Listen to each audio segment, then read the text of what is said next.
In the 15th century of the Sea Circle calendar, the notorious pirate king, Gold, Roger, surrendered to the Navy and met his demise at the very place where his journey began. Logtown. It was believed that with his fall, the reign of wickedness had come to an end, ushering in an era of peace. However, subsequent investigations by the Navy revealed that Roger had a wife who was with child. In a bid to sever the lineage of evil completely, the Navy, under the directive of the world government, launched a fervent campaign across the globe. They sought to indiscriminately eliminate all newborns and those still in the womb. In an instant, every expectant mother across the world found herself in a state of fear, hiding away in dread. Among them was Mina, who was 9 months pregnant. Ryuga's consciousness had awakened, yet his mind was engulfed in confusion. At this moment, he was enveloped by a warm sensation, a truly wondrous feeling he had never experienced before. Didn't I die from overworking? Where am I now? Is this heaven or hell? As Ryuga pondered these questions, a gentle female voice resonated in his mind. Ding! Congratulations on arriving in the world of One Piece. It has been detected that your physique is considerably weaker than that of the normal inhabitants of this world. You have received the supreme blessing, unparalleled insight. The tender prompt in his mind left Ryuga momentarily stunned. The world of One Piece. This meant he had indeed perished from overwork.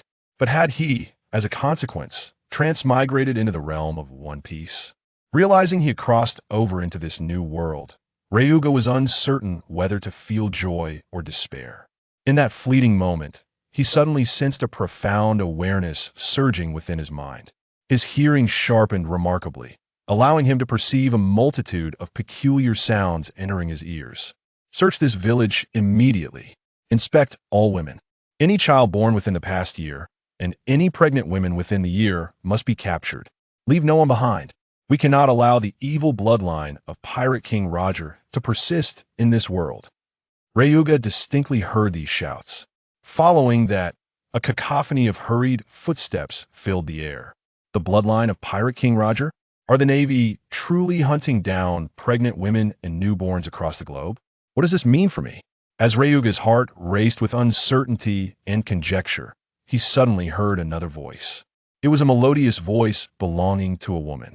My child mother will never let you come harm. Absolutely, I will not allow the Navy to capture you.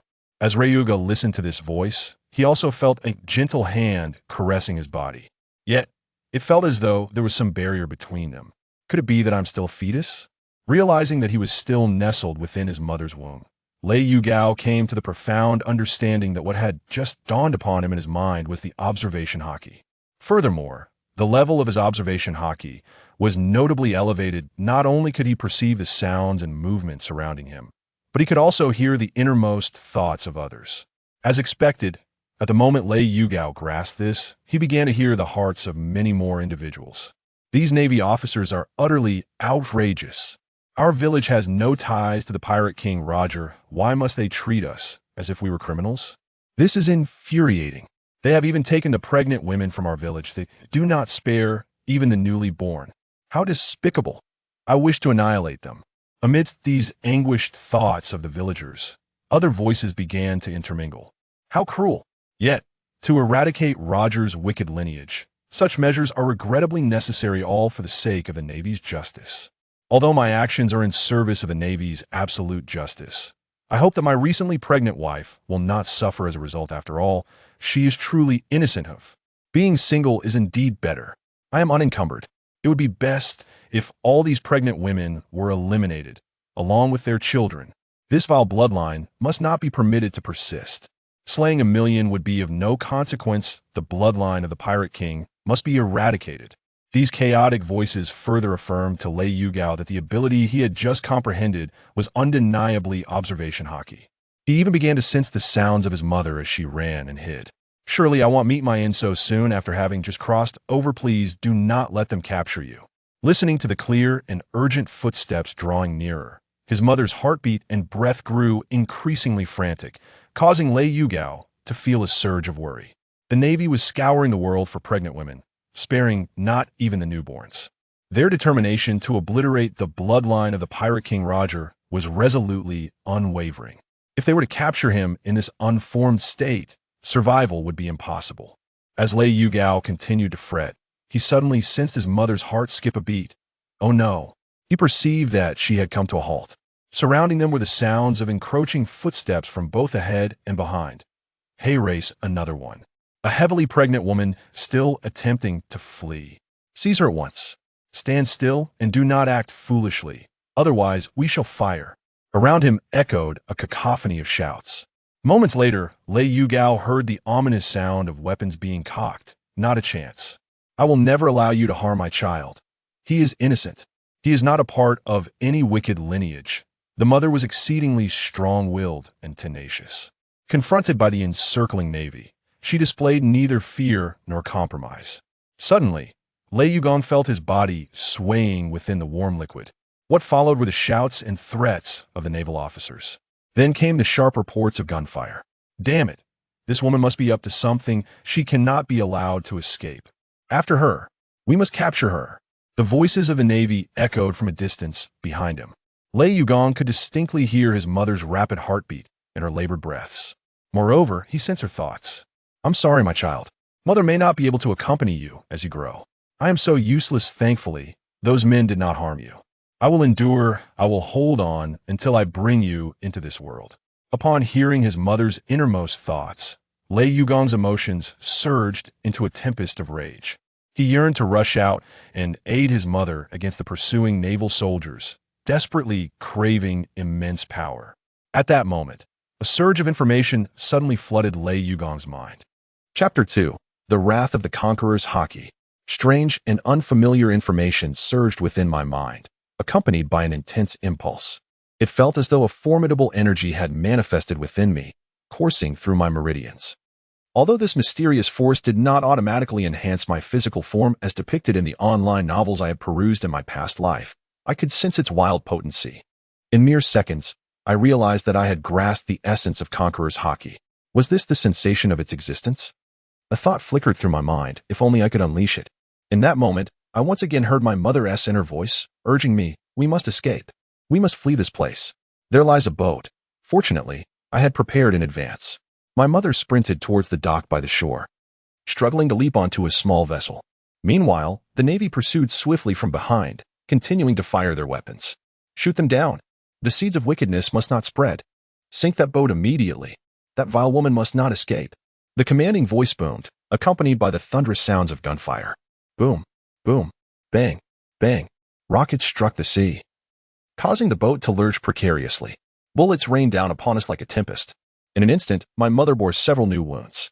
Yet, I sensed an unprecedented strength emanating from her, an indomitable will driving her to paddle with all her might.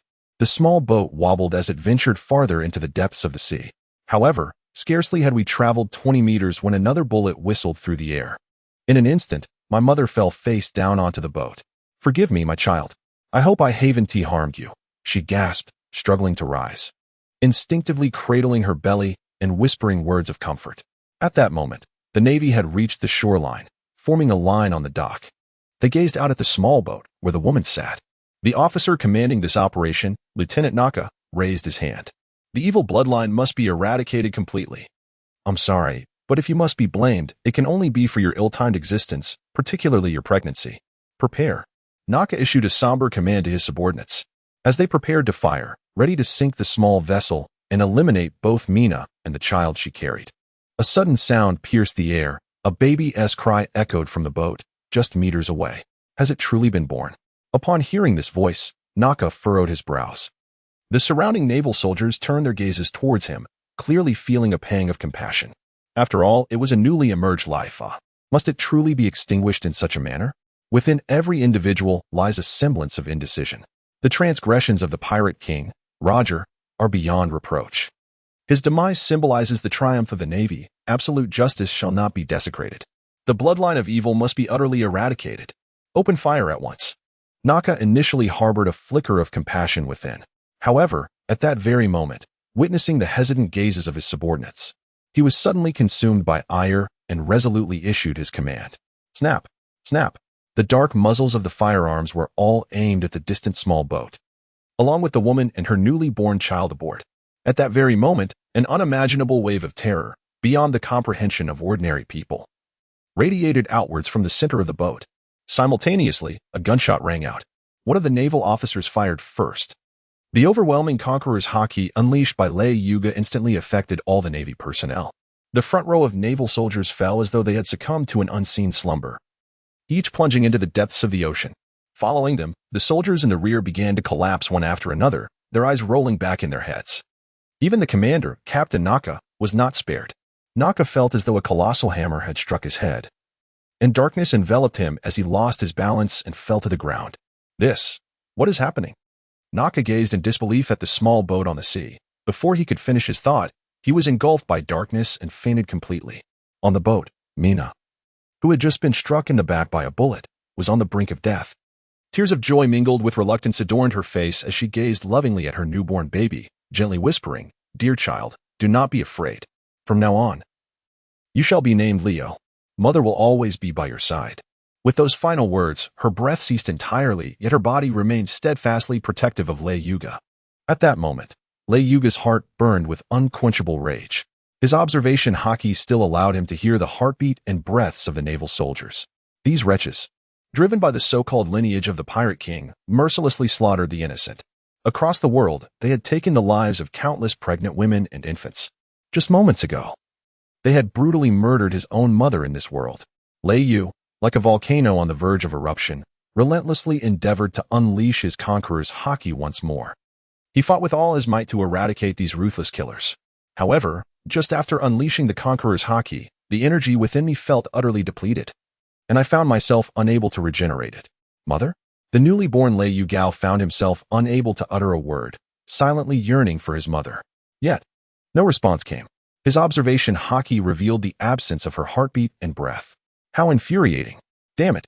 Lei Yu Cao realized that this great mother had completely departed in order to protect herself. He desperately attempted to open his eyes, but was unable to do so. He tried to emit a furious cry, yet all that escaped him was the helpless wail of an infant. Clenching his fists tightly, he still could not summon the conqueror's Haki once more. After struggling for a while, he suddenly heard footsteps approaching. The sound of a powerful heartbeat drew nearer and nearer. Ultimately, the footsteps halted beside him. How cruel it was to attempt to kill a newly born child. "Little one, from this day forth, you shall accompany me." A rugged male voice resonated. Chapter 3. This child is extraordinary. Time has slipped away unknowingly, and 3 months have passed in the blink of an eye. Lei, no. He should now be called Leo. Leo has transitioned from a state of being unable to open his eyes to one where he can now gaze upon the world. Simultaneously, he has come to learn the identity of the man who saved him that fateful night. This man is known as Maddox, a bounty hunter renowned in these parts. On that particular day, he happened to pass through Orchid Village, only to encounter the Navy's relentless search for pregnant women and newborns.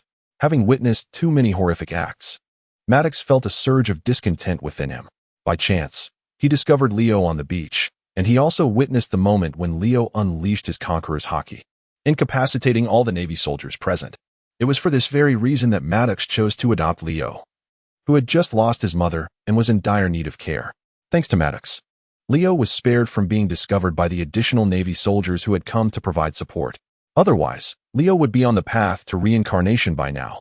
Lying in his infant cradle, Leo gazed at the azure sky and white clouds, as well as the profile of the man before him, who wore a cowboy hat and sported a short beard. This man is Maddox. In his 30s, he bears a serious expression, whether through his beard, hat, or attire. Maddox strikingly resembles another well-known swordsman. That man is Dracul Mihawk, the world's greatest swordsman. It appears that Maddox has been emulating Hawkeye's Mihawk all along. Even 3 months have elapsed. The aftershocks of this incident remain uncalmed. I sincerely apologize, but I cannot take you with me to sea. However, rest assured, Anlina will take good care of you, and I shall return to visit periodically. Maddox noticed Leo's gaze fixed upon him. He lowered his head and exchanged a fleeting glance, murmuring words of comfort to himself. They were ascending a mountain. Soon, he guided Leo to a wooden cabin at the summit. There to greet them was Anlina, Maddox's wife. This child is a survivor of that operation. He is no ordinary child, but rather exceptional. I must trouble you to look after him, Anlina. It is imperative that the Navy remains oblivious to his existence. After briefly explaining the situation to his wife, Maddox entrusted Leo to Anlina's care. I have traced a group of pirates and must eliminate them. Once I have dealt with them, I shall return with a fortune in Lina. You and this little one may await my good news at home. Maddox, having spoken to his wife, cast a glance at Leo. You must grow swiftly, little one, so that I may impart my skills to you. Your talent is truly extraordinary. With that, Maddox hurriedly exited. Leo gazed at the sword hanging from his waist, swaying gently as if engaged in a dance, embodying an indescribable and wondrous essence. It felt as though the sword was revealing to him the profound mysteries of swordsmanship. As he observed, a surge of information regarding sword techniques suddenly filled Leo's mind. He experienced a flicker of joy within his heart as he absorbed this newfound understanding. Is this the effect of an extraordinary talent? As soon as the opportunity arises, I shall attain a certain capability. Alas, my current physique is still too youthful. Leo pondered to himself, as Annalena ushered him into the room and gently closed the door. Do not worry, little one. You must be hungry, aren't you? I want to prepare a meal for you. Anina gently placed the tiny Leo upon the bed before turning to the kitchen to cook. Meanwhile, Leo revisited the swordsmanship knowledge he had recently grasped in his mind. His body was still too small. He could not even stand, let alone speak. At this moment, Leo could only practice simulating the sword techniques in his imagination. As time swiftly passed, half a year had gone by. Leo had begun to crawl on the ground and was starting to utter his first words. He had thoroughly comprehended the swordsmanship he had previously studied. Were it not for his inability to walk or run, he would undoubtedly wield a sword with a fierce grace, resembling a true warrior. Observing Leo's tentative attempts at speech brought joy to Anina's heart, yet beneath her happiness lay a hidden concern. Because her husband, Mardox, had promised to return in a month. However, more than 7 months had passed, and still, there was no news of him, which filled her with unease. Each day, Lina stood at the door of their home atop the mountain, gazing vacantly at the distant sea below, waiting for her husband's return. Time slipped away, day by day. And before she knew it, nearly a year had elapsed. Leo was now approaching 2 years old and could walk independently. Yet, Mardox still had not returned. Little Leo, just over a year old, not only walked on his own, but had also begun to speak. At this moment, he stood behind Lina, calling out in his sweet, childish voice. As usual, Lina waited at the door for her husband's return, and upon hearing the voice behind her, she turned to look at Leo. Are you hungry? I'm sorry, I lost track of time. I'll go prepare something for you, Lina said, discreetly wiping away the tears from the corners of her eyes as she turned to head into the house. But just then, she paused, glancing down at little Leo, who tugged at her skirt and looked up at her, saying, Mardox is back. What? Lina found it hard to believe, furrowing her brow. He is coming up the mountain. Leo pointed towards the foot of the hill. Over the past year, his perception had sharpened remarkably. At that moment, Leo had already sensed Mardox's familiar heartbeat and breathing, even catching a glimpse of his figure. Lina, filled with doubt, hurriedly turned to look down the mountain. Before long, she indeed spotted a familiar silhouette striding swiftly up the hill. Mardox, how did you know he would return? Lina's body trembled slightly, her eyes flashing with uncertainty as she gazed at Leo. It was only at this moment that she truly recognized the extraordinary nature of her child. In response to Lina's astonished gaze, little Leo remained unperturbed, saying, Don't be afraid, Lina, I am not a monster. Just as he finished speaking, Mardox had already arrived at the mountaintop. Chapter 4. The Realization of Armament Haki. Mardox had just overheard the conversation between Leo and Lina. His expression shifted to one of astonishment. Oh, you can talk now? Seeing her husband standing before her, Lina felt as if she were in a dream. Momentarily disregarding Leo's earlier words, and rushed forward to embrace her husband tightly. The couple exchanged warm greetings and heartfelt confessions. Lina recounted the strange events to Mardox while glancing at Leo. This child, how peculiar, Maddox, he was able to foresee your return. Upon hearing his wife's words, Maddox turned his gaze towards Leo. Is that impressive? He gazed at Leo, lost in contemplation, and murmured to himself, That night, when I encountered him by the seaside, I sensed that this child was extraordinary. In that fleeting moment, all the naval soldiers who were assaulting him and his mother strangely collapsed. It appears that my initial judgment was indeed correct. This child was born with an innate aura of dominance. Maddox murmured with a trace of excitement in his voice. Upon hearing her husband's words, Lina shook her head in bewilderment. What exactly is this so-called dominance? I merely overheard fragments of conversation while drinking at the tavern, tales of formidable beings upon the high seas who wield a mysterious power known as Haki. This Haki manifests in 3 distinct forms: armament, observation, and conquerors. Armament Haki fortifies one's defenses while amplifying offensive might, whereas observation Haki grants the ability to perceive surrounding presences. As for Conqueror's Haki, now that is truly extraordinary. Rumor has it that the Conqueror's Haki is an extraordinarily rare ability, possessed by perhaps only one in a million. This innate power cannot be acquired through training like the other two forms of Haki. Maddox recounted his experiences while traversing the vast ocean. Upon hearing his words, Alina's gaze towards Leo transformed into one of profound astonishment. "Maddox, I am Leo," the young boy said, looking up at Maddox, eager to emphasize the gravity of the situation. "It is truly remarkable. Is this the name your mother bestowed upon you before her passing?" Maddox asked, gazing at Leo in astonishment. Leo nodded. "He is truly extraordinary. Not only does he possess an impeccable memory, but also exhibits a clarity of thought far beyond his tender years. Maddox, I believe the time is ripe for you to impart your swordsmanship to him," Annalena remarked with quiet conviction. "My thoughts precisely," came the immediate agreement. "So, young Leo, would you be inclined to accompany me in the pursuit of mastering the art of swordsmanship?" Maddox gazed at Leo and inquired. Observing Leo's resolute nod, he was instantly filled with joy, erupting into hearty laughter. It was truly unbelievable. The Navy committed such acts against the child that he is likely to upend the world in the future. Upon hearing Maddox's words, Leo's eyes instantly ignited with piercing intensity. He uttered not a single word. The deeds the Navy inflicted upon him and his mother that night were etched indelibly in Leo's heart. He had never once forgotten those events. One day, both the Navy and the world government would be compelled to reckon with the consequences of their actions. Maddox crafted a small weapon tailored to Leo's current stature. Each day, he personally guided Leo in the art of swordsmanship. What he remained unaware of was that Leo's swordsmanship had long since reached a level comparable to his own. However, due to physical constraints, he had yet to fully unleash the true potential of his abilities. Yet, as Leo grew day by day, his rate of progress accelerated. Each day brought forth new insights regarding his existing capabilities. Unbeknownst to him, 2 years slipped by in the blink of an eye. Now approaching 4 years of age, Leo stood nearly a meter tall. He could not only articulate his thoughts with clarity and fluency, but also run with unrestrained freedom. This particular morning, Leo practiced his swordsmanship in the open space before his home, as was his routine. After a while, he contemplated the concept of armament Haki, one of the 3 types of Haki from the world of One Piece. The application of armament Haki to attack significantly amplified their power, while its use in defense greatly enhanced resilience against impacts. Furthermore, armament Haki enabled one to touch the physical forms of users of Logia-type devil fruits. Gazing at the small weapon in his hand, Leo's mind began to wander. "I have already mastered Conqueror's Haki and Observation Haki. Therefore, it stands to reason that I should also be able to master armament Haki."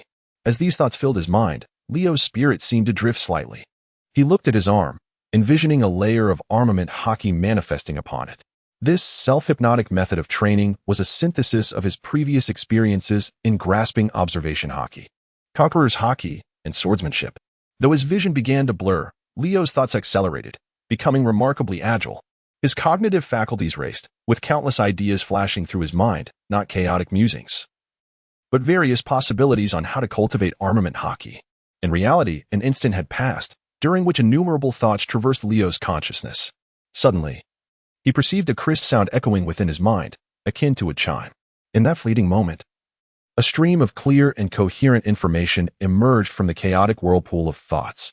Elated, Leo delved into this newfound, profound information in his mind, discovering indeed the methods for cultivating armament Haki. Moreover, upon grasping the techniques for armament Haki, Leo distinctly sensed a new form of energy within him, reminiscent of the sensation he experienced when he first awakened Conqueror's Haki. Though the quantity of this energy was modest, he was certain of its authenticity. With the complete method for mastering armament Haki revealed to him, he jubilantly realized, "Now I possess all 3 types of Haki." Leo's heart raced with excitement as his blurred vision gradually refocused, becoming distinctly clear. He beheld his arm once more, and to his astonishment, a layer of deep black armor began to materialize upon it. It resembled a shadowy aura clinging to his limb. The hardening and enveloping of the armor were guided by the knowledge that emerged in his mind. Leo unleashed all the armed color, all the fierce energy within him, allowing it to envelop the surface of his body. In that instant, he felt as though he had donned a suit of light black armor. Chapter 5. It is time to depart. Leo watched with exhilaration as the armament Haki enveloped his body, repeatedly retracting and covering it, until he had completely exhausted his Haki. Only then did he finally cease his efforts. I am still not yet 5 years old. As long as I persist in my practice and continue to grow, there will come a day when I can surpass anyone and reach the pinnacle of this world. Leo silently clenched his fist and lifted his gaze to the distant sea. Yet, at that very moment, a subtle furrow appeared on his brow, for he beheld 3 enormous 3-masted ships, adorned with flags bearing skull insignias, swiftly sailing towards him. Pirates. In an instant, Leo realized that the situation was dire. He swiftly turned around, intending to return and inform Alina and Maddox inside the house. Just then, Maddox happened to emerge from his room. Leo's observation Haki instinctively surged within him, effortlessly guiding him to evade a near collision with Maddox. What is the matter, Leo? Maddox furrowed his brow and inquired of Leo. The pirates have arrived. Leo gestured towards the sea behind him. Upon hearing this, Maddox cast his gaze towards the distant waters below the mountain, and his expression changed dramatically. Damn it, this is dire, Maddox muttered to himself, his demeanor grave. Are you unable to deal with them? Leo inquired. This pirate crew. Maddox narrowed his eyes in wary disbelief. After careful observation, he finally confirmed that his eyes did not deceive him. They were the infamous Savage Axe pirates, whose notoriety had spread like wildfire across the seas. Their numbers exceeded 500. Their captain, Savage Axe himself, bore a bounty surpassing 130 million berries, and the vice-captain, Blood Fox Baker, carried a bounty of 85 million berries. If it were them, confronting them would likely necessitate a naval fleet.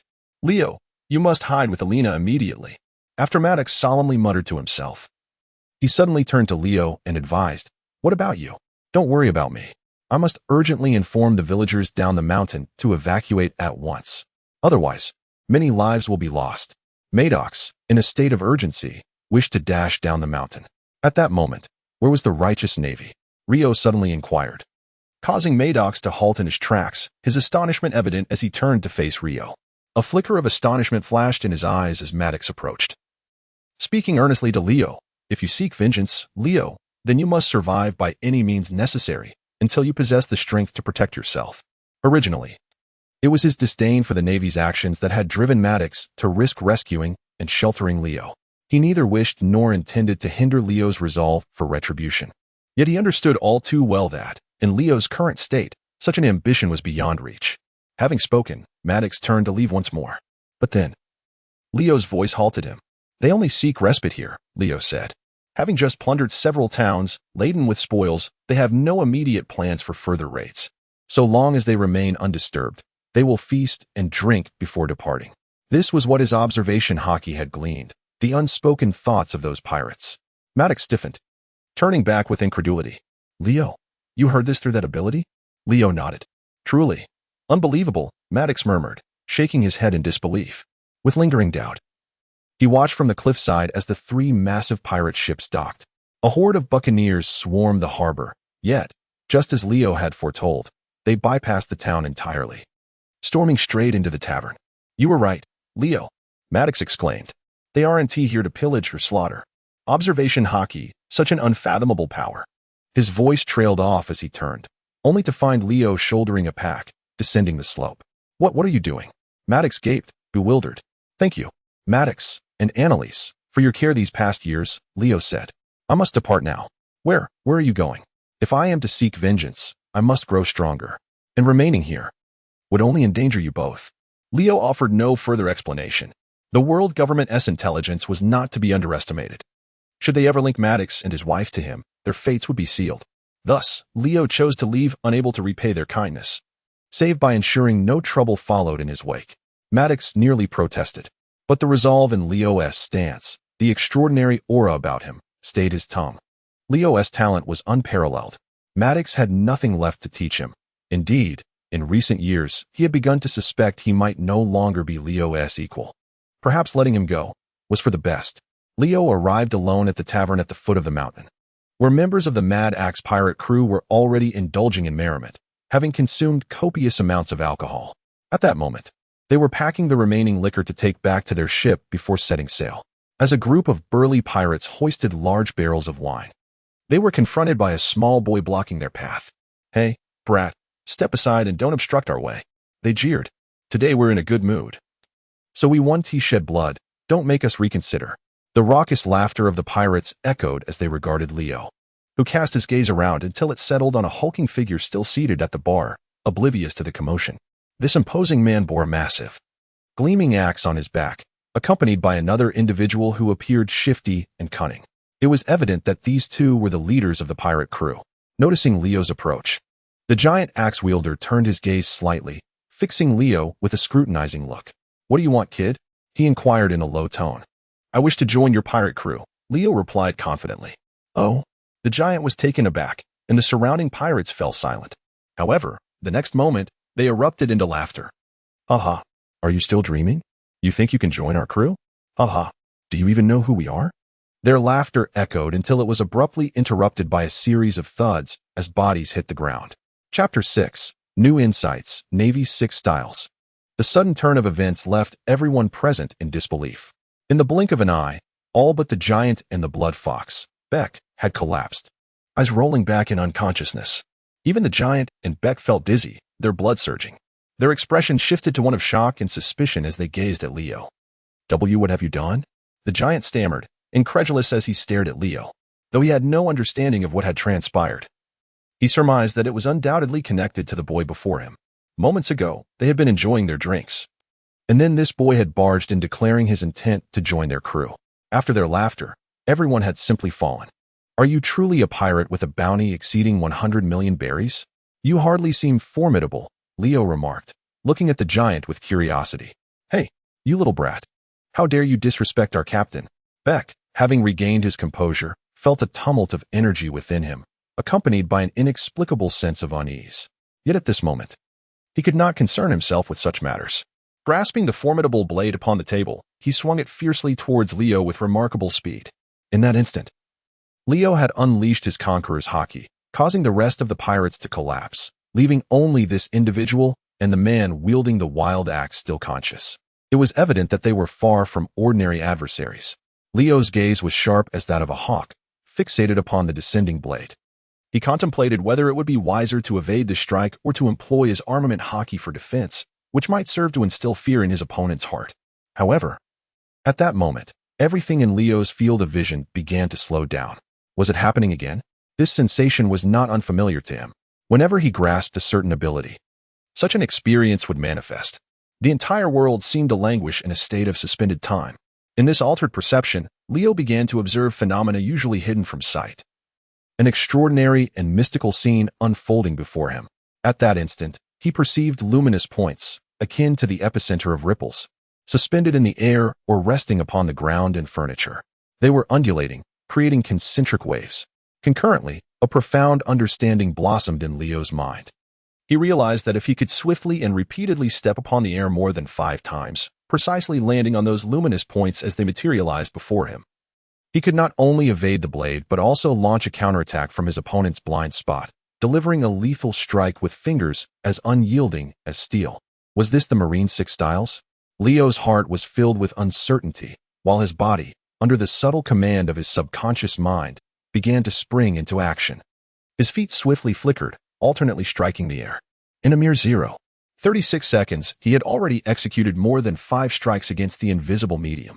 Subsequently, Leo's figure surged forth like a bolt shot from a bow, his right toes landing upon the first point of light, naturally propelling him toward the second and then the third.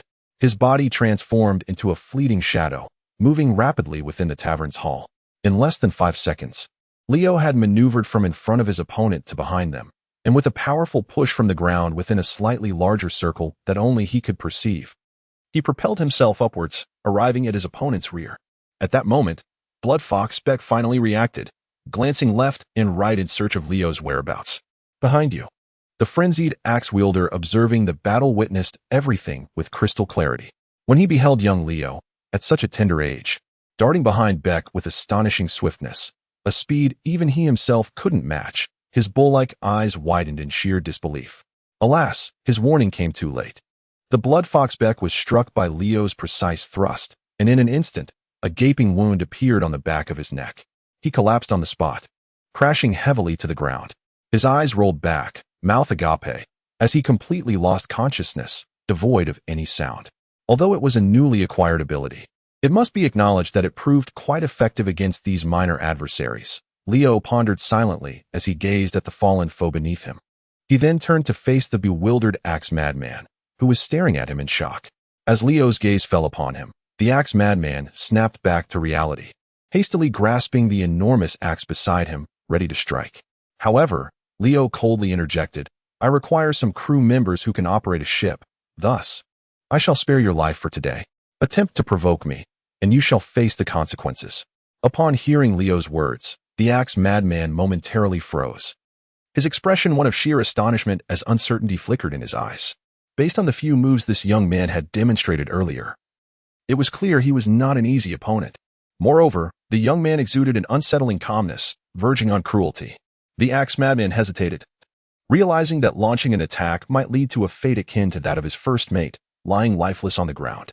Yet, after a tumultuous internal struggle, the wildness within him ultimately triumphed over reason. Haha, what a jest. I am a notorious pirate with a bounty of 130 million berries. Today, allow me to showcase the prowess of the axe madman, you insolent brat. In a fit of fury, he resolved to unleash his full strength to eliminate this adversary.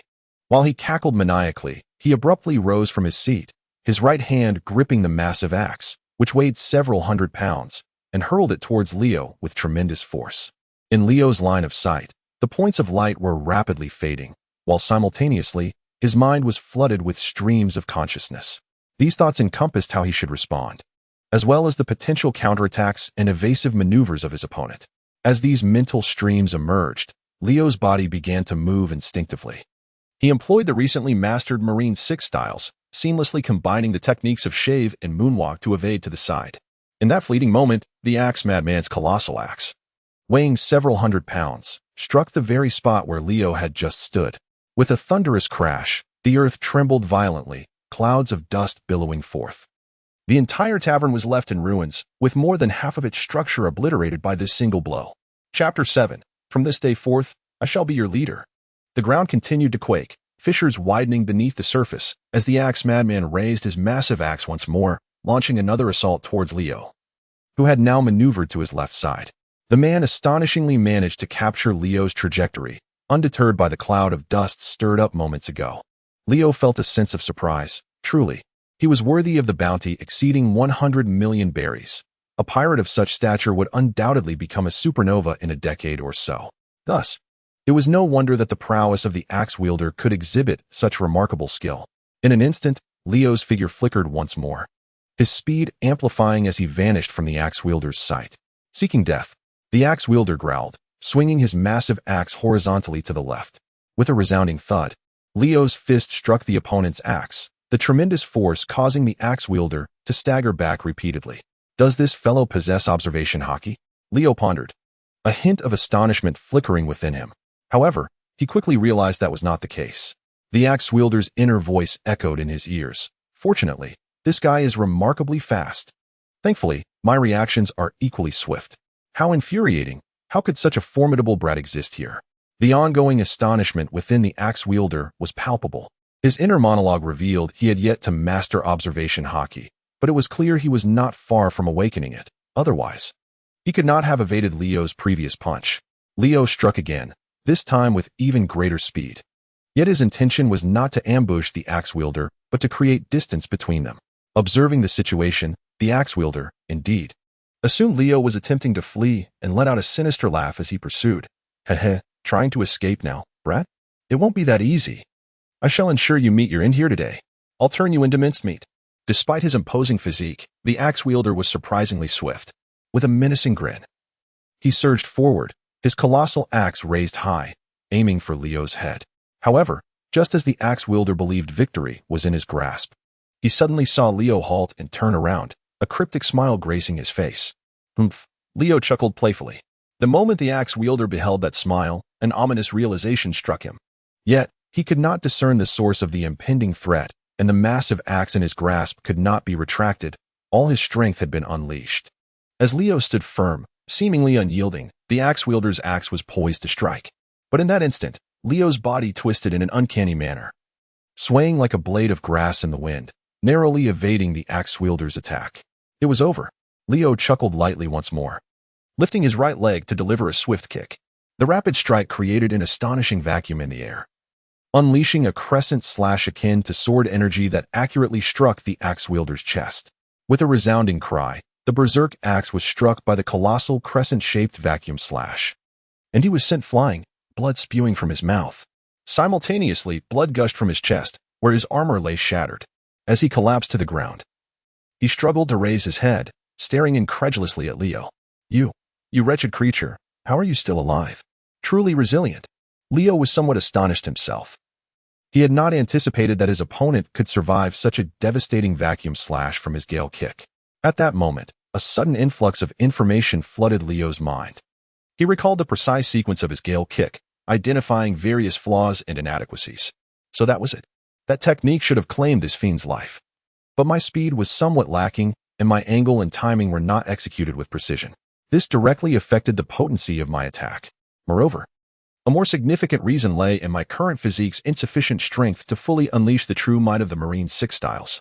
Through a rapid analysis of the recent combat, Leo gained swift enlightenment.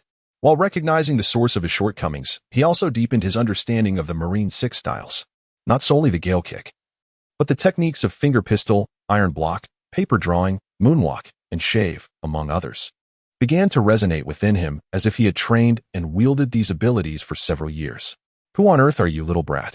The berserk axe, clutching his bleeding chest, glared at Leo with gritted teeth, unwilling to accept his fate. However, Leo had no intention of indulging him in further dialogue. This wretch was a notorious pirate, as he himself had claimed, having ravaged numerous towns and taken countless lives since setting sail. Given his heinous nature, it was of no consequence to eliminate him. Leo propelled himself forward, delivering a kick once more. This time, utilizing the gale kick again. He had gained new insights into the Marine 6 styles, resulting in a power that was incomparably greater than before. The crescent-shaped vacuum slash surged forth at an imperceptible speed. In an instant, the berserk axe's head separated from his neck. After disposing of this foe, Leo dusted off his hands and surveyed his surroundings. The other pirates, who had been momentarily incapacitated by his conqueror's Haki, were just beginning to regain consciousness, stirred by the tumult of the recent battle. As they regained their senses, they were met with the harrowing sight of their captain and second-in-command lying lifeless in a pool of blood. This scene caused their faces to pale in an instant. The formidable Captain Kwangfu and Captain Becker, have they truly met their demise? Indeed, it appears they have perished. Foolishness. Is there any semblance of uncertainty? It is unequivocally true that they are dead.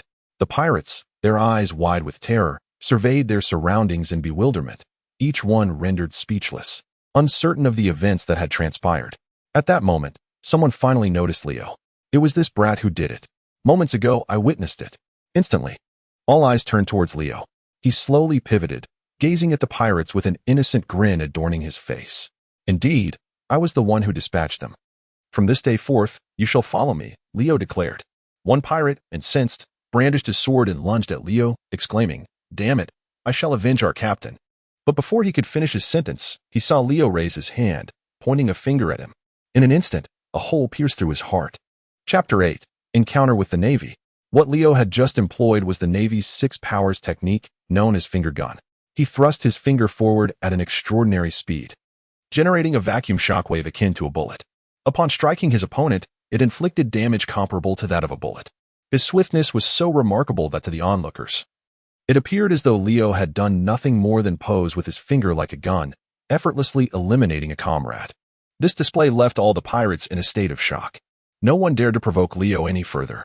Some, paralyzed by fear, turned to flee in disarray, as if confronted by a terrifying beast. Soon, the remaining pirates scattered in a frenzy. They dashed toward the shoreline, seeking to escape this cursed place by boat. Leo, wearing a smile, calmly followed in their wake, although he appeared to be strolling leisurely in the blink of an eye. He had tracked down the fleeing pirates to the beach, where 3 colossal ships lay anchored. As the pirates prepared to set sail, they were taken aback by Leo's rapid approach, their expressions frozen in shock. "Curse it, let us fight him." A few audacious pirates, gritting their teeth, attempted to confront Leo. Yet, before they could strike, they were swiftly eliminated by an unseen force. To them, Leo had transformed into a demon, an invincible, unstoppable entity. After a succession of pirates fell, the remaining ones finally surrendered. They ceased their resistance, kneeling on the ground, pleading for mercy. We are willing to submit to you. Please, spare our lives. Leo, of course, had no intention of killing them. He required some hands to assist with the ship's operations. Set sail, Leo commanded. While at the Maddox residence, he had already learned that this place was situated upon the Grand Line, and this very island lay precisely at the starting point of that legendary route. However, it wasn't the same path taken by the Straw Hat crew in the original tale. Its location resembled the region where Whiskey Peak was situated. Thus, it became evident that the Raging Axe pirates had only recently arrived here, preparing to venture into the Grand Line's treacherous waters. Yet, for some, their journey would end here. Leo's purpose was simple. Through the trials of this voyage, he aimed to elevate his strength to greater heights before reaching Sabaody Archipelago. Only then could he exact his vengeance. As for the rest, Leo cared not. He paid no mind to the crew aboard this ship, nor to the name of this pirate band. Ruling over these outlaws merely served to facilitate his own ambitions. At this very moment, upon the stilled waters approximately 3 nautical miles from the 3 vessels of the Raging Axe pirates, for marine warships loomed like silent predators. On the deck of one such vessel, a weasel-faced man in his 40s raised a pair of binoculars, observing with a sinister grin. He. To think we'd stumble upon such prey here. The Raging Axe pirates. This marine captain, bearing an uncanny resemblance to the infamous Rat Commodore from legend, chuckled darkly before lowering the binoculars and handing them to a subordinate. Men, prepare the cannons. Train every barrel upon those pirate ships. They're heading straight for us. He. Such easy pickings must not escape our grasp. His sly smirk widened as he issued the command. Meanwhile, under Leo's orders, the 3 pirate ships of the Raging Axe fleet swiftly departed the harbor, cutting through the waves toward open waters. Soon, their lookout spotted the ominous silhouette of 4 marine vessels, poised in a blockade formation. Marines. Warships dead ahead at 2 nautical miles. They've surrounded us. Panic erupted among the pirates on deck. A burly, gap-toothed brute rushed to Leo's side, his voice trembling. Captain Leo, the Marines, they've got us trapped. I heard. Leo's gaze turned icy. To think his first voyage would be met with marine interference. These men, each one deserved death. The memory of his near demise before even being born. The unseen mother slaughtered by marine hands, it all surged within him, a tide of revulsion. So this was their absolute justice, a doctrine upheld by the blood of countless innocents. Then let justice be forsaken. Moreover, during that fateful operation, it is likely that the world government and the Navy were primarily concerned with instilling fear in other forces across the seas. They cared not for the lineage of the pirate king. To intimidate the remaining pirate factions, they unleashed a horrific tragedy upon the world, resulting in the deaths of millions of pregnant women and newborns. Such acts are utterly unforgivable. Even if the world government attempts to erase that chapter of history through manipulation and censorship, it shall never be forgotten. Lord Leo, what should we do? The voice of a subordinate interrupted Leo's contemplation, pulling him back to reality as he cast a glance towards the vast ocean ahead. With the naked eye, he could already discern the Navy warships on the horizon. They were lined up, their cannons all pointed in his direction. At that moment, another subordinate shouted, Lord Leo, a small boat is approaching us. Leo swept his gaze across the surface of the sea and indeed spotted a small vessel swaying towards them, with several Navy personnel aboard. One appeared to be a commanding officer, discernible by the faint insignia of the Navy's Justice Cloak. Should we sink them, Lord Leo? A subordinate inquired. Let us observe their intentions. Ignoring his subordinate's suggestion, Leo commanded the ship to draw closer to the approaching vessel. Soon, the 2 sides began to make contact. Where is your captain? Tell him that Colonel Shashu of the Navy has arrived. The tall, thin Colonel Shashu, with a sly smile that exuded deviousness, addressed the pirates on the deck. As he finished speaking, a figure emerged from amidst a throng of pirates, coming into view. Upon seeing Leo, Colonel Shashu momentarily froze. How could this pirate crew have a child of such age? Is he also a pirate? Although surprised, Colonel Shashu quickly dismissed the thought and inquired, Where is your captain? I am the captain. Leo, looking down from a position of authority, replied. You? Colonel Shashu was clearly taken aback, surveying Leo with astonishment. I distinctly remember that the captain of the Mad Axe pirates is Mad Axe himself, and the first mate is Blood Fox Beak. I demand to see them both, not a mere child like you. Bring them forth immediately, or I shall not be so courteous. Colonel Shashu threatened.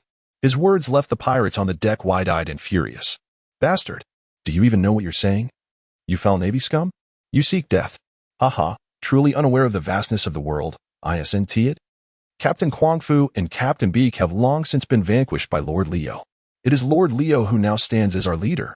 The pirates on the deck erupted into boisterous laughter, taking turns to mock Colonel Shuashu. Hearing their taunts, Colonel Shuashu was momentarily taken aback. Lord Leo? Is this child whom you refer to as Lord Leo? His gaze faltered as he looked upon Leo again. You truly do not know the depths of your folly. Daring to address Lord Leo in such a manner. Indeed, Colonel Shuashu's expression shifted slightly. Was this the very one who had dispatched the notorious Kwang Fu, whose bounty had soared to a staggering 130 million berries, and Beak, whose bounty approached 90 million? He scrutinized Leo with disbelief, his mind reeling with shock and incredulity.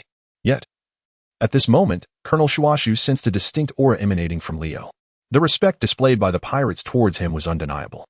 How could ordinary folk possibly show such deference to a mere 5 or 6-year-old child? Soon, Colonel Shuashu gleaned the answer from the raucous laughter and audacious responses of the surrounding pirates. This little brat was indeed Leo, the one who had taken down Kwang Fu and Beak. After a brief moment of astonishment, a glimmer of wariness flickered in Colonel Shuashu's eyes.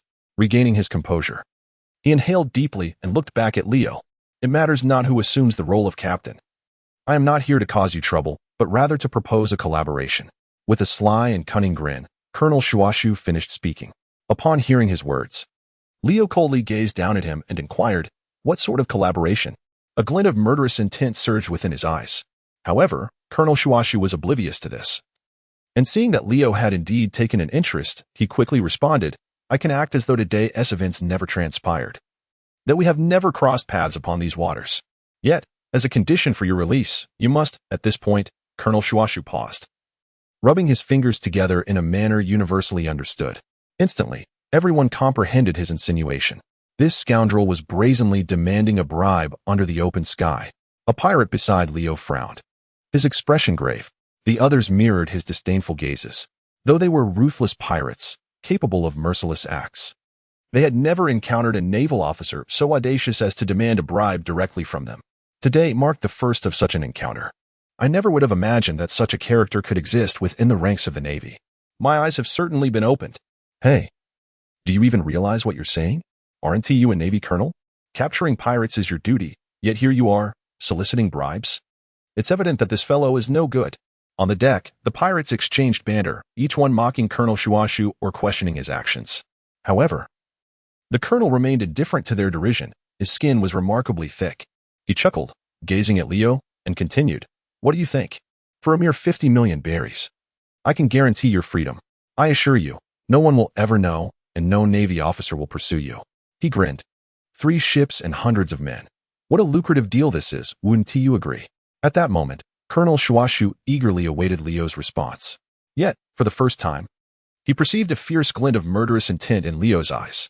This ominous aura sent a chill down the colonel's spine, causing his heart to race. He quickly added, if you find that price too steep, we can certainly negotiate. Let us consider it a gesture of friendship. How about 40 million berries? He extended 4 fingers. The pirates on deck, who had nearly burst into laughter at the initial demand of 50 million berries, erupted into raucous laughter upon hearing the colonel's new offer. What a joke. If we had that much money, would we even need to be pirates? Haha. What a fool to dare extort us. Lord Leo. Let us just eliminate them. Clearly, no one intended to pay this Navy colonel a bribe. At this moment, Leo scoffed softly. It appears you truly deserve your fate.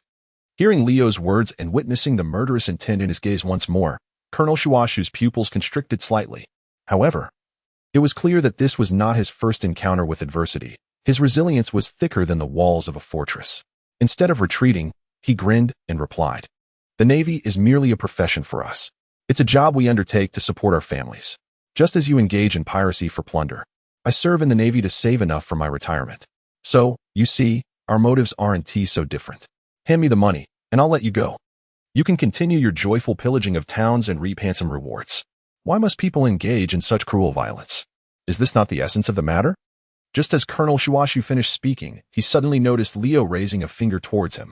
Chapter 10. Quickly notify Marin Vondo. Upon witnessing Leo's gesture, Colonel Shuashu's smile vanished, and his expression turned grave as he narrowed his eyes. You? He hesitated, scrutinizing Leo, uncertain of his intentions. "You are quite noisy. You may as well perish here," Leo declared, decisively unleashing a finger gun attack. The invisible, lightning-fast vacuum bullet shot forth, slicing through the air with a whoosh aimed at his opponent's vital point. However, at that critical moment, Colonel Shuashu's expression shifted as he instinctively dodged to the side. This slight evasion allowed him to narrowly escape disaster. The vacuum bullet struck his left rib cage, barely missing the critical area of his heart. "Is this the Navy's 6 styles? Who are you?" Despite his lack of strength, Colonel Shuashu possessed some knowledge.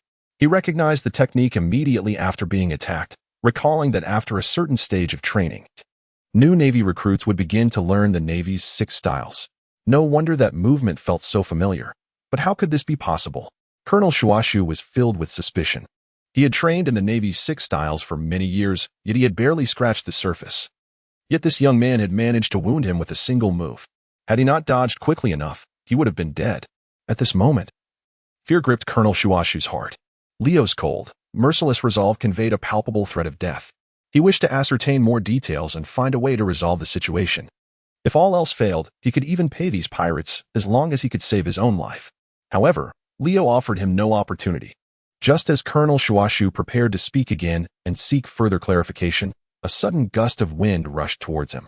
Before he could comprehend what was happening, the small boat beneath his feet shattered into 2 pieces, as if struck by an unseen blade. Both Colonel Shuashu and his 2 loyal subordinates fell into the sea.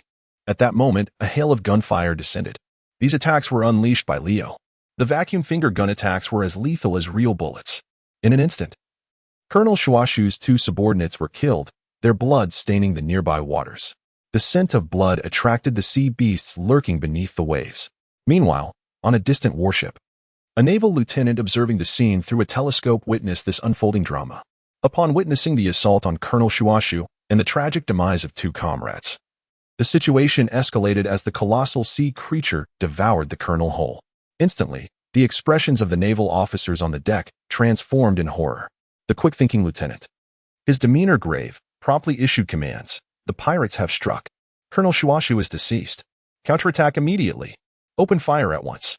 In an instant, the cannons aboard the 4 warships unleashed a barrage of black projectiles, whistling through the air with a piercing sound. Unyielding, the pirates led by Leo retaliated with fervor. At that moment, Leo executed a swift kick, and the air shimmered as crescent-shaped slashes manifested and vanished in an instant. Miraculously, all incoming cannonballs detonated mid-air, posing no threat whatsoever. Observing Leo's prowess in effortlessly dismantling the cannon fire, the crews of the 3 massive pirate ships erupted in a chorus of cheers. Leo's strength far surpassed that of their previous captain, instilling profound admiration and reverence in each pirate. What? How is this possible? The Navy personnel aboard the distant warships stood in disbelief, unable to comprehend the spectacle before them. "Fire! Open fire immediately! Sink those pirate ships!" The lieutenant on the deck commanded once more. Yet, just as he uttered these words, his body stiffened. A crimson gash appeared at the center of his forehead, and in an instant, he was cleaved in 2. Simultaneously, the naval vessel beneath him erupted with a deafening roar, splitting from bow to stern. Amidst a cacophony of destruction and the shattering of masts, metal, and wood, the enormous warship rapidly descended into the depths of the sea. The remaining sailors aboard the 3 warships were left aghast at the unfolding chaos. "Incredible! That ship harbors a master swordsman. Retreat at once," they cried. "No one is allowed to flee. Fire immediately. We must avenge our fallen brothers and Colonel Shuashu." Other officers, including lieutenants and ensigns, stepped forward to take command of the battle. However, just as these young officers issued their orders, their vessels were suddenly beset by a new onslaught. The naval soldiers clearly perceived ominous forces surging from the distant waters, advancing swiftly to attack. The vast ocean appeared as if cleaved by an invisible, colossal blade, creating immense chasms upon its surface. Before the naval soldiers could comprehend the unfolding calamity, their vessels began to split apart. With a thunderous roar, the damaged warships plunged swiftly into the depths, sending numerous sailors tumbling into the water. It was only at that moment that they realized they had provoked a force far beyond their reckoning. Many sailors clung to fragments of their ships, adrift upon the waves, gasping for breath. Yet, in an instant, they beheld the resurgence of enemy assaults. A devastating, intangible vacuum slash cleaved through the ocean's surface, striking down a group of naval soldiers who had only just resurfaced. In an instant, that contingent was annihilated, their blood staining the sea crimson. Concurrently, a barrage of further attacks ensued. The remaining sailors finally grasped that their foes harbored no intention of mercy. They were intent on complete extermination. A naval captain urgently shouted to his subordinate, who was in charge of the communication device, "Quick, relay the situation here to Marineford in the headquarters. These pirates are utterly insane." Insane. No sooner had he uttered these words than he witnessed another group of surviving soldiers, less than 50 meters away, engulfed by the monstrous waves unleashed by the terrifying vacuum strike. Chapter 11. Awaiting their arrival with poised stillness at Marine headquarters, in the office of Admiral Sengoku. He found himself beset by a throbbing headache. Initially, he had believed that the execution of the notorious pirate Roger would quell the tumultuous chaos of the seas and restore peace to the world. However, to everyone's astonishment, Roger, that cunning rogue, had, in his dying moments, ignited an even more tumultuous era of piracy. In his final proclamation, he declared that he had concealed a vast treasure trove of gold and silver in some undisclosed location in the world. This revelation sparked a frenzy among countless pirates, each harboring dreams of unimaginable wealth. These myriad pirate crews instigated chaos across the globe, resulting in innumerable tragedies. Their existence severely distracted the Navy, preventing Marine headquarters from focusing its full attention on the newly formed pirate crews established by the former members of the Rocks Pirates, such as the Whitebeard Pirates, the Kaido Pirates, and the Golden Lion Pirates, among others. As these pirate factions grew in strength and numbers, they became increasingly formidable and challenging to confront. The Holy Land Mariewa continued to exert pressure on Marineford. Over the years, Sengoku had been greatly troubled by these developments. Though not yet 60, his hair had already turned a shade of gray. Recently, he had heard that the Whitebeard Pirates had seized several islands in the New World, further extending their influence. In the midst of contemplation regarding how to counter the Whitebeard Pirates, Sengoku sought to devise strategies for undermining their formidable strength. However, his thoughts were abruptly interrupted by a knock at the door. He snapped back to reality, astonished, and glanced towards the entrance. "Come in." Admiral Sengoku, a naval colonel, entered, exuding an air of utmost respect. "We have just received notification from the intelligence department regarding a grave incident at Harashing, one of the starting points of the Grand Line. There has been a pirate attack on our personnel. 4 warships led by Colonel Shuashu have been assaulted by the Mad Axe pirates, and currently, all crew members are unaccounted for." Upon hearing this report, Sengoku's already tumultuous mind felt a jolt of pain, as though his temples had been struck forcefully. Nevertheless, being an experienced admiral who had witnessed countless crises, he remained composed. After all, the matter involved merely a single naval colonel. The Mad Axe Pirates, a crew that had amassed over 500 members in just 3 years at sea, had become notorious for their assaults on various towns, leading to a bounty of 130 million berries. Sengoku recalled approving the bounty himself. "Indeed, Admiral Sengoku." The subordinate nodded affirmatively. Sengoku pondered for a moment. As an admiral, he was acutely aware of the reality within the ranks of the Navy. While some personnel showed promise, the majority were akin to mud that could not be molded. In particular, Colonel Shuashu had often been the subject of disparaging rumors. Sengoku was not oblivious to this. He simply had not found the time to address the matter. Given the Navy's current manpower shortages, Colonel Shuashu's presence held some value, at least within his jurisdiction. Pirate attacks on towns were infrequent. Thus, Sengoku reluctantly chose to overlook certain issues, recognizing that many of the lower-ranking officers were preoccupied with matters other than their duties.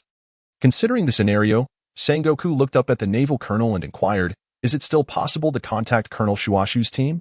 "I regret to inform you, Admiral Sengoku, that the last communication we had with them was half an hour ago, during which they reported that all 4 warships had been destroyed. The enemy appeared to be utilizing a technique resembling the Navy's 6 styles. That is all the information we have at this time." Communication was subsequently cut off, leaving us with no further intelligence. The subordinate added, "Feeling the gravity of the situation, I felt it was imperative to personally report this news to you." Sengoku paid no mind to the interruption. With troubles already piling up, one more made little difference.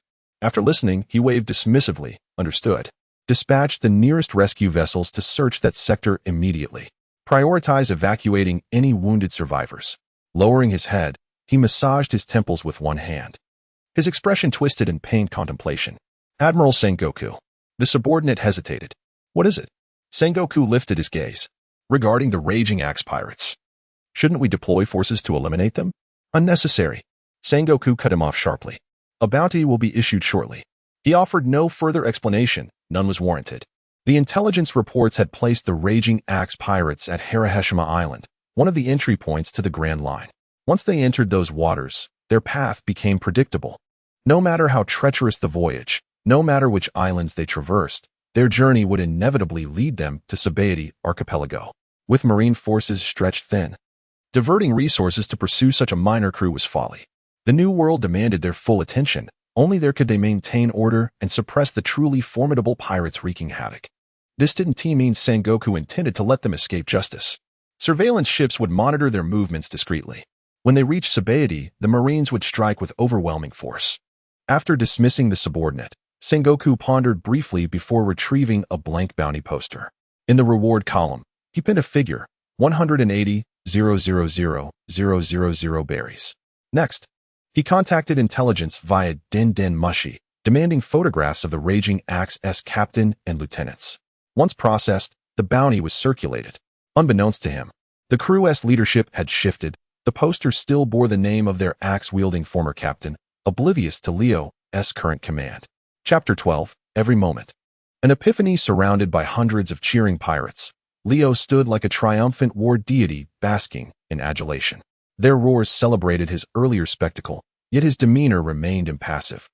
Eliminating a mere marine captain, a corrupt worm hiding within their ranks, brought him no satisfaction. This was no true vengeance, nor did it stir any sense of accomplishment. His inner fury remained as fervent as ever, perhaps even more intense than before. The sole source of solace, perhaps, lay in the newfound insights that illuminated Leo's mind at this very moment. Following the recent battle, Leo had acquired profound understandings regarding the application of the Navy's Rokushiki techniques, as well as the utilization of Haki, armament, conquerors, and observation. Furthermore, additional information began to crystallize in his consciousness. Leading into a profound realization, he comprehended how to harness the strength of his muscles to achieve greater explosive power, enhanced speed, and more effective methods to evade his adversaries' attacks. Additionally, Leo gleaned further conjectures. If he engaged in physical training guided by these hypotheses, his physical prowess would experience exponential growth. Although he could not precisely name these revelations, he was certain they would significantly bolster his strength. Now, Leo found himself eagerly anticipating his next performance in battle. 3 colossal pirate ships sliced through the ocean, their crews fully prepared for their journey to the New World, equipped with navigational instruments, provisions, and fresh water. The navigator could deftly command the vessel, alleviating Leo of considerable burdens. At present, he needed only to devote himself on deck to mastering the techniques of martial arts, Haki, and swordsmanship he had recently comprehended, thereby accelerating his ascent in power. Everything else was of no concern to him. However, Leo felt a twinge of perplexity. Under normal circumstances, the Navy would dispatch reinforcements to assist after such a severe assault, even pursuing them for retribution. Yet, 3 days had elapsed, and not a single trace of them could be found. Could it be that his swift actions had prevented them from relaying the news?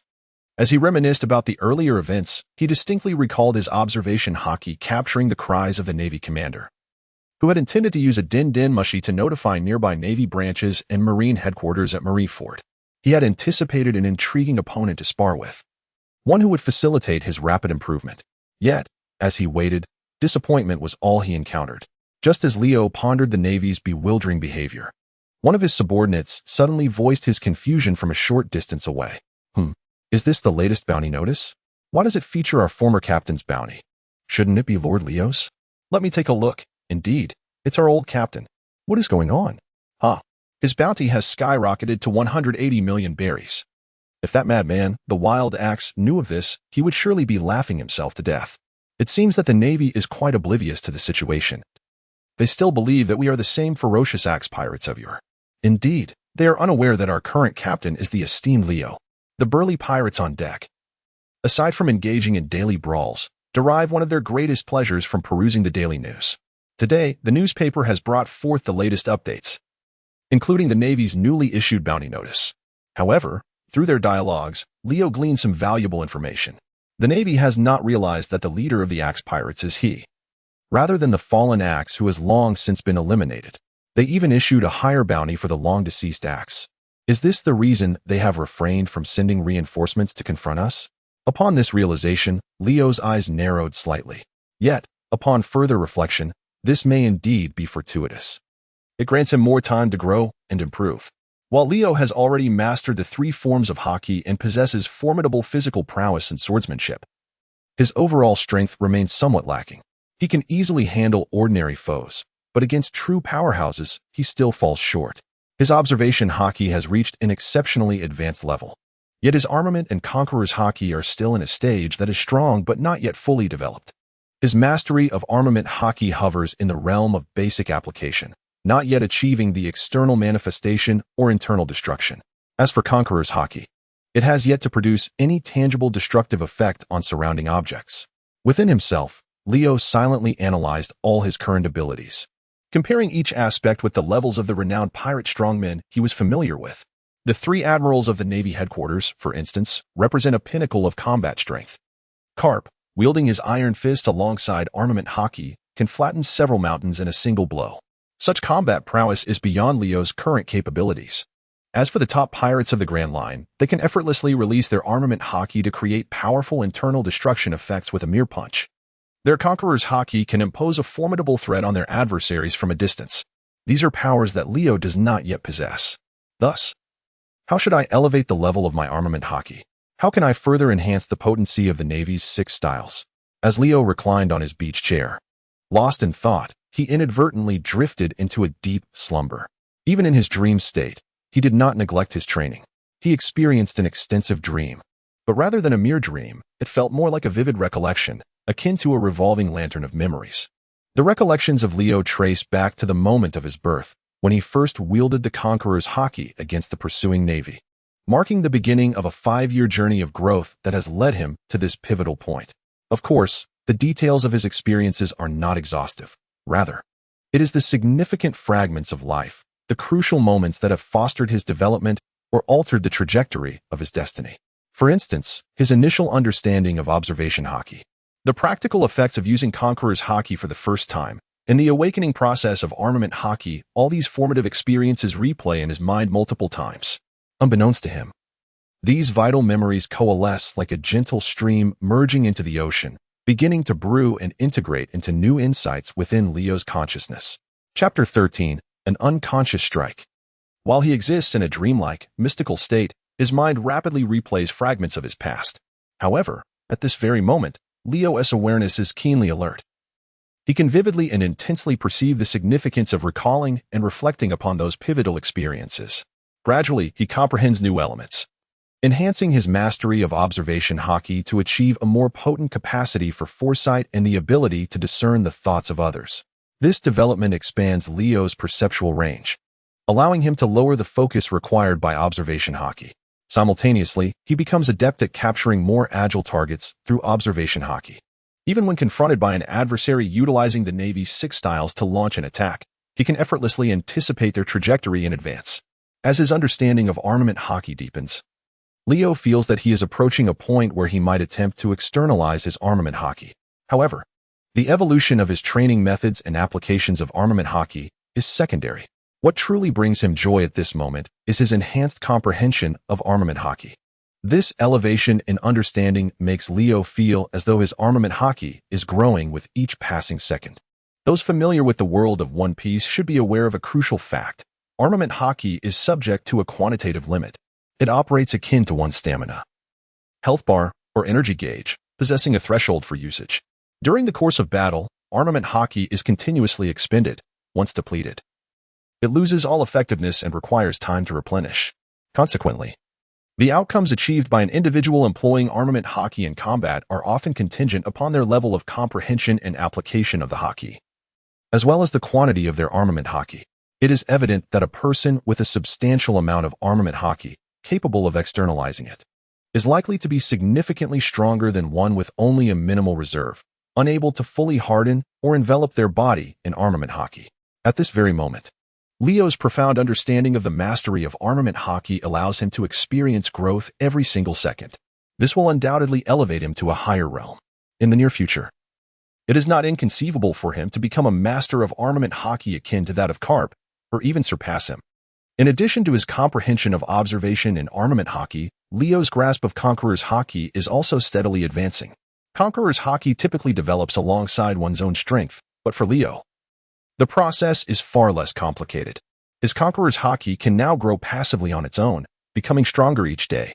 This implies that when Leo next employs his Conqueror's Haki, not only will its effective range expand, but its potency will also be significantly enhanced. Previously, he could only stun ordinary naval soldiers and captains. Now, he believes he can effortlessly incapacitate a naval colonel. As for someone of the caliber of Colonel Mouse, that is a foregone conclusion. Beyond the three forms of Haki, Leo's understanding of swordsmanship and martial arts is also on the rise. For the average person, the art of the sword is quite simple. They do not require an abundance of flashy techniques. For a true swordsman, the outcome of the battle is often predetermined the moment they draw their weapon.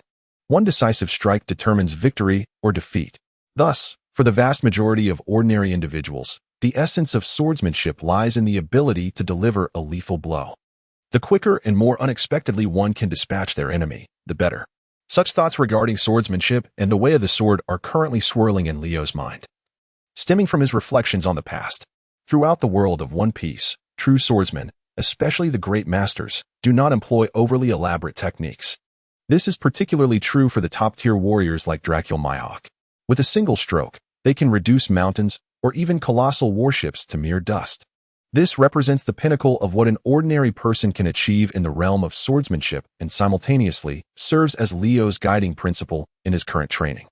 Immersed in his unique understanding, Leo remains blissfully unaware that they are currently facing a threat. The pirates on the deck have begun to exhibit signs of panic. 4 or 5 enormous naval warships have appeared on the horizon. It is evident that these vessels have come from a nearby naval base, likely not only to rescue the naval forces they had previously defeated, but also with the intention of mounting a counteroffensive against them. The pirates were anxious. Yet upon seeing Leo reclined on a beach chair, seemingly lost in slumber, none dared to disturb his rest.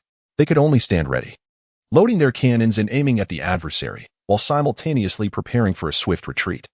The decision to either fight to the bitter end or flee rested solely on the command of their leader, Leo. Leo had transcended to an entirely new realm in his understanding of swordsmanship. In a moment of exhilaration, he abruptly rose and approached one of his subordinates, effortlessly drawing a 2-meter-long sword from his waist. "Lord Leo, what are you about to do? Are you going to wield your sword? Everyone, step aside." As the pirates on deck beheld Leo striding confidently with the massive blade, appearing almost as if in a trance, eyes closed and silent, a wave of apprehension washed over them, prompting instinctive movements to evade. It was then, quite unexpectedly, that they witnessed Leo brandishing the sword towards the distant ocean, cleaving through the air with a single stroke. In an instant, it was as if the very heavens dimmed. With a fierce gust of wind, the sea was ruthlessly split apart. The invisible sword energy surged forth with precision, aimed directly at the oncoming naval ships. The speed of this attack was astonishing. So much so that the pirates only witnessed its launch, oblivious to its target until they saw the 5 naval warships abruptly severed in two. By the heavens, they've been cut in half. The top-tier Navy ships, utterly bisected, exclaimed the pirates. Such formidable swordsmanship. Our leader is indeed a master swordsman. Leo resonated through their ranks as they marveled at the sheer might displayed. Chapter 14. The truth behind becoming strong is so simple. With Leo's unconsciously unleashed sword strike, the formidable energy not only cleaved the ocean but inadvertently obliterated the 5 naval warships in its path. In mere moments, all 5 vessels were severed, sinking rapidly beneath the waves amidst the astonished cheers of the pirates. All on deck were left in stunned silence, unable to fathom that Leo possessed not only remarkable physical prowess and acute perception but also astonishing swordsmanship. This was beyond what any ordinary swordsman could achieve. A master swordsman. Our leader is truly a grand swordsman. They marveled, unable to believe their own eyes had they not witnessed it firsthand. Once a source of exasperation for our leader, the naval warships have now been effortlessly dispatched by Captain Leo as if slicing through vegetables, giving the impression that the two are from entirely different realms. We are fortunate to be following Captain Leo. Indeed, that was a sagacious decision from the outset. 3 massive pirate ships, accompanied by hundreds of jubilant pirates, erupted in cheers. Their discussions and praises grew increasingly louder, eventually rousing Leo from his contemplative reverie. Slowly, he opened his eyes, first glancing at the formidable blade in his grasp, which was nearly twice his height. Realization dawned upon him as he lifted his gaze towards the ocean's surface. At first glance, it appeared desolate. Yet Leo's keen eyesight discerned something amiss. Naval soldiers struggling to rescue one another amidst the waves. Upon witnessing this scene and hearing the surrounding pirates' raucous celebrations, Leo surmised the events that had unfolded. Was it my doing? He instinctively glanced at the weapon he wielded, recalling that he had unconsciously unleashed that strike, leaving him uncertain of its origin. Nonetheless, he decided to accept it as his own. Thus, he pondered the intricacies of his swordsmanship, rapidly sifting through the knowledge stored in his mind regarding his newly acquired techniques. Following the information, his body instinctively mirrored the corresponding movements. This is how one initiates. A master swordsman aims for a swift, decisive conclusion to battle. Leo mused silently as he deftly rotated his wrist, raising the blade once more to cleave the expanse of ocean before him. In that moment, clarity washed over him. He perceived, with startling precision, how his actions, aligned with the profound principles of swordplay he had grasped, transformed his weapon into an extension of the cosmos itself. Each motion, whether lifting or slicing, flowed seamlessly, as if navigating through an absolute vacuum. Yet, this seemingly unremarkable strike concealed tremendous power. As he swung, a vacuum of sword pressure erupted, the highly compressed energy rivaling that of legendary armaments, capable of effortlessly severing steel and cleaving jade. The overwhelming force cleaved the ocean's surface once more. Leo himself hardly registered the phenomenon as the formidable wave of sword energy cascaded towards the multitude of naval soldiers struggling to stay afloat. The air crackled with intensity as the sword energy surged across the sea, conjuring a terrifying deluge. The towering waves, reminiscent of a colossal bomb detonating beneath the ocean's surface, swiftly engulfed the unfortunate naval soldiers who had plunged into the water. Indeed, Leo marveled at the weapon in his grasp and his own hands. Is this the essence of swordsmanship? How astonishingly simple it is, he chuckled softly. The extraordinary insight he possessed bestowed upon him remarkable growth, not in the form of overwhelming power, but rather through an accelerated pace of development and comprehension. For Leo, this was already profoundly satisfying. As long as he lived long enough, constantly absorbing knowledge and evolving, he could only wonder what he might ultimately become. However, his desire for vengeance burned ever more fiercely. At the Navy's 25th Division, Colonel Agley, temporarily promoted to replace the recently dispatched Colonel Shoshu, was currently in his office, feigning authority and dominance. His contrived air of command was undeniably effective in instilling fear. All the naval personnel within the base regarded him with utmost respect, which greatly pleased Colonel Agley. Unlike Colonel Shoshu, Agley was not a slacker. For years, he had diligently honed his skills, awaiting his opportunity to ascend. Now that the moment had arrived, he resolved to make a significant impression. He was about to issue orders to inspect the troops, intending to subject the sailors to rigorous training, 1/3 more than usual, to forge them into the most formidable fighting force of his division. Just then, Agley received a frantic call. "Colonel Agley, we have a crisis." "What is it?" he snapped, his expression darkening at the panicked tone. "Pirates.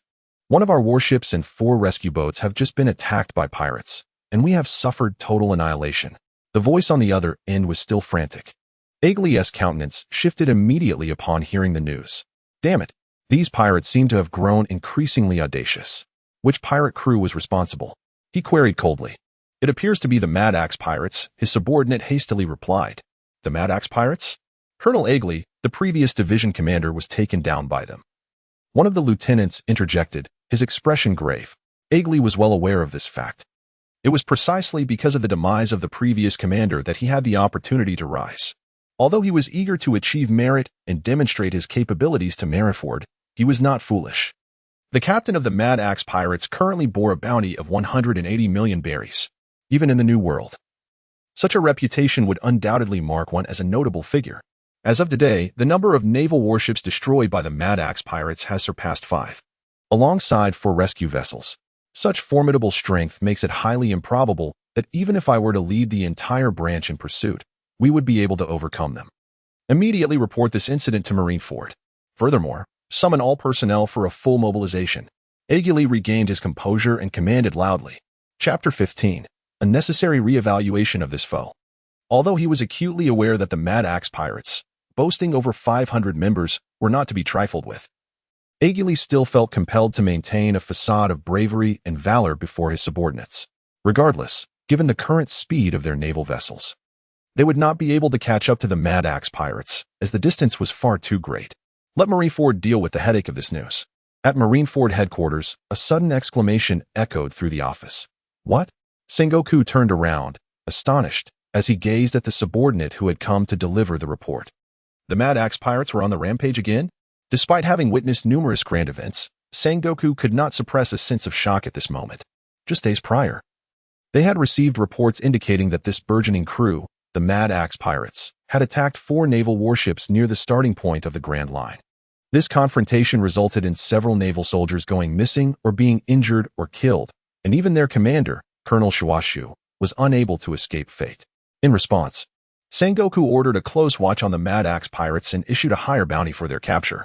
However, the primary strategy was to refrain from immediate action, waiting until they arrived at the Sabaody archipelago to join forces with the Marines and station troops to eradicate these pirates. Yet, Sengoku could never have anticipated that the Mad Axe pirates would prove to be far more troublesome than he had predicted. They now dared to strike against the Navy once more. Damn it, that rascal Roger has left us with a genuine mess. Sengoku gritted his teeth, clenching his fists as he muttered to himself. At that moment, Vice Admiral Tsuru entered from outside. She had also just received news regarding the Mad Axe pirates and had come specifically to confer with Sengoku about the matter. Sengoku, have we underestimated the Mad Axe pirates? It seems we must reevaluate our strategy in dealing with them. Vice Admiral Tsuru, now the chief strategist of the Marine headquarters, was well regarded for her intelligence, rivaling even Sengoku's own. Upon hearing her agreement, Sengoku quickly composed himself and began to seriously contemplate the issue. After a brief moment, he gravely nodded. Given the current situation, the Mad Axe pirates indeed cannot be taken lightly. We must adopt a serious attitude and thoroughly analyze their capabilities. Buddha Sengoku spoke in a deep voice. In the past, no matter how rampant the pirates were, most newcomers would choose to flee upon encountering the naval fleet. Few pirate crews dared to confront the Navy head-on.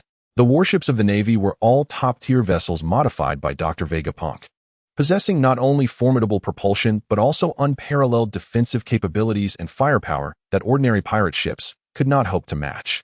Thus, to be able to retreat unscathed while sinking all the Navy's warships amidst an onslaught was a feat that, to Sengoku's knowledge, had been accomplished by no more than 10 pirate crews. These individuals were not mere fledgling pirates. Each one was a renowned figure in the annals of piracy. Sengoku pondered gravely. The fact that the Crazy Axe pirates could achieve such a feat, and not just once but repeatedly, was enough to affirm that their strength had been grossly underestimated. Vice Admiral Tsuru had anticipated this, and upon hearing Sengoku's intention to investigate the Crazy Axe pirates, she approached him and handed over a stack of documents. This is the latest intelligence just relayed from the Information Department. After learning of the Crazy Axe pirates' attack on the commander of the 25th branch, I ordered an investigation. Upon hearing Tsuru's words, Sengoku looked up at her in surprise. You are indeed thorough in your considerations, little Tsuru. He nodded and began to peruse the documents in his hand. On the deck, Leo, lounging on a sunbed, suddenly felt an itch in his ear. He reached up to scratch it and raised his head to see a group of pirates gazing at him with keen interest. Upon meeting their gaze, Leo's expression darkened instantly. At that moment, one of his subordinates approached with a grin, obsequiously inquiring, Boss Leo, I've heard that the next town we reach is incredibly wealthy. This time we must make a substantial haul. Indeed, under your leadership, boss, we shall seize everything from that town, slay all the men, and bring the women aboard.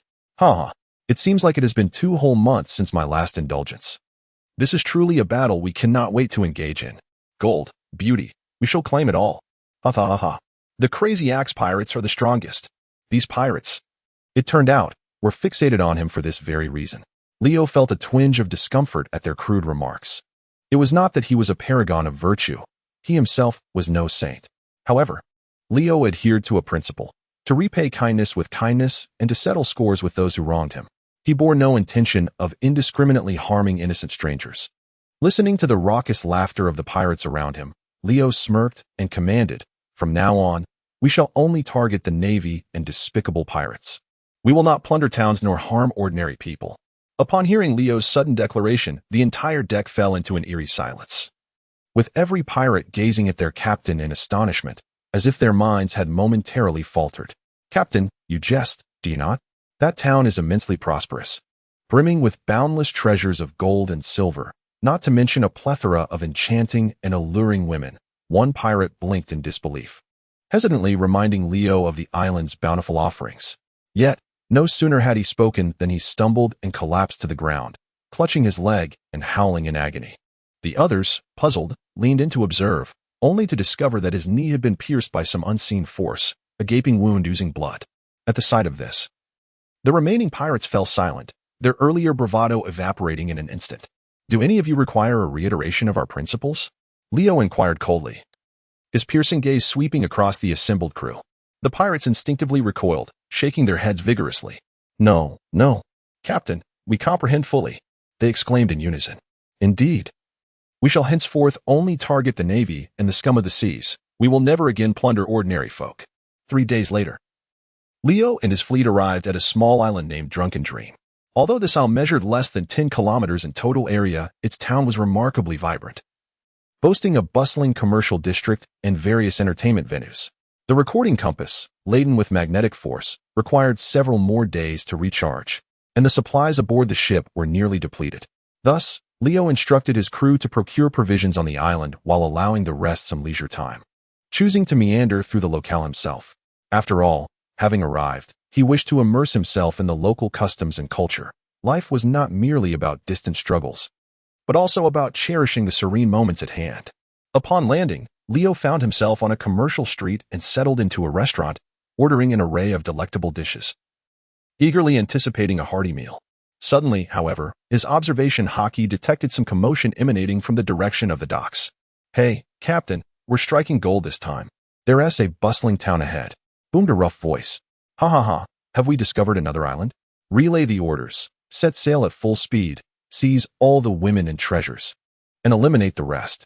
With a table laden with sumptuous delicacies before him, and before he could take a single bite, chaos was already brewing, threatening to obliterate the very town he had just begun to appreciate. Instantly, Leo's demeanor turned icy. At that very moment, a boisterous group of pirates swaggered into the establishment with raucous laughter. They were none other than Captain Cetas and his crew from the second ship of the Mad Axe pirates. The moment Cetas stepped inside with several of his men, his gaze immediately fell upon Leo seated prominently at the center of the hall. Instantly, his expression transformed into one of deference. "Lord Leo, you're here as well." Cetas approached with a courteous greeting, his face adorned with an ingratiating smile. "There are some troublesome individuals at the docks. Take your men and deal with them," Leo commanded without preamble. Cetas blinked in momentary surprise before responding, "Understood, Lord Leo. Leave it to us." He refrained from questioning the nature of the disturbance. When Leo issued an order, no one dared delay. Soon after, Cetas hastily departed with his subordinates in tow. Meanwhile, at Marineford, the headquarters of the Navy, after thorough deliberation and investigation into the origins, social background, and overall strength of the Mad Axe pirates, Fleet Admiral Sengoku authorized the dispatch of 2 formidable captains, both on the cusp of promotion to Rear Admiral, to eliminate the threat. The 2 officers, Alexei and Cheyenne, were formidable in their own right. The former excelled in armament Haki, swordsmanship, and the Rokushiki techniques, while the latter wielded the powers of the rust fruit, a paramecia-type devil fruit of considerable might. Each led a fleet of 3 top-tier battleships, the Navy's most heavily armed vessels, toward the coordinates provided by intelligence. As the 6 massive warships sailed into the golden horizon beneath the morning sun, Sengoku inhaled deeply beside Vice Admiral Garp. Though he remained silent, his unease was palpable. Had the Navy not been stretched thin, Sengoku would never have dispatched mere captains to confront the Mad Axe pirates. "Rest easy, Sengoku," Garp reassured, recognizing his old friend's concern. "Both are prodigies, trained by Zephyr. Though young, they are exemplary Marines. I have every confidence in their success." Sengoku nodded wordlessly. Yet, their very youth made them prone to misjudgment. He could only hope his apprehension was unwarranted.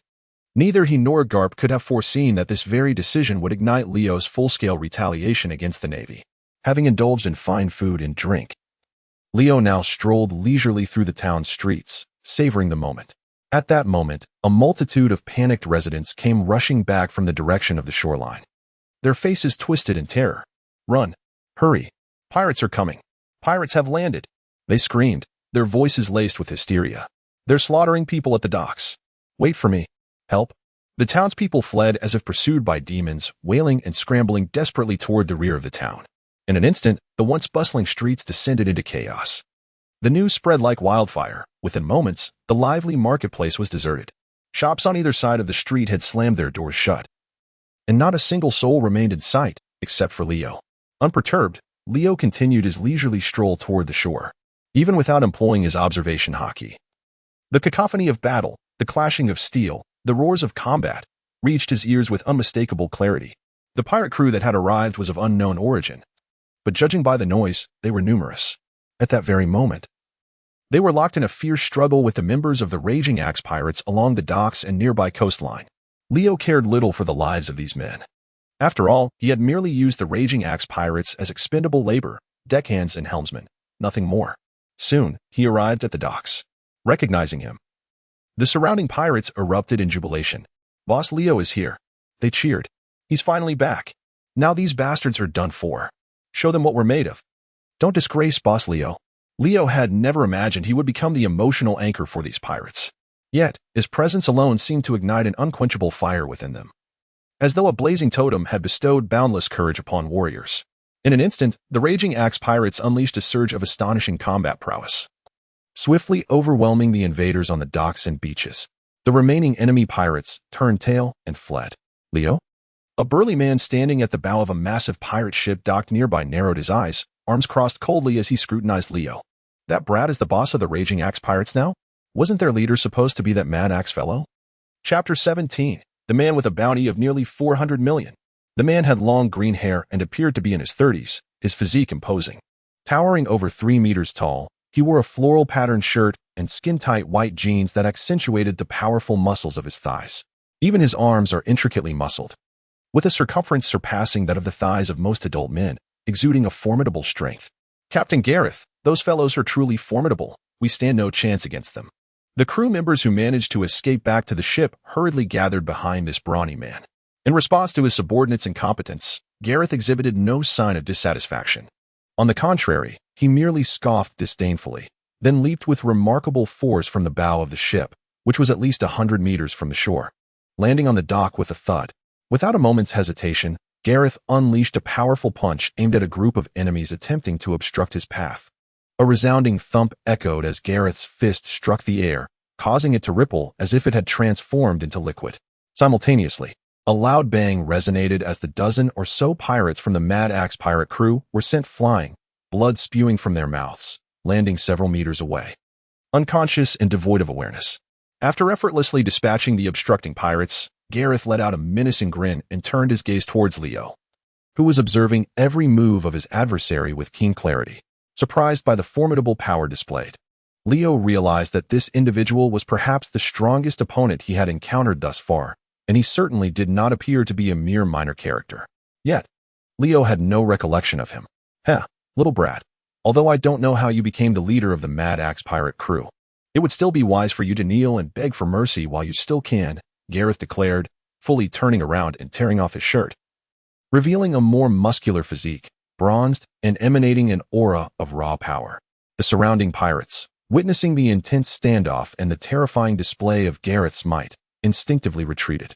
Soon, within a radius of 500 meters, only the two remained. Leo stretched his neck and calmly inquired, "Who are you?" "Huh, you don't even recognize me?" Gareth initially responded with astonishment, but his expression quickly darkened. "Given your age, it is understandable that you wouldn't know me. I am Shaybait Gareth. Hand over the treasures from your ship and scram, and perhaps I might spare your life." Gareth threatened with a sinister grin. "Indeed, a name I have never heard of," Leo muttered, shaking his head. Gareth felt deeply offended by this remark, his expression darkening once more. At that moment, a member of the Mad Axe pirates in the distance recognized the identity of the man before them and shouted towards Leo, "Boss Leo, this fellow is Gears of the Sabbat." "Gears of Sabbat? The one infamously known as the Hellish Slaughter Maniac?" "Indeed. He is the captain of the Gears pirates. He once caused a stir by ruthlessly slaughtering his own village and seizing all the gold and treasures to fund his journey at sea. Over the past 2 years, his notoriety has soared, eclipsing even our former captain, Mad Axe. Now he is a pirate with a bounty exceeding 390 million berries. I heard that just last month, he and his crew plundered over a dozen towns, leaving countless casualties in their wake. and even the Navy has been powerless against him. The surrounding chatter finally illuminated Leo regarding the true nature of the man before him. It seemed Gears was quite intrigued by the pirate's assessments of him, as a smug expression continually graced his face. Indeed, I am the hellish slaughter maniac. If you're scared, you should kneel and beg for mercy, ha ha ha. Gears sneered at Leo. However, Leo remained expressionless. His calm demeanor ignited Gears' fury in an instant, causing his smile to vanish. You little brat. It seems you are determined to seek your demise. Don't blame me for being ruthless. Upon finishing his words, Gears suddenly stomped his feet onto the ground with tremendous force. Instantly, the dock-S surface shattered beneath him, revealing a web of cracks. Simultaneously, a piercing sound resonated through the air, resembling an object cutting through it at high speed. In an instant, Gears vanished. The next moment, he had appeared before Leo, towering over him, and swung a fist downwards. Yet, at that critical juncture, Leo effortlessly raised his fist to meet Gears' strike. A deafening sound echoed. Leo's feet sank deep into the ground, while his body was forcefully pushed back by Gears' punch, creating 2 half-meter deep furrows in the earth. What immense power! Leo marveled inwardly. No wonder this guy is so arrogant. He indeed possesses remarkable strength. Are you afraid? It's too late to beg for mercy now. Gears continued to clash fists with Leo, and as he looked down, he caught a fleeting glimpse of surprise on Leo's face, which instantly provoked a sinister grin from him. Little did he know, at that moment, Leo's lips curled into a scornful smile.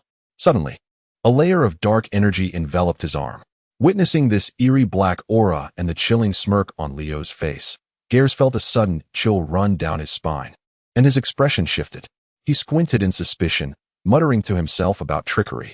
However, just as he was about to unleash a powerful punch to drive Leo into the ground, he suddenly sensed an overwhelming force emanating from Leo's small arm, one far beyond his own current strength. In that instant, Gareth realized the gravity of the situation. Without a moment's hesitation, he gritted his teeth and swung his left fist toward Leo's head. Yet, it was too late. That seemingly boundless power erupted in an instant. With a thunderous crash, Gareth's massive frame was sent hurtling backward like a cannonball, landing over 100 meters away. Chapter 18. The Experienced Baby. Leo's punch had forcibly propelled Gareth several hundred meters away, leaving all the pirates present in utter disbelief and shock. They could never have imagined that such terrifying power lay concealed within Leo's diminutive form. Captain Gareth had been repelled? This must be a joke. What on earth is that little brat? This is impossible. Absolutely impossible. Gareth's crew was left in a state of astonishment, unable to accept what their eyes beheld. On the other hand, the members of the Mad Axe pirate crew erupted in jubilant cheers for Leo. Haha. Truly, Leo is remarkable. Absolutely formidable. He not only stands up to Gareth, but even seems to gain the upper hand. Indeed, Leo is our champion. This battle is surely ours. Gareth has amassed a wealth of treasures over the years, and now they shall all belong to us. Hundreds of pirates brimmed with excitement, as if victory was already within their grasp. Meanwhile, Leo was determined not to let Gareth escape. Though that last punch appeared effortless, he was acutely aware that Gareth would not be easily defeated by just that one blow. As Leo caught up to Gareth, he noticed that the latter had quickly regained his composure. Upon seeing Leo approach, Gareth grinned menacingly. Little brat, your strength is truly astonishing. Would you be interested in joining my ship as the first mate? I could use a right-hand man. Shut your mouth, Leo retorted without reservation, launching a punch toward his adversary. This time, he refrained from using armament Haki, as he had yet to fully master its application in combat. Instead, Leo employed the Navy's sixth form, the finger pistol, substituting a fist for a finger. His mastery of the sixth form had deepened to a level where it was now instinctual. Whether it be finger pistol or fist, he was ready for the challenge. The principles of exertion remain consistent. With a single strike, an array of vacuum punches materializes instantaneously in the air, akin to a multitude of genuine fists, all converging towards the opponent from various angles. Gareth, caught off guard, could scarcely anticipate that Leo possessed such a technique, despite his extensive experience. He never imagined such a scenario would unfold against him. In a moment of vulnerability, Gareth was struck once more by Leo's onslaught. The barrage of vacuum punches landed forcefully upon him, producing a cacophony of bone and flesh. His massive frame crashed heavily to the ground, creating a thunderous impact that sent dust swirling into the air. In that instant, he sustained injuries and spat out a mouthful of blood. However, Leo seemed to have underestimated his opponent. Despite being wounded, Gareth exhibited no signs of distress. On the contrary, he sprang back to his feet with renewed vigor, ready to retaliate. Now it's my turn. Feel the might of my fist. Gareth snarled, launching a powerful punch towards Leo. Unfortunately for him, against an opponent endowed with nearly unparalleled observation Haki, all his efforts were in vain. Leo, relying solely on his formidable precognitive abilities, effortlessly evaded Gareth's attacks without even needing to resort to paper-drawing techniques. Gareth's colossal blow, infused with nearly all his strength, not only missed its target but also created significant trouble for him due to his excessive force. His fist struck the air, and with an unstoppable momentum, he crashed into the ground, resulting in a thunderous explosion that fractured the earth, leaving a gaping pit over 30 meters in diameter. The ensuing cloud of dust obscured his vision. Damn it! Where are you, brat? Show yourself. Gareth evidently had yet to awaken his Haki. Despite his formidable physical prowess, he found himself utterly unable to contend with Leo, who seemed to toy with him effortlessly. Looking for me? Leo's voice suddenly resonated behind Gareth. Reacting swiftly, Gareth turned and hurled a powerful punch in the direction of the voice. Yet, once again, he struck nothing but air. Frustration consumed him, nearly driving him to madness. Meanwhile, Leo perceived Gareth as nothing more than a source of experience points for his growth. So this is how effortless and effective the Navy's 6 styles can be when mastered. Against an opponent devoid of Haki, it's akin to a slaughter. Leo mused internally. As the battle with his opponent raged on, Leo naturally began to discern many previously unnoticed details. For instance, when employing Moonstep, there was room for refinement in muscle exertion, aerial footholds, and angle adjustments, enhancements that could yield swifter movements, more unpredictable maneuvers, and greater energy efficiency. Similarly, the vacuum fist shockwave he had just unleashed could be executed with even less exertion while amplifying its destructive potential. The crux lay in mastering more effortless and sophisticated techniques of force application. Numerous other insights surfaced as well, such as the critical balance between speed and power when stamina was limited. Gareth's current approach served as a glaring counterexample. In his reckless pursuit of brute strength, he sacrificed both agility and precision. Had he tempered his strikes, he could have conserved energy and stood a far better chance of landing a hit on Leo. Instead, he resembled nothing more than a mindless beast, relying solely on raw power. Missing his target was inevitable. These revelations etched themselves into Leo's mind as the duel unfolded. Sharpening his understanding beyond mere physical combat, his mastery of the 3 Haki types also deepened. Such epiphanies would undoubtedly propel his growth further. After toying with Gareth a while longer, Leo sensed his adversary had reached his limit. There was nothing left to learn from him. With cold finality, Leo resolved to deliver the finishing blow. Chapter 19. Money holds no interest for me. Determined to conclude the battle with a single strike, Leo decisively unleashed his Conqueror's Haki. In an instant, Gareth, who had just been furiously searching for Leo's whereabouts to deliver a fatal blow to his opponent, was suddenly taken aback. A shiver coursed through his body as cold sweat trickled down his cheek. In disbelief, he turned to gaze behind him. Could it be that he had not fallen? Leo stood calmly, arms crossed, gazing at his opponent. His initial encounter with the Conqueror's Haki occurred at the moment of its awakening. After his first release, he found himself unable to summon it again, leading him to believe that it had been entirely depleted. However, through years of diligent training and growth, Leo came to understand that the Conqueror's Haki differs fundamentally from the armament Haki. It is not bound by a quantifiable limit.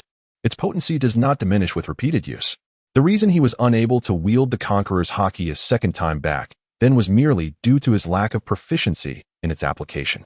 At that time, his understanding of the Conqueror's Haki was nascent, and he had yet to master the ability to control it at will, typically releasing it only in moments of extreme emotional upheaval and without conscious intent. Now, Leo has mastered the ability to unleash Conqueror's Haki at will through sheer intent. Although he is yet to reach the level where he can directly wield this power to shatter surrounding objects and inflict lethal damage on his adversaries, it appears he can effectively intimidate someone like Gareth without difficulty. As Leo activated his Conqueror's Haki, a wealth of insights regarding this formidable power flooded his mind. It felt as if his very being was paralyzed by a profound awe. What have you done to me? Gareth questioned, his gaze filled with suspicion and disbelief. You are quite bothersome. Just collapse here, Leo retorted, his arm enveloped in armament Haki as he leaped towards his opponent, aiming a strike at Gareth's head. With a resounding thud, what appeared to be an unremarkable punch sent Gareth reeling, his eyes swirling with stars as blood spewed from his mouth, and he fell backward. Moments later, Gears rolled his eyes back and lost consciousness entirely. The Conqueror's Haki continued to evolve within Leo, and it seemed that engaging in battle enhanced his understanding, yielding greater experiential rewards. Reflecting on the recent skirmish, Leo silently acknowledged the vast gains he had acquired, not only in swordsmanship but also in Haki and physical techniques. After vanquishing Gears, Leo nonchalantly returned to his ship, where the members of the Mad Axe Pirates awaited him with utmost respect. Boss Leo, the bounty on Shabark Gears is nearly 400 million. If we turn him over to the Navy, we could earn a substantial sum. One pirate approached him with a sycophantic grin. Another chimed in. Their ship must be laden with treasures, Boss Leo. Should we not seize the opportunity? Do I really need to instruct you on such matters? Leo replied coldly. Instantly, the pirates understood, and their faces lit up with excitement, resembling ravenous beasts. Hey, did you hear that? Boss Leo wants us to leave no stone unturned with Gears' crew. Charge. Let us eliminate them all and bring back the riches. Ha. A chaotic battle erupted once more. Faced with the overwhelming might of the Mad Axe Pirates, Gears' crew stood no chance. Having just witnessed their leader's defeat and uncertain fate, the disheartened stragglers were utterly incapable of challenging the Mad Axe Pirates. They were soon scattered, with some pirates diving into the sea to escape, others pleading for mercy, while many were dealt with on the spot. The conflict concluded swiftly and as anticipated. Gears' crew had amassed an abundance of gold and jewels from their 2 years of plundering towns. Due to their lack of territory, these individuals carried their treasures aboard the ship. At this moment, these spoils undoubtedly belonged to Leo. The pirates, humming and singing, swiftly transported box after box of gold and jewels towards him. Leo, meanwhile, sat leisurely in his chair, calmly observing the scene. He was not particularly interested in the gold and silver. What captivated him far more were the insights he had recently grasped. A more comprehensive and superior approach to cultivation, as well as intricate combat techniques, were all invaluable assets that would aid Leo in rapidly enhancing his strength, far more precious than mere riches. The magnetic force on the island of Drunken Dreams was exceedingly weak, resulting in a prolonged duration for the recording needle to fill with the required magnetism. During these days of waiting, Leo had made significant advancements in his abilities. On that particular morning, as had been his routine for several days, he rose early to the deck to warm up and engage in his morning exercises. However, the lookout on the mast suddenly rang the alarm, warning everyone. The Navy is approaching. Attention, everyone. A naval force is heading our way. The abrupt tolling of the bell shattered the sweet dreams of all. The rough men sprawled across the deck groggily rose to their feet. Leo, however, lifted his gaze towards the distance. A thick fog enveloped the morning sea, obscuring visibility. Yet, amidst the haze, he could indeed discern several warships seemingly sailing towards them.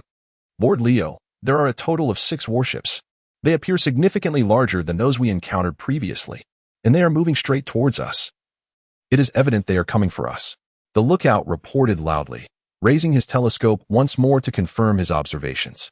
Simultaneously, in the distance, the naval warships led by Rear Admiral Shun and Colonel Ariski had also identified their target. Report. Colonel Ariski, we have confirmed our target ahead. The Axe Pirates are docked at the island's shore. There are 3 pirate ships, and it seems they have noticed us too. The naval lookout conveyed the situation to Colonel Ariski. This man, appearing to be in his early 20s, stood impassively with his arms crossed. Beside him stood a younger individual, likely around 17 or 18, who was the elite Navy officer, Shun. A user of the superhuman rust fruit ability, he coolly issued the command. Relay the order.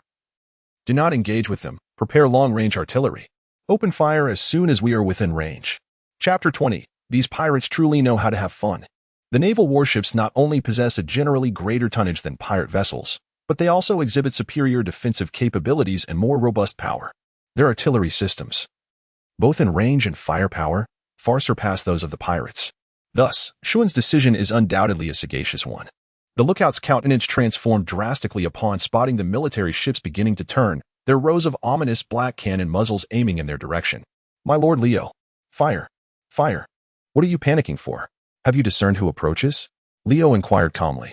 If it were a Marine Admiral, or perhaps Carp or other formidable Vice Admirals, it might pose some trouble. However, if the arrival were merely of lesser figures, there would be little cause for concern. And no, I couldn't see clearly, the lookout stammered, beads of sweat adorning his brow. Utterly useless. Hand me the telescope. Leo, displaying impatience, approached the lookout and seized the telescope to peer into the distance. With the aid of the telescope and the advantage of elevation, Leo finally discerned the situation on the deck of the opposing warship. The two commanders on the opposite side appeared somewhat familiar, yet their youthful visages rendered their identities momentarily elusive to him. Suddenly, a whimsical idea struck Leo, and a playful smirk graced his lips. He descended onto the deck and approached the artillery, the pirates poised and ready to retaliate against the Navy. Observed Leo's actions with bewildered curiosity as he casually picked up a hefty, charcoal-colored cannonball and weighed it in his hand. Thereafter, before the astonished eyes of all the pirates, he threw the cannonball towards the distant warship, shrouded in mist, as though it were a shot put. This spectacle left the entire crew of pirates dumbfounded and incredulous. Mere seconds later, a thunderous boom resonated from the distant sea. Before the pirates could comprehend the unfolding event, Leo seized another cannonball and, employing the same technique, hurled it forth. Whoosh! The black cannonball, accompanied by a piercing sound, swiftly traversed the sea's surface and accurately struck the deck of one of the military vessels. Thud! The cannonball embedded itself into the deck, yet it did not detonate immediately. The Navy soldiers on the deck stared in astonishment at the projectile. Everyone, be cautious. Quickly. Take cover. Damn it, how can their cannons' range be so extensive? The Navy soldiers, regaining their wits, instinctively scrambled for safety. However, at that very moment, an intense explosion erupted from the cannonball embedded in the deck. With a resounding roar, countless Navy soldiers were hurled into the sea by the shockwave, while the deck itself was violently gouged, leaving a gaping crater. Colonel Aliski and Colonel Schuen exchanged glances, disbelief etched on their faces. What? They are hurling bombs by hand? Schuen found the notion utterly astonishing. Just then, a series of sharp, piercing sounds cut through the air. They looked up to see 3 shells, ignited and hurtling towards them. If struck, their battleship would meet the same fate as others, reduced to mere rubble. In that critical moment, Aliski swiftly drew his sword, moving like a flash of lightning. The blade's energy sliced through the air, accurately hitting the airborne shells. With a resounding explosion, the 3 shells detonated mid-air, posing no threat to their vessel. Yet, at that moment, a barrage of additional shells surged forth. Could he be a monster? Schuen furrowed his brow, concern etched on his countenance.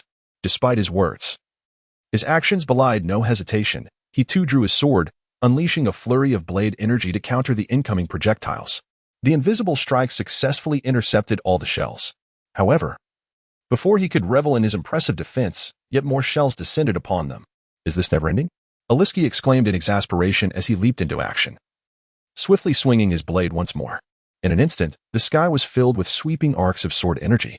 Schuen, equally resolute, wielded his weapon to unleash powerful strikes, creating an unseen defensive barrier that not only thwarted every incoming shell but also dispelled the thick fog enveloping the sea's surface.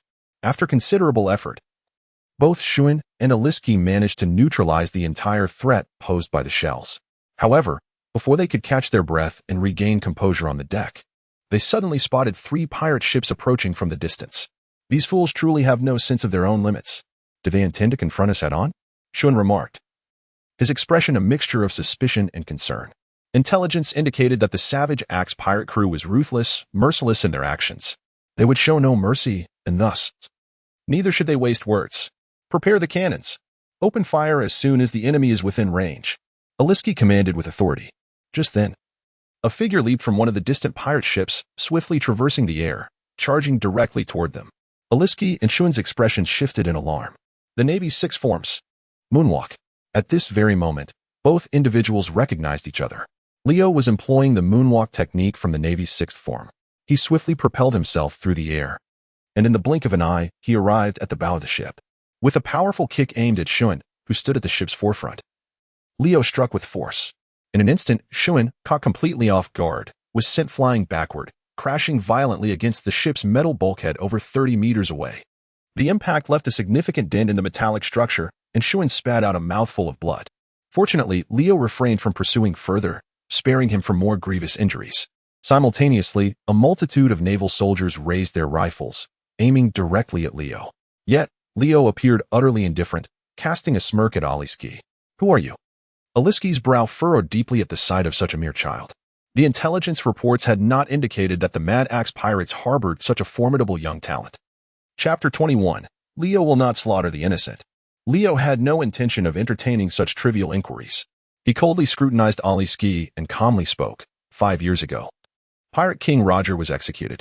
The Navy initiated a brutal cleansing across the globe. That campaign resulted in the deaths of millions of newborns and pregnant women worldwide. Now, I ask you to respond. Aliski's complexion shifted dramatically upon hearing Leo recount the historically suppressed events, long erased by the world government. Before Leo could elaborate further, Aliski, filled with doubt, queried, "Who are you? How do you know this?" Judging by Leo's age, he seemed merely 5 or 6 years old. How could a child possess such knowledge? Aliski's mind raced with ominous conjectures, his gaze toward Leo now tinged with shock. Leo, unfazed by Aliski's reactions, continued with his inquiry. "Were you involved in that operation?" The atmosphere grew tense, silence enveloping the scene, save for the sound of swallowed saliva. At that moment, Shun, having just been knocked away by Leo's kick, rose in fury. He wiped the blood from his mouth, gripped his sword, and charged at Leo, shouting, "You, it seems, are also remnants of that operation. Or perhaps you are the very bloodline left behind by the nefarious Pirate King Roger. Regardless, prepare to meet your end." In a fit of rage, Shun swung his sword at Leo, simultaneously unleashing the powers of the rust fruit. This paramecia-type devil fruit could corrode any material, even the human body, leading to dire consequences for the afflicted target's physical capabilities. Immobility is merely the beginning. When honed to perfection, it becomes an extraordinarily formidable ability. Upon hearing Shun's words, Leo's expression darkened. "So, in your eyes, those innocent lives lost were mere remnants of a bygone era? The descendants of Pirate King Roger, along with his wife, numbering in the millions?" As he spoke, the armament Haki enveloped Leo's hand. He stood motionless, neither dodging nor flinching, in the moment his words faded. His hand shot out with precision, seizing the blade Shun had swung toward him. Instantly, Shun felt his weapon clamped in an unyielding, iron-like grip, impossible to resist. No matter how fiercely he struggled, he couldn't wrench it free. Moreover, Leo's armament Haki suppressed Shun's devil fruit powers, rendering his rusting abilities utterly ineffective. Shun's face twisted in shock, but before he could react, Leo lashed out with a swift kick, sending him hurtling backward once more, blood spraying from his lips. This time, the damage was severe. As Shun's back collided violently with the distant steel barrier, his vision blurred, dizziness overwhelming him. "Damn it. Damn pirates." Gritting his teeth, Shun attempted to rise, but his body screamed in protest, bones fractured, muscles weak, strength draining with every movement. Enough of this. Alexei finally snapped out of his stunned silence.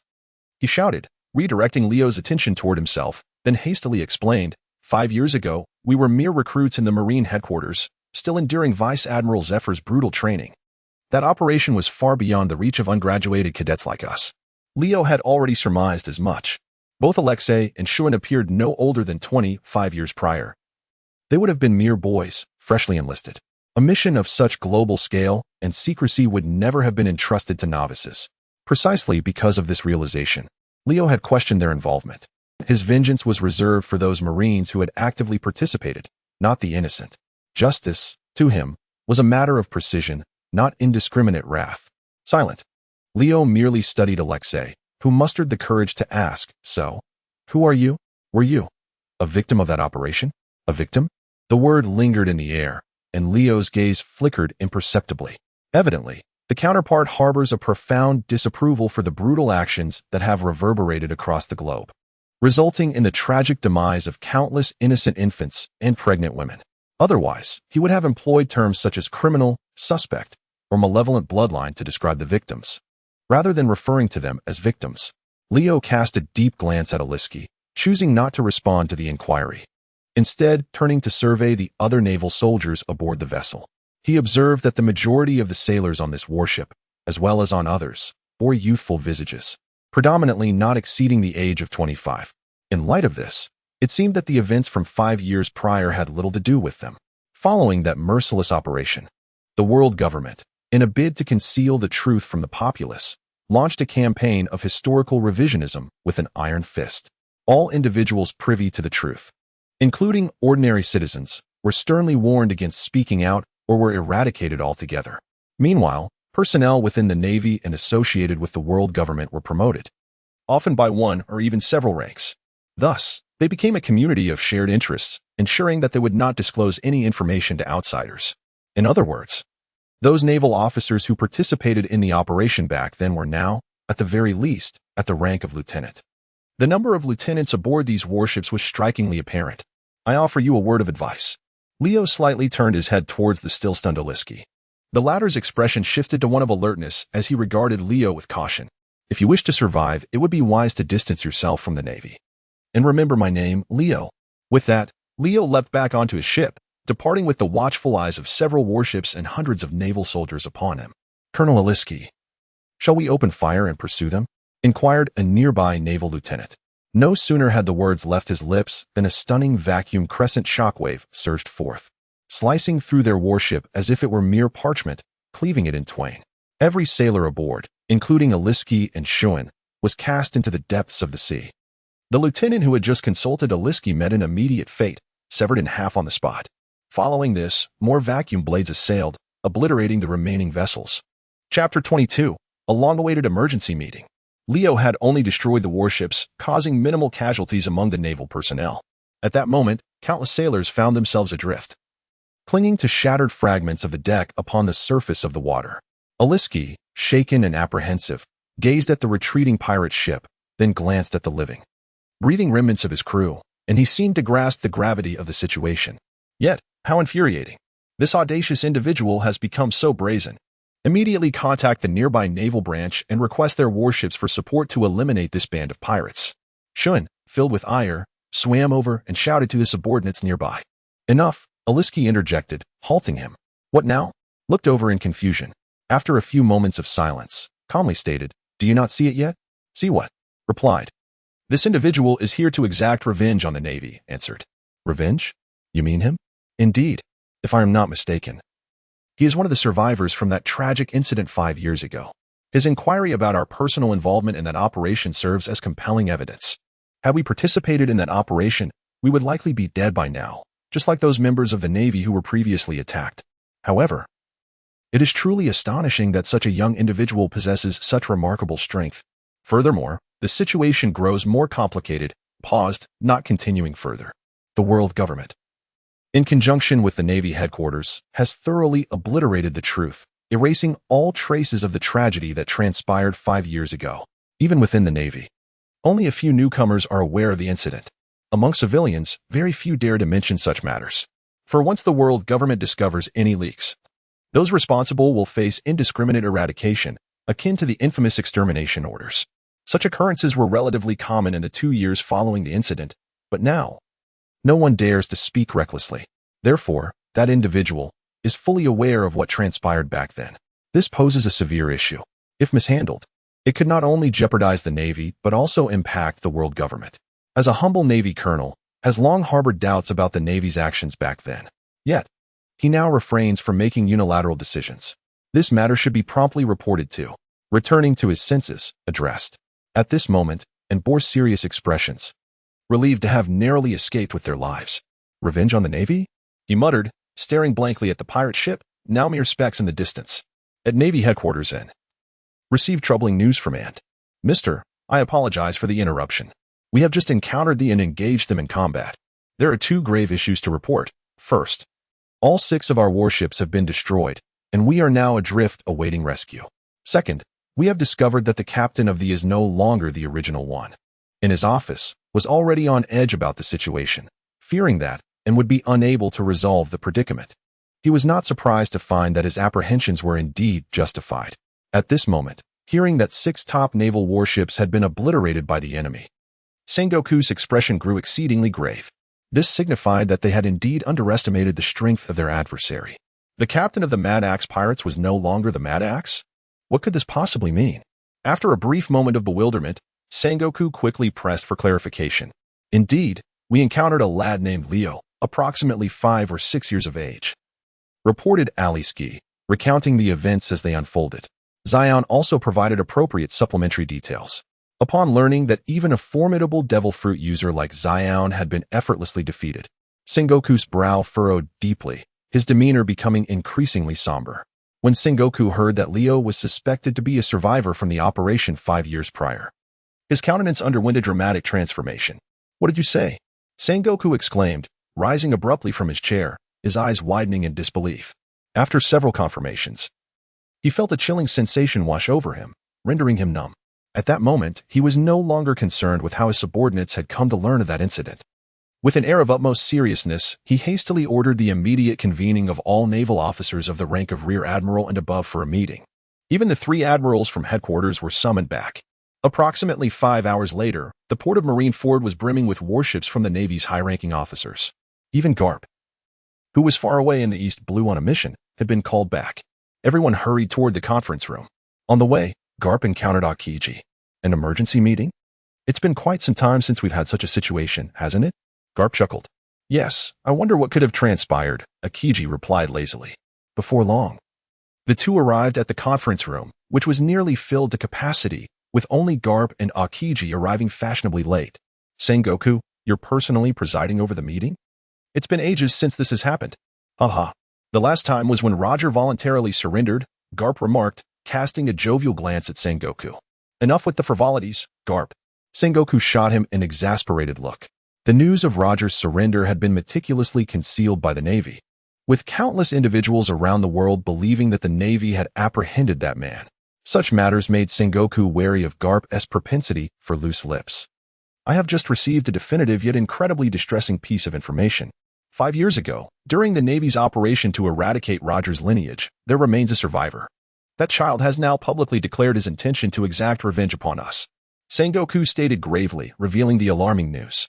Instantly, his words ignited a fervor among the assembled officers, and the room erupted into a cacophony of murmurs and discussions. I am not here to hold any of you accountable. The occurrence of such an event is certainly something none of you wish to witness. However, regrettably, the news is indeed true, and you must be acutely aware of the gravity of the situation. I have yet to inform the world government. Sengoku's words carry a clear implication. He intends to resolve this issue before it escalates further. The gathering of all commanders serves as a notification regarding this matter. Chapter 23. The Yellow Ape Moves. The incident from years past had a profound impact. If the world government fails to erase all traces of its existence, it will undoubtedly incite chaos on a global scale. We have enjoyed 5 years of peace, and it is astonishing that such a situation has arisen now. Hearing Sengoku's proclamation, the admirals, Akainu, Kizaru, and Haki, along with all the commanders, wore expressions of solemnity. Is his name Leo? How could that boy possibly know about this? If he were born around that time, he should have no recollection of such events. A vice admiral furrowed his brow and pondered. Humans typically cannot remember occurrences from before the age of 3. This is a universal trait among nearly all humanity, not an exception. In other words, someone must have disclosed those matters to the child. Immediately, others began to connect the dots and echoed this sentiment. Sengoku replied gravely, "This is precisely the significant reason for summoning you all back. Clearly, there are forces behind Leo that are opposed to our Navy. This secret must remain undisclosed, or it poses a severe threat to both our Navy and the world government." Upon hearing Sengoku's words, everyone fell silent, except for Garp, who laughed heartily. Are the mistakes of the past finally coming back to haunt us? Haha. The world government is in for quite the headache now. As he spoke, Garp unwrapped a package of senbei and began to eat. Do not eat during meetings. How many times must I remind you, Garp? Sengoku sighed, casting a glance at Garp and taking a couple of deep breaths. It seems I have no way to manage this capricious old comrade. How should we handle that fellow Leo? At this moment, a rear admiral inquired. Sengoku turned to respond. I will personally issue a bounty for Leo, and I have already dispatched reconnaissance ships to track their movements. When the time comes, we shall resolve this at Sabaody Archipelago or another suitable location. Upon hearing Sengoku's words, there were no objections. They all had pressing tasks awaiting their attention. Otherwise, dispatching a mere vice admiral could have easily resolved that nuisance. Just as all the commanders ceased to voice further opinions, Admiral Tsuru spoke up. This matter is of utmost importance. Leo carries a secret of great significance. I believe that neutralizing him should be our primary focus. Ideally, we should capture him alive to investigate how many others are aware of this situation. It is imperative to extinguish the source of the information. Vice Admiral Tsuru's reminder is something Sengoku has considered, yet the current naval strength is evidently lacking. In the New World, several notorious pirate crews are causing considerable turmoil, including the Beast Pirates, the Whitebeard Pirates, and others. Furthermore, the recently ascendant and conspicuous red-haired pirates are also involved. These formidable pirate crews are vying for territory and creating difficulties for the Navy. Consequently, the naval headquarters must allocate additional manpower and resources to address these challenges. Should the Navy show any signs of complacency regarding the New World's dynamics, it would only serve to provide opportunities for those top-tier pirate crews. Otherwise, they could dispatch an admiral to deal with Leo. At this moment, Sengoku fell into deep contemplation. "Mr. Sengoku, allow me to handle this." A somewhat languid voice suddenly interjected while Sengoku was lost in thought. Upon hearing the voice, Sengoku looked up and saw Kizaru, Borsalino. Sengoku felt a slight stir within. "Rest assured, the issue will be resolved swiftly," Borsalino stated with confidence. Sengoku was undoubtedly aware of Kizaru's formidable prowess, as he is one of the 3 highest combatants in the Navy, possessing the power of the Pika Pika no Mi. With his involvement, it would indeed be manageable. "Kizaru." Vice Admiral Tsuru called out as Borsalino stood to leave. Borsalino turned to face her. "Try to capture him alive. We need to ascertain who else is privy to that secret," Tsuru advised. "Understood." Borsalino nodded, and in an instant, transformed into a golden beam of light, vanishing from sight. Meanwhile, Leo stood on the deck, gazing out at the shimmering sea, his mind flooded with myriad thoughts. As he observed the undulating waves, an instinct compelled him to strike with his sword. With a swift motion, the ocean erupted into tumultuous waves. A colossal, unfathomable chasm appeared before him, stretching to the horizon. Witnessing this spectacle, the pirates on the deck were left utterly astonished. "Incredible, Captain Leo. The sea has been cleaved open in an instant. It's simply unbelievable," they exclaimed in awe, showering Leo with praise for his unparalleled swordsmanship. However, it was at that moment that Leo's blade snapped audibly, breaking into 2 pieces. Upon witnessing such a scene, all the pirates were momentarily taken aback, swiftly falling into a profound silence. Leo, too, furrowed his brow as he regarded the half-remaining weapon in his grasp. "Boss Leo, here, take my weapon." A quick-witted pirate promptly offered his weapon. However, Leo merely cast a cursory glance before ignoring it altogether. With the enhancement of his physical strength and the advancement of his swordsmanship, it seemed that ordinary weapons could no longer withstand his might. Leo pondered silently. It appeared that he needed to seek a more suitable weapon. This thought led him to immediately consider the weapon master of Wano country. At that moment, the lookout above called out loudly, "Captain, an island is in sight ahead." This reminder brought Leo back to his senses, and he lifted his gaze toward the horizon. Indeed, a faint silhouette of an island emerged on the distant sea line. "What lies ahead?" Leo inquired. The navigator, Ford, promptly pulled out the map to examine it, but after a few glances, he hesitantly replied, "Lord Leo, I'm terribly sorry, but I do not recognize this place." As it was their first foray into the Grand Line, they were entirely oblivious to their destination beyond the log pose in hand, rendering everything a blank slate.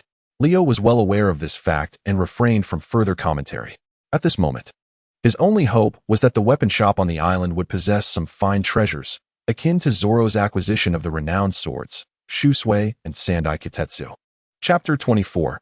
The Selection of Swords. 3 majestic pirate ships gradually approached the shore. To avoid unnecessary trouble, Leo ordered the vessels to dock at a distance from the pier. Simultaneously, he chose to disembark alone, leaving all other crew members on board at the ready. Upon landing, Leo made his way directly towards the town and soon arrived on the bustling street. "Excuse me, do you know the way to the weapon shop?" Leo inquired of a passerby. "The weapon shop?" The individual assessed Leo with a puzzled look. "It's just up ahead. Walk about 500 meters, take a left, and then cross 2 streets to reach it." "Thank you." After a brief inquiry, Leo successfully arrived at the weapon shop as described. The establishment was quite spacious, appearing to cover several thousand square feet. From the entrance to the grand hall within, the weapon racks were filled with an array of samurai swords, a dazzling sight. Nevertheless, Leo merely glanced around before making his way directly to the counter. The shopkeeper, a woman in her 50s, bore a fierce demeanor, squinting as if drowsy. "Hello. Where might your most expensive weapon be?" Leo inquired with a demeanor that was neither subservient nor arrogant. Upon hearing a sound, the proprietress opened her eyes, glancing left and right before finally lowering her gaze to the level of Leo, who stood in line with the counter. Are you here to purchase weapons?" she asked. Astonishment etched on her face as she scrutinized Leo.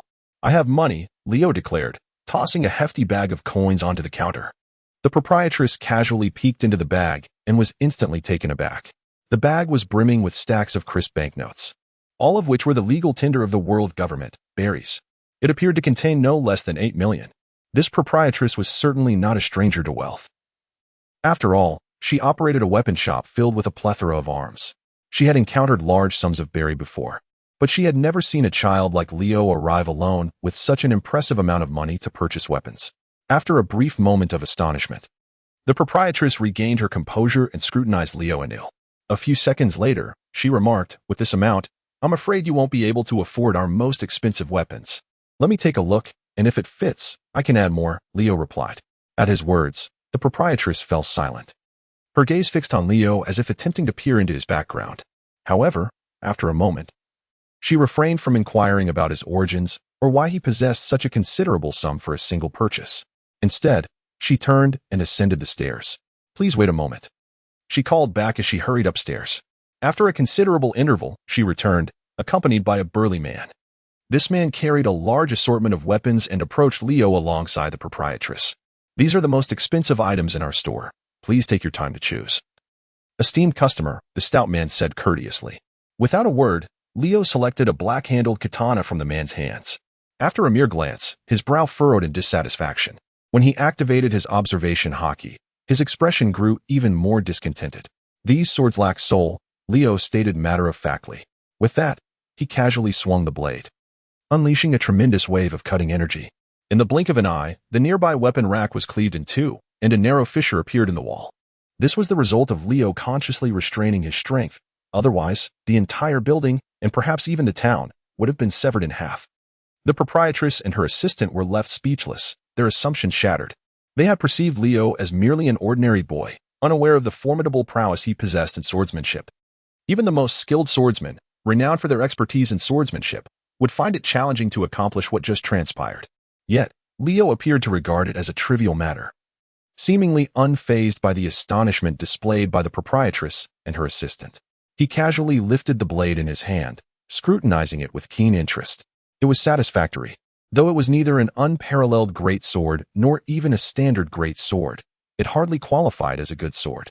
Nevertheless, the craftsmanship and quality of this weapon surpassed that of ordinary blades considerably. "How much is this?" Leo inquired, directing his gaze toward the proprietress. 600,000 berries. She responded, her expression reflecting uncertainty, perhaps a result of her shock from Leo's earlier actions, or possibly a genuine commitment to honest business practices. As she promptly revealed the true price. "Are all the prices the same?" Leo gestured toward the heap of weapons cradled in the assistant's arms. "Not quite, dear customer. The blade you hold is priced at 600,000 berries, while the others range from 800,000 to 2 million berries. There are cheaper options available. Those in the hall are 5,000 berries each. However, given your remarkable swordsmanship, I presume you wouldn't find them appealing," the proprietress remarked, casting a cautious glance at the weapon in Leo's grip. "Are there no superior weapons available?" Leo pressed. The proprietress hesitated momentarily before shaking her head. "No. All of our finest weapons are here." Yet, Leo noticed the subtlety of her hesitation.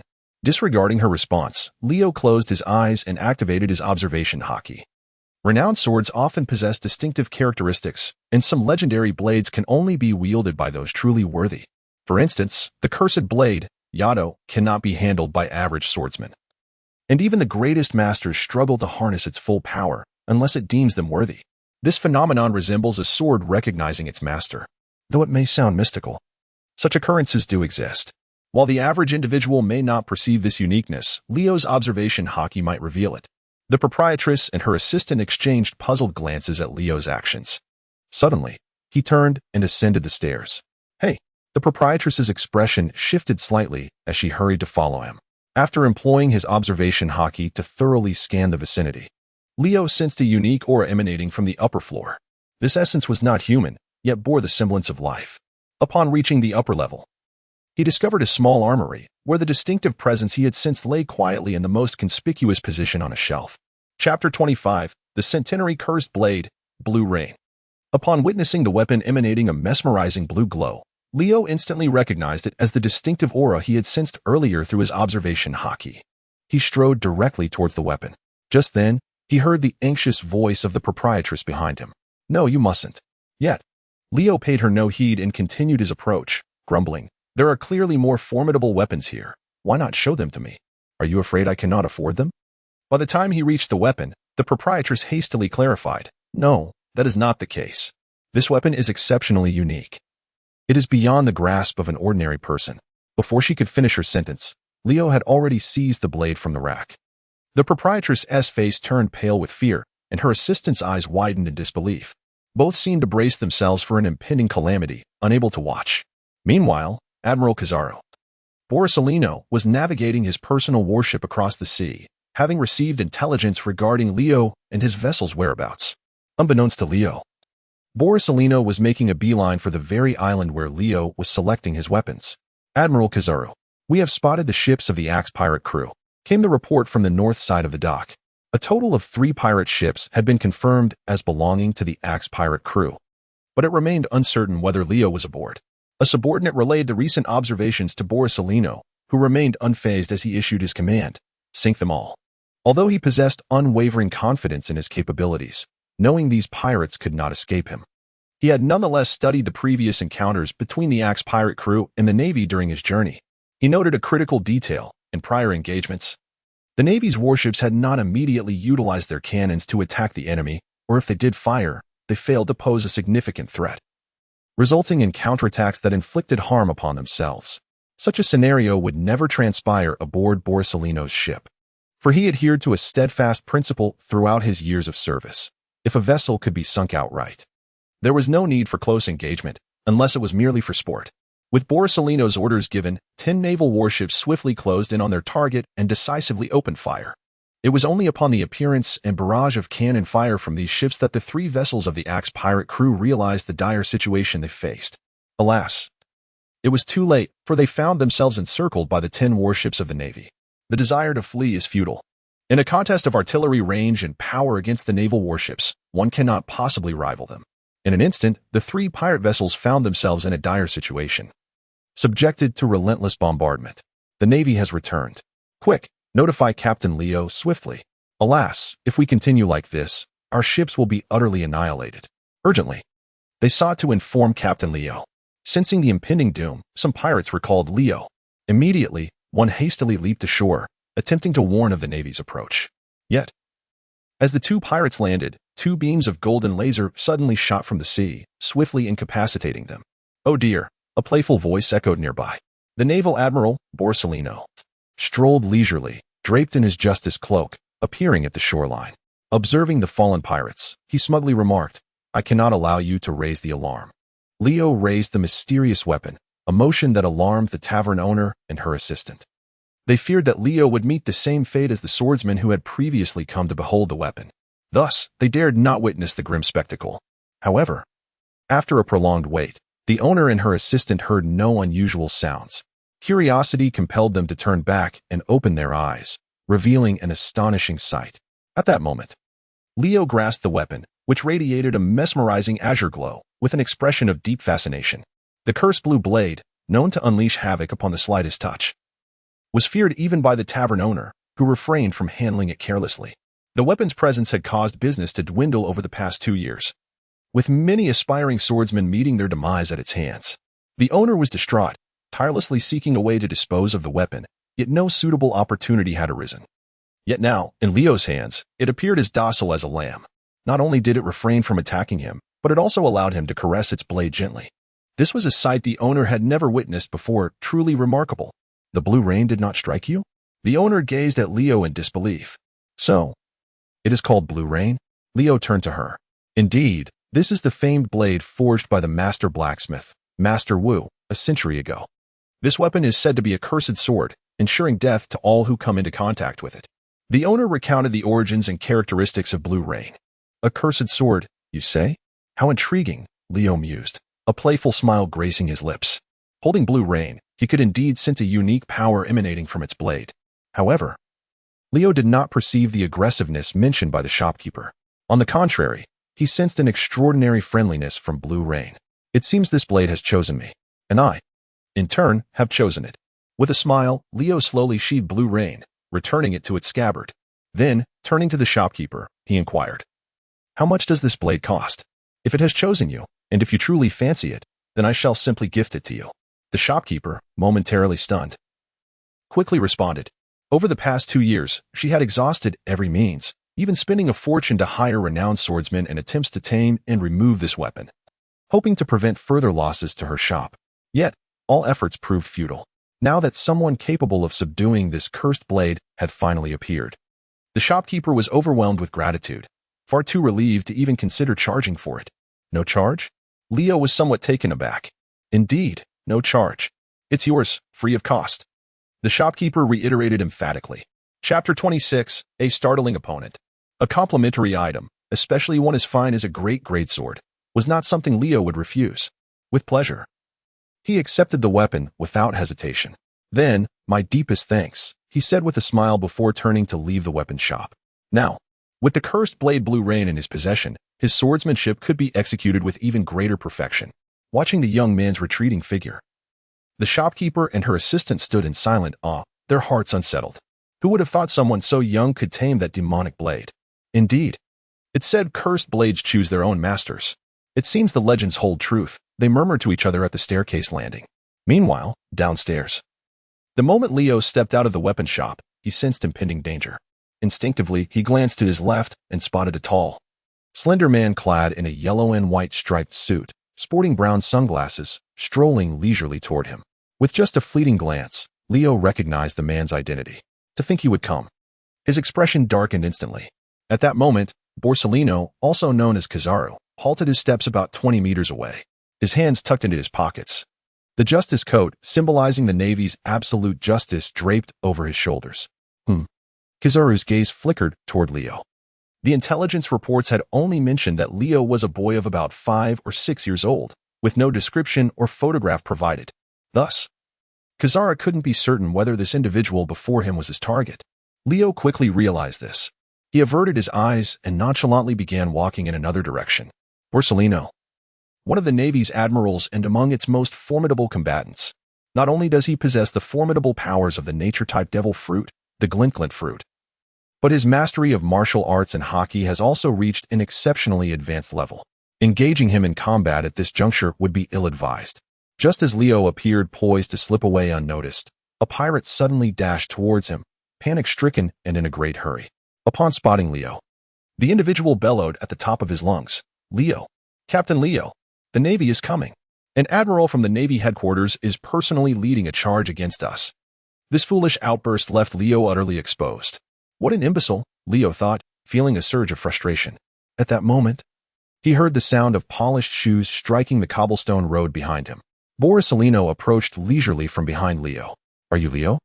The infamous pirate captain responsible for the sinking of over 10 naval vessels? The youth of today truly are terrifying," Borsellino remarked with a sardonic tone, halting his steps just under 5 meters away from Leo. After coming to a stop, he began to slowly raise his hand, aiming his fingers at Leo. "Now, will you come back quietly, or shall I take matters into my own hands and apprehend you myself?" Borsellino inquired with an air of nonchalance.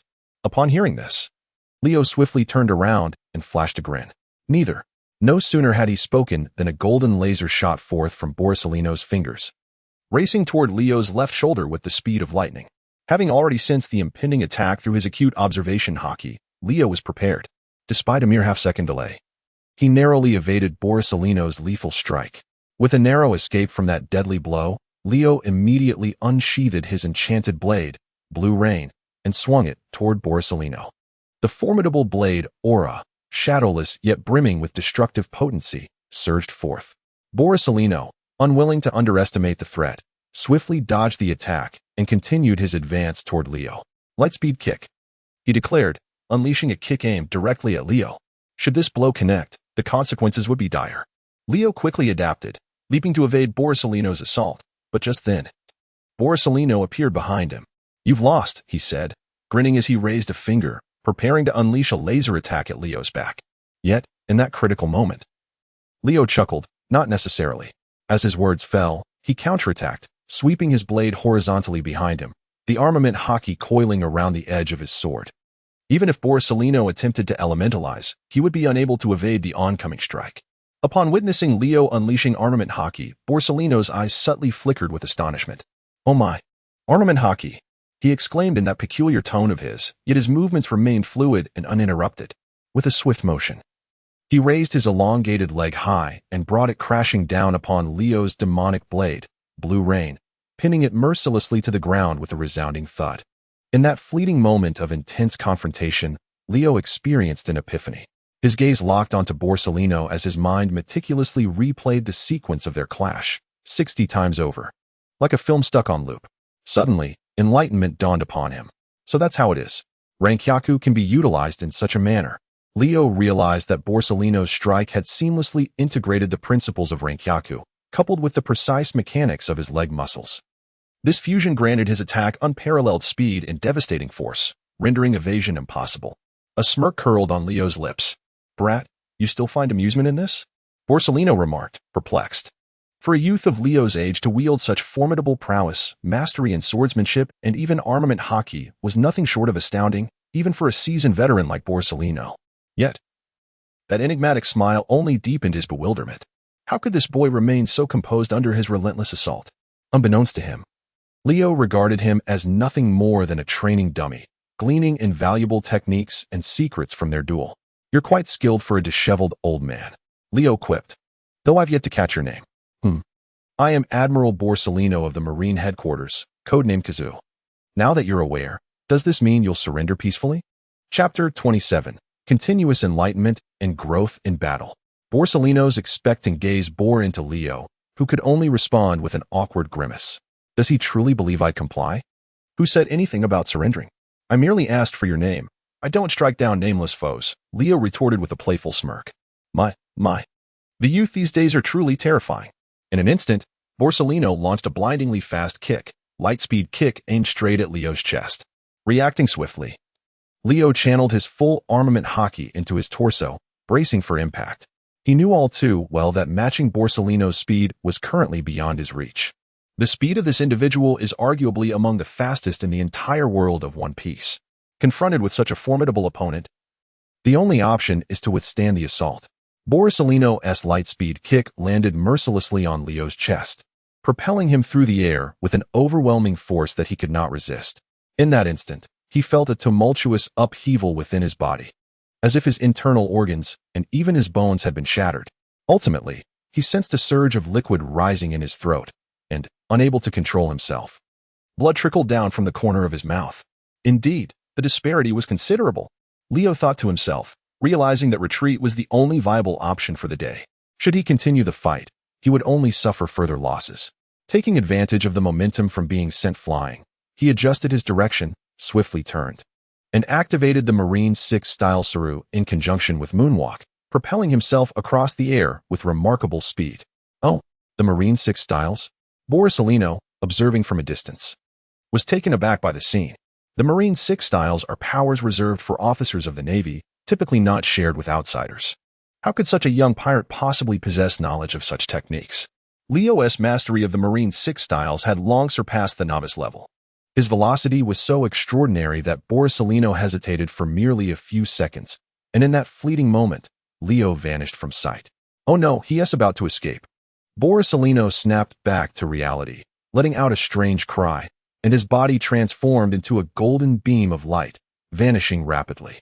Leo reached the coastline and beheld his 3 pirate ships, 2 of which were engulfed in fierce flames. The remaining vessel had sustained considerable damage. Scattered along the shore were the lifeless bodies of members from the Wild Axe pirates, strewn in grotesque disarray. The ship still capable of sailing had already ventured hundreds of meters away from the coast, attempting to breach the blockade of 10 naval warships. However, it was evident that such an endeavor was impossible. Without hesitation, Leo continued utilizing the Marine 6 styles Moonwalk, traversing the expanse of the sea with ease. He was on the verge of landing on the deck of his ship when, at that very moment, his observation Haki sensed impending danger. In midair, Leo executed a swift spin, akin to a nimble fish, evading a barrage of golden laser attacks that shot towards him from behind. Simultaneously, he retaliated with a swift slash aimed at the pursuing Borsellino. This was followed by 2 powerful kicks. However, these subsequent attacks were not directed at Borsellino, but rather at the distant naval ships on the sea. The blade of his attack posed no threat to Borsellino, merely causing a slight delay in his movements. Conversely, the kicks generated a vacuum slash that yielded significant results, as 4 naval warships were simultaneously cleaved in 2. With a resounding boom, the 4 naval warships gradually sank beneath the waves. At that moment, Leo turned to face Borsalino. 8 feet Shongoyu. Borsalino wasted no time, launching his formidable attack at Leo without a hint of hesitation. His intent was clear, to swiftly eliminate Leo amidst the vastness of the sea. For the latter was unable to leverage his surroundings, rendering him incapable of maintaining aerial stability. Of course, Borsalino found himself in a similar predicament. Humph, Leo scoffed disdainfully, suddenly retaliating against Borsalino. A strike from his raging foot unleashed a vacuum of pressure, hurtling directly toward Borsalino. It was evident that this latest assault was far more potent than any he had previously executed. The sheer power of it astonished even a professional like Borsalino. You truly are an eye-opener. The youth of today are indeed formidable. Yet, despite the praise, Borsalino deftly evaded Leo's counterattack, thanks to his exceptional observation Haki and remarkable speed. Simultaneously, a lightsaber materialized in his grasp. With lightning speed, Borsalino moved through the corridor, utilizing the reflective brilliance created by the light fruit to transform into a photon. In the blink of an eye, he appeared beside Leo, swinging his lightsaber mercilessly toward Leo's feet. Pirates who can engage me to this extent are rare, especially newcomers like yourself. Comply and return with me, he declared as he attacked. However, in the next instant, he was taken aback. His eyes caught sight of Leo's form, which appeared to twist oddly as if influenced by some complex force. Suddenly, Leo darted to the right with such swiftness that even Borsalino's observation Haki failed to anticipate it. By the time his mind registered what had transpired, Leo had already evaded the attack and was 100 meters away. But Leo was not fleeing. He activated Moonwalk, launching another counteroffensive toward Borsalino. Witnessing this unfold, Borsalino's astonishment deepened. What is this kid's deal? His mind was not only filled with surprise but also a profound sense of shock and confusion, even a tinge of apprehension. Numerous infamous pirates roamed this world, and he had encountered and experienced the might of several. They were all strong, yet none had possessed such strength from their youth. Before him stood Leo, a sight that even the seasoned Borsalino had never encountered in his decades of existence. At this moment, he discerned that Leo had far surpassed him in the application of the Marine 6 styles. So swift was Leo's use of the moonwalk that even Borsalino's observation Haki could not capture his movements in time. In that fleeting instant, as he beheld Leo bravely launching a counterattack, Borsalino's expression grew grave for the first time, not out of fear, but rather due to an ominous premonition. Chapter 28. Minor Setbacks. Major Gains. What unsettled Borsalino was not Leo's displayed strength at that moment, but rather the astonishing potential that the young man possessed. At such a tender age, wielding such formidable power, what would become of him if allowed to continue his growth? From whom did you learn the Marine 6 styles? Borsalino could no longer restrain his curiosity. What Marine 6 styles? I know not of such things. This is the essence of martial arts that I have comprehended on my own, Leo replied, already closing the distance between them. With a cunning angle, he swung his cursed blade, Blue Rain, launching an assault upon Borsalino. An invisible yet powerful sword aura enveloped him, threatening to obliterate his opponent in an instant. Borsalino snapped back to reality and began to retaliate. He dashed aside, evading all of Leo's sword attacks, and in the next moment appeared behind Leo, raising his finger to unleash a golden laser from between his fingertips. However, just as the golden laser shot forth, Leo's figure vanished as well. Impossible! Borsalino's eyes widened in astonishment for the first time. He had previously concealed his shock, but now it was undeniable. He realized that Leo's mastery of the Marine 6 styles, particularly the moonwalk and shave, had escalated his speed to an astonishing degree. Now, he could not even land a hit on his opponent. This is a first for me. What manner of creature are you, boy? Borsalino gasped, turning to face Leo, who had reappeared not far away. Take a guess. Leo replied, gripping his cursed blade, Blue Rain, and unleashing a powerful sword aura towards his target. Unfortunately, his current mastery of armament Haki was insufficient to project an offensive attack. Otherwise, he could have attempted to envelop those formidable sword auras with armament Haki to pose a direct threat to Borsalino. At this moment, however, he could not.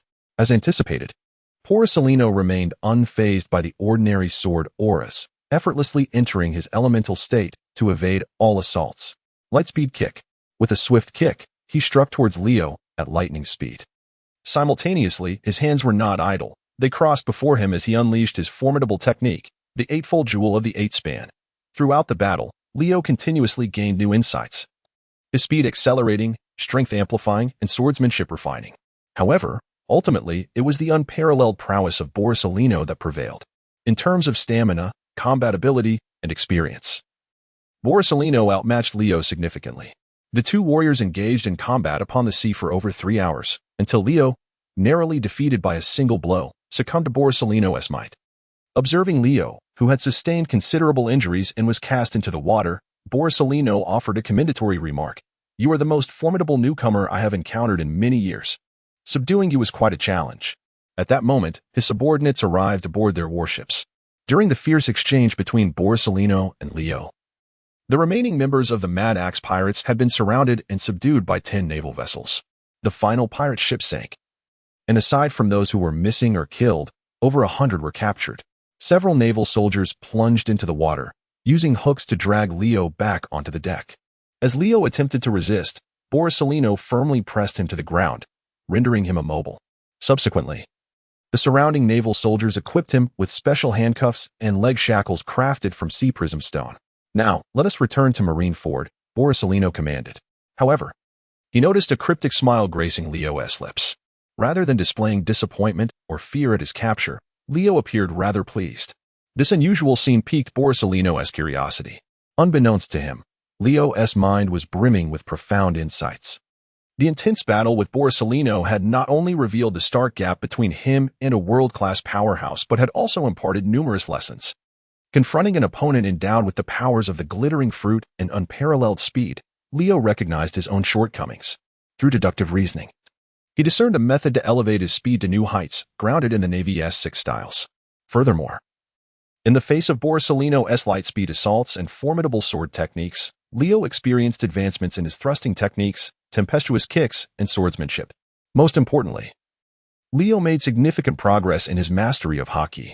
His observation Haki was already nearing the pinnacle, surpassing Borsalino's capabilities, allowing him to perceive others' thoughts directly. Following this battle, Leo grasped how to transition his armament Haki from mere enveloping to outward offensive strikes. Now, only one battle remains to test whether I can channel my armament Haki into my swordsmanship to retaliate against my adversary. Simultaneously, my conqueror's Haki continues to strengthen with each passing moment. Even if Leo does nothing, his conqueror's Haki will only augment. Thus, he does not feel disheartened to have been captured by Borsalino, a formidable force representing the pinnacle of strength in the Pirate King's world. In fact, he feels a sense of joy, for this minor setback pales in comparison to his personal gains. Leo disregards Borsalino's curious gaze and opts to close his eyes, immersing himself in the vast reservoir of information within his mind. By digesting this knowledge and transforming it into wisdom truly his own, he plans to engage in further training. Leo is confident that when he next faces Borsalino, his opponent will be utterly astonished. Of course, there is another reason for Leo's lack of outcry and resistance. He is shackled by sea stone chains on both his hands and feet. This artifact not only exerts a formidable restraining influence on devil fruit users, but is equally effective against ordinary individuals. Although Leo has not lost his powers, escaping these peculiar chains in his current state proves challenging. Coupled with the pain from his bodily injuries, he finds himself temporarily incapacitated. As Leo meditates, diligently processing the information in his mind, he suddenly feels a revelation dawning upon him. Chapter 29. Comprehending the Power of Self-Healing. At Marine Headquarters, Marineford, Sengoku harbors a degree of concern, not for Borsalino's ability to fulfill his mission, but rather for the potential spread of certain information. To prevent any leaks, he has ordered the intelligence department to conduct a covert investigation worldwide. Moreover, for safety's sake, Sengoku has informed Mary Geos of the situation. Steelbone Kong, now promoted to commander-in-chief after his tenure as fleet admiral, is currently enjoying retirement in Mary Geos. Upon receiving Sengoku's message through the transponder snail, a grave expression crosses his face. Such a development? Has that boy named Leo been captured? Steelbone Kong inquires anxiously. Borsalino has already been dispatched to apprehend the boy, and we expect good news shortly, Commander Kong, Sengoku replies. Steelbone Kong scratches his head upon hearing this. I must report this information to the Gorosei immediately. If a global investigation were truly to unfold, no one would be more adept than an organized entity. Steelbone swiftly concluded his conversation, hastily disconnecting the transponder. Just as he ended the call, news reached Sengoku on the other side. The transponder rang anew, prompting a slight furrow of his brow as he answered. Sengoku, It was the voice of Borsalino. "Mr. Sengoku, I've successfully apprehended that rascal Leo. Though it took some time, we are now en route back to Marineford." Sengoku had intended to reach out shortly to inquire about Borsalino's progress, especially since they had agreed on a swift return, which had unexpectedly stretched into a considerable duration. A twinge of concern had settled in his mind. Hearing Borsalino's update, however, a glimmer of joy and relief graced Sengoku's countenance. At last, they had captured the young man. "Well done, Borsalino. Your bonus for this month will be doubled." Sengoku felt a surge of happiness. They had at least apprehended Leo. The next step would be to interrogate him thoroughly to uncover the source that divulged the secrets of that past incident to him. In Leo's mind, the information he had processed diverged entirely from what he had previously grasped. Earlier insights pertained solely to combat techniques. Now, however, he realized he had unlocked the means to expedite his physical recovery. Stealthily, Leo began to channel the energy within him, initiating a subtle movement of his muscles. Yet these were merely outward manifestations. On a more microscopic level, he endeavored to command the cells within his body to enhance their efficacy. At a level imperceptible to the naked eye, Leo's giant core cells rapidly multiplied, shedding an abundance of platelets. These platelets swiftly coalesced around his wounds, staunching the bleeding with remarkable speed. Subsequently, other cells mirrored this process, collectively aiding Leo's recovery. The damaged tissues within his organs began to regenerate swiftly through this accelerated cellular division. Meanwhile, the Navy soldiers on the deck, including Borsalino, remained oblivious to Leo's transformations, allowing his bodily changes to go unnoticed. Thus, the ability I have just comprehended is to harness my own power to facilitate rapid healing. Leo marveled at the sight of his wounds mending at an observable pace, overwhelmed with astonishment and delight. His extraordinary perception was indeed becoming increasingly formidable. After a fleeting moment of surprise, Leo quickly regained his composure. He discreetly continued to implement the methods in his mind, further honing his control over every cell and tissue within his body. It felt akin to a revival of life, yet not entirely so. In any case, it was utterly astonishing. As Leo healed his injuries, he simultaneously absorbed and processed various combat information swirling in his mind. Unbeknownst to him, over half an hour had passed. At this moment, his wounds had completely mended, and his depleted stamina was nearly restored. Slowly, Leo opened his eyes, a glint of brilliance flashing within them. Standing at the bow of the ship, Borsalino, arms crossed, gazed intently at the sea ahead, suddenly uttered a note of confusion. He clearly sensed something amiss and instinctively turned to look in Leo's direction. Upon seeing Leo, Borsalino's brow furrowed slightly. This kid, he thought. Noticing that Leo's injuries had entirely healed, revealing only faint scars that were also beginning to fade. The miraculous scene left Borsalino utterly dumbfounded, finding it hard to believe. Yet before he could fully process the situation, Leo suddenly grinned. "Kizaru, you will regret your actions today." With a menacing smile, Leo's muscles erupted with power, forcefully breaking free from the sea prism stone chains and shackles binding him. "This is bad." Borsalino's expression darkened instantly upon witnessing this. His figure vanished from sight, reappearing before Leo in the blink of an eye, delivering a lightning-fast kick aimed at Leo's midsection. However, at the precise moment Borsalino lifted his foot, Leo also vanished. Boom. Borsalino's kick shattered the cabin of the naval warship, sending debris flying.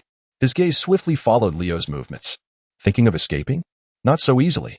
Borsalino leaped forward, propelling himself toward Leo, who was now over 200 meters away, swiftly traversing the air. Yet, as he closed the distance, a torrent of sword energy surged toward him, enveloping the space around him. This sword energy was entirely different from their previous encounter. Each blade shimmered with a dark, hardened aura, glistening with a unique luster under the setting sun upon the sea. Witnessing this, Borsalino was once again filled with astonishment. What on earth is happening with this kid? While his heart raced with shock, he couldn't help but exclaim, "The youth of today is truly formidable." Just as the words left his lips, Borsalino was instantly engulfed by the sword energy unleashed by Leo. Chapter 30. The Warlord Sengoku. Leo has fled. Faced with the relentless onslaught of sword energy entwined with armed Haki, Borsalino dared not be negligent and was compelled to fend off the barrage of attacks. He unleashed his formidable technique, the Yada no Kagami, releasing a plethora of golden lasers to counter the encroaching strikes as the overwhelming sword energy enveloped him. The sea erupted with violent explosions reminiscent of cannon fire. The powerful shockwaves swept across the ocean, stirring even the previously tranquil waters into tumultuous waves. Once the dust settled and Borsalino lifted his gaze, Leo's presence had long since vanished. His observation Haki quickly expanded, enveloping the entirety of the sea. Although he detected Leo's aura, he recognized that the distance was insurmountable, even for him. His Pika Pika Nomi abilities could not sustain prolonged movement over vast distances. The Marine 6 styles could match Leo's current speed at best, rendering any pursuit futile. Borsalino could only resignedly accept the reality that a mere pirate had escaped right beneath his nose. With a swift motion, he returned to his ship. They were now far from land. Even with mastery of the Marine 6 styles, Leo could not execute long-distance movements. Immediate pursuit, Borsalino calmly commanded his subordinates. As long as Leo exhausted his stamina and fell into the water, or could not maintain the Marine 6 styles for aerial movement, they would still have the opportunity to capture him. At that precise moment, Borsalino's transponder snail rang. It was Sengoku calling. "Yellow Monkey, where are you right now? I've dispatched personnel to assist you. They will be responsible for transferring Leo to Impel Down while you proceed directly to the New World. I've just received word that the Whitebeard pirates have seized another island." Sengoku's voice was grave, laced with urgency, though his words seemed understated. Borsalino instantly grasped that the situation in the New World was far from simple. "Mr. Sengoku, I have some unfortunate news to share," Borsalino replied. Sengoku's heart skipped a beat upon hearing this. What bad news? He sensed the gravity of the situation yet held onto a sliver of hope. However, Borsalino continued. "Not long before you contacted me, Leo managed to escape." "What?" Sengoku's expression shifted dramatically. "Yellow Monkey, how could this happen?" His tone bore an edge of reproach. How could a high-ranking admiral at Marine headquarters allow a pirate to flee right under his watch? Such an occurrence was utterly absurd, leading one to question whether Borsalino had acted with intention. "That lad is unlike the ordinary, Sengoku. In short, he is far more formidable than we could have anticipated."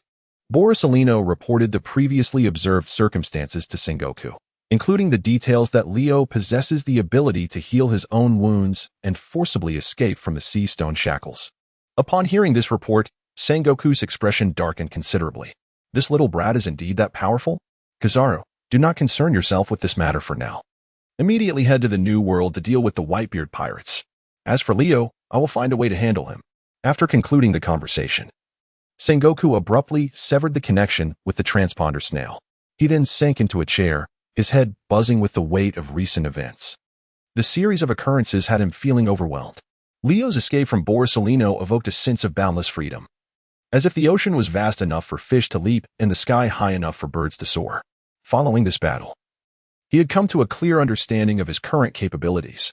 In a direct confrontation with an admiral, he would ultimately be defeated over time. However, as long as he did not approach the battle with an unwavering resolve, even an admiral would be unable to hold him down.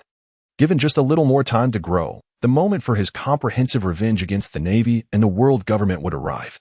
As Leo elegantly glided across the ocean's surface, he gradually sensed his body growing somewhat heavy. The 6 powers of the Navy indeed extracted physical strength to achieve their effects, and were ultimately ill-suited for long-distance movement. Leo scanned his surroundings in search of land to rest upon.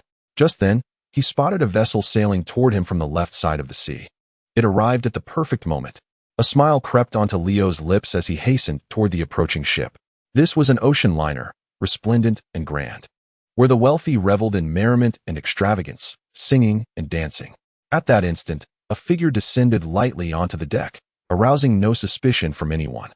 After alighting on the ship, Leo conducted a brief observation, utilizing his formidable observation Haki to evade all gazes, and swiftly slipped into the kitchen. It was dinner time, and a sumptuous feast had been prepared. Without a second thought, Leo seized the opportunity to indulge in the lavish spread, disregarding the presence of others. The battle with Borsalino had drained considerable stamina from him. Although he later grasped the ability to self-heal and had recovered from his injuries, the energy he expended could not be replenished through cellular division. After a hearty feast, Leo left the kitchen with a sense of satisfaction, striding confidently. Given his somewhat unusual appearance at the moment, the crew staff mistook him for merely the child of a guest. Rather than obstructing his passage, they treated him with utmost respect. Leo had initially intended to depart, but now he found himself wavering. This luxurious cruise ship, with its refined attendants far superior to the brutish pirates, provided impeccable service. Most crucially, being a vessel catering exclusively to affluent patrons, including nobility. It would undoubtedly evade the attention of the Navy while traversing the open sea. This presented an optimal sanctuary for him. Given that he was already under the watchful eye of the naval headquarters, with Admiral Sengoku dispatched to hunt him down, Leo decided to take a respite and allow his strength to flourish further. As Leo pondered, he suddenly beheld a group of enchanting women clad in rabbit costumes, singing and dancing joyfully. Surrounding them were elegantly dressed guests in exquisite gowns, captivated by the stunning performance. Instantly, Leo was once again entranced. Within his petite frame resided the spirit of an adult. A smile gradually crept onto his lips, and he resolved that the ship would be his from this day forth. With a grin, he made his way into the crowd. Chapter 31. Too expensive. Lower it by $1 billion. Leo approached the throng and positioned himself beside the dancing women in rabbit attire, immediately drawing the attention of the surrounding guests. Who is this impudent child? Where are his manners? Hey, clear the way. I don't want to be subjected to this insolence while I enjoy the view. Get lost, you little brat. Whose child is this? Come claim him. The guest's merciless scorn extinguished the smile that had graced Leo's face, replacing it with an icy demeanor laced with mockery. I had intended to be somewhat courteous, but it seems that is no longer necessary. Therefore, you shall leap from here. Leo spoke with a sardonic smile. Upon hearing his words, everyone was momentarily stunned, clearly unable to comprehend his meaning. Do you not understand? Allow me to enlighten you. He approached a rotund man with a double mustache, whose previous demeanor had been one of disdainful superiority, akin to a snarling dog. What do you intend to do, you little brat? The corpulent man glared down at Leo, his expression one of offended indignation. Leo disregarded him entirely, opting instead to seize the man's collar and hoist him effortlessly into the air. This scene sent shockwaves through the onlookers, their expressions shifting dramatically. The inflated man, resembling a balloon, struggled desperately while shouting, "You brat, what do you think you're doing? Put me down at once." As soon as the words fell from his lips, Leo swiftly cast him overboard with a flick of his hand. With a resounding splash, the rotund man was unceremoniously thrown into the depths of the ocean. Bubbles erupted continuously to the surface. The onlookers were once again struck with astonishment as they witnessed Leo's audacious act of tossing the man into the sea. Buck, are you all right?" A lavishly dressed woman cried out towards the water. Moments later, the portly figure resurfaced, gasping for air, his eyes ablaze with fury as he glared at Leo. "You wretched scoundrel! Do you have any idea who I am, you little brat? I am the noble Duke of the Ababa Kingdom." The man continued to flounder in the water, hurling invectives at Leo. Meanwhile, more individuals on the deck found themselves hurled into the water by Leo. These were the very same ruffians who had dared to speak disrespectfully to him upon his arrival.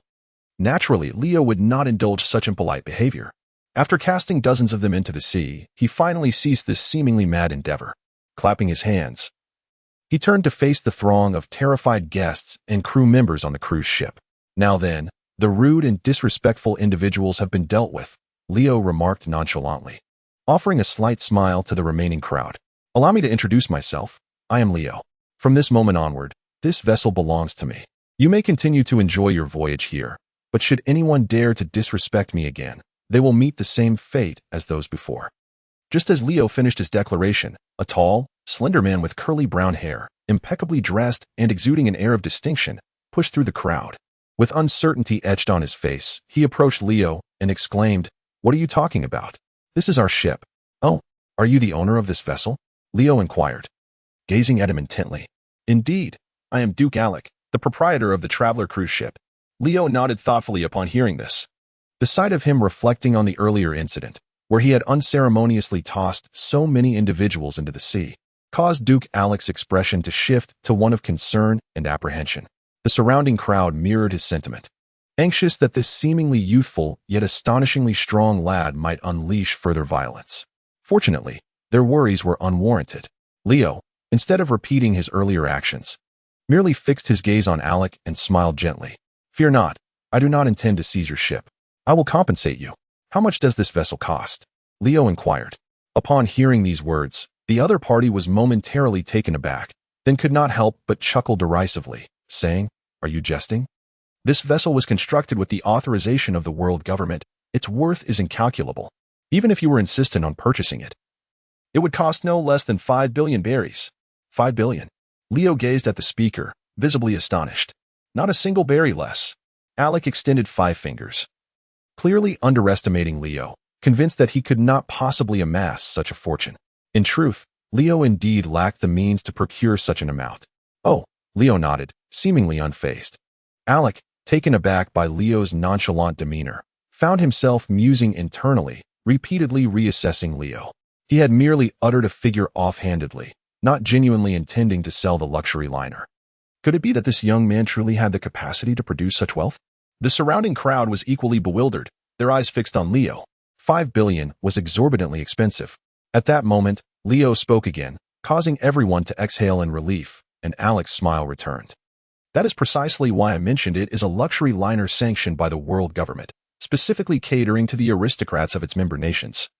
And under the protection of the Navy, the prospect of purchasing it is impossible. 5 billion berries is far too steep. Let us consider a mere billion. Leo interrupted Alec's discourse. What did you say? 50 berries? Are you jesting? Alec nearly leapt from his feet at Leo's serious demeanor. Leo, unperturbed, replied, I am not jesting. Did I not say to reduce it by 1 billion? 50 berries is just right. As he spoke, he began to rummage through his pockets. Previously, while aboard the Mad Axe pirate ship, he had brought some money to purchase weapons. Although he had lost most of it during his skirmish with Admiral Kazuru, a small sum remained. At that moment, he genuinely retrieved 50 berries, approached Alec earnestly, and extended the money towards him. Chapter 32, Under Naval Protection? Then you may as well call the authorities. Alec regarded Leo with utmost seriousness, now entirely convinced that this young man had come to provoke him. Just then, a small, mustachioed man in a tailcoat, resembling a butler, approached Alec, cradling a hefty tone. The butler respectfully addressed him, Lord Duke Alec, we have investigated, and this young gentleman is not listed among the guests. Oh? Upon hearing this, Alec was initially surprised and redirected his gaze towards Leo. He had previously noted Leo's striking presence and radiant features, which did not suggest that he hailed from an ordinary family. Initially, I believed that this individual was a member of a distinguished guest family aboard the ship, which is why I permitted Leo to act recklessly. However, it is now apparent that I was mistaken. Instantly, Alex's expression darkened. How infuriating. You possess an appealing countenance, seemingly not the type to be a miscreant. Alas, it appears my judgment was flawed. I must apologize, but this premier cruise liner is exclusively reserved for esteemed guests, and those without an invitation are prohibited from boarding. Since you are not one of our patrons, I kindly ask you to vacate the premises. Alex closed his eyes, adopting a haughty demeanor. He endeavored to maintain a veneer of politeness as he issued a dismissal to Leo. Are you implying that you wish to expel me? Leo feigned confusion in response. Indeed. Come forth. Remove him from the ship. In an instant, a dozen burly bodyguards clad in black suits rushed towards Leo, encircling him menacingly. I have already stated that I purchased this vessel, and you have acquiesced to that fact. Unfazed by the aggressive encirclement of bodyguards, Leo regarded Alex with indifference. Nonsense. Who has acquiesced to you? Quickly, cast this insufferable brat overboard. Furthermore, retrieve our esteemed guest. Be swift. Alex, having lost his patience, barked orders at his subordinates. The bodyguards surged towards Leo, appearing as though they intended to devour him whole. Yet, at that moment, an astonishing turn of events occurred. All the bodyguards inexplicably collapsed. The deck resounded with the dull thud of their hefty bodies hitting the ground, accompanied by the sounds of friction as they skidded to a halt. Leo's expression remained one of cold indifference as he observed the terrified Alex and his butler. The onlookers, including other guests on the ship, were rendered speechless in fear. Even the most oblivious among them could finally discern that this young man was likely a pirate, a fierce and domineering one at that. They were, in essence, facing a robbery by pirates. A pirate? He is a pirate? What has happened to these individuals? Why have they suddenly all fallen? Hey, I am a member of the world aristocracy. Offending me carries severe consequences, you little brat. We are nobles under the protection of the world government, should you assault us. The Navy will not let you escape unscathed. How outrageous, Alex. Did you not claim this ship was secure? Why are we now subjected to a pirate's attack? Witnessing Leo's ferocity and realizing he might indeed be a pirate, the surrounding guests were completely thrown into disarray. Some proclaimed their identities loudly, attempting to intimidate Leo, while others invoked the Navy, hoping to deter him from taking further action against them. Some even placed blame squarely on Alex for the predicament they found themselves in. Rio paid no heed to the reactions of those around him. In any case, he had already acquired the ship. Given their blatant rudeness, he commanded them to vacate the vessel. With that, Rio strode forward and seized the little mustached steward beside Alec, unceremoniously casting him into the sea. You little brat. Do you not realize that this ship has been sanctioned by the world government and is under the protection of the Navy?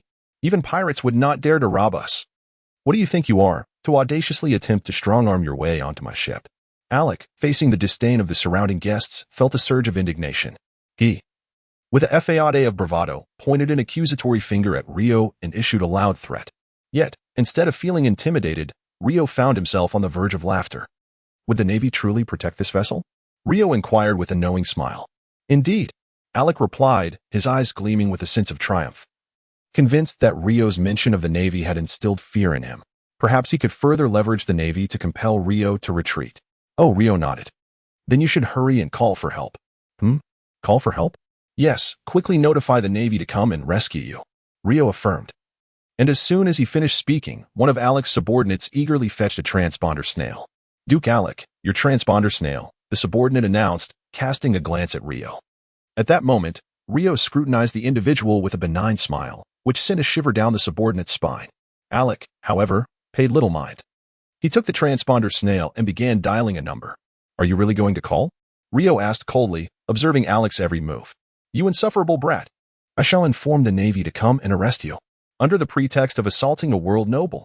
No, not merely suspected, you have indeed assaulted a world noble. The powerful forces of the Navy will not let you escape. As Alec spoke, he resolutely completed the call. Moshi Moshi, came a languid voice from the other end. Before Alec could utter a word, Rio seized him and hoisted him up. How rude. You should go reflect on your actions in the sea. With that, Rio effortlessly hurled him into the water. Turning his gaze toward the so-called world nobles, Rio resumed his innocuous demeanor. I have a question for you all. The pampered nobles, already paralyzed with fear, stared blankly at Rio, rendered speechless. 5 years ago, the Navy orchestrated an operation that resulted in the deaths of millions of pregnant women and newborns. Did this action receive your endorsement or approval? Leo inquired coldly, gazing at the portly, balding individuals before him. Upon hearing his words, every noble present, except for the ship's crew, displayed expressions of utter shock. You brat, how did you come by that information? Questioned one of the corpulent, bald noblemen, eyeing Leo with suspicion. Chapter 33. This is far more comfortable than a pirate ship. The very nature of the question posed by the bald man indicated that, even if they had not explicitly instructed the Navy to act, they were certainly aware of the events. After all, the so-called world nobles, aside from the celestial dragons, included the rulers of the allied nations under the world government, along with their royal kin. The blades that fell upon ordinary people could never reach them. They were merely spectators. How I know is inconsequential. What matters now is that I am the one asking the questions, not you. This is your final opportunity. The same question as before. Leo's gaze grew increasingly frigid, and his tone began to reveal a hint of impatience. The surrounding nobles fell into a stunned silence, their expressions a mixture of shock and uncertainty. If memory served correctly, the world government had expunged that incident from history. How could this boy possibly be aware of it? Uncertain, they speculated that given his age, he might very well be a survivor of that event. Is that to say he has come to seek vengeance against us? Hush. Speak no more. Be cautious lest he overhears. If he discovers our involvement in that incident, we shall all be in peril. A throng of world nobles whispered among themselves. Unbeknownst to them, every word and action was under Leo's meticulous scrutiny. He could hear their conversations with crystal clarity and even discern their innermost thoughts. When Leo learned that this group had indeed participated in that event and had colluded with the world government in issuing the command to the Navy, he felt a chilling resolve settle within him. The world government had convened all rulers of the allied nations at Mariewa to deliberate on that decision, meaning they were indirect instigators. At that moment, Leo's eyes turned utterly frigid. Though his mother perished at the hands of the Navy, these individuals were equally culpable. The world nobles remained blissfully unaware of the impending danger, continuing their whispered conversations. Some even expressed bewildered complaints about who might have leaked the information to Leo. Unrepentant. Even when aware of their wrongdoings, they cast blame upon others. In light of this, you shall all depart from the ship at once. Upon finishing his statement, Leo unleashed his formidable conqueror's Haki with unrelenting force. Instantly, an astonishing shockwave surged through the air, an invisible force that collided with the atmosphere, manifesting as visible, undulating ripples. The members of the world aristocracy, caught in the wake of this shockwave, were hurled away as if by an unseen hand. One by one, like dumplings falling into boiling water, they plummeted from the deck of the towering cruise ship into the depths of the ocean. In a mere blink of an eye, The vessel was left with only the innocent staff. Leo's gaze swept over them, and they regarded him with a mix of trepidation and awe. Noticing his penetrating stare, each staff member instinctively took a substantial step back. A beautiful woman pleaded, "No, it has nothing to do with us, my lord. Indeed, my lord, we merely serve them. We had no part in that affair." Although they were unaware of the specifics of the incident from 5 years prior that Leo had inquired about, they had overheard his conversation with the aristocrats and witnessed the consequences of their responses.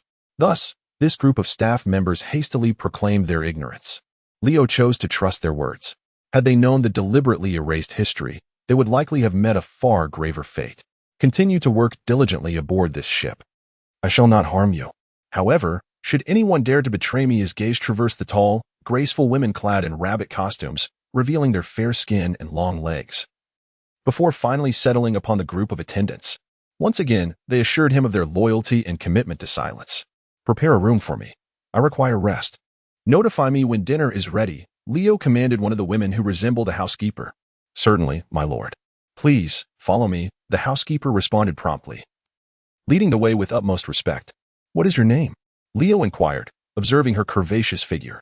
My lord, are you speaking to me? The beautiful housekeeper paused and turned, her hesitation evident. Yes, my lord, I am called Darnus. Darnus, splendid. You shall henceforth be responsible for my daily needs, Leo declared. Of course, my lord. Darnus replied with immediate deference, continuing to guide him ahead. She swiftly escorted Leo into a lavish guest room, a suite exceeding 1,000 square meters in size. It was replete with every conceivable luxury. Indeed, the world's aristocrats know how to indulge in opulence. Leo surveyed the layout and amenities of the room, marveling at its grandeur.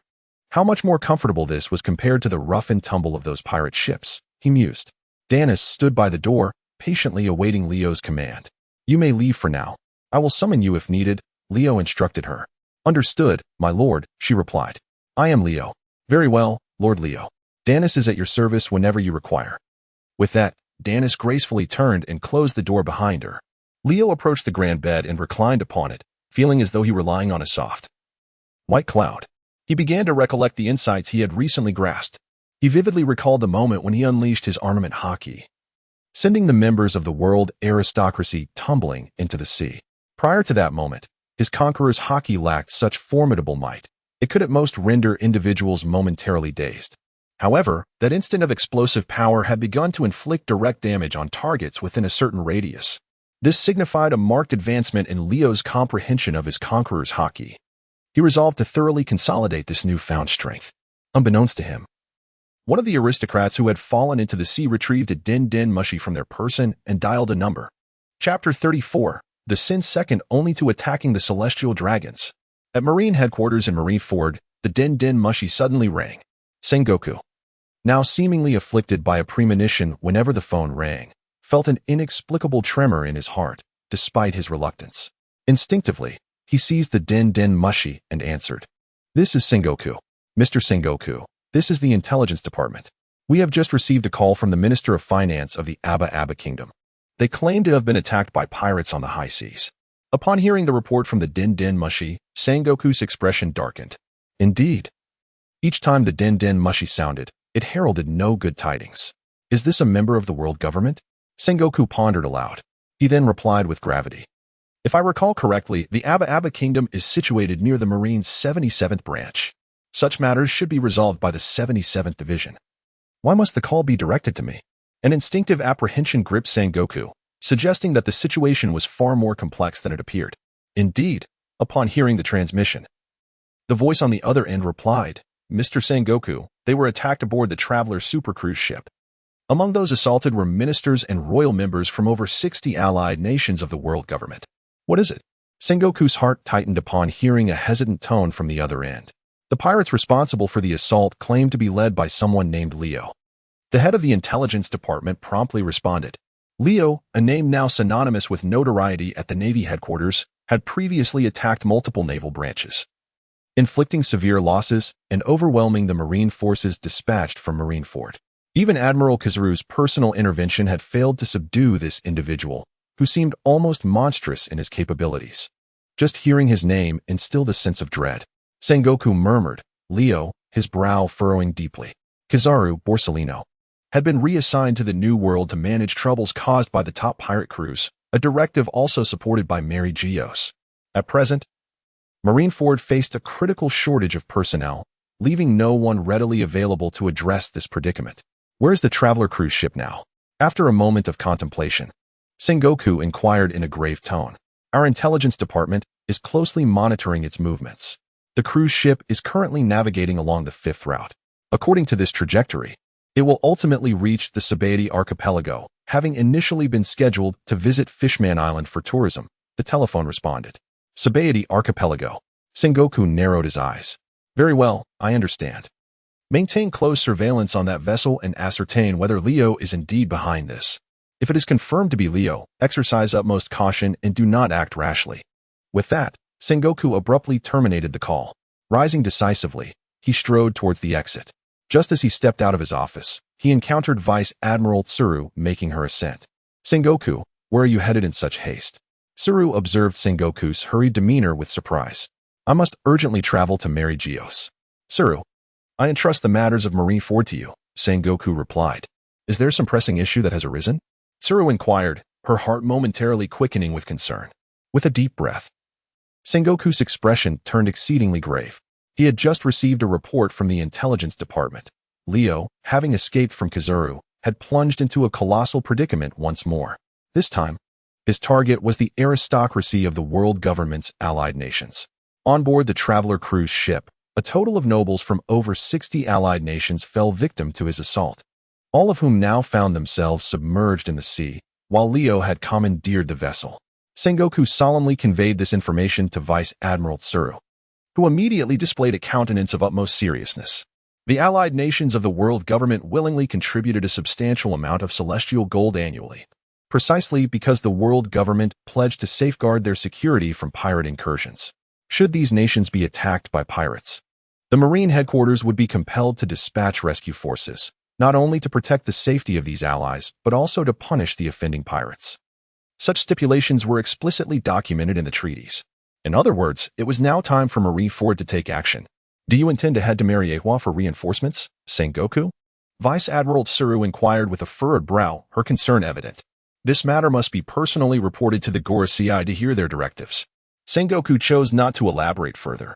Currently, the Gorosei had mandated that the main forces of the headquarters concentrate in the New World to address the conflicts instigated by several top pirate crews. It seemed their regard for Leo was rather minimal. Thus, Sengoku resolved to personally journey to Mariewa to deliver his report, hoping to convey to the Gorosei the significant threat posed by this newcomer. As for what decisions the Gorosei would ultimately make, that was beyond his influence. Rest assured in your journey to the Holy Land. I will manage things here in Marineford, Vice Admiral Tsuru replied, having partnered with Sengoku for many years. She understood his thoughts well. Not probing further, she nodded and patted Sengoku on the shoulder. Thank you, Tsuru, Sengoku said, burdened with weighty concerns, as he hastened downstairs. Before truly embarking to the Holy Land of Mariewa, Sengoku first contacted his mentor and former superior, Steelbone Kong, via Denmashi, relaying the news he had just acquired. Upon hearing that Leo dared to strike against the world nobles, Steelbone Kong treated the matter with utmost seriousness. An attack on the world nobles was a transgression of such gravity that it was second only to an assault on the celestial dragons. Sengoku, you must come here. You shall personally report to the Gorosei. I trust they will render a judicious judgment.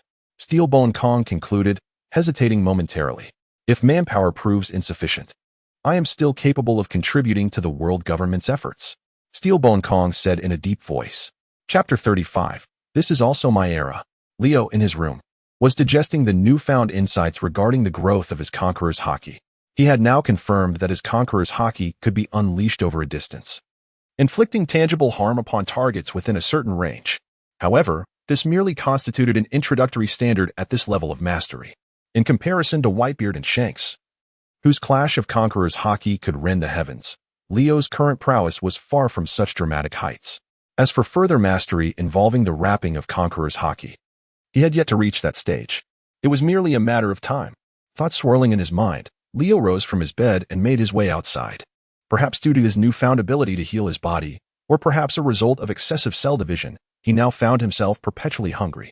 Despite having just enjoyed a hearty meal in the kitchen not long ago, His stomach was already growling again.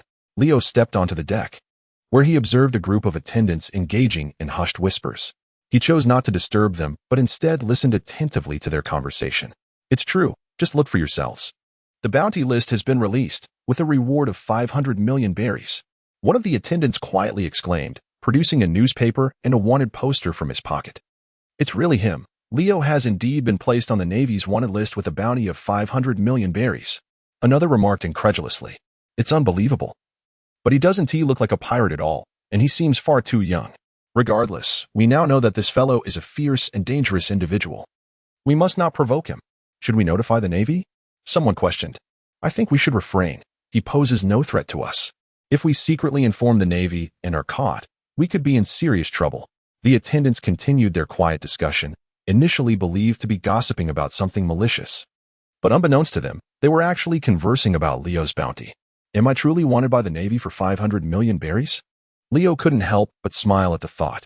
Just then, a voice called out from behind him. Lord Leo, you are out here? The speaker was Danis, who had been tasked with overseeing Leo's meals and care. She had just come from the kitchen, having arranged for the chefs to prepare a feast for him, and was surprised to find him there. At the sound of Danis's voice, the attendants, startled, turned to see Leo standing nearby. Instantly, they were enveloped in embarrassment and panic, unsure of how to respond. Lord Leo, we are fortunate that he paid them no heed, but instead turned to face Danis.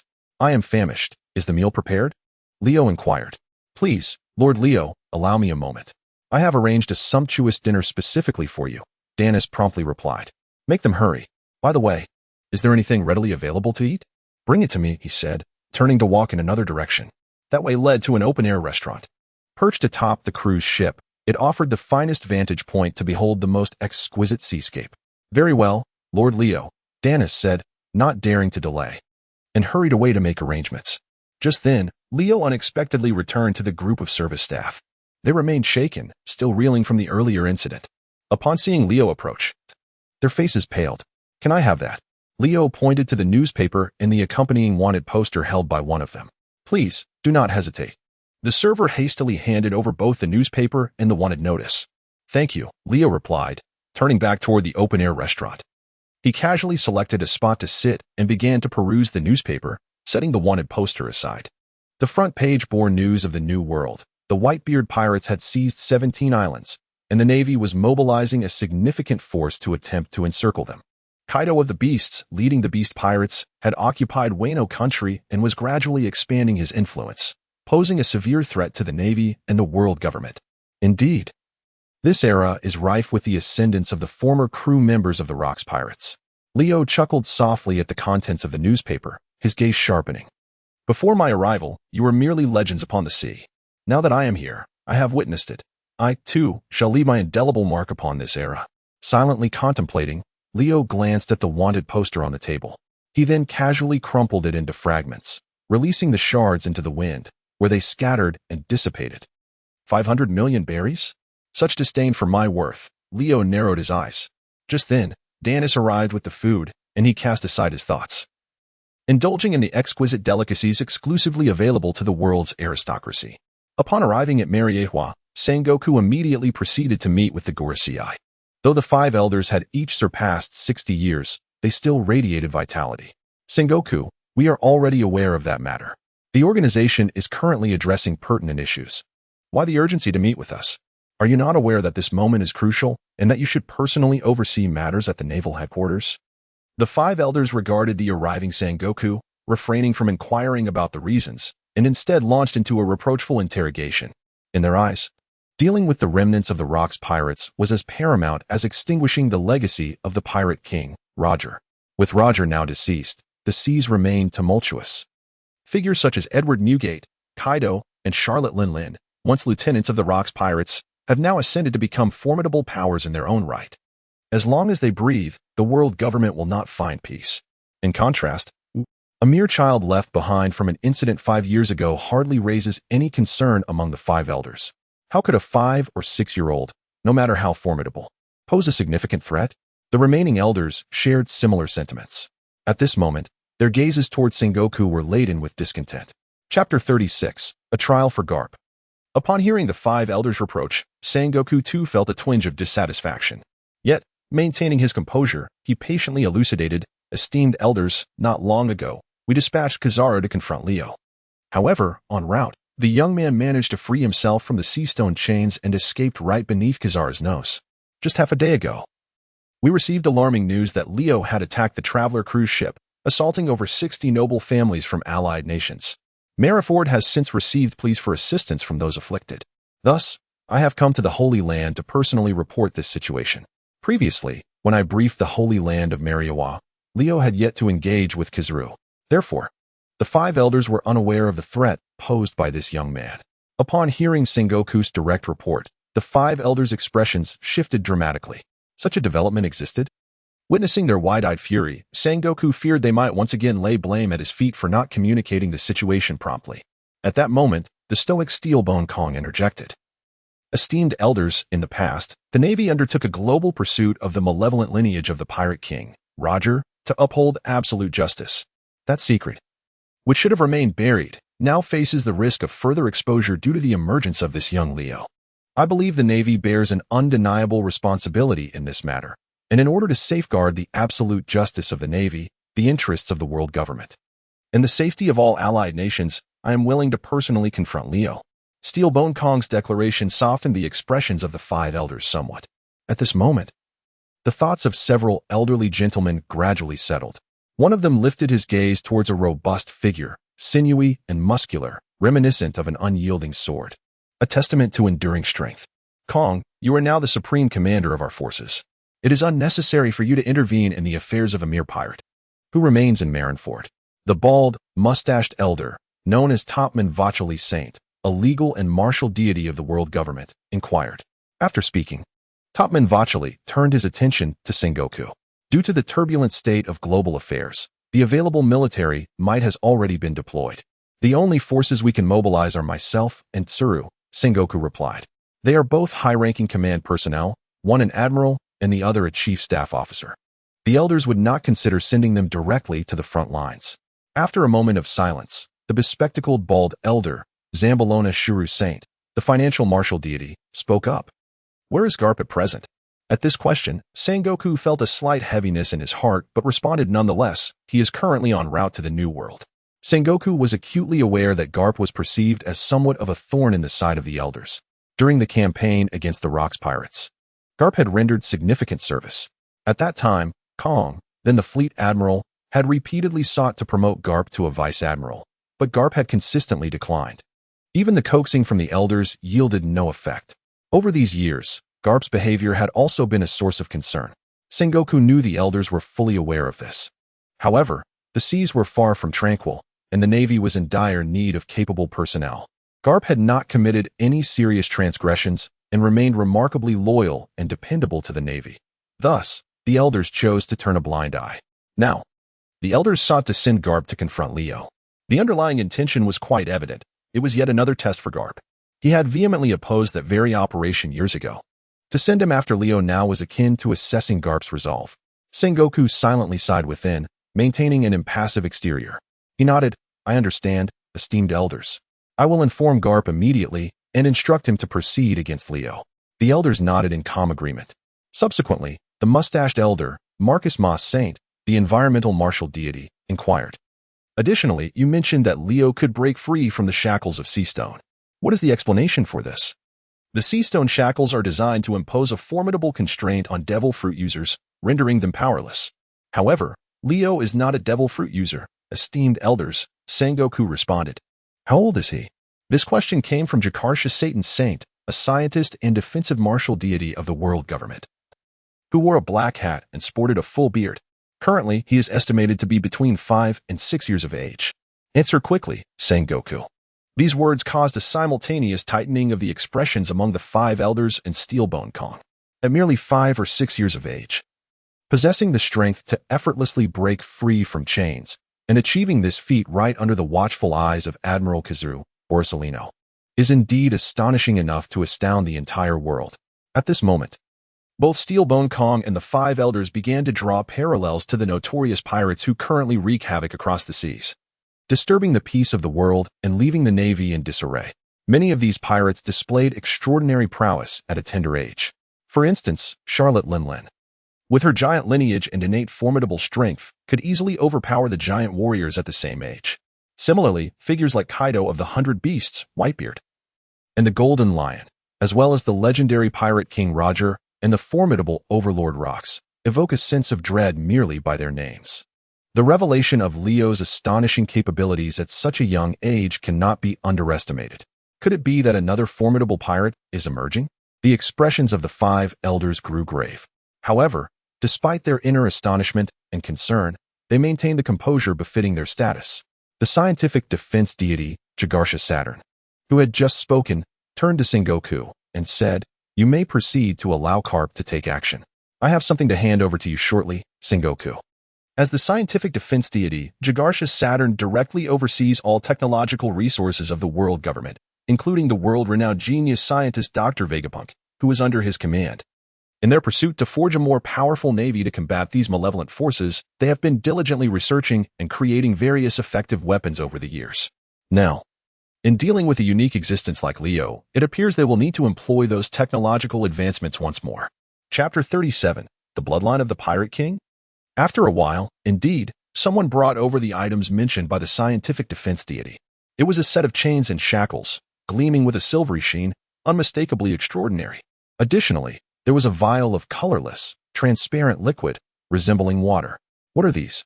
Sengoku inquired, gazing curiously at Jagarsha Saturn. "These are one of the research achievements of the scientific defense forces. The chains and shackles are forged from special materials, exhibiting a resilience 100 times that of ordinary chains and shackles. They are specifically designed to restrain criminals with innate extraordinary strength, coupled with a tranquilizing agent that can swiftly calm individuals and render them powerless. Even the most formidable pirates of the world can be easily captured," Jagarsha Saturn confidently explained to Sengoku. Upon hearing this, Sengoku's eyes brightened with intrigue. Such inventions were undoubtedly not devised specifically to counter Leo, rather. They were likely intended for formidable beings like Kaido of the 100 Beasts or Charlotte Linlin. However, on this occasion, they proved to be quite timely. With that, Sengoku took his leave, addressing both the 5 elders and Sora Steelbone. Armed with these specially crafted shackles and potent anesthetics, it appeared that Leo was destined to face his inevitable fate. Meanwhile, Carp, who had just arrived at the Sabaody archipelago aboard his dog-headed warship, was preparing to head towards the Red Line and then traverse the mountains to reach the New World. At that moment, he unexpectedly received a call from Sengoku via the transponder snail. "Carp, where are you right now?" Sengoku inquired, his tone urgent. "I just passed through the Sabaody archipelago." "What is the matter, Sengoku? You sound rather anxious," Carp replied with a light-hearted chuckle. "The 5 elders have issued a direct order for you to temporarily abandon your current mission. You must turn back," Sengoku commanded, disregarding Carp's jest. "Turn back? To where?" Carp paused, his smile fading. "To confront Leo. He has just attacked a cruise ship belonging to a world government allied nation and assaulted the nobility of over 60 countries. The 5 elders are extremely furious and have specifically designated you for this task." Sengoku revealed the recent decision of the 5 elders. Upon hearing that the 5 elders had personally requested his involvement, Carp's brow furrowed. Though he felt a twinge of reluctance and dissatisfaction, he chose not to voice it. "Understood, Sengoku. Since it is a direct order from the 5 elders, I shall personally attend to the matter," Carp stated, promptly commanding his ship to change course. "I will send you the intelligence shortly," Sengoku responded through the transponder. After a brief pause, Sengoku solemnly added, "Carp, Leo has now engaged in acts befitting a pirate. He has not only attacked the Navy but also threatened the lives and properties of the world's aristocracy. The Navy cannot condone evil nor allow such malevolence to persist." Though Sengoku did not state it outright, the implication was clear. He was cautioning Carp not to show leniency towards Leo out of a sense of moral obligation. Carp, fully aware of the underlying meaning, replied, "Sengoku, the signal here is poor. I must hang up." With that, he terminated the call. He gazed out over the vast expanse of ocean ahead, his eyes reflecting a complex array of emotions. The Navy's substantial bounty issued against Leo swiftly stirred global excitement. Consequently, the name Leo, along with his innocent and harmless visage, rapidly spread across the world. Moreover, the situation surrounding Leo has swiftly ignited fervent discussions. Who is this Leo? Why has the Navy placed a bounty of 500 million berries on him? This name is unfamiliar to me, though I am well acquainted with the name of the pirate king, Gold. Roger. Could it be that this young lad is somehow related to Rayleigh? He seems quite youthful, and yet he has already embarked on a life of piracy. What a nefarious individual. But to receive a bounty of 500 million berries at such a tender age? What heinous acts has he committed? It is not just the inhabitants across the globe who have taken notice of this news. Leo, facing an unprecedented bounty of 500 million berries from the Navy, is left in a state of shock and confusion. At this very moment, renowned pirate crews around the world are also paying heed to this development. Somewhere in the New World, on one of the islands under the Whitebeard pirates' domain, the Moby Dick is anchored. The world's strongest man, Edward Newgate, known as Whitebeard, laughs heartily while sipping his drink. It seems there are many rascals stirring up trouble on the seas lately. Gururara. After his jovial exclamation, he takes another swig of his drink. Meanwhile, the captains of his crew, including the immortal Marco, Diamond Jozu, and Flower Sword Vista, gather nearby to discuss matters. Leo? Never heard of him, Diamond Jozu casually remarks, casting a glance at the newspaper in Marco's hand. Of course, it's an unfamiliar name. That lad looks to be no older than 10. Vista smiles slightly, observing the youthful visage on the wanted poster. He appears to be around 5. At most 6 years old, Marco adds with a grin. What abilities does this boy possess to warrant such a staggering bounty from the Navy? Izo approaches, peering at the wanted poster with astonishment. It is utterly baffling that a mere child, whose name is unknown, has attracted such a high bounty, even surpassing that of many captains aboard the Moby Dick. Indeed, I too am perplexed by this matter. What could that boy have done to provoke such wrath from the Navy, leading them to make such an incredible decision? Joseph shakes his head in disbelief. Meanwhile, Marco remains contemplative. 5 years ago, Roger surrendered to the Navy, meeting his end at the gallows in Logtown. Since then, the Navy has been scouring the globe for Roger's widow and offspring. If we calculate the time, that child, if he managed to survive, would be around this age today. After a brief moment of contemplation, Marco thoughtfully states this observation, stirring the hearts of all the captains aboard. Even Whitebeard's eyes flicker with intrigue. Is it the bloodline of Roger? Whitebeard felt a slight stir within. Chapter 38. The varied attitudes of the sovereigns. It was not only the Whitebeard pirates who had taken note of the pertinent information at this very moment on the other side of the New World. On Onigashima in Wano country, Kaido of the Beasts, who had recently conquered this land and fully established control over Wano, was reveling in his success. He had engaged in various illicit trades and was consistently bolstering his forces, which now numbered over 20,000. Today, his spirits were particularly high, for he had received even more exhilarating news. Thus, Kaido was hosting a grand feast on Onigashima. However, as he indulged in the merriment, his gaze inadvertently fell upon a bounty poster resting beside a newspaper on the table. It depicted a young boy named Leo, who had recently been issued a bounty by the Navy, astonishingly set at 500 million berries. It was noteworthy that even his own subordinates, the Three Disasters, had bounties only slightly exceeding this amount. Where had this boy named Leo emerged from?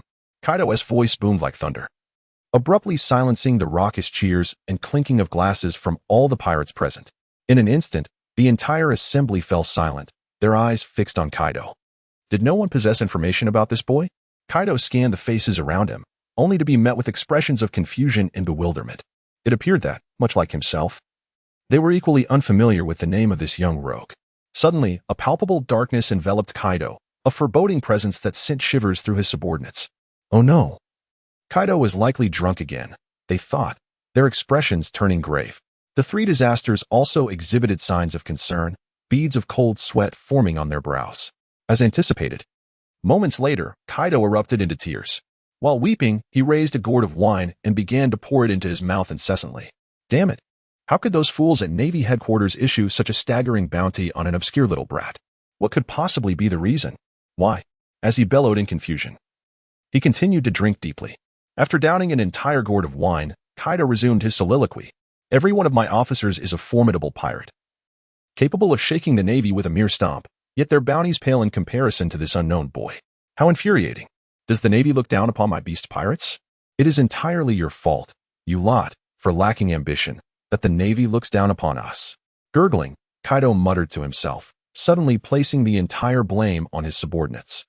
After downing 2 more massive gourds of liquor, he became increasingly intoxicated. He raised his gaze towards all his subordinates present and bellowed, from this day forth, You shall stir up trouble with all your might. When you encounter the Navy, eliminate them.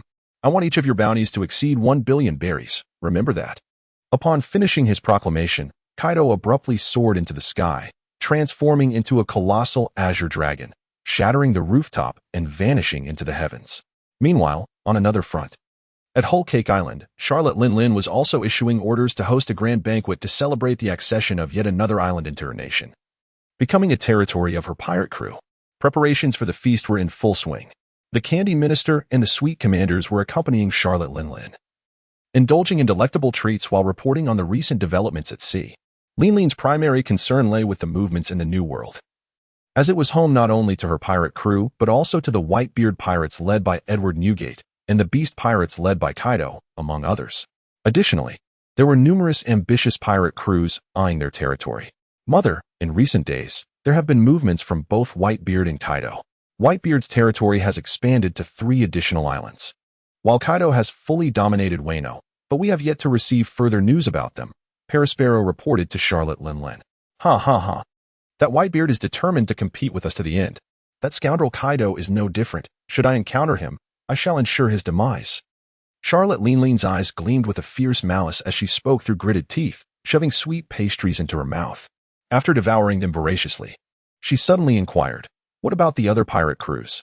If they dare encroach upon our territory, they shall be eliminated without exception." With that, Linlin's eyes once again glinted with ferocity. Her eldest son, Perispero, promptly replied, "Indeed, many new pirate crews have infiltrated the New World. However, the Navy is also taking action against them. For now, we have received no news of any pirate crew daring to attack us, Mother." However, Perispero hesitated at this juncture, contemplating whether or not to divulge that particular piece of information to Charlotte Linlin. Linlin noticed her son's reluctance to speak. "What is it?" "It's news regarding the first half of the Grand Line, Mother. I fear that individual may become a formidable rival for us in the future," Perispero cautiously replied, treading carefully with his words. At this moment, the malevolent gaze of Charlotte Linlin sent chills down one's spine, evoking a sense of trepidation. The consequences of provoking her were unimaginable. In the first half of the Grand Line, had some remarkable individual emerged? Perhaps it was due to the target's appearance in that region that Charlotte Linlin exhibited an unexpected lack of reaction. "Mother, there is a lad named Leo, who has been placed on the Navy's wanted list with a bounty of 500 million berries." Upon hearing this, Charlotte Linlin momentarily paused her meal, her eyes darting. Yet, she found no recollection of that name in her memory. Nonetheless, to be marked as a target by the Navy with such a substantial bounty at the outset was indeed a matter worthy of attention. "What makes this boy so extraordinary?" inquired Charlotte Linlin. "The information we currently possess is limited, but Mother, it is likely that someone of such significance to the Navy is far from ordinary. Therefore, I have dispatched individuals to gather further intelligence regarding Leo," Perispero promptly replied. "Well, if he is merely operating in the first half of the Grand Line, that would be one thing. But should he dare to encroach upon our territory in the New World, he shall face dire consequences." Charlotte Linlin's eyes gleamed with a fierce and venomous light as she spoke with a sinister smile. Chapter 39. The sea shall become increasingly unrestful. On the other side of the New World, the recently renowned red-haired pirates had just engaged in a fierce battle with another infamous pirate crew. Although they emerged victorious, the encounter had not been without its challenges. At this moment, Shanks and his crew were resting on a deserted island, preparing to host a banquet. Suddenly, a news bird descended from the sky. After paying for it, First Mate Ben Beckman received a newspaper and a wanted poster. Shanks, while in the midst of drinking, immediately shifted his gaze towards the new arrivals. Though he maintained a calm demeanor, his eyes betrayed his keen interest in the recent events unfolding upon the seas.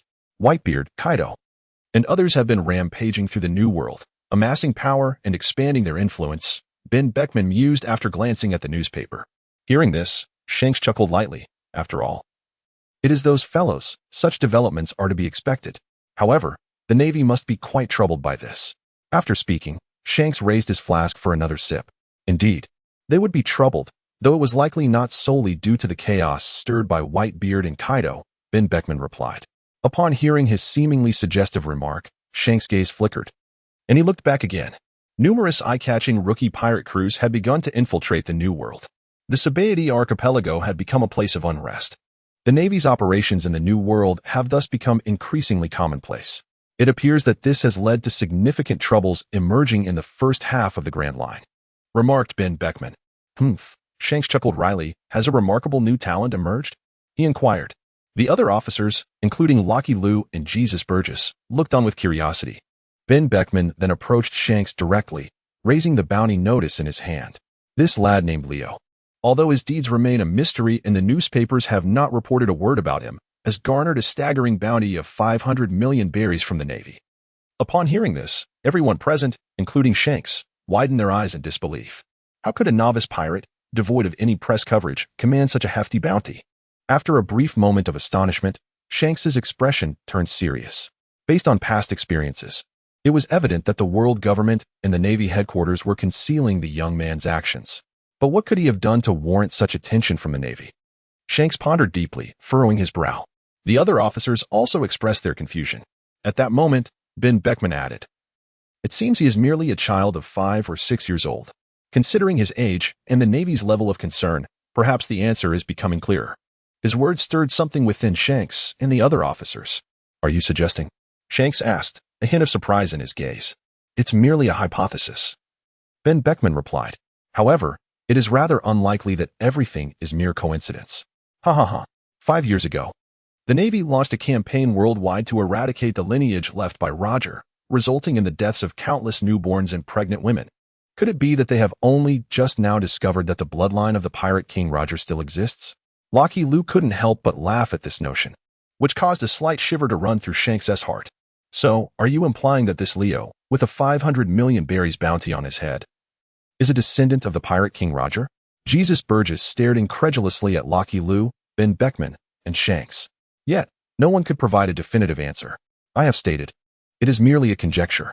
Of course, not everything is simply coincidence. This possibility does exist," Ben Beckman responded with a calm demeanor. After a brief moment of solemnity, Shanks once again broke into a smile. Raising the wine jug to his lips, he chuckled. "It seems this world will not descend into peace with Roger's demise.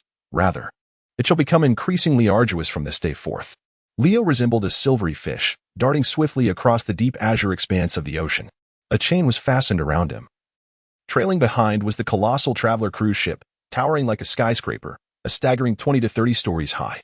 At this moment, Leo was propelling himself forward with fervor, drawing the immense vessel along with him through the tumultuous waters. This method served to fortify both his physical prowess and endurance, sharpening his willpower. Undoubtedly, the results of such training were manifestly evident. Leo's physique had grown significantly stronger compared to just 2 days prior. Moreover, he had attained a deeper understanding of his own martial techniques, distinct from the Navy's 6 forms, embodying his unique style. For the past 2 days, his mind had been incessantly occupied with the intricacies of martial arts, refusing to be dismissed. This morning, a sudden epiphany struck him.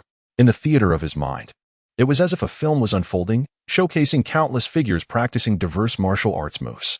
Each technique was rooted in practicality, emphasizing the importance of striking with precision and delivering a decisive blow. Leo was uncertain of the name of this set of techniques, yet through diligent training and introspection, he was assimilating this information, transforming it into his own skill set, gradually mastering a martial prowess that perhaps surpassed even the Navy's 6 forms. He could hardly contain his eagerness to encounter a worthy adversary, to rigorously test the fruits of his recent insights.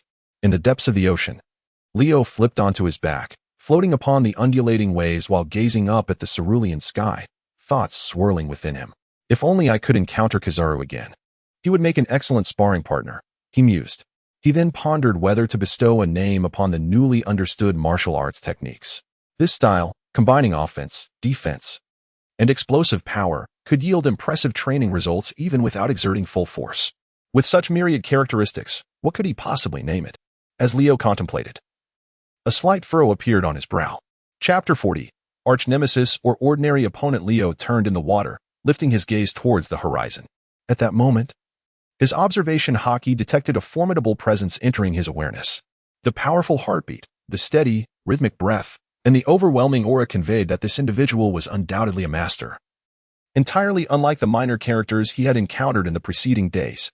At least a naval admiral's level of combat prowess has arrived, thought Leo, his heart stirring slightly. His eyes alight with interest. Simultaneously, he began to concentrate more intently, honing his senses to perceive the distant sounds. Before long, he discerned a clear voice resonating in his ears. "Admiral Karp, our reconnaissance vessel reports the discovery of the traveler cruise ship, 10 nautical miles ahead." It was a robust male voice. Upon hearing this, Leo's heart shifted. He immediately recognized the identity of the incoming individual. Could it truly be Karp? A playful smile graced Leo's lips. Meanwhile, Karp's voice echoed in his mind. "At last, we shall meet. Full speed ahead. We must not allow the pirates to escape." Karp commanded loudly. But shortly thereafter, he inquired, "By the way, how many donuts have I consumed so far?" "Admiral Karp, you have enjoyed your 592nd donut," came the reply. Leo leaped back onto the deck from the sea. Despite his current state of undress, Danis approached without hesitation, draping a prepared towel over his shoulders. "Lord Leo, your clothes are ready," Danis respectfully reminded him. Leo nodded casually, drying himself with the towel before donning his attire. He then proceeded to the bow of the ship, gazing into the distance. At this moment, the presence he sensed through observation Haki was drawing ever closer. Soon, a warship began to emerge on the horizon, advancing towards them. The reconnaissance vessel mentioned earlier was now trailing closely behind a cruise ship. Leo was fully aware of this situation. He simply chose to remain indifferent. Although Karp had exhibited a decline in later years, he was now a decade younger, brimming with vitality and Haki, nearing his peak form. How exhilarating! The thought of soon engaging with Karp filled Leo with anticipation rather than fear or hesitation. After a while, Karp's dog-headed warship became distinctly visible, rapidly cutting through the waves towards them. "Lord Leo, it is a naval warship," Danis remarked, having spotted the approaching vessel. Leo turned his head slightly towards her. "Shouldn't you be pleased?" This statement was difficult to respond to, but that was the case for an average person. Danis, having witnessed grand spectacles as a professional steward serving the world's elite, shook her head. "Lord Leo, since you have granted me this opportunity to serve you, I shall cherish it greatly." Although she said little, Danis's response took Leo by surprise. It appeared that not everyone held the Navy in high regard. Leo refrained from further probing into Danis's unusual psyche, for at that moment, Karp's warship had arrived before him. "Oh, were you specifically awaiting my arrival?" Karp inquired. Noticing Leo standing at the bow, arms crossed, observing him intently, yet he did not command the cruise ship to hasten its escape. "I anticipated your arrival, hence my presence here," Leo replied. "Ha ha ha, how intriguing. Do you know who I am, young one?" Karp remarked with keen interest. Unlike the thoughts of others, Karp was certain that Leo could not possibly be a descendant of the pirate king Roger, for the true bloodline of Roger was currently flourishing under his protection. Moreover, it was apparent that Roger's lineage, that young lad, was even younger than Leo before him. "I do not know, but you seem to possess quite the aura. You should be a worthy opponent," Leo responded with a smile. "Ha! Indeed, you are somewhat interesting. I am Karp. What say you? Will you obediently return with me?" Karp continued to jest, observing Leo, seemingly without the intention of resorting to violence, which aligned with his character. "Karp, a rather ordinary name, nothing extraordinary. Allow me to pose a question." Leo gradually withdrew his smile, fixing his gaze upon Karp. What question?" Karp's expression grew serious as he regarded Leo intently. "What is your perspective on the Navy's actions worldwide 5 years ago?" This inquiry struck Karp sharply, causing a subtle shift in his demeanor. "Ha ha ha, young one. Why pose such a question?" Karp chuckled, yet his expression betrayed a hint of concern. "Because it is crucial. It will determine whether you are my mortal enemy or merely an ordinary adversary," Leo asserted. Karp's countenance grew increasingly grave, his eyes reflecting a semblance of seriousness. "Trust me, young one, these matters are not yours to resolve alone. Rather than harboring such a vengeful mindset against the Navy and the world government, it would be wiser to heed my counsel and come with me. I assure you that if you follow my guidance, nothing will befall you." Karp, arms crossed, regarded Leo with a calm gaze, contemplating a rationale to claim he had subdued Leo or some other narrative, intending to arrange for him alongside Ace and his own grandson. Once the commotion had subsided and these youngsters matured, he would then welcome them into the Navy. "Well, since you have articulated your thoughts, I now comprehend the answer, Karp." Leo nodded. This statement took Karp by surprise. However, observing the demeanor of the young man before him, it seemed he was rather reluctant to heed Karp's words. Karp's expression grew more solemn. "Indeed." At that moment, Leo spoke again. "Let us engage in a duel. Your proposal holds no allure for me." "Ha ha. Truly a stubborn little rascal. Although I understand you are the victim, it does not absolve you of your misdeeds. If you refuse to comply, My righteous iron fist shall not show you any mercy. As Carp spoke, his armament Haki instantly enveloped his arms. Without delay, he leaped towards Leo. Since the young man was unwilling to cooperate, it would suffice to subdue him first and then whisk him away to concealment. Chapter 41. Just who is this young man? Carp, undoubtedly one of the strongest active members of the Navy headquarters, did not hesitate to strike, moving with the speed of lightning. In an instant, he leaped from his dog-headed warship to stand before Leo. Leo's gaze dimmed slightly, remaining composed. His formidable observation Haki allowed him to predict Carp's next move. The opponent's fist was aimed at his left cheek. The moniker Iron Fist Carp was not given lightly. If struck, Leo's current strength would surely suffer greatly. In that critical moment, Leo executed the Navy's 6 styles, evading Carp's assault with a sudden swift maneuver. Oh, who taught you the Navy's 6 styles? Carp inquired, surprised as he watched Leo evade to a distance of 10 meters. Another enigmatic individual, he mused. The last person to ask such a question was the yellow monkey, Borsellino. But I had already sent him packing. Leo replied with a light chuckle. You sent the yellow monkey running? Ha. Carp laughed heartily, suddenly launching a punch towards Leo. This strike, propelled through the air, generated a resounding boom, and in that instant, Leo clearly observed an astonishing shockwave of compressed air. The ultra-high-speed punch created a vacuum shockwave capable of leveling mountains. Yet, Leo, rather than dodging or retreating, clenched his right fist and revealed a contemplative smile. Carp was a master of martial arts, his prowess and Haki well-renowned in the pirate world. Leo, too, wished to test his own abilities and gauge how far he was from Carp's level. As Leo tightened his fist, he instinctively executed the martial arts movements he had previously grasped, delivering a punch with fluidity. This strike, though seemingly casual, harnessed nearly 90% of Leo's strength. As all his muscles engaged in unison, with a resounding crash, the impact resonated. The air was instantly shattered, producing a deafening explosion. Simultaneously, a visible vacuum punch emanated from Leo's fist, bursting forth with a forceful impact. It surged towards Carp, infused with a purplish-black aura of Haki. In an instant, the vacuum punches unleashed by both combatants collided mid-air. A thunderous roar reverberated across the vast ocean, generating a powerful shockwave that not only sent the deck crew flying backward, but also stirred the sea into tumultuous waves. Even more astonishing was how the once pristine and thick clouds above were obliterated by the clash of Leo and Carp's fists, leaving only a clear azure sky in their wake. Haki? Carp was taken aback, his eyes widening in disbelief as he gazed at Leo across from him. Behind him, on the naval warship, the soldiers gaped in astonishment, their jaws dropping in utter shock. How formidable! How could this young lad engage in fisticuffs with Vice Admiral Carp? What power had he just wielded to withstand such an assault? No wonder so many Navy personnel struggled to capture this boy. It turned out he was extraordinarily powerful. Leo? This little rascal would surely be inscribed in the annals of history from this day forth. The Navy soldiers were all profoundly shaken, engaging in animated discussions among themselves. Meanwhile, Carp, after hearing their murmurs, managed to regain his composure. Throughout his extensive career, traversing the seas and pursuing countless pirates, he had faced renowned figures like Rox and Roger on numerous occasions. Each of those infamous pirates had emerged from countless life-and-death battles, acquiring their formidable powers at significant costs.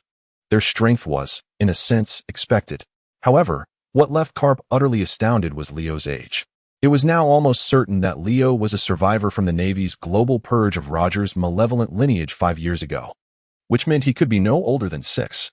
A mere child of under 6 years possessed such extraordinary martial prowess, and had even mastered the astonishing ability to project Haki in combat. Carp vowed he had never encountered such a being before.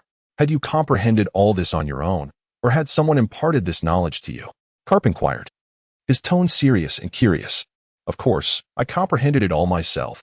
It isn't particularly difficult, Leo replied with conviction. In a moment of introspection, Carp's pupils flickered as he pondered whether to trust the young lad before him. However, he had resolved to capture Leo at all costs. Suddenly, Carp rolled up his sleeves, revealing his impressively muscular physique. With a resonating hum, his muscles, particularly the massive biceps, seemed to swell dramatically. Concurrently, an even more formidable aura emanated from his body. The armament Haki not only encircled his arms but also began to envelop his legs and torso, hinting at its pervasive presence. Are you truly prepared to strike? Leo inquired with a playful smile. Despite his outward ease, Leo's inner turmoil was palpable. The earlier exchange of blows with Carp had appeared evenly matched. Yet he had been the one at a disadvantage. Since their confrontation began, his insides felt as though they were twisting violently, on the verge of bursting. His bones ached, particularly his right fist, which felt as if it might shatter from the recoil of Karp's immense power. Only now were these negative sensations beginning to wane. As Karp readied himself for earnest combat, Leo gradually let his smile fade. "Youngster, I shall ask you once more. Will you come back with me willingly? This is your final opportunity." With that, Karp unleashed an astonishing burst of Haki, generating a ferocious shockwave that surged toward Leo. "I refuse," Leo declared resolutely. "Then I shall have no choice but to bring you down here," Karp exclaimed before vanishing in an instant. The air still resonated with the sonic boom of his rapid movement, and the vibrations caused by his speed began to proliferate. Chapter 42, A Battle of Equals. The thunderous echoes of the sonic boom continued to spread in all directions. The tumultuous air caused Leo's vision to waver, illustrating the sheer ferocity of Karp's unleashed power. What incredible speed, Leo thought, nearly unable to perceive Karp's actions. In the blink of an eye, Karp stood before him, yet Leo neither flinched nor dodged. Instead, he took the initiative to counterattack, launching an uppercut aimed at Karp's abdomen. With lightning reflexes, Karp defended against Leo's punch with his arm enveloped in armament Haki. Astonishment etched on his face as he prepared to respond. In that instant, Leo's left fist followed suit, targeting Karp's right ribcage. Karp's right fist descended to intercept Leo's strike, and the force of their collision caused the steel deck of the cruise ship beneath them to buckle under the strain.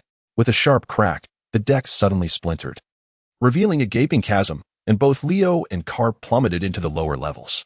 "You possess quite an impressive strength," Karp exclaimed, astonished. He had not anticipated that Leo not only mastered the power of Haki but also exhibited remarkable prowess in physical combat. If he truly attained all this through his own insights, he was indeed a prodigy, Karp mused in disbelief. At that moment, Leo was far from engaging in idle chatter.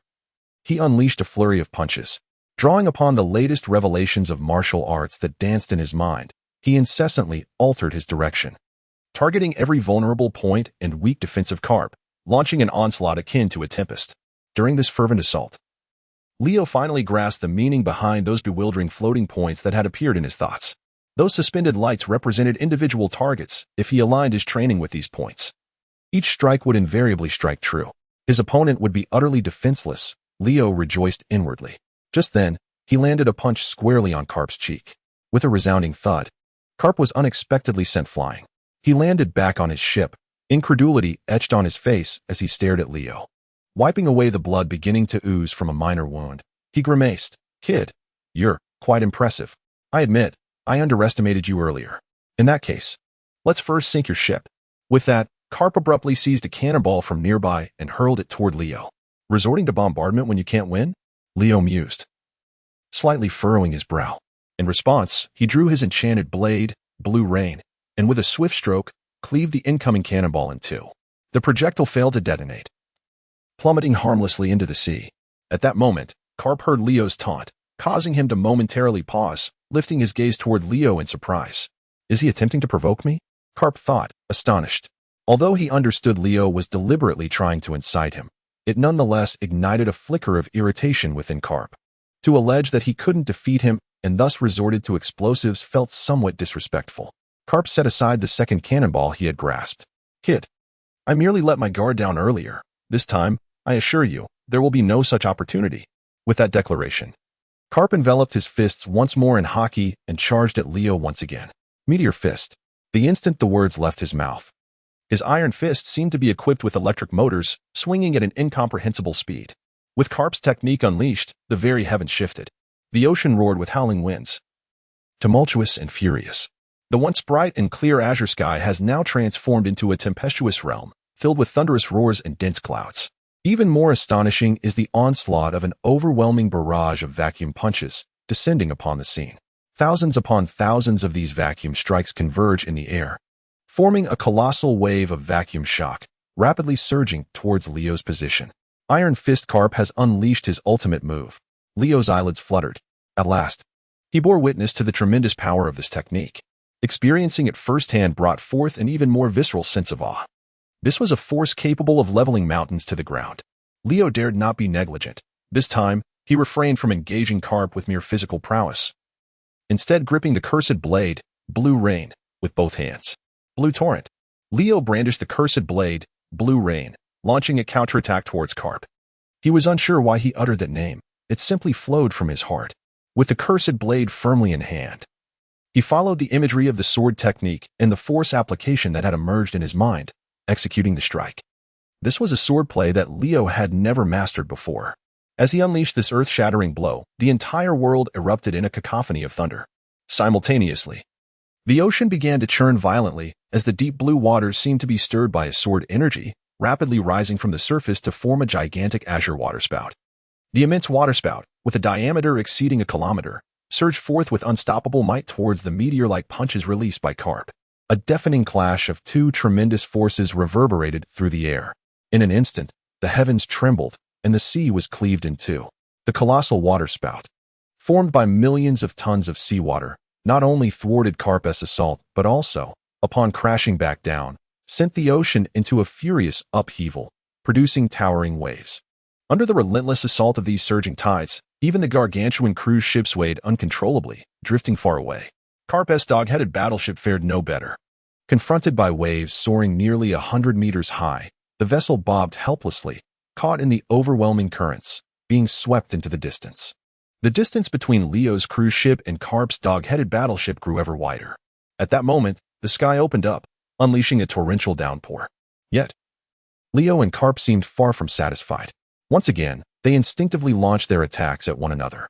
In a bid to prevent Leo's escape, Carp, with arms spinning like a windmill, hurled cannonballs from the deck towards him. "Ha! Farewell," Leo exclaimed, skillfully wielding the cursed blade, Blue Rain, effortlessly slicing through the incoming cannonballs, causing them to explode. As the two continued their actions, the distance between them was further stretched by the surging sea currents. "Here is a grand gift for you, Carp." Rio raised the enchanted blade, Blue Rain, high above his head, aiming it at Carp's dog-headed warship, unleashing an immense surge of sword energy accompanied by azure currents. Chapter 43. Wait for me, I'm coming. As Rio intended to escape on the ocean's currents, Carp initially contemplated issuing a pursuit order. However, at that precise moment, a colossal blue torrent, towering over 100 meters, erupted from the sea, rapidly bearing down upon his warship. This phenomenon not only exuded an astonishing force, but also harbored trillions of tons of energy, posing a direct threat to the vessel. Its emergence stirred the entire ocean, generating remarkable waves and tumultuous currents, creating formidable surges that complicated matters for Carp's ship. At that instant, even with its own propulsion, the warship began to falter, retreating in the face of the increasingly menacing waves amplified by the ocean's energy, compounded by the overwhelming blue torrent descending from above. The vessel swayed uncontrollably like a leaf caught in a tempest, teetering on the brink of capsizing. Faced with such peril, Carp was compelled to order the stabilization of the ship and to swiftly turn away from the treacherous waters. He exerted all his strength, delivering a vacuum fist that shattered the advancing blue whirlpool and turbulent waves. When the sea finally regained its calm, it became apparent that Rio and his ship had vanished without a trace. Rio lounged leisurely on a beach chair, sipping a chilled beverage delivered by Danis, his face radiating satisfaction. The observation Haki could no longer perceive Carp's presence, indicating that they were now worlds apart. Although Rio had not triumphed in battle against Carp, he had gained invaluable insights. He had deepened his understanding of his current combat prowess and, through the encounter with Carp, acquired precious growth experiences that would expedite his advancement. Given a little more time, surpassing the top-tier warriors of the sea would undoubtedly be within his grasp. From here on, as long as he avoided the Navy's elite, defeating ordinary foes would be a mere formality. The Navy should brace itself for the wrath of my impending vengeance, Rio mused quietly to himself before suddenly rising. He shed his garments and leapt into the sea, reveling in the freedom of swimming. A formidable physique is foundational for executing superior martial techniques. This encounter with Carp had revealed that while Rio possessed the understanding of advanced martial arts, he lacked the requisite strength. Otherwise, he could have performed even better. As Rio swam through the ocean, his body gradually warmed up. Alongside his physical training, his Haki also flourished. The armament Haki manifested upon Rio's skin, and he exuberantly unleashed its power.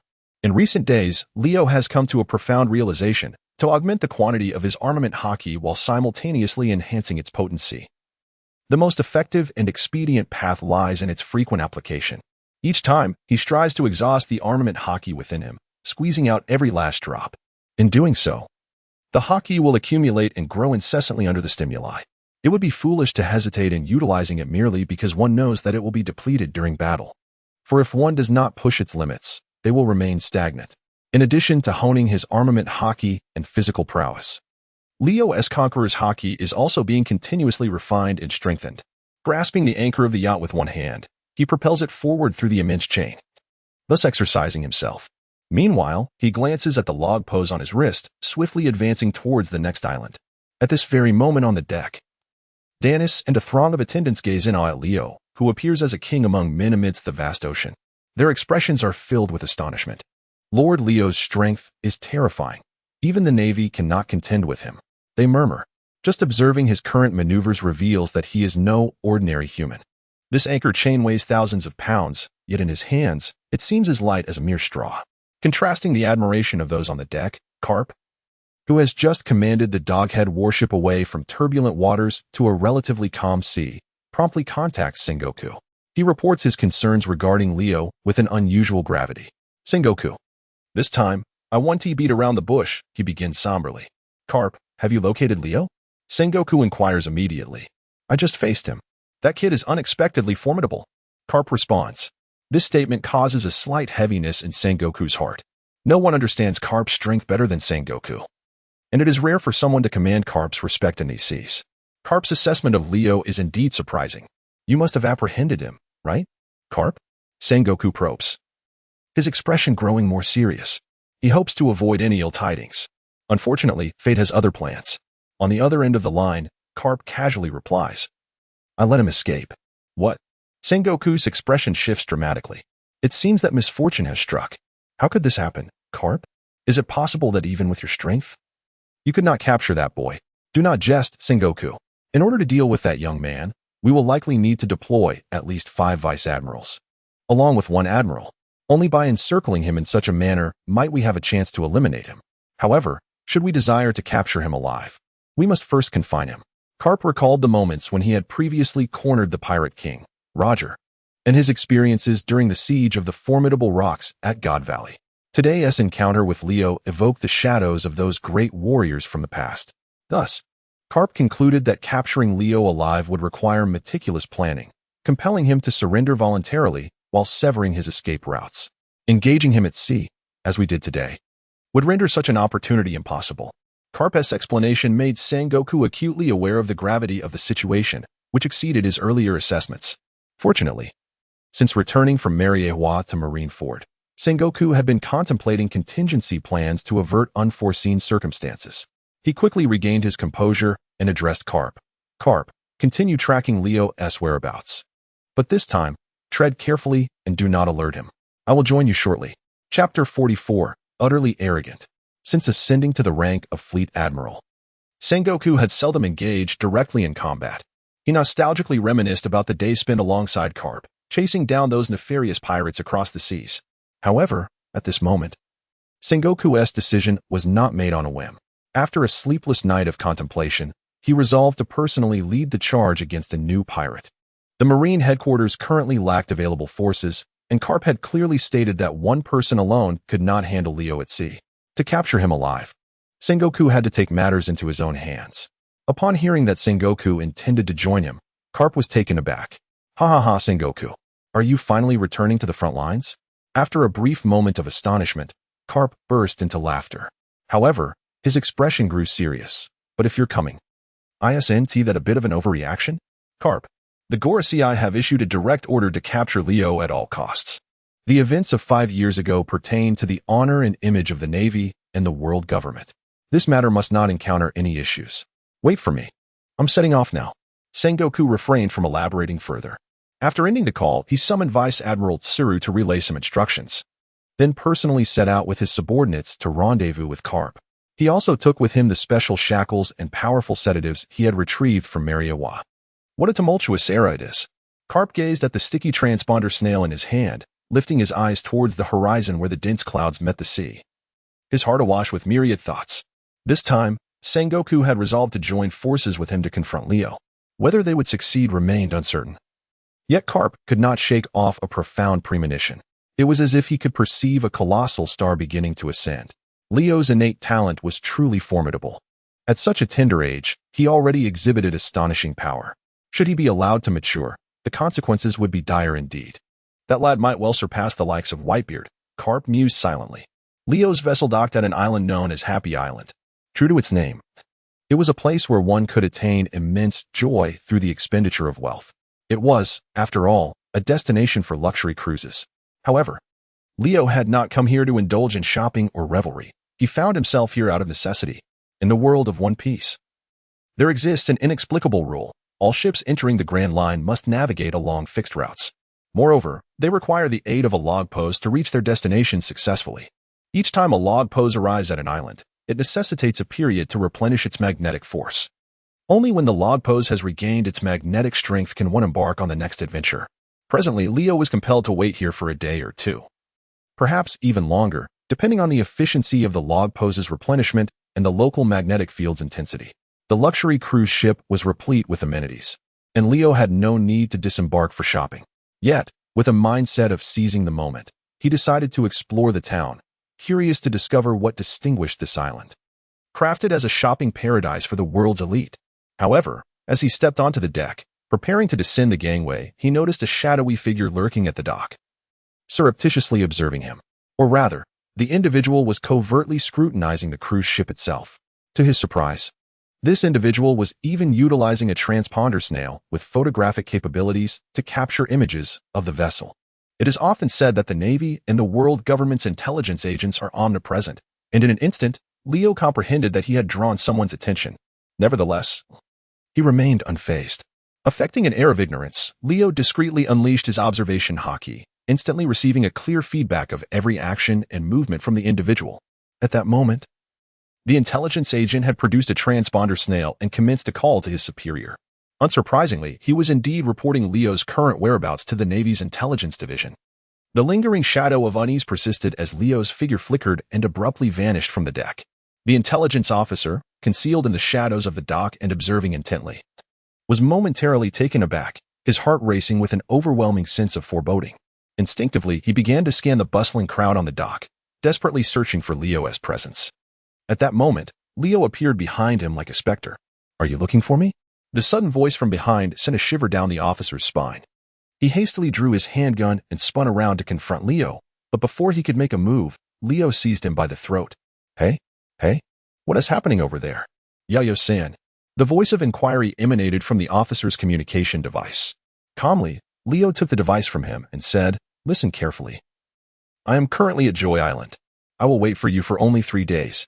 If you wish to capture me, feel free to come. After 3 days, I will depart, and if you miss this opportunity, you will have to wait until the next island to ambush me." With a playful tone, Leo addressed the person on the other end. His words left them momentarily speechless. After a prolonged silence, a voice filled with uncertainty finally emerged. Who are you?" "Ah, aren't you the ones tracking me, Leo? What have you done to my men?" "I warn you, Leo, do not be too arrogant. You wretched lad. The Navy will come for you. If you have the guts, just stay there and wait." Following a brief moment of shock, the voice on the device became increasingly agitated. Leo, finding amusement in the frantic demeanor simulated by the device, decided not to engage further. With a swift punch, he rendered the intelligence officer unconscious, then turned and departed, clutching the communication device. Simultaneously, Leo's audacious taunts and the information regarding his location were swiftly relayed back to Marineford and various other powerful factions. Upon learning that Leo was at Joy Island and had openly challenged the Navy to pursue him, Admiral Karp and Sengoku's warships hastened towards his location. Chapter 45, The Synthesis of Understanding. Joy Island was indeed a place of splendor, with streets and buildings adorned in resplendent gold. The passers-by, particularly the women, were flamboyantly dressed and exuded elegance, while the men carried themselves with a gentlemanly grace. Among them were some ostentatious individuals, adorned in gold and jewels, strutting with an air of arrogance. The shops lining the roads boasted a dazzling array of goods. Even captivatingly beautiful and alluring young ladies waved at Leo, beckoning him to join them in playful revelry. Yet, one must remember that he was but a child. Despite the dazzling allure surrounding him, Leo remained utterly unfazed. He traversed the town and ventured into a forest. After a considerable journey through the woods, he arrived at a cliff overlooking the sea. Here, Leo intended to diligently cultivate his skills and solidify the insights he had garnered over the past few days.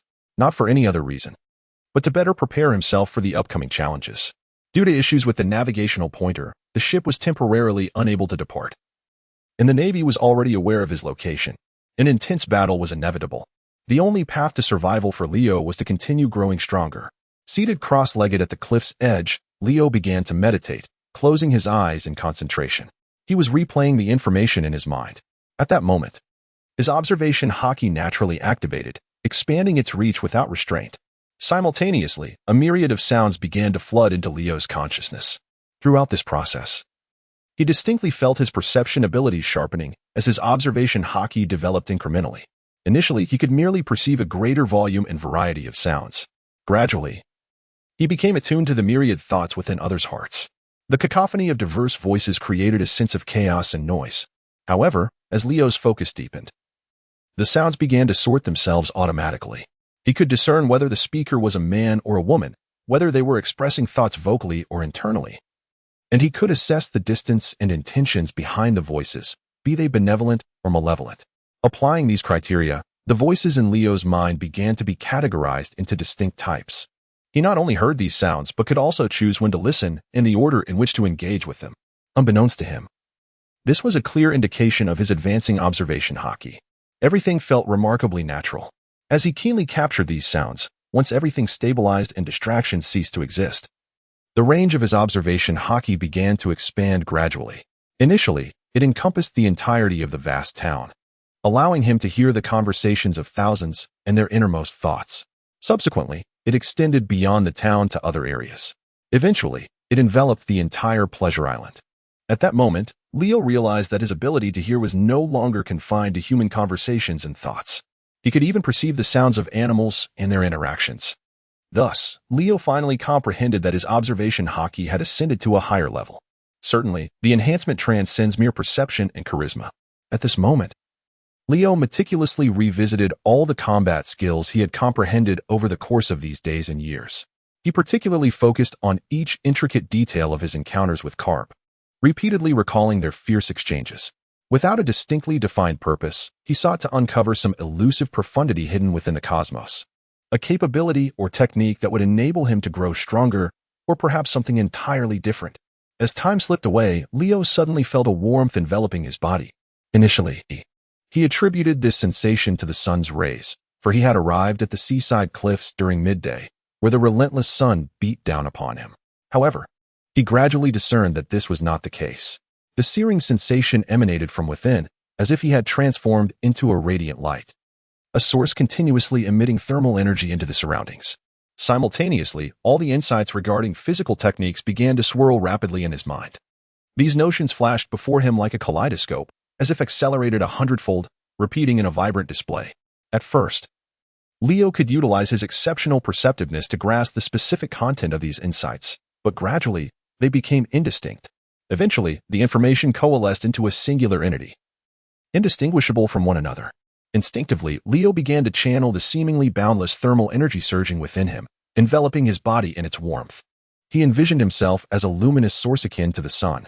Yet, as he did so, he sensed the thermal energy swiftly dissipating, the searing heat cooling rapidly. Shortly thereafter, he observed a silvery, crystalline layer forming upon his skin, radiating a gentle and ethereal glow. This peculiar armor-like substance enveloped him, resembling a protective shell. Before Leo could fully comprehend the phenomenon, he realized that this radiant armor began to merge with his very being, sinking into his skin until it vanished. At the moment of integration, he felt an overwhelming sense of invincibility, imbued with boundless strength. Though he was uncertain of what had transpired, an exhilarating joy surged within him, nearly compelling him to laugh aloud and proclaim his triumph to the heavens. Leo rose to his feet, inhaling deeply, and opened his eyes to gaze upon the vast expanse of the ocean before him. With a determined spirit, he leapt from the cliff into the depths below. Suspended in midair, a fleeting thought cascaded through his mind like flowing water, and in an instant, a hidden energy armor erupted from the surface of his skin. This time, its hue transformed into a gentle white, still retaining its ethereal energy form. As his body became enveloped in the energy armor, Leo instinctively surged forward, traversing thousands of meters across the ocean's expanse in a heartbeat. Without conscious thought, he launched a powerful punch toward the boundless sea. A resounding boom echoed, and the air trembled violently. Simultaneously, the vast ocean before Leo seemed to part visibly, cleaved by an imperceptible yet substantial force extending toward the horizon. Chapter 46. The Arrival of the Encircling Forces. After approximately half an hour of practice and experimentation, although the information in his mind failed to provide a name for this newfound ability and the system offered no prompts, Leo comprehended the essence of the technique he had just assimilated, which encompassed the Navy's 6 styles, boxing, and other martial arts. This latest insight represented a holistic enhancement of his physical prowess. With the realization of this ability, akin to an energy armor, Leo discovered that even without employing Haki, any attack he executed would inherently possess the effects of Haki. Furthermore, his physical defense had also been significantly augmented. Even in the absence of Haki, his defensive capabilities remained formidable, comparable to an ordinary person utilizing Haki. Given the substantial enhancement of both his physical defense and offensive power, Leo's stamina had likewise received a considerable boost. In such circumstances, should he choose to activate Haki, there would be no doubt that his combat prowess would ascend to an unprecedented level. Yet, this was not the pinnacle of Leo's potential. At that moment, he suddenly drew the cursed blade, Blue Rain, and with a gentle sweep, a swirling tempest of sword energy, resembling a spherical vortex, materialized before him. This chaotic storm of blade energy swiftly surged forward, and upon reaching the ocean's surface a kilometer away, Leo detonated it in an instant. This action was yet another instinctive maneuver born of his newfound capabilities. As he beheld the ocean being violently upheaved, forming towering waves reaching heights of 100 meters, and fierce winds slicing through the air and sea like blades, Leo realized that his swordsmanship had also progressed during the enlightening process. Not only had the potency of his swordplay been enhanced, but he had also developed a profound understanding of the true essence of swordsmanship, coupled with his extraordinary observation Haki. He refrained from claiming he could fight at will, for that would be overly audacious. Yet, ascending to the ranks of the world's most formidable swordsman should pose no insurmountable challenge. In addition to his swordsmanship and physical prowess, Leo's mastery of armament Haki and conqueror's Haki has also witnessed significant advancement. At that instant, Leo felt an overwhelming sense of invincibility. Was it merely a subjective illusion? Only through encounters with those formidable Navy adversaries could the truth be revealed. Leo sheathed his demonic blade, Blue Rain, and sensed his body descending towards the surface of the sea. The transient weightlessness had dissipated. With a delicate touch of his feet against the air, it appeared effortless. Yet, in that fleeting moment, he had executed over 20 successive steps upon the air. In an instant, his body propelled forward. Concurrently, a gentle white energy armor manifested around him once more. The energy armor seemed to possess an innate jet propulsion effect, further enhancing Leo's speed. He resembled an aircraft soaring directly towards the shore. As his toes barely grazed the ground, a rumble emanated from his stomach. He turned towards the direction of the town. Casually selecting a lavishly adorned restaurant, he intended to indulge in a hearty meal before resuming his training to solidify the newfound abilities he had just comprehended. However, at that moment, he suddenly realized he had no money on him. Leo had no desire to partake in a meal without paying, nor did he wish to exploit the weak or ordinary. He turned and departed from the restaurant, returning to his ship at the shore. To his surprise, the cruise ship remained anchored, waiting for him, rather than discreetly slipping away upon his disembarkation. As Leo reappeared, Darnus promptly approached him. "Master Leo, you have returned. I will prepare your meal immediately. You must be famished," she said with a gentle smile. "Do prepare more, for I am quite hungry," Leo reminded her. "Of course. Master Leo, you have been away for 3 days. You must be terribly hungry," Darnus casually remarked, causing Leo to momentarily pause. 3 days? He stared at Darnus in disbelief. He distinctly remembered merely stepping ashore for a brief moment. "Yes, Master Leo, you entered the town 3 days ago," Darnus promptly replied. She too was puzzled by Leo's solitary venture into the town, yet given his formidable strength, she refrained from inquiring further. They even hesitated to set sail without his permission. Should he pursue them, their fates would be sealed. So, my profound enlightenment consumed 3 whole days? I had thought merely a few hours had passed. Realization dawned upon Leo as he gazed up at the sky. It was indeed daytime. No wonder he had failed to perceive the passage of time. "Master Leo, is something amiss?" Darnus observed the peculiar expression on Leo's face and could not help but inquire. "It's nothing. Please prepare the food." "Darnus," Leo replied, shaking his head. Upon arriving at the rooftop terrace restaurant, as Leo had just seated himself, he suddenly sensed a formidable presence approaching from the distant sea, one that felt astonishingly familiar. Could it be Carp? Leo was not at all taken aback. Given that the Navy had already discerned his whereabouts, it was only natural for Carp to pursue him. However, besides Carp, Leo also detected another equally potent aura. The individual's strength was on par with Carp's. Within Marineford, few could rival Carp, aside from the three admirals of the headquarters, with Sengoku being the most probable contender. Furthermore, during this period, Zephyr was still in Marineford, although he should not be involved in any tasks. So was it Sengoku or one of the other admirals approaching? Leo pondered leisurely, showing no inclination to flee. Even if the Navy did not seek him out, he would eventually pay a visit to Marineford to meet those individuals. After a brief wait, a sumptuous array of dishes was served one after another. Leo, unperturbed, indulged in the feast as if nothing were amiss. Meanwhile, dozens of nautical miles away, a formidable fleet of Navy warships was majestically traversing the sea towards Joy Island. In addition to Carp's dog-headed warship, there were also several vessels dispatched from nearby Navy branches, responding to Sengoku's orders for reinforcements. Additionally, 5 warships personally commanded by Sengoku were converging towards this location. Soon, Carp's ship joined forces with Sengoku's fleet, sailing side by side. Sengoku, arms crossed and wearing a serious expression, stood at the bow, his gaze fixed ahead. In contrast, Carp erupted with hearty laughter, exclaiming, "Ah, these days are truly nostalgic, Sengoku. This time, we must capture Leo." "Indeed, Carp," Sengoku replied solemnly. Chapter 47. There are notable figures on this island. While the Navy's top-tier warships were swift, the journey of several dozen nautical miles still took nearly an hour to reach Joy Island. By that time, Leo had long since finished his meal and was well-rested. Upon raising his eyes, he could visually discern, on the horizon, many Navy warships sailing towards him. Others on Joy Island, reveling in their merriment, also noticed this development. Among them were several pirates, but they were not present to pillage or wreak havoc. "Boss, look, it's the Navy. So many warships are heading this way. Could it be that they have discovered us? Hey, what are you waiting for? Quickly set sail. We must make our escape before they encircle us. The Navy is coming. Everyone, hurry and flee. How could those accursed Navy forces track us down here?" Just as I sought a moment of relaxation, I gazed upon the horizon where a multitude of naval vessels advanced, resembling an ominous mass of dark clouds. The docks of the island were soon engulfed in chaos, as countless figures rushed towards the quay from various directions. Though their attire appeared unremarkable, indistinguishable from that of ordinary folk, their demeanor revealed their true identity. They were all pirates. Before long, the myriad pirate ships began to make their hasty retreat, vanishing swiftly into the distance.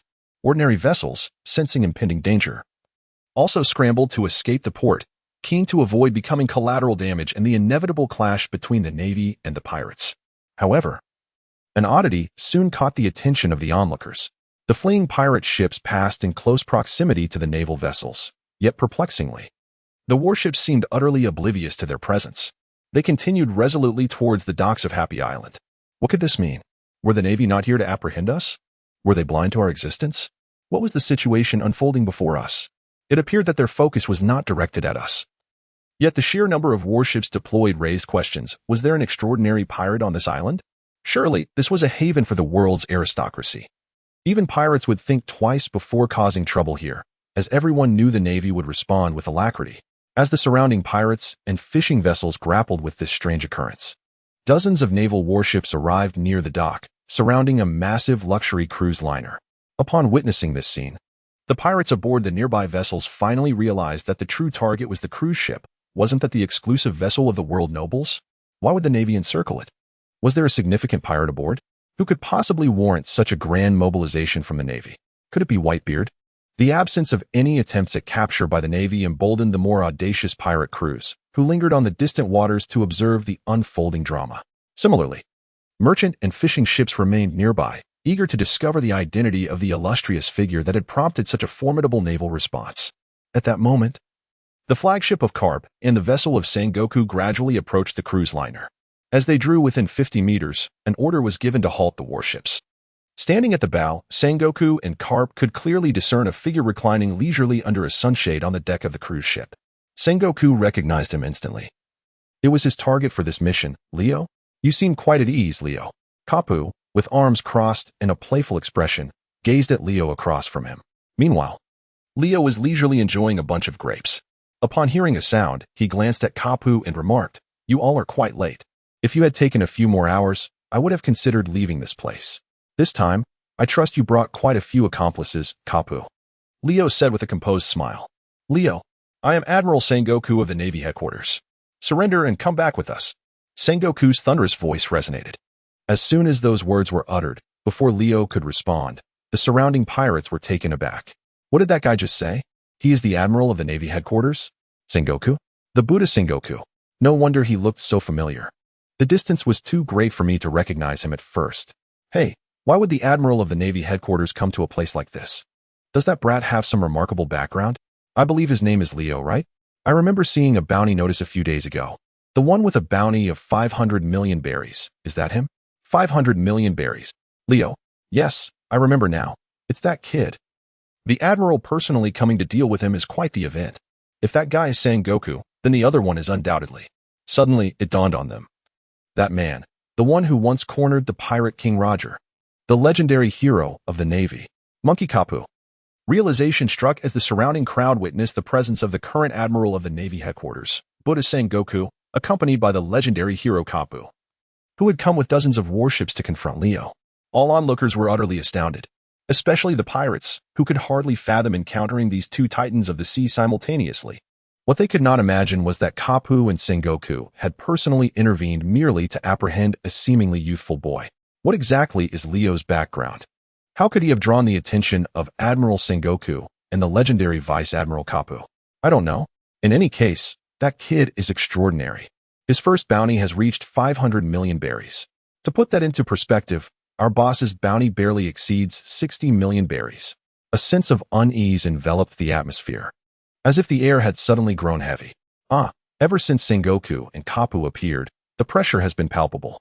Is this the oppressive aura of the Navy's top powerhouses? That boy, he appears completely unfazed. The pirates watching from a distance could already feel the immense pressure emanating from Sengoku and Kapu. It was a power they could not contend with. Yet, what was even more astonishing was that Leo could face these two formidable figures without so much as a change in expression. Chapter 48. My goal is blood for blood. Despite the fact that nearly all the pirates present, as well as the ordinary onlookers surrounding them, had never heard of Leo's name before, at that very moment, they came to a realization. Undoubtedly, this individual named Leo was now a significant figure. In my recollection, only the world's most elite pirate crews, those renowned across the seas, could provoke the direct involvement of the Admiral and the legendary Vice Admiral. This young man, Leo, through today's battle, would surely etch his name into maritime lore. Around them, countless voices murmured in astonishment, awe, and shock. Meanwhile, Leo merely cast a casual glance at Sengoku. Affected surprise graced his features as he remarked, "So, you are the head of the Navy?" He then sat upright, setting aside the grape he had intended to consume, and clapped his hands. Subsequently, he rose and strode toward the ship's side, ultimately pausing at the railing, where he leaned against it, observing Sengoku and Garp with a bemused expression. His lips moved, yet the words lingered unspoken as he turned his gaze toward the stunned Danis and the others. "You should disembark now and head to town. If you wish to stay alive, do not linger here." Leo was merely adhering to his principles. They were innocent souls. Should they overhear the forthcoming conversation between him and Sengoku, their chances of survival would diminish significantly. The world government would never allow those privy to forbidden secrets to continue existing in this world. The case of O'Hara served as a poignant example. Upon hearing Leo's command for the crew's staff to vacate the premises and seek refuge in town, both Sengoku and Garp's expressions shifted slightly. Even their hearts felt a profound sense of astonishment. They understood well the implications of Leo's actions. But wasn't he a pirate? Wasn't he supposed to be a ruthless figure, exacting brutal vengeance upon the Navy?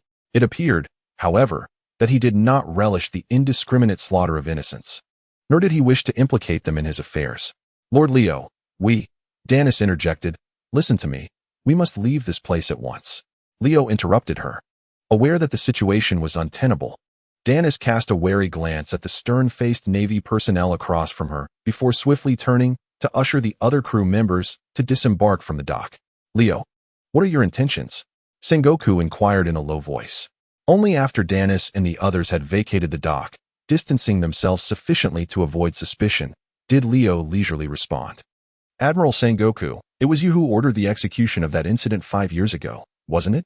Leo's gaze was piercing, and his tone cold as he posed the question. This statement sent a shiver down the spines of both Sengoku and Garp.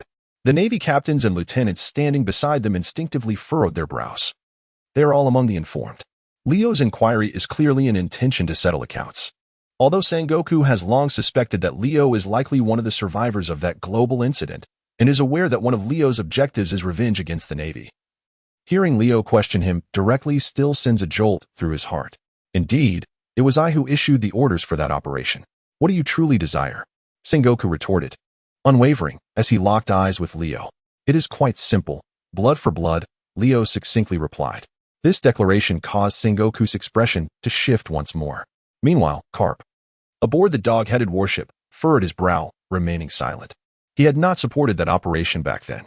Yet, as a mere vice-admiral, even with a deep bond with Sengoku, he could not sway the man's convictions. Furthermore, even Sengoku, as the fleet admiral, ultimately had to obey the commands of Mariewa. If one were to pinpoint the true culprits of that operation, it would undoubtedly be the highest authorities of the world government, the Gorosei.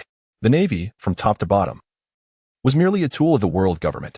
However, Karp could not voice such thoughts here, in front of Sengoku and the entire Navy personnel. Doing so would contradict his position as a vice-admiral and the stance he was expected to uphold. So, is this your aim in attacking the Navy? Sengoku slowly crossed his arms, asking with a serious tone once more. You, the Navy, killed my mother, an innocent woman who gave birth to me before dying. And I never even got to see her face. Is that not reason enough? Leo countered. He indeed had other reasons, but felt no need to elaborate further. Regardless, attacking the Navy is already a grievous crime, and you also assaulted the member states of the world government, casting the nobles of over 60 nations into the sea. For these transgressions, I must arrest you, Leo.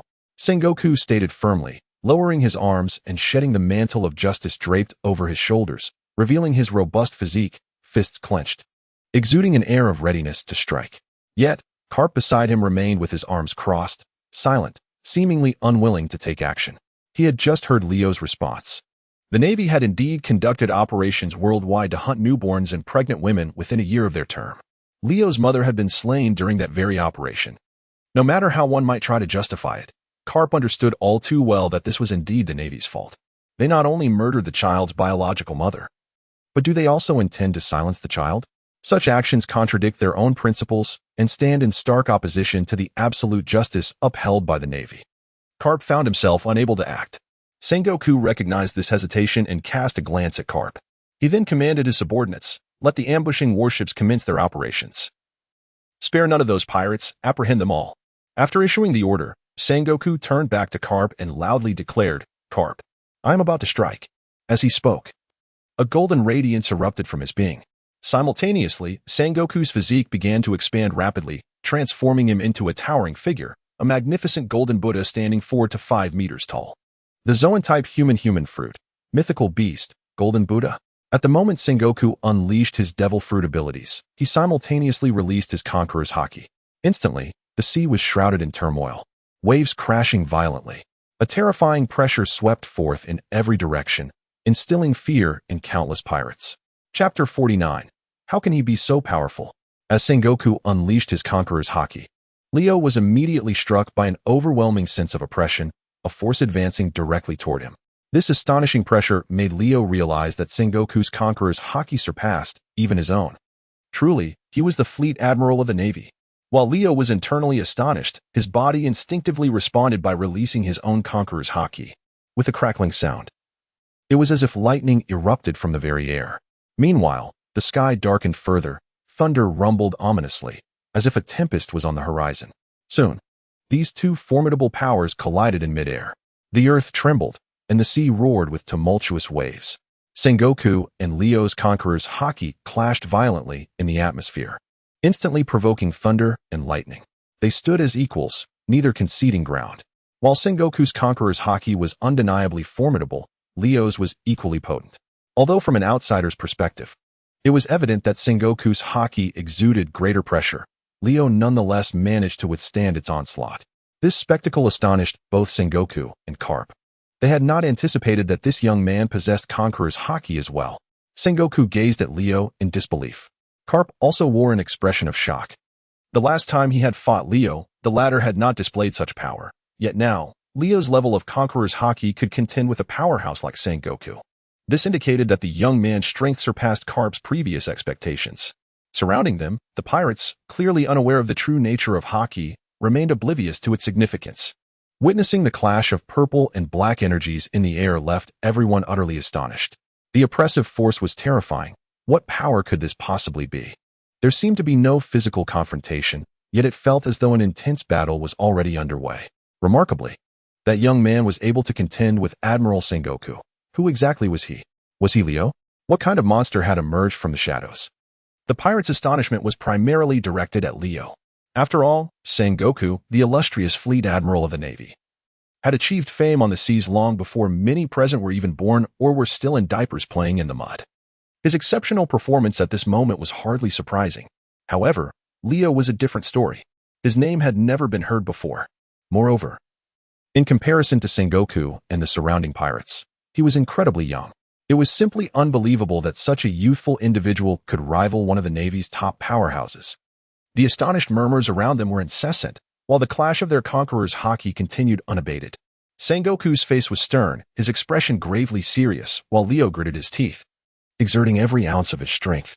The outcome of this confrontation was becoming increasingly clear. After approximately half a minute of their Haki colliding, a tremendous roar erupted. The air seemed to shatter under the pressure.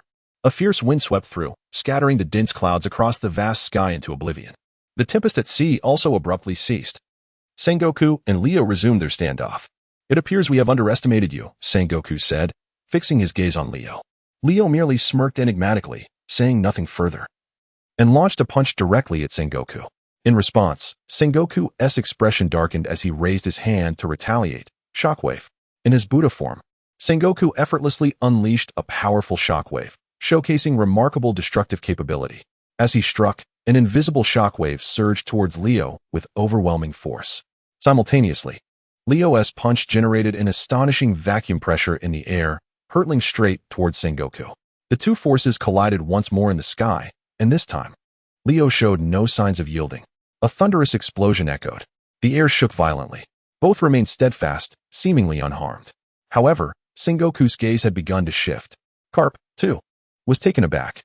"Sengoku, this young man seemed far less formidable when he fought me earlier," Carp observed keenly, realizing that Leo's strength had indeed grown. He was acutely aware of his old partner Sengoku's true capabilities. On this vast ocean, few possessed the prowess to match the formidable form of Sengoku. At this very moment, the young Leo not only exudes an astonishing aura of dominance, but his physical techniques are equally formidable. The recent maneuver he executed appears to be an evolution of the Marine Six styles. Even a genius like you shall be defeated and apprehended here today. As Sengoku's voice resonated, he leaped into the air, launching a powerful shockwave towards Leo from an advantageous height. This time, however, it was not a singular assault but a relentless series of strikes. The overwhelming shockwave surged forth, pressing down upon Leo with unyielding force. He held the upper hand in the aerial confrontation, amplifying the potency of his attacks beyond their usual might. Sengoku's intent was not solely to assault Leo, but also to obliterate the cruise ship beneath him, thus denying Leo any foothold upon the sea. "You are quite insidious." Leo discerned Sengoku's ulterior motive with a knowing smile and leapt into action. Instead of retreating, he charged forward to meet Sengoku's aggression. In that fleeting moment as Leo ascended, a soft, white energy armor enveloped him. This was the latest realization of his martial arts mastery, significantly enhancing both his defense and offense, while also providing a notable boost to his speed.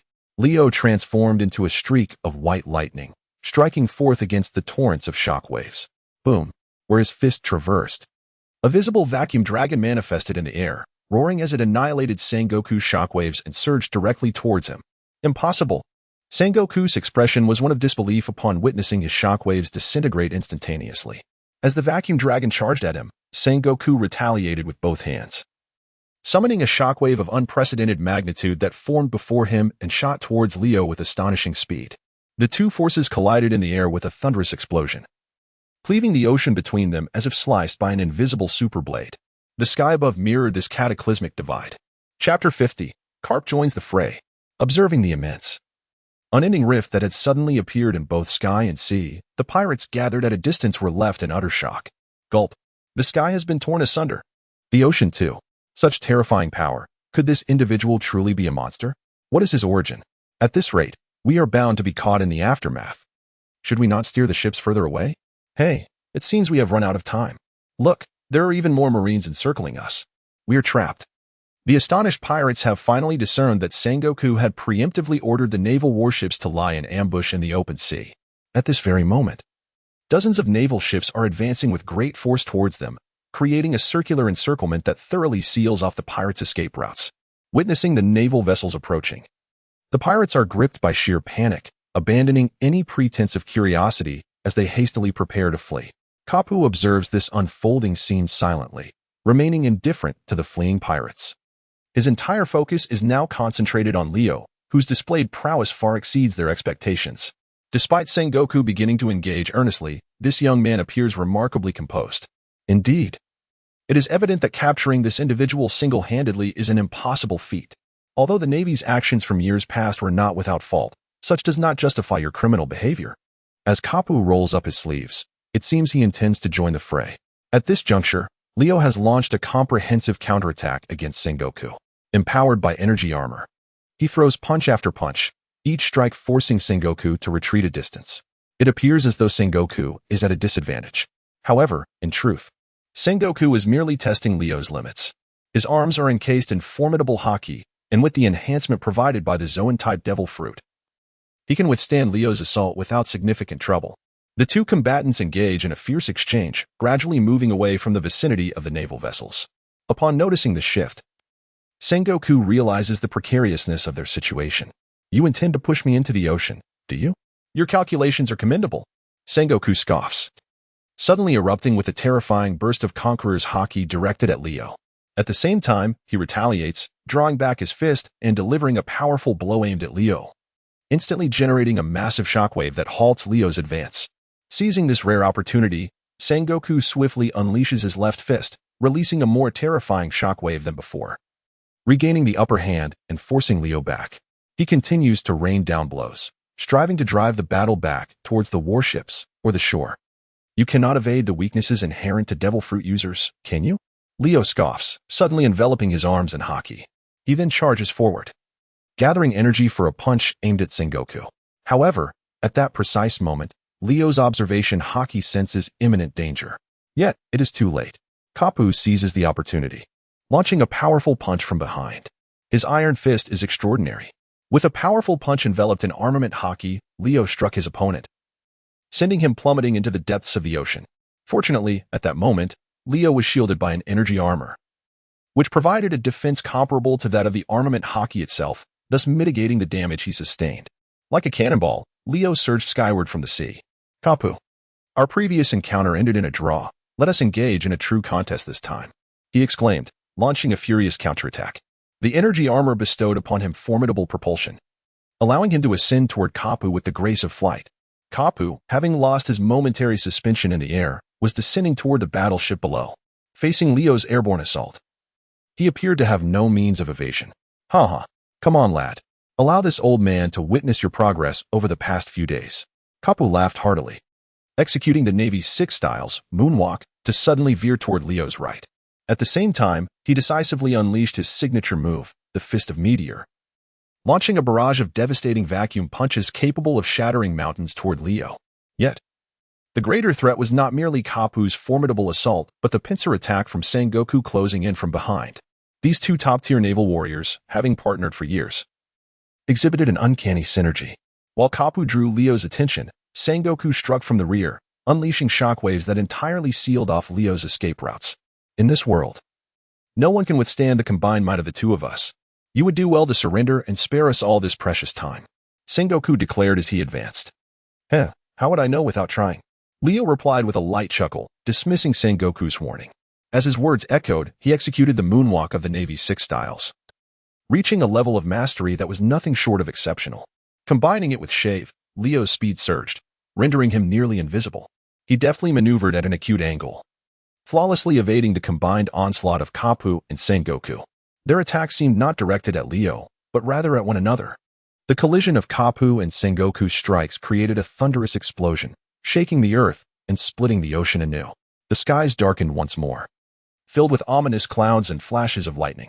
At this moment, a colossal vortex of sea currents, over 100 meters in diameter, erupted from the tumultuous ocean, spiraling upward toward Kapu and Sengoku.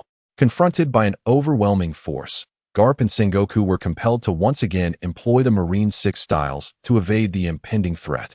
Meanwhile, Leo, wielding the cursed blade Blue Rain, stood resolutely in their path, having awaited their arrival.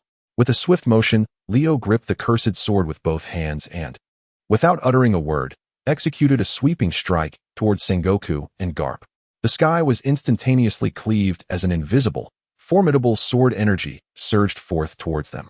In a moment of peril, both Sengoku and Garp deftly evaded Leo's lethal attack. However, the nearby structures on Happy Island were not so fortunate. The opulent buildings were severed in twain by the invisible, potent sword energy, collapsing with a thunderous roar into ruins.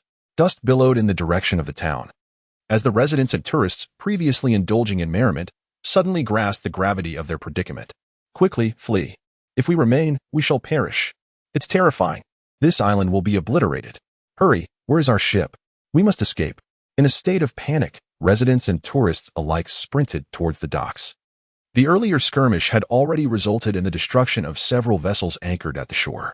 Leo's single strike had effectively razed half the town structures, instilling profound dread among the populace. This was no longer merely a spectacle. If they did not depart swiftly, they risked being trapped forever. Meanwhile, the battle in the skies raged on. However, the Marine Six Styles ultimately could not enable prolonged flight.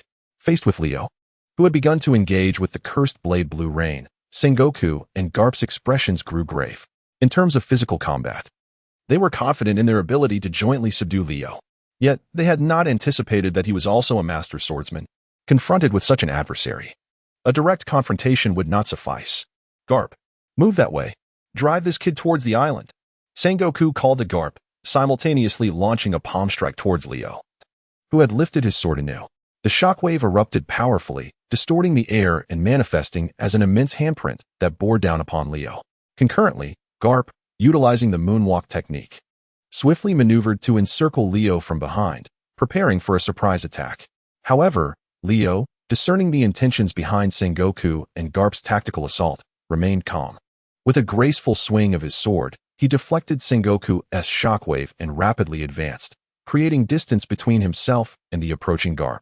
In the tumultuous atmosphere of the battlefield, neither Sengoku nor Garp could maintain their aerial stance for long, and neither could Leo. The three were urgently in need of descending to the ground to engage in combat, for otherwise, their stamina would deplete swiftly. Attempting to flee was no trivial matter. Garp, observing Leo's advance from the rear, immediately unleashed a flurry of punches, his robust muscles taut and veins prominent. Each blow he delivered shattered the sound barrier, producing a thunderous sonic boom while generating an immense vacuum force directed towards Leo. Leo, swift as lightning, adeptly dodged and maneuvered through the air, applying the principles of the Marine Six Styles to close in on the direction of Happy Island with a serpentine agility. Who could this lad have learned the Marine Six Styles from? The level of his mastery is astonishing. Sengoku regarded Leo, who resembled a white streak of light, as he swiftly traversed a distance of 1,000 meters to his left, unable to suppress his emotions. Just as Sengoku momentarily lost focus, Leo's figure touched down upon the island, simultaneously commanding formidable Haki, swordsmanship, and martial prowess. Sengoku pondered, "Do you not see the resemblance between this lad and someone else?" Garp hastened to catch up and inquired. Deep down, Garp was acutely aware that the bloodline of the pirate king, Roger, had been concealed by him, who was currently training alongside his own grandson, Luffy. Nevertheless, witnessing Leo's astonishing capabilities, Garp found himself questioning the origins of this individual. Sengoku's heart tightened at Garp's words. "Are you referring to that person? The pirate king, Roger?" With narrowed eyes, Sengoku began to contemplate gravely. Given Leo's age, it indeed aligned with the timeline. Yet, this was utterly unfathomable. Even if he were of Roger's lineage, it was improbable for him to possess such skills without a mentor. Roger had been executed before Leo's birth. Thus, who could have imparted this knowledge to him? As Sengoku mused on this, his pupils suddenly constricted, for a name emerged in his mind, a man who wielded powerful swordsmanship, formidable martial arts, and extraordinary Haki. In any case, Today, he absolutely must not be allowed to leave this island. Sengoku thought, for if he did, the world would face monumental turmoil. After witnessing Leo's array of formidable techniques, even Garp, who had weathered countless storms and battled numerous true powerhouses, felt a wave of concern wash over him. Sengoku was well aware of the implications behind Garp's words. The talent and strength Leo displayed were exceedingly formidable. It was crucial to note that at such a young age, he already possessed the prowess to rival the top-tier figures upon the seas. Should he be allowed to continue his growth, the consequences were unfathomable. More critically, such a powerful individual harbored deep-seated animosity towards the Navy and the world government. Without exchanging unnecessary words, Sengoku swiftly advanced towards Happy Island, closely followed by Garp. The two hastily reached the skies above the island. However, before they could descend, two astonishing waves of sword energy suddenly erupted from the town below. A crescent-shaped sword strike hurtled towards them. Despite their formidable observation Haki, both Sengoku and Garp barely managed to react in time. In unison, they reinforced their bodies with armament Haki and quickly employed moonwalk and shave, deftly altering their trajectories to evade the incoming attack. The prowess of this youth's swordsmanship was already comparable to that of the greatest sword masters. How could he have mastered such formidable abilities in such a short span of time? While dodging Leo's onslaught, Garp pondered aloud in bewilderment. Sengoku, furrowing his brow, remained silent. As seasoned warriors accustomed to grand spectacles, they understood that even legendary pirates like Rox and Roger did not attain their strengths overnight. The adage practice makes perfect rang true. It was implausible for an ordinary individual to reach Leo's level of power without a decade or two of rigorous training. Shockwave. Utilizing shave and moonwalk, Sengoku maneuvered in midair, evading Leo's strike and positioning himself at Leo's right side. With a sudden flash of golden light, he unleashed a potent shockwave, descending upon his target with overwhelming force. Chapter 52. How is this possible? Garp's attack, imbued with his top-tier armament Haki, manifested as a vacuum punch, bearing down upon Leo. The vast vacuum pressure resembled a multitude of dark purple fists or a barrage of meteors raining from the heavens. As Leo focused on countering Garp's formidable assault, Sengoku seized the golden opportunity to unleash his shockwave at Leo. Caught off guard, Leo was unable to evade the attack and was struck by Sengoku's shockwave. This marked the first instance in their battle where Leo was hit by an opponent's attack. In that very moment of impact, his body instinctively radiated a burst of white light, as if countless energies were suddenly expanding within the air. The white energy sphere rapidly enlarged, countering the shockwave released by Sengoku. However, the surrounding structures were not as fortunate. In an instant, they were reduced to ruins by Sengoku's strike. Buildings, shops, and streets were obliterated in a heartbeat, transforming a significant portion of the town into desolation amid the resounding chaos. Clouds of dust swirled through the air, quickly expanding into a massive plume of debris. The figure of Leo has utterly vanished amidst the swirling dust of the ruins. Has he been eliminated? Garp descended beside Sengoku. Both seasoned admirals of the Navy, their expressions grave as they surveyed the billowing debris. Without needing Sengoku's response, Garp, through his formidable observation Haki, discerned the distinct, powerful heartbeat resonating from within the wreckage. This signified that Sengoku's assault had not succeeded in vanquishing this formidable adversary. Soon, the dust began to disperse with the wind. Indeed, a silhouette stood resolutely among the ruins, surveying Sengoku and Garp from a vantage point with an air of disdain. Upon recognizing Leo's form, both Sengoku and Garp's countenances shifted with alarm. Unscathed, Garp's gaze grew increasingly solemn. Sengoku, too, found it hard to believe. The shockwave unleashed by his great Buddha form could annihilate an entire town with ease. Such power was certainly beyond the capacity of an ordinary individual to withstand. Even the most renowned pirates of the sea, receiving a frontal assault from his shockwave, would not emerge unscathed. Moreover, Leo had just endured at least 15 consecutive shockwave attacks. What on earth is this lad? Sengoku pondered, his eyes fixed intently on Leo. Meanwhile, Leo casually brushed off the dust from his attire. An ambush, huh? Is this the extent of an admiral's prowess? His tone was laced with profound contempt and derision. Yet, Sengoku remained unfazed by the mockery, steadfast in his conviction. When dealing with the scoundrels of the sea, as long as absolute justice is upheld, the method does not matter. What we seek is the outcome. That is, the proper punishment for you pirates. Sengoku resolutely articulated. Upon hearing this, Leo scoffed dismissively once again, nonchalantly inspecting the gentle white energy armor enveloping his body. The defensive capabilities of this energy armor rivaled that of armament Haki. It was precisely this armor that had shielded him from Sengoku's ambush. Had it not been for this, even Leo might have found himself spitting blood. Nevertheless, despite withstanding Sengoku's onslaught, one cannot deny that this fellow truly embodies the prowess of the Navy's previous generation's top-tier warriors.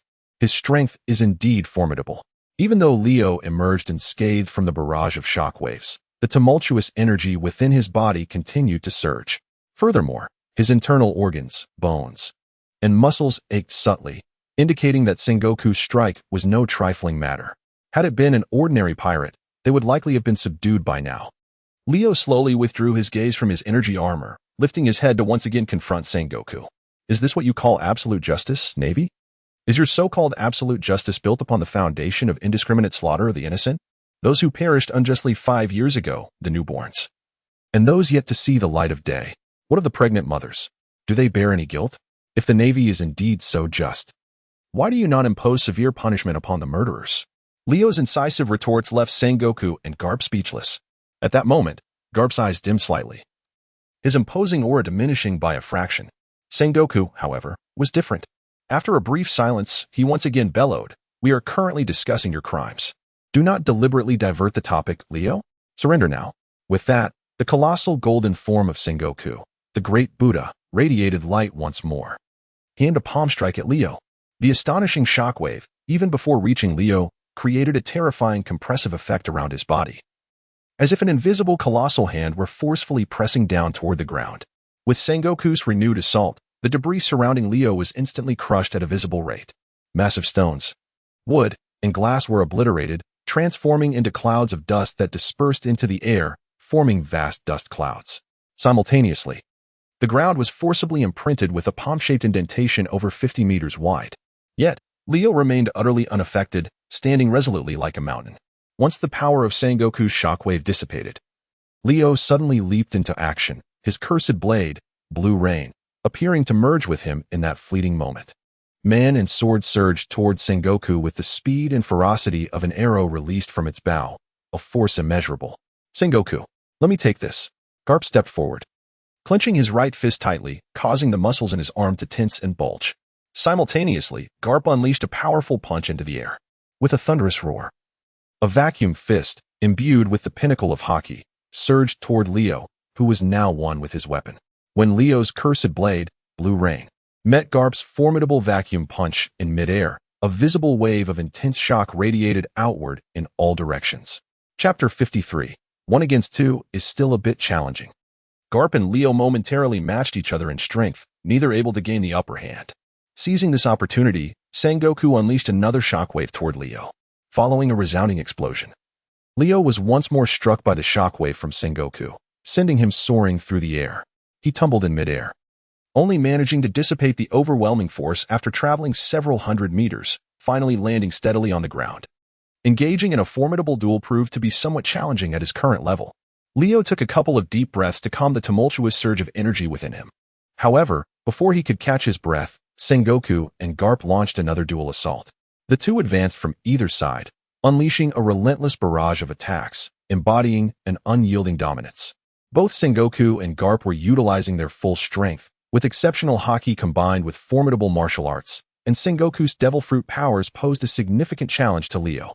Surprisingly, you two are not as fatigued as I expected despite your age. Leo feigned ease, employing the Marine Six styles along with his own martial arts to counter the onslaught from Sengoku and Garp, all while taunting his adversaries. Yet, in truth, he was beginning to feel the weight of pressure mounting upon him. At this moment, Leo could finally comprehend the sensation experienced by legendary figures such as Pirate King Roger and the Sea Overlord Rocks when besieged by these top-tier Navy warriors. "Let us see how long you can hold out." Sengoku scoffed, unleashing another shockwave aimed at Leo. Nevertheless, Leo evaded like a nimble monkey, leaping to the left. However, in that instant, Garp seized the opportunity and delivered a powerful punch. With quick reflexes, Leo anticipated the attack using his observation Haki and retaliated, his armament Haki flowing like liquid around him. He executed a powerful kick, the Raging Gale, under his precise control, enveloping the vacuum slash with his armament Haki. With a resounding clash, Garp's Haki-imbued fist met Leo's vacuum slash, the force of their strikes mutually nullifying each other. Yet, Leo felt a tingling numbness in his right foot from the recoil. To make matters worse, Sengoku capitalized on the moment, launching another attack from behind. Shockwave. Sengoku struck towards Leo's back. One must commend their synchronization, a flawless, seamless cooperation. Leo found himself in a precarious position, lacking the assurance to confidently defeat either Sengoku or Garp in a one-on-one confrontation, let alone facing them together in a coordinated assault. After enduring several shockwaves from Sengoku, Leo's body began to feel the strain. The pressure was intensifying. In response, Leo instinctively enveloped himself in the white energy armor he had mastered, followed by a layer of armament Haki on his back, forming a dual formidable defense. With a resounding impact, Leo braced himself against Sengoku's strike, staggering forward. Both Garp and Sengoku anticipated that Leo would capitalize on the momentum to launch an offensive against Garp. However, contrary to their expectations, Leo executed a swift retreat. Utilizing the moonwalk technique from the Marine 6 styles, he adeptly repositioned himself and launched a counterattack against the advancing Sengoku. Before Sengoku and Garp could comprehend the unfolding danger, it was already too late. Leo materialized before Sengoku, his right fist clenched tightly, delivering an uppercut to Sengoku's abdomen. This marked the first instance since the onset of their clash that Sengoku had been directly struck by Leo's attack. Such martial prowess was seldom encountered by him. In that instant, Sengoku felt an overwhelming force surging through Leo's fist, a power he could not withstand. His massive frame was involuntarily propelled backward. Yet, Leo showed no signs of halting. Following his initial strike on Sengoku, he executed a swift somersault midair, adjusting his posture, and unleashed a series of rapid kicks towards Sengoku's chest. The explosive sounds echoed as if cannonballs were detonating against Sengoku's torso. Each of Leo's retaliatory strikes was imbued with armament Haki, targeting the same spot on Sengoku's colossal Buddha form.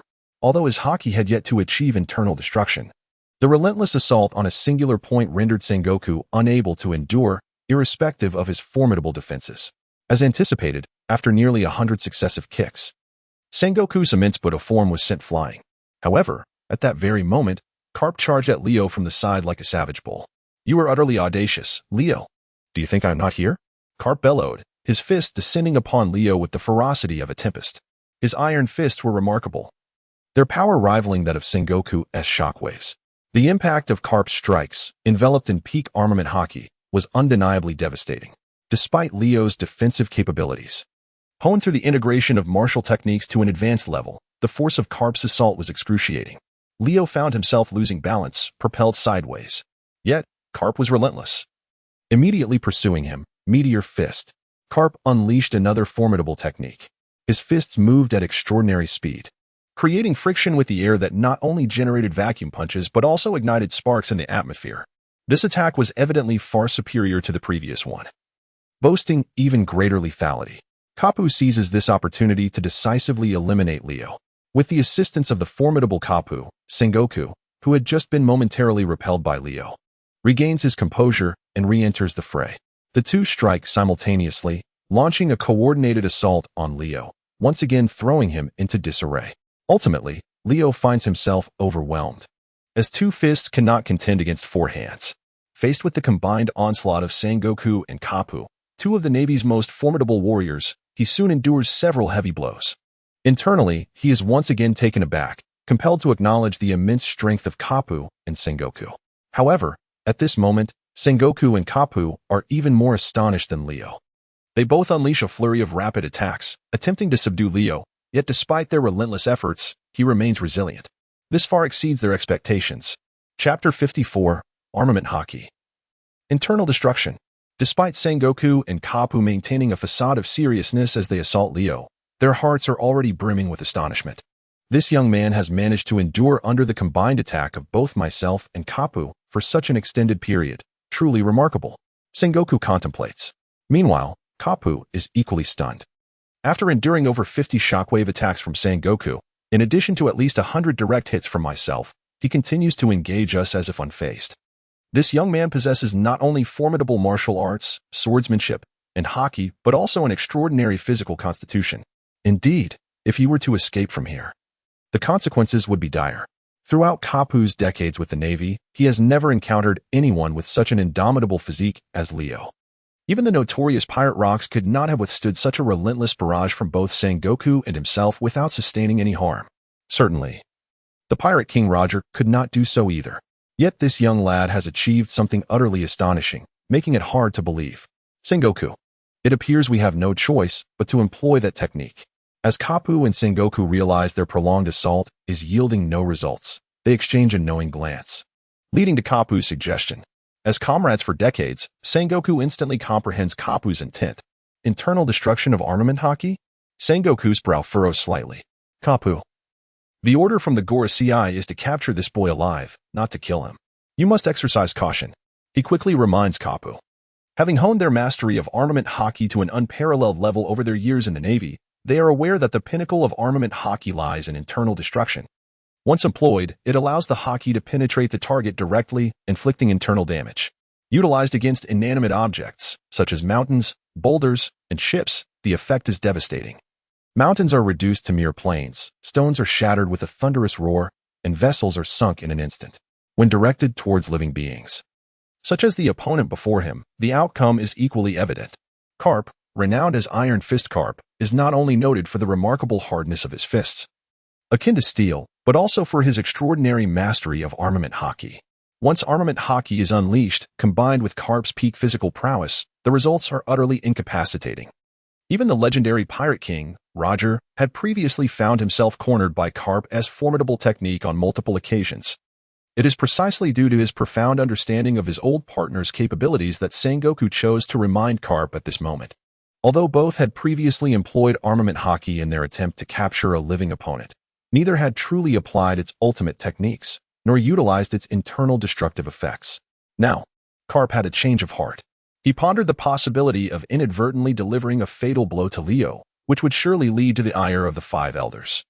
A headache he wished to avoid. I understand, Sengoku. Carp promptly acquiesced to Sengoku's reminder.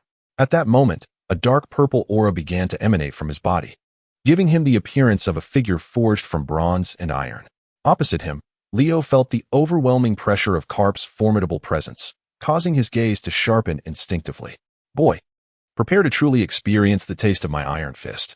Carp unleashed the internal destructive power of his armament Haki, transforming him as if he were reborn. Not only did his oppressive aura become astonishingly formidable, but his strength and speed also surged dramatically. Suddenly, Carp vanished from his position, leaving only a deafening sonic boom in his wake. So fast, Leo's pupils constricted, instinctively crossing his arms to shield his chest. In the next instant, an unassailable force struck his arms with overwhelming might. The terrifying power crashed upon Leo's small frame like a tidal wave, propelling him backward with incredible force.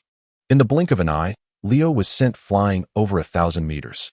However, Carp offered no respite nor opportunity for Leo to regain his composure, swiftly pursuing him with shave and moonwalk. Coughing uncontrollably, Leo felt something rise in his throat, and in a reflexive response, he coughed twice, spewing blood into the air. Witnessing the crimson spray, Leo's expression darkened instantly. This was the first time he had been injured since the onset of their battle, and he had even coughed up blood. It was at this moment that Leo finally sensed the changes occurring within his body.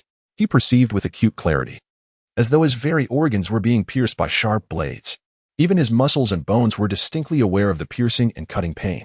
Leo wiped the blood from the corner of his mouth and raised his gaze towards the fierce Kapu, who was relentlessly pursuing him. Was the internal destruction of the Haki not revealed until now? His expression grew considerably grave. Initially, when he faced Admiral Kizar Borisolino, he was captured, but after escaping, Leo experienced rapid growth and strength. He had believed that he could now contend with these top Navy powers one-on-one, even possibly exhausting Kapu or Sengoku in a duel. However, it now appeared to be nothing more than a delusion. After all, they belonged to the pinnacle of existence. If Kapu or Sengoku were truly so easily dealt with, they would not have become lifelong adversaries of figures like Rocks, Roger, and Whitebeard. Did he have to concede defeat? Seeing Leo not turning to flee, Kapu laughed heartily. He unleashed another punch from midair. Leo, gritting his teeth against the pain coursing through his body, sidestepped. The ground where he had just stood was left with a massive crater over 10 meters in diameter from Kapu's blow. Kapu's adaptability in combat was also astonishingly swift. Missing his strike, he immediately pivoted to pursue. At this moment, Leo began to deplete his physical stamina, activating his formidable self-healing abilities to accelerate the recovery of his injuries. This technique was something he had comprehended while being captured by Borsalino aboard the warship. Now, it proved invaluable once more. Moreover, after several days of reflection, Leo wielded this ability with increased finesse, consuming less stamina while achieving superior healing effects. Having witnessed the devastating power of Kapu's internal destruction Haki, Leo opted not to engage directly. Instead, he focused on healing while swiftly evading. However, Sengoku soon closed in, launching another shockwave towards Leo. Chapter 55. A hero does not fall for the immediate trap. After Kapu unleashed his true strength against him, Leo had no choice but to concentrate on evading his relentless pursuit. In doing so, he inadvertently provided Sengoku with an opportunity to strike swiftly from the side. And the shockwave once again struck Leo. Fortunately, Sengoku did not employ the internal destruction of Haki, merely utilizing the external manifestation of it. The effect of this shockwave was comparable to his previous attacks on Leo. Relying solely on his robust physique, Leo was able to withstand the damage. Strictly speaking, as long as Sengoku and Kapu refrained from using the internal destruction of Haki, Leo could continue to endure. However, although he was not injured by Sengoku's attack, the tremendous force generated by the shockwave propelled his body aside. This, in turn, provided Kapu with a second opportunity to strike. Continuing to resist may lead to your demise. Little brat. Though Carp was cautioning Leo, he showed no hesitation in his actions. His fist came crashing down directly onto Leo's back. With a resounding thud, Leo was struck once more. Fortunately, Leo had garnered experience, understanding the terrifying internal destruction caused by Carp's armed color. Thus, under the protection of the white energy armor formed by his extraordinary physique, he concentrated his armed color Haki on his back, creating a formidable defense. With this dual-layered defense, he managed to mitigate much of the damage from Carp's iron fist. Nevertheless, Leo could still feel a surging energy invading his back, and the piercing pain he had previously endured returned once again. Gritting his teeth against the agony, Leo swiftly turned and retaliated with a slash from his sword. The invisible blade aura released by the cursed sword Blue Rain grazed Carp's chest, leaving a faint cut. Seizing this moment, Leo quickly withdrew from the battlefield, distancing himself from Sengoku and Carp. This sudden maneuver caused a slight change in Carp's expression. Have I been careless? Carp, still haunted by the encounter, chose not to pursue Leo. He glanced down at the wound on his chest. Despite having employed armed color Haki for defense, he had not anticipated that Leo's sword aura could still inflict harm upon him. Are you all right, Carp? Sengoku approached Carp, casting a glance at the scar on his chest. It's merely a surface wound. No matter. Carp averted his gaze, lifting his eyes to the distant Leo, his expression now tinged with gravity. Although Leo's physical prowess and Haki were formidable, inflicting harm upon himself and Sengoku was not an easy feat. Their armed color and Conqueror's color were at least a level superior to Leo's. Thus, the impact of a punch delivered by him would yield entirely different effects compared to one received by Leo. However, Leo's swordsmanship presented a different challenge altogether. Carp himself was not proficient in swordplay, nor was Sengoku. Despite the hardened defense of the highest caliber armed color Haki, Leo's sword skills could still wound him. This was a serious concern. If not handled cautiously, both he and Sengoku might fall victim to this young man. Carp spoke in a low voice, yet this brat truly proves to be more formidable than we imagined. Sengoku. Sengoku silently nodded, choosing not to elaborate further. His actions spoke volumes in response to Carp's words. At this moment, the arms of his golden Buddha were enveloped in a powerful armed color Haki, radiating a purplish-red hue. Carp cast a glance at Sengoku's arms. Realizing that Sengoku had also begun to take the situation seriously, he was about to employ armed color destruction against Leo. This time, the young man would undoubtedly not escape. Engage him, Sengoku. Kapu issued a reminder, simultaneously launching another strike in pursuit of Leo. However, to everyone's astonishment, Leo did not engage in battle any longer. Instead, upon witnessing Kapu's attack, he turned and fled. Seeking to escape, perhaps? Sengoku narrowed his eyes and immediately employed the Marine 6 styles, following closely behind Kapu. Indeed, Leo was intent on fleeing. Having endured several of Kapu's powerful punches and the destructive force of his Haki, even Leo's formidable defenses could not withstand the onslaught. Remaining to engage in a fierce confrontation with Kapu would only result in mutual destruction. Complicating matters was Sengoku, whose strength rivaled that of Kapu. Furthermore, Leo observed the purplish-red Haki emanating from Sengoku's arm and body, which was of a far superior grade than the Haki he had previously unleashed. Realizing that Sengoku, like Kapu, intended to use destructive Haki against him, Leo recognized the necessity of retreat. Preserving his life would ensure future opportunities. Once he attained mastery over Haki at this advanced level, he would certainly make them regret it. Leo thought to himself, his feet never faltering as he utilized Saru and Jeppo to hasten his escape. His proficiency in the Marine 6 styles had reached a level comparable to top-tier warriors like Kapu and Sengoku. Moreover, the mysterious white energy armor enveloping him further augmented his speed. He could distinctly feel the buoyancy of his body in this state, gliding effortlessly through the air with the slightest movement. Given that he had already made a head start, even with Kapu and Sengoku hot on his heels, they would find it challenging to catch up to Leo. "There's no way you can escape," Kapu exclaimed, rapidly pursuing while coldly scoffing at Leo, who was 1,000 meters ahead. He unleashed powerful punches, each imbued with Haki, creating shockwaves that sent the very sea into turmoil. The ocean roiled with crashing waves and fierce winds. Simultaneously, Sengoku was not idle. He coordinated with Kapu to continually seal off any potential avenues of retreat for Leo with his shockwaves. Leo found himself unable to dodge left, right, or backward, forced to press onward. "Let us pursue him relentlessly, Kapu. Today, this brat must not escape," Sengoku urged Kapu in a low voice, straining to accelerate. While his inner concerns remained unspoken, Kapu fully grasped their gravity. Allowing Leo to successfully flee under their watch would not only jeopardize their mission at Mariewa, but also raise the alarming prospect of encountering a significantly stronger opponent next time. Such a risk was unacceptable. "I understand." Kapu clenched his teeth, his biceps swelling dramatically, veins protruding prominently. Simultaneously, his punching speed accelerated, and his strength surged beyond what it had been moments before. Chapter 56. Until we meet again. Both Sengoku and Kapu intensified their pace, with Kapu unleashing an even more formidable force. The shockwave generated by his punch, combined with the unleashed armament Haki, surged forth like a tempest, relentlessly pursuing and overwhelming Leo. Feeling the oppressive force approaching from behind, Leo's expression darkened. He turned and wielded the cursed blade, Blue Rain, delivering a powerful slash toward the advancing Kapu and Sengoku. A crescent-shaped, massive strike swept across thousands of meters, expanding and inflating as it traveled, instantly countering Kapu's vacuum punch. Although Kapu's attack dissipated, the subsequent shockwave released by Sengoku, imbued with the destructive effect of the armament Haki, remained unmitigated. It surged toward Leo like an invisible wall, advancing with remarkable speed. What an incessant nightmare. Leo gritted his teeth, gripping the cursed blade Blue Rain tightly. He raised it above his head and struck forward with all his might. With a swift motion, the downward slash collided with the intangible wall formed by Sengoku's shockwave, cleaving a gap through it. Seizing this opportunity, Leo turned and accelerated once more. Yet, in those few seconds of delay, the distance between him and Kapu, Sengoku had diminished to less than 300 meters. "You cannot escape. You will not leave here today," Kapu bellowed, his fist striking like the wind once more. At that moment, the three of them had ascended from the island to hover above the sea, surrounding the docks. Numerous naval warships were besieging the fleeing pirate vessels. Ignoring the pursuit from Sengoku and Kapu, Leo directed his attention to the naval warships below. With a swift motion, a flash of blue light illuminated the sky.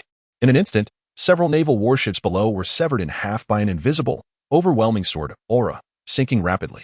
Yet, Leo did not halt. He continued his assault on the remaining naval vessels. With each strike, several to dozens of naval warships were obliterated in mere moments.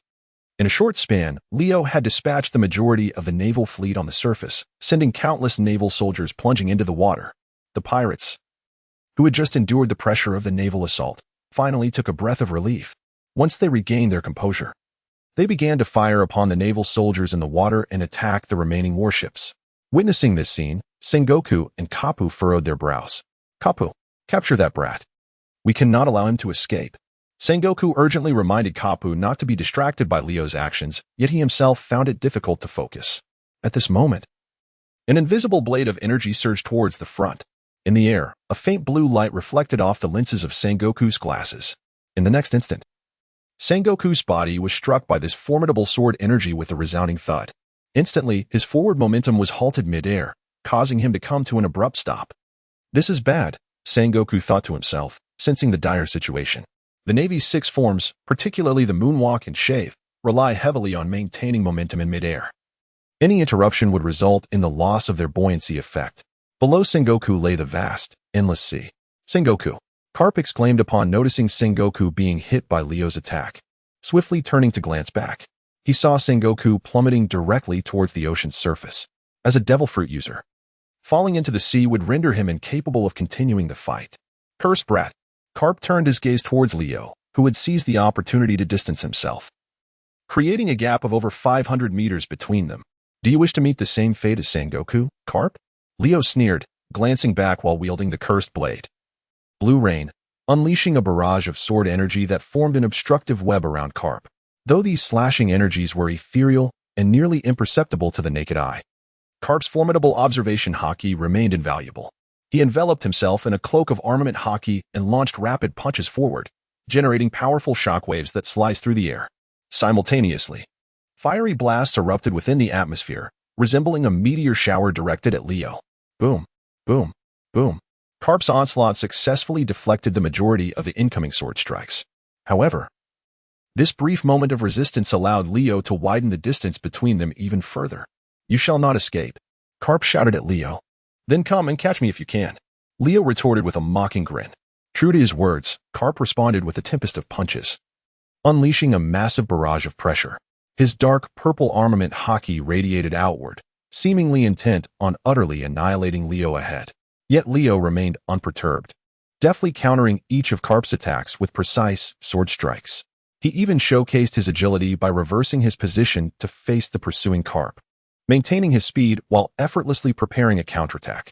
Another wave of sword energy soared towards Carp. Not so easily. Carp gritted his teeth, delivering a vacuum punch to intercept Leo's assault once more. However, at this moment, Carp's speed began to wane. Damn it, that brat. Carp clenched his fists, watching as Leo swiftly retreated into the distance. It was not that he did not wish to pursue Leo, but rather he realized that continuing in this manner made it impossible to capture him, and he himself might even be in peril. His physical stamina remained remarkably abundant. Even if he were to plunge into the sea, swimming back to Marineford would not pose any challenge. However, the dilemma lay in the fact that his Haki was nearly exhausted. The internal destruction effect of the Haki necessitated a significant sacrifice of energy, implying that such a technique could not be employed for extended combat. Once his Haki energy was depleted, he would not only be incapable of continuing the internal destruction effect, but would also be unable to utilize Haki to harden his body, consequently diminishing his defensive capabilities. Faced with Leo's almost ethereal swordsmanship, the consequences of lacking Haki defense were all too apparent. Carp felt an overwhelming sense of frustration. Yet he was left with no choice but to retreat to the surface of the sea, where a warship was slowly sinking. Just as he landed on the vessel, Sengoku arrived at his side. It turned out that at the last moment before Sengoku had fallen into the sea, he had been saved by the wreckage of a warship thrown by his subordinates, preventing him from plunging into the depths. That rascal has escaped. Carp clenched his fists tightly, helplessly glancing back at Sengoku, who wore a grave expression, his gaze fixed on Leo, now merely a small black dot on the horizon. Chapter 57. We still have a chance. With a single breath, Leo utilized the Marine's 6 styles to traverse the ocean's surface, unaware of how far he had fled. He felt his body gradually nearing its limit. As he exerted force through shave, the pressure in his legs intensified, indicating a significant depletion of his stamina. The Marine's 6 styles indeed functioned best on solid ground. Once airborne, the energy expenditure surged immensely. Leo sighed inwardly. Even with his remarkable physical prowess, it was impossible to sustain such high-speed movement in the air indefinitely. Fortunately, he spotted an island in the distance to his right. He employed moonwalk to adjust his trajectory and swiftly made his way toward the isle. Upon landing, Leo discovered it to be a small, uninhabited island. He headed directly toward the beach, having noticed a grove of coconut trees laden with fruit. The battle with Carp and Sengoku had drained him considerably, leaving him both hungry and parched. Upon reaching the coconut grove, he plucked several coconuts to quench his thirst. Afterward, he dove into the sea to catch 2 sea kings, and on the shore, he built a fire to roast them. Meanwhile, on the other side, Sengoku, Carp, and the others returned to Happy Island amidst a scene of chaos and disarray. This time, both he and Carp had taken matters into their own hands, bringing over 70 of the finest warships. However, Leo had destroyed them all during his escape, amidst the relentless assaults of the pirates fanning the flames of chaos. the Navy soldiers suffered considerable casualties. This time, the Navy faced a grievous loss, marking one of the most significant failures in Sengoku's career since he joined the Navy and personally led combat operations. Although, in the aftermath, the Navy managed to apprehend all the pirates, the one they desperately sought, Leo, had long vanished without a trace. At this moment, Sengoku sat on the dock, his demeanor heavy with despair and solemnity. The setting sun cast its golden rays upon him, aging him a decade in an instant. Carp stood beside Sengoku, arms crossed, gazing out at the distant sea where the bodies of both Navy officers and pirates still floated, along with the remnants of shattered warships and pirate vessels. His eyes reflected a deep-seated frustration. What a debacle, Sengoku. After a silence of over half an hour, Carp finally spoke. This must be our most severe defeat in all our years of collaboration, Carp. Sengoku responded in a hushed tone, lifting his gaze to meet Carp's. He quickly added, allowing that rascal Leo to escape today will undoubtedly render him a significant threat to both the Navy and the world government. Upon hearing this, Carp's expression grew even more somber, his usual carefree demeanor faltering. However, this serious expression lasted only a few seconds before Carp burst into laughter. Don't be so pessimistic, Sengoku. While Leo indeed opened our eyes today and imposed great psychological pressure upon us, let us not forget he is merely a child. Even against someone as formidable as rocks, we ultimately triumphed. Worry not, Sengoku, we shall capture Leo, Carp proclaimed with confidence. We should have employed internal destruction with Haki from the very beginning, Sengoku lamented. Carp's gaze darkened at this, and he nodded silently. Indeed, who would have anticipated Leo's immense power? They had believed that with their combined strength, they could easily subdue him. Yet, Leo consistently astonished and overwhelmed them. From the onset of their confrontation, he withstood their assaults as though he were growing stronger by the second. The true terror lay not in Leo escaping from two seasoned veterans, but in the extraordinary talent he displayed before them. Rest assured, Sengoku, since Leo's target is the Navy, he will undoubtedly reappear. Next time, we shall capture him, Carp reassured. At that moment, a naval colonel hurriedly approached and reported to Marshal Zhangguo. Marshal Zhangguo. The telephone bug has regained its communication capability. He held in his hands a telephone bug that had recently been retrieved from the sea, dried, and repaired. Upon hearing this, Zhangguo turned around, took the telephone bug from the colonel, and promptly dialed the number. This is Zhangguo. Connect me immediately to the Commander-in-Chief, Mr. Konggu. Zhangguo spoke in a deep voice. After indulging in a hearty meal on the deserted island, Leo immediately unleashed his observation Haki. This formidable ability enveloped the area within 1,000 kilometers of the island in an instant. Leo listened intently, hearing a multitude of sounds, both human and animal. He could even discern the movements of sea beasts and marine creatures in the ocean, as well as the calls of birds soaring in the sky, all captured by his keen ears. However, Leo detected no signs of abnormality. The Navy had not pursued him, and it seemed the intelligence agents of the world government were also inactive. Was this the limit? Fujitora could sense falling meteors with his observation Haki. I wonder if I can achieve the same? Leo concentrated, keenly perceiving the situation within the range of his observation Haki. With a thought in mind, he settled down into a cross-legged position, attempting to extend his observation Haki even further. This was also a form of training, and he hoped to gain some insights from it. In the recent confrontation with Carp and Zhangguo, both sides had fought with all their might. Thus, compared to his battle with Admiral Kizaru, Leo could more directly sense the prowess of the world's top-tier powerhouses. Both Carp and Zhangguo had attained an unparalleled level in their physical combat skills, complemented by their vast combat experience and mastery of Haki. The destructive power of armament Haki was truly immense. Leo pondered with trepidation, beginning to sense his own internal condition. Thanks to the considerable energy expended in utilizing his healing abilities, his injuries had nearly healed. If it had been an ordinary person enduring multiple attacks from Zhangguo and Carp, they would have long since succumbed. Chapter 58, Awakening of the Observation Haki. As Leo began to calm his mind, focusing intently on his internal state, he gradually noticed the sounds he heard receding into the distance. Simultaneously, another sensation began to grow clearer and more intense. At first, Leo did not understand what it was. He merely followed a certain thought in his mind, continuing to attune himself to this unique feeling. Gradually, Leo began to perceive some images. The images appeared somewhat hazy, reminiscent of a dreamscape, devoid of any sound. Leo felt a profound sense of wonder, striving to see more clearly. After a moment, clarity emerged. Before him lay an expansive, tumultuous sea, its waves surging fiercely. The sky was overcast, and the winds roared as if a storm were imminent. Confounded by this vision, Leo's curiosity intensified, compelling him to observe further. Soon, he beheld a multitude of warships breaking the surface, arrayed in formidable formation, numbering at least in the hundreds. Moreover, he recognized several familiar figures aboard the foremost vessels: Admiral Akina Sakazuki, Admiral Kazara Borsalino, Admiral Akiji Kazan, along with Garp and Sengoku. Beyond these elite powerhouses from Marine headquarters, many other imposing silhouettes could be discerned, vice admirals and individuals suspected to be formidable agents of the world government. Leo soon realized he stood alone upon an island, facing an onslaught from the Marine forces. Upon witnessing this scene, Leo began to grasp the implications. Could it be the effect of his observation Haki? He pondered.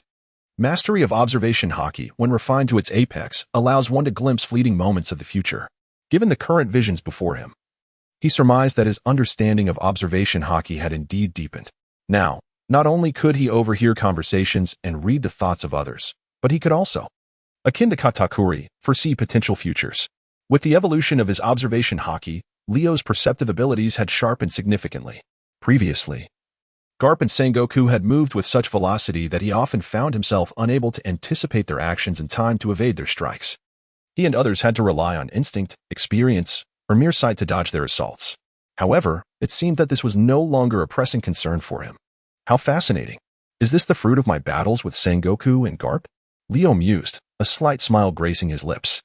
The further mastery of observation Haki now enabled him to foresee the movements of his opponents, allowing for timely anticipations during combat. Yet, practical experience remained essential to fully comprehend its potential. As Leo slowly opened his eyes, he surveyed the hundreds of naval vessels, accompanied by the three admirals, Sengoku and Garp in person. Were they truly joining forces against me? How flattering, Leo remarked with a smirk. What he had just foreseen was not an illusion. The Navy had mobilized nearly all of its elite forces to confront him alone, which was indeed rather astonishing. Did this imply that his future growth would pose an increasingly formidable challenge for them? To the extent that the Navy headquarters would require all of its top-tier warriors to contend with him? Leo chuckled lightly as he rose to his feet. Regardless, this time, Sengoku and Garp had allowed him to escape. The true nightmare for the Navy was only just beginning. He slowly drew his cursed blade, Blue Rain, and gazed intently at its azure, razor-sharp blade. This weapon had previously proven invaluable. At one point, Garp had unleashed his Haki, catching Leo off guard and injuring him severely. Had it not been for the sword's released cutting energy, which had forced Garp to exert himself, Leo might not have managed to evade the combined might of Sengoku and Garp so easily. Thus, it was time to refine his swordsmanship further. Holding the cursed blade, Blue Rain, Leo made his way toward the distant end of the beach. Atop the Red Land, in the holy land of Mariehua, the phone bug in the office of Fleet Admiral Steelbone Kong suddenly rang. This is Steelbone Kong. Upon answering, a report immediately came through. Fleet Admiral. This is Sengoku. Sengoku? Have you captured that rascal Leo? Sengoku and Garp were both his disciples. During his tenure as Fleet Admiral, Steelbone Kong had fought alongside them against the Rocks pirates. Thus, he was well aware of their capabilities. Instinctively, he assumed that Sengoku and Garp had certainly dealt with Leo. However, the other end of the phone bug fell silent. Observing the despondent expression on the phone bug, Steelbone Kong felt a sinking sensation in his heart. What happened, Sengoku? He inquired in a grave tone. I am deeply sorry, Fleet Admiral. Despite our combined efforts, Garp and I could not apprehend Leo. Just moments ago, he escaped from our grasp and even destroyed all the Navy warships we had brought with us. Our casualties are severe, Sengoku reported. What did you say? Steelbone Kong could scarcely believe the outcome. His eyes widened as he stared at the phone bug, feeling a sense of bewilderment wash over him. If this news had come from anyone else, he might have dismissed it outright. Yet now, it was Sengoku himself recounting the battle's outcome. No matter how incredulous Steelbone Kong felt, he understood that Sengoku would never lie to him. Sengoku, what on earth transpired? Steelbone Kong implied that such a result should not have occurred. This is a long story, Fleet Admiral. In summary, the individual known as Leo possesses remarkable strength that surpasses our expectations. Judging by the outcome of our encounters, it is evident that, given a little more time, he will evolve into a figure akin to Roger or even Rocks. Sengoku's words caused a visible shift in the demeanor of Admiral Skew, his expression turning grave at the mere mention of Rocks, a name that still evokes trepidation and dread. The man's past achievements and transgressions are astonishingly notorious, rendering the Pirate King Roger almost benign in comparison. Are you truly comparing that young lad Leo to rocks? Sengoku questioned, his tone laced with skepticism. On the other end of the transponder snail, Sengoku fell silent for a brief moment, contemplating whether his statement was somewhat inappropriate, considering Leo was merely a child. However, after repeatedly analyzing the joint confrontation with Carp against Leo, Sengoku firmly believed that Leo possessed undeniable potential. If we do not seize him now, he will inevitably become, after Rocks and Roger, the greatest threat to our navy and the world government. Admiral Skew, Sengoku responded with utmost seriousness. This left Admiral Skew in a state of silence, grappling with the incredibility of the situation. Sengoku, I ask you once more, are you certain? Absolutely certain. Sengoku replied with unwavering conviction. I will promptly report this matter to the Gorosei. Where are you now? Admiral Skew inquired. On Pleasure Island. I will immediately dispatch a vessel to retrieve you. You and Carp must come to Mariewa at once, Sengoku. With that, Admiral Skew abruptly ended the conversation, his expression grave as he hurried towards the residence of the Gorosei deep within Panga City. 3 days later, Leo finally awaited a passing ship on the island. It was a pirate vessel, modest in size, and the pirates aboard appeared to be rather unremarkable, so much so that Leo couldn't be bothered to inquire about their origins. However, what surprised Leo was the formidable presence he sensed aboard that seemingly ordinary pirate ship. The intensity of the aura, as perceived through his observation Haki, indicated that the individual's strength was nearly on par with Carp and Sengoku. Yet, Leo's observation Haki was significantly more acute than that of the average person, allowing him to discern subtle distinctions. The strength of that individual, while slightly inferior to Carp or Sengoku, was not vastly different. If one were to insist, it could be said that in a one-on-one duel, it would require no less than 10 days and nights to determine a victor. Leo was oblivious to the identity of this formidable figure. Nevertheless, he was undeterred, boldly traversing the vast expanse of the ocean and forcibly boarding the enemy's vessel. The busy pirates on the deck were momentarily taken aback by the sudden appearance of this uninvited guest. A scarred man, with a menacing demeanor, glared at Leo, exclaiming, "You little brat, how did you get up here?" Leo's abrupt emergence on the deck startled them all. In this boundless sea, devoid of any nearby village or harbor, the sudden appearance of a stranger was indeed astonishing. Other pirates rushed to the ship's edge, attempting to locate Leo's vessel, but found nothing amiss. Leo's gaze fell upon the pirates bustling about, preparing for a lavish banquet with an array of exquisite food and fine wine sprawled across the deck. His attention then shifted beyond the sumptuous spread to a man with flowing silver hair, sitting with his back to Leo, engrossed in his drink. From this moment forth, this ship belongs to me, Leo declared, a slow smile gracing his lips as he fixed his eyes on the figure. Upon hearing his voice, the man continued drinking, but erupted into hearty laughter. This ship is not mine. Feel free to take it if you wish. At this, Leo cast a sardonic glance at the surrounding pirates, who were now regaining their composure. The audacity of Leo's claim to commandeer their ship ignited a fierce determination within them, their expressions turning menacing as they glared at him with hostility. Kid, have you lost your mind? You dare to set your sights on the Hachi's pirate crew? The scarred pirate, who had earlier questioned Leo's arrival, now threatened him with renewed ferocity. The other pirates on the deck mirrored his aggression, revealing sinister smiles while brandishing their gleaming swords. Little brat, I suggest you return whence you came, lest you invite unnecessary suffering. They jeered. Indeed. We are not to be trifled with. Go home and find your mother. You're far too inexperienced for the seas. The surrounding pirates looked at the diminutive Leo with mockery, their laughter ringing out. Yet, in the next moment, their mirth was extinguished. An invisible aura of terrifying intimidation emanated from Leo, a force so potent that, in an instant, it left nearly all the pirates on the deck in a state of mental disarray. Following that, the resounding thuds of bodies collapsing to the ground echoed throughout the deck. In the blink of an eye, nearly every pirate lay unconscious, sprawled across the floor. Only Leo remained standing, alongside the silver-haired elder seated on the deck, who was engrossed in his own drinking and eating, his back turned towards Leo. The elder's wine bowl momentarily halted, his drinking action suspended. His gaze gradually descended upon the bowl before him. It was at that moment that the bowl suddenly cracked open, shattering into two halves with a sharp sound, spilling wine across the floor. Witnessing this scene, the elder's pupils contracted slightly, clearly taken aback by the unexpected display of power from Leo. Truly, It was an astonishing manifestation of Conqueror's Haki. The silver-haired elder spoke, rising to his feet. He slowly turned to face Leo. Indeed, upon glimpsing the other's visage, Leo felt a subtle stir within his heart. When he first beheld the elder's silhouette, he had already surmised the latter's identity. Now, upon witnessing the elder's full countenance, he was left in no doubt regarding the identity of the silver-haired figure before him. Although he appeared considerably younger than he would be 15 years hence, his hair had nonetheless transformed to a silvery hue. The Dark King, Silver's Rayleigh. Once the right-hand man of the Pirate King, Roger, the strongest first mate. After the public execution of Roger in Logtown, his crew members mysteriously vanished, leaving no trace for 20 years. No one knew the whereabouts or actions of Roger's former comrades. It was only later, when the Straw Hat crew encountered Rayleigh at Sabaody Archipelago, that they found him, now aged and reclusive. Leo never imagined he would encounter this individual here. It remained uncertain whether the elder's appearance was intentional or mere coincidence. Chapter 60. I Cannot Let You Suffer. Leo and Rayleigh stood in silent mutual regard, neither uttering a word. A gust of sea breeze swept across the deck, lifting a bounty poster carelessly discarded on the floor. Rayleigh instinctively glanced at it, catching sight of the bounty information inscribed upon it. His eyes widened in mild surprise. So it is you, ha ha ha. Upon seeing the bounty notice that had fluttered up, detailing the latest bounty on Leo, Rayleigh instantly recognized his identity. Are you planning to make a move against me? Leo inquired with a playful smirk. I am merely an old man passing by, Rayleigh replied, spreading his hands in an easygoing manner. I noticed a banquet aboard the ship and came to partake in a meal.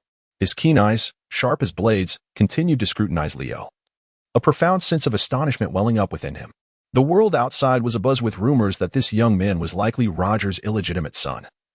And with the Navy placing such a hefty bounty on him, compounded by his recent exploits upon the seas, from any perspective, it seems infallible. Yet, what has he truly experienced?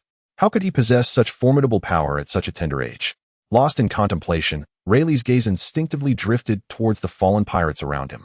Their eyes rolled back in unconsciousness. Conqueror's Haki, a rare phenomenon that might not manifest even once among millions. It embodies the essence of true royalty.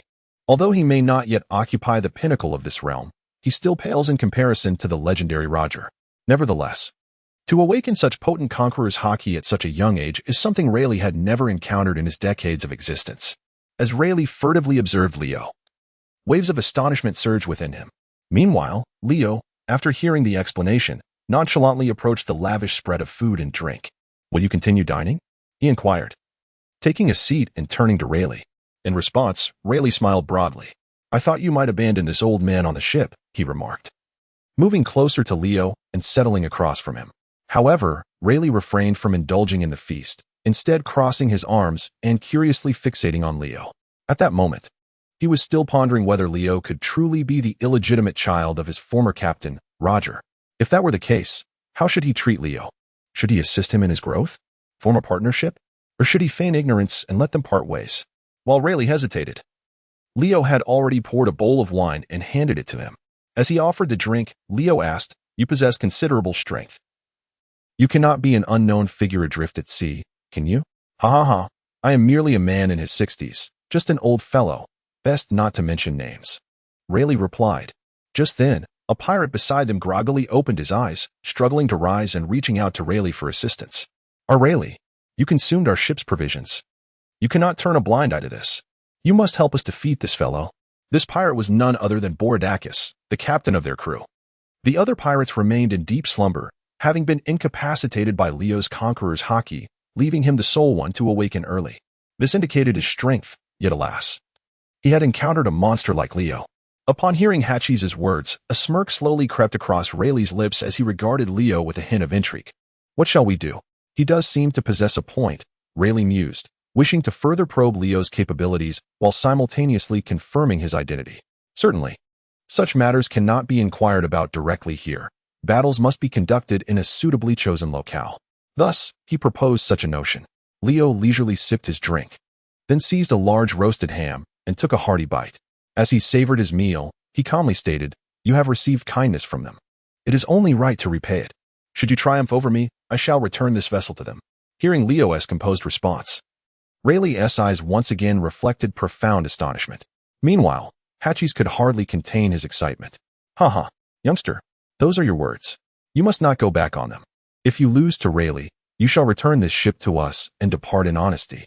As Hachis finished his exclamation, Leo's cold gaze fell upon him like daggers, causing him to instinctively collapse to the ground. Trembling with fear, Hachis felt as though he had drawn the attention of a malevolent spirit. Recovering his composure, he dared not provoke Leo further and turned his attention back to Rayleigh. "Hey, Rayleigh, you are the first mate of Pirate King Roger. You must help us deal with this brat. Do not forget, your ship encountered trouble, yet we permitted you aboard and provided food, water, and fine wine. It has been just over 5 years since the demise of Pirate King Roger. His crew were once renowned figures across the world. Thus, even though Rayleigh had departed from Roger's crew, his reputation and visage remain etched in the memories of many. It was entirely natural for this fellow to recognize Rayleigh. You just came from that island over there, didn't you?" Hachis asked, but Rayleigh chose to ignore him, instead smiling knowingly as he gazed toward the island from which Leo had arrived. "Indeed, that is an uninhabited isle.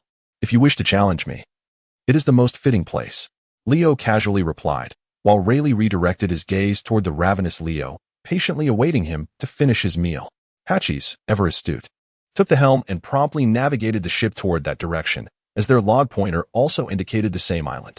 Soon, the vessel reached the spot where Leo had previously landed, and he was already satiated. Rising to his feet, he met Rayleigh's gaze. The two exchanged a knowing smile, saying nothing, and simultaneously leaped toward the island, which lay approximately 500 meters away. Rayleigh landed upon the water's surface, his feet skimming the waves like the wind, as he swiftly propelled himself toward the island. Meanwhile, Leo employed the Navy's 6 styles of shave and moonwalk, gliding through the air with equal grace. The contest between the two individuals has commenced at this very moment. Chapter 61. Astonishing Talent. Rayleigh's speed is extraordinarily swift, allowing him to traverse the surface of the sea as if it were solid ground, underscoring the sheer magnitude of his velocity. A distance of 500 meters is covered in the blink of an eye. However, to Rayleigh's astonishment, Leo's speed proves to be equally unmatched. As his feet touch the sandy shore of this deserted island, Rayleigh discovers that Leo has already landed ahead of him. This revelation fills Rayleigh with profound astonishment, compelling him to regard Leo with renewed respect. "Are you proficient in swordsmanship?" Leo inquired, his gaze fixed upon the sword sheathed at Rayleigh's waist. In response, Rayleigh slowly drew his weapon, a confident smile illuminating his features as he met Leo's eyes. "Your weapon too must be a remarkable blade, for I sense an extraordinary aura emanating from it." "It is a demon sword, known as Blue Rain," Leo replied. "Then allow me to witness whether your swordsmanship is worthy of such a formidable blade." As Rayleigh's words echoed, he immediately brandished his sword, launching an attack at Leo. Concurrently, his conqueror's Haki erupted forth. Leo, sensing the surge in an instant, unleashed his own conqueror's Haki and raised the demon's sword, Blue Rain, to engage Rayleigh. With a thunderous clash, their weapons collided, and the overwhelming power of their Haki collided violently in the air. In that split second, the sound of the earth shattering resounded. The entire deserted island and the vast surrounding seas were engulfed in thick clouds and persistent rain. As the intensity of the confrontation between Leo and Rayleigh escalated, the sky erupted with flashes of lightning and fierce winds. The pirate ship, which was just about to dock, witnessed this spectacle, leaving the recently awakened pirates aboard utterly dumbfounded. What is happening? Is this commotion caused by the two of them? Truly, the Dark King Rayleigh possesses terrifying power. But how is that young boy able to contend with Rayleigh? Is he not the same boy who just boarded our ship? The pirates on the deck were in a state of shock, their eyes wide as they beheld the clash between Rayleigh and Leo. Their captain, Hachis, was even more astounded than the rest. He had initially believed that Roger's first mate, Rayleigh, would easily defeat the boy with a single blow, thereby reclaiming their vessel. To his astonishment, that seemingly inconspicuous young man proved to be remarkably formidable. "It appears we are in deep trouble," Hachis thought, his mind racing with the notion that if things took a turn for the worse, they should hastily set sail from this place. "I would rather be lost at sea than face Leo here, unwilling to entrust my vessel to him." As this thought emerged in Hachis' mind, the clash between Leo and Rayleigh on the island saw their conqueror's Haki dissipate in an instant. In its stead, a formidable coating of armament Haki enveloped their weapons. The collision of this armament Haki ignited flashes of lightning, radiating and expanding around their forms. "Have you truly grown to such heights?" Rayleigh inquired, maintaining his composure as he parried Leo's sword with a smile. "Indeed," Leo retorted, pushing forward with exertion, prompting both to leap back simultaneously. However, he discerned that Rayleigh was deliberately holding back against him. Neither during the recent clash of Conquerors Haki nor in their current confrontation with Armament Haki had Rayleigh exerted his full strength. "You possess considerable talent." Upon finishing his remark, Rayleigh swung his longsword, unleashing a powerful surge of sword energy towards Leo. The sword energy he released, entwined with Armament Haki, was visible, unlike the ordinary sword strikes. Consequently, Leo could clearly perceive its trajectory. Realizing this was yet another concession from Rayleigh, deliberately allowing him to see the movement of the sword strike, Leo felt a twinge of irritation. With a soft huff, he refrained from responding to Rayleigh, opting instead to wield his cursed blade, Blue Rain, and executed a horizontal slash. In an instant, two streams of sword energy collided in a near-cross formation, neutralizing each other. At that moment, Leo vanished from his previous position, leaving behind only a faint plume of dust on the ground as he dashed toward Rayleigh. "Do not underestimate me," Leo scoffed. The violet-black Armament Haki materialized around him once more, largely adhering to Blue Rain. In a swift motion, he dragged the cursed blade upward, launching a crescent-shaped slash towards Rayleigh. Yet, as the blade reached its apex, Leo suddenly pivoted the weapon. Concurrently, he forcefully drew the blade downward, releasing another powerful slash. This time, it was yet another crescent-shaped strike. Two sword energies, one after the other, were unleashed with an interval of no more than a second, forming a cross pattern of formidable sword energy that surged toward Rayleigh. The astonishing sword strikes conjured a slight tempest, carving deep grooves into the earth around them. In the face of this dual onslaught, Rayleigh's face still bore a confident smile. "Impressive swordsmanship. Is this insight your own?" as Rayleigh inquired. He swiftly brandished his sword without any overt movement, merely enveloping the blade with Haki to withstand the attack. His grip on the sword was as steady as a rock, and his feet seemed firmly rooted to the earth, utterly unmoved. Yet, as Leo unleashed a formidable slash, the residual force radiated outward, causing the ground to tremble slightly. The tremors escalated rapidly, and soon the earth around Rayleigh began to fracture, while the air quivered violently.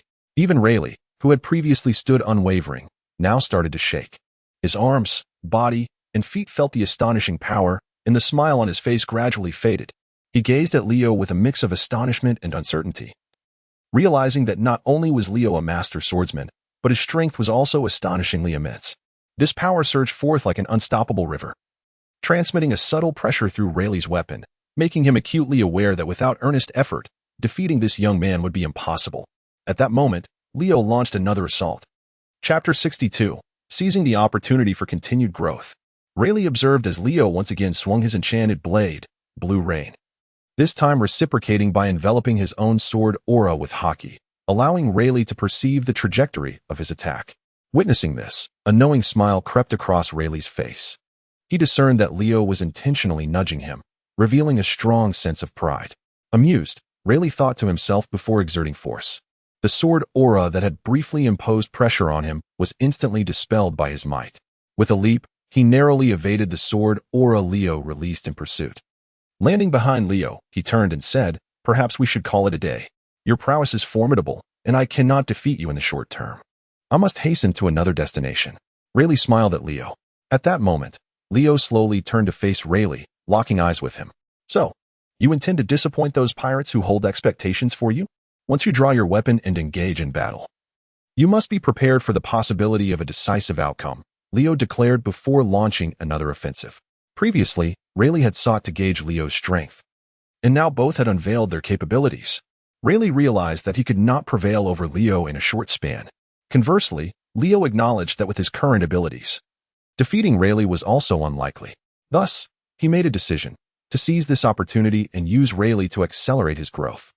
As long as one can elevate any aspect of armament Haki, swordsmanship, conqueror's Haki, or physical combat to a higher realm, their strength can witness significant advancement. At this moment, a vivid memory resurfaced in his mind, the brief moment when he awakened his observation Haki and glimpsed into the future. 100 naval warships surrounded him, led not only by Sengoku and Garp, but also by the three most formidable forces from the Navy headquarters. The future foreseen through observation Haki is infallibly accurate.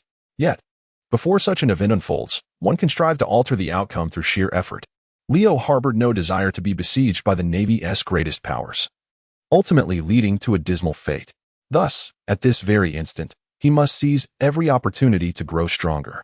Having spent 3 days on the island without grasping new power, he resolved to engage in combat with the elite warriors. A true battle for survival. Perhaps, under the intense pressure, he could transcend his limits and attain newfound strength, possibly beyond his wildest imagination. As Leo launched yet another assault, Rayleigh couldn't help but feel a mix of amusement and exasperation. Nonetheless, he dared not underestimate Leo's onslaught. He had to confront it with utmost seriousness. "Are you truly determined to determine our victor?" he inquired, a playful smile gracing his lips.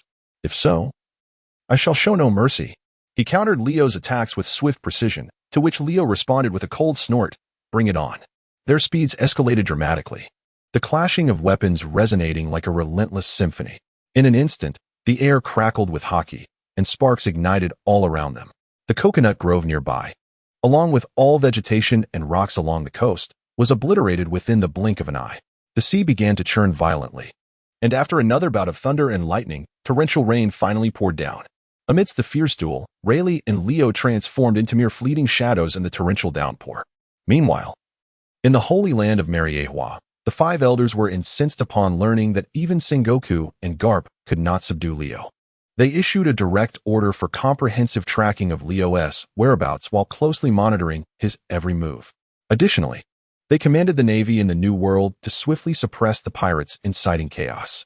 Their objective was clear. The primary threat had shifted from merely the top pirate crews of the New World to include Leo alongside the Whitebeard pirates, the Beast pirates, and various other crews.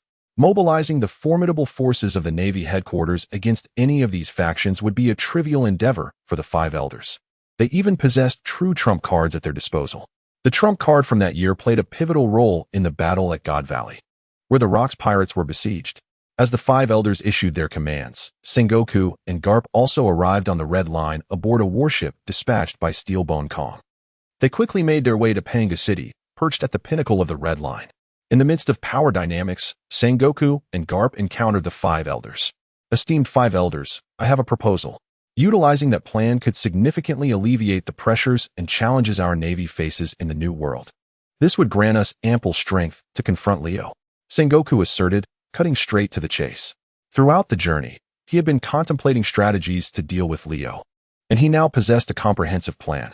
The 5 elders were well aware of Sengoku's capabilities. He was the Navy's strategist. Thus, upon hearing his words, all 5 pairs of eyes fixed intently upon his face. "What is your plan, Sengoku?" inquired the scientific defense deity Jurga Garcia Satan in a solemn tone. Sengoku promptly replied, "During my journey here, I observed that the situation in the New World has stabilized.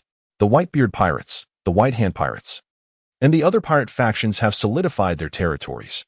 They have delineated their realms and do not permit other pirate crews to operate within their domains. Otherwise, they would engage in mutual conflict. Esteemed 5 elders, I believe this is an opportunity we can exploit. We need only to orchestrate a small-scale operation, guiding and driving those pirate crews entering the New World into the territories of these formidable pirate factions.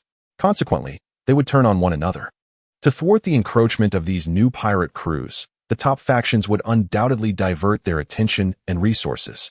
Meanwhile, we can seize this moment to rally our main forces back to the first half of the Grand Line to confront Leo." Sengoku's plan was the result of meticulous deliberation and careful consideration. He was exceedingly confident in his strategy. As long as they adhered to his proposal, they would possess sufficient strength to face Leo. For Sengoku, the threat posed by Leo had eclipsed that of any other major pirate faction in the New World. Chapter 63. Focus on that kid. Sengoku's proposal left the 5 elders and Steelbone Kong in thoughtful silence, while Garp, arms crossed, awaited patiently. Showing no inclination to speak, he felt he had already afforded the 5 elders enough deference. It was inconceivable for him to offer suggestions. After a moment, one of the 5 elders finally broke the silence. This was the environmental deity, Marcus Moss, who noted that the remnants of the Rocks pirates had since evolved into a formidable entity capable of threatening the world government. Their influence in the New World grows with each passing day, and the relaxation of their suppression could lead to unforeseen consequences. A war? Sengoku gazed intensely at the prospect of conflict and inquired solemnly, "Do you comprehend the implications of such actions?" "Indeed, I am acutely aware of the repercussions," he replied. "However, if we adhere strictly to the plan I propose, I am over 90% confident, my esteemed 5 elders, that the new world will remain under our vigilant surveillance, and no chaos shall ensue. At present, our foremost concern is to eliminate Leo, who has unequivocally demonstrated hostility towards the Navy and the world government. This time I, along with Garp, shall confront him and obtain confirmation directly from his own lips."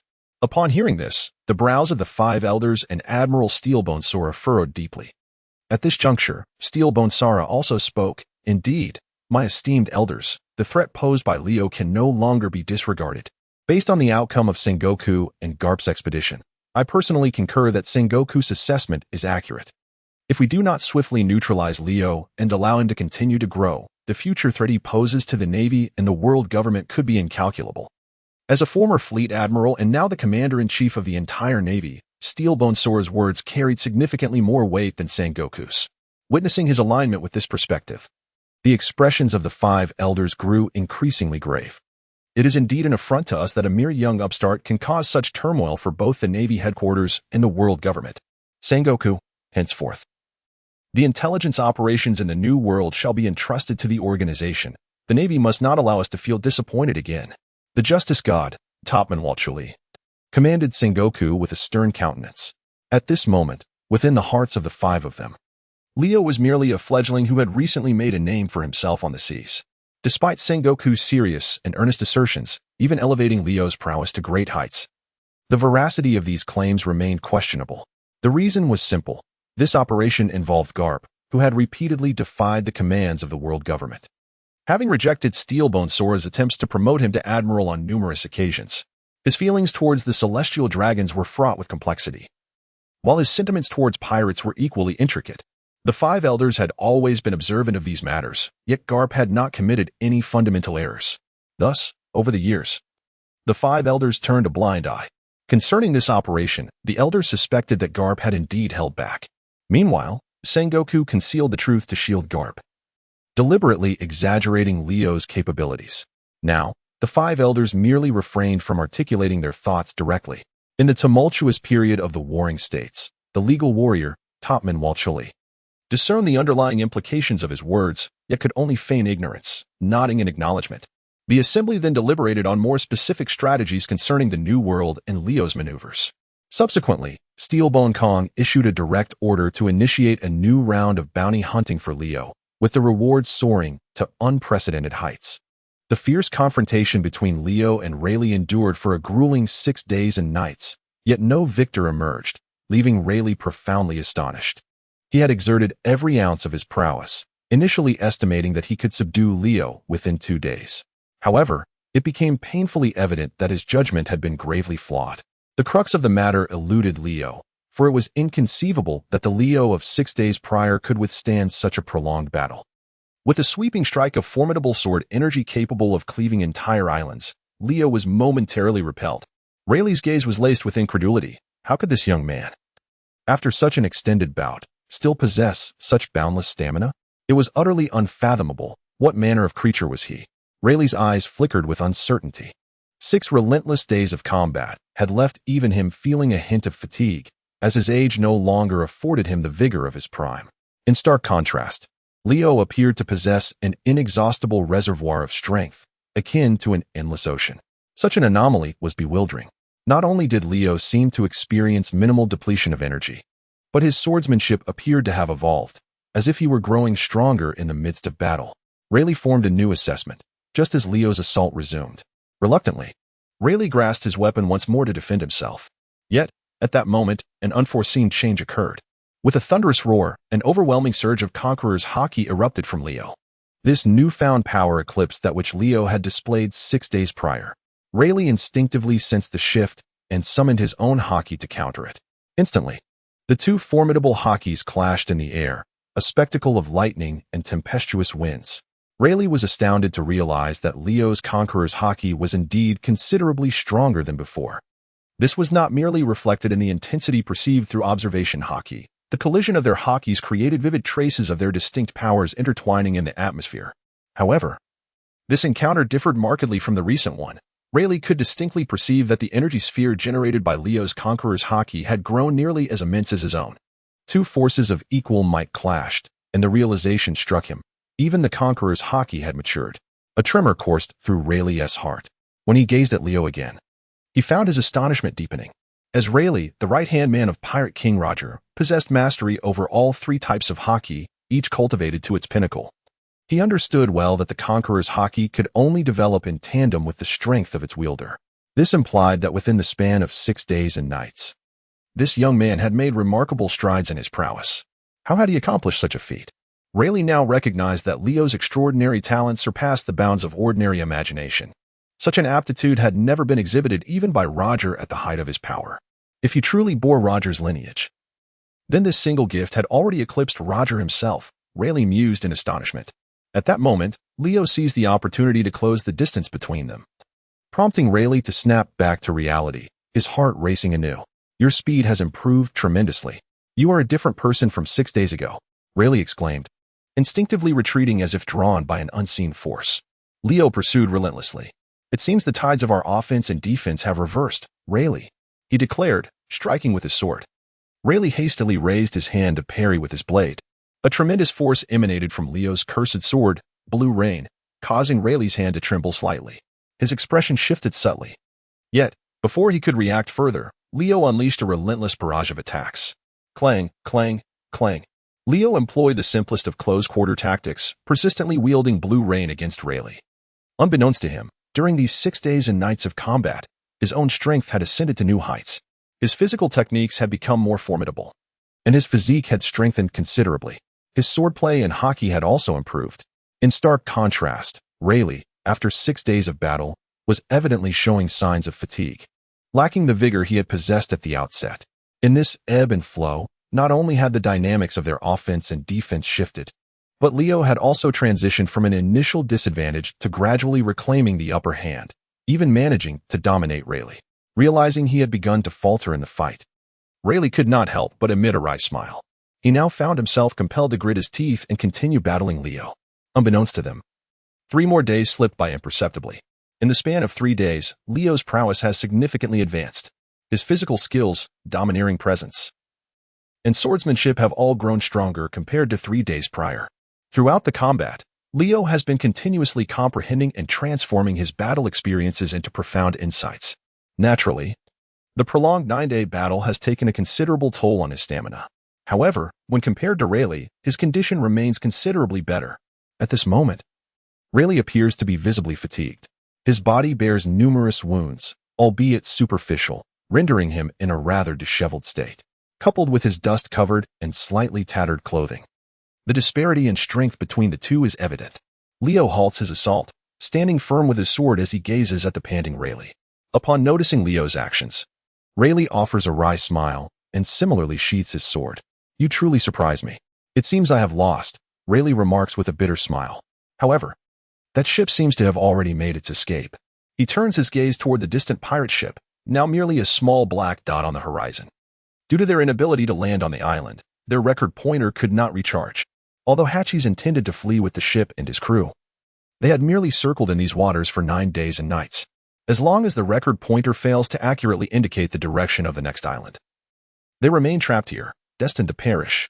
Hence, Leo is untroubled by the notion of the ship escaping. He calmly drives his enchanted sword, Blue Rain, into the ground and sits cross-legged to rest.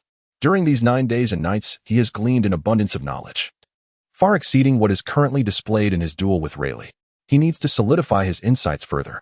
Observing Leo's actions, Rayleigh also plants his weapon in the ground and mirrors Leo's posture, sitting cross-legged. At that moment, a news bird suddenly descends from the sky. Rayleigh looks up and purchases a newspaper from the bird. As he receives the paper, the latest bounty notice regarding Leo immediately catches his attention. Upon seeing the bounty amount, Rayleigh's eyes flicker slightly, and he instinctively glances at Leo. Kid, your bounty has increased once more, he says, waving the bounty notice in Leo's direction. Leo casts a glance, discovering that his bounty has surged from an initial 500 million berries to an astounding 1.5 billion berries. He cannot help but snort. How foolish. Hearing this, Rayleigh's curiosity is piqued. It seems you harbor quite a discontent towards the Navy, he observes, studying Leo with an enigmatic gaze. However, Leo did not respond to his question. Instead, he stood up and walked towards the sea. Rayleigh curiously turned his head to gaze at Leo's silhouette. He watched as Leo plunged into the ocean. Moments later, Leo emerged, dragging two enormous sea kings from the depths. After such a prolonged battle, I am utterly famished. Let us feast upon this tonight. You handle these, and I shall fetch some firewood, Leo declared nonchalantly before turning to seek out suitable kindling. After 9 days and nights of conflict, the desolate island had been rendered almost unrecognizable. Yet, at the fringes of the island, there remained some dry branches to be gathered. Leo made his way towards those areas, while Rayleigh stared at his retreating figure, astonished. After a few seconds, a playful smile crept onto Rayleigh's lips. Humph, regardless of whether he is Roger's bloodline, this young man's aura is indeed impressive. Initially, Rayleigh had planned to depart from this place. Now, he resolved to linger a while longer to observe Leo. At present, he could not ascertain whether Leo was indeed the person he had been searching for, as he remained uncertain of Leo's true intentions. Should Leo be the man he had awaited, he would not mind accompanying him on the remainder of the journey. Otherwise, he would adhere to his original plan and find a place to enjoy a life of retirement. Chapter 65, Rayleigh's Dilemma. After dinner, Leo and Rayleigh sat around the campfire, engaged in conversation. In that moment, they seemed like old friends, completely devoid of the initial tension that had once permeated the air. What lingered was merely a mutual respect between two formidable individuals. With a smile, Rayleigh observed Leo and suddenly inquired, "What are your plans moving forward?" Despite his internal speculations, he refrained from voicing the question that lingered in his mind. He did not directly ask Leo whether he was Roger's son. "I shall continue my training and make my way to Marine headquarters, Marineford," Leo replied casually. This answer evidently caught Rayleigh off guard, exceeding his expectations. He had anticipated that Leo would first establish his own pirate crew or perhaps invite him to join his ranks. However, Leo appeared to have no such intentions. "Going solo, are we?" Rayleigh inquired playfully, his tone light and casual. Upon hearing this, Leo wore an enigmatic expression, turning to look at Rayleigh. "If I were to extend you an invitation, would you accept?" he asked with a smirk. In reply, Rayleigh countered, "Aside from seeking vengeance against the Marines, do you have no other aspirations?" Leo fell silent, maintaining that enigmatic gaze upon Rayleigh. After a while, he casually shrugged his shoulders and remarked, "Well, I've grown accustomed to fighting alone. The presence of others would only feel out of place." Upon hearing such words, Rayleigh felt a twinge of disappointment. He had always hoped that Leo would express sentiments that aligned with his expectations, perhaps aspirations of becoming the Pirate King or ambitions of some grand nature. Had that been the case, it would have at least validated Leo's possession of lofty ideals. However, at present, Leo appeared solely intent on challenging the Navy, a task both arduous and thankless. In fact, it posed a far greater challenge than the pursuit of becoming the Pirate King. Even the formidable Roger had failed to successfully confront the Navy, let alone Leo, who was but a solitary figure. Regaining his composure, Rayleigh smiled faintly. "I shall not persuade you," he said to Leo.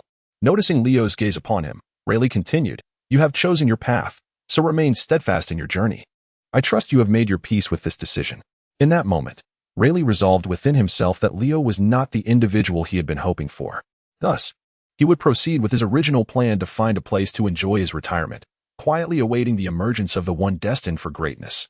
Leo remained silent in response to Rayleigh's words. As he had articulated, the absence of Rayleigh's assistance would not diminish his resolve for vengeance. What to do after achieving that vengeance could be contemplated later. Perhaps he might even entertain the notion of toppling the decaying world government. At that moment, Rayleigh, observing Leo's silence, suddenly inquired, "However, there is one question I have long wished to clarify with you." "What is it?" Leo raised his gaze to meet Rayleigh's. Rayleigh regarded him with an enigmatic expression, and after a significant pause, he finally smiled and said, "It pertains to your origins." He had resolved that regardless of whether Leo was Roger's offspring, he would not extend excessive assistance. Clarifying this matter was merely an attempt to assuage his own inner curiosity. Leo instantly grasped Rayleigh's thoughts. "I have heard from those pirates that you were Roger's right-hand man," he said, looking at Rayleigh. The latter neither confirmed nor denied the assertion, merely crossing his arms and observing Leo with an air of nonchalance. "However, I am not Roger's son. I have no ties to that Pirate King. The Navy once hunted down the so-called evil bloodlines across the globe, targeting unborn infants and all newborns.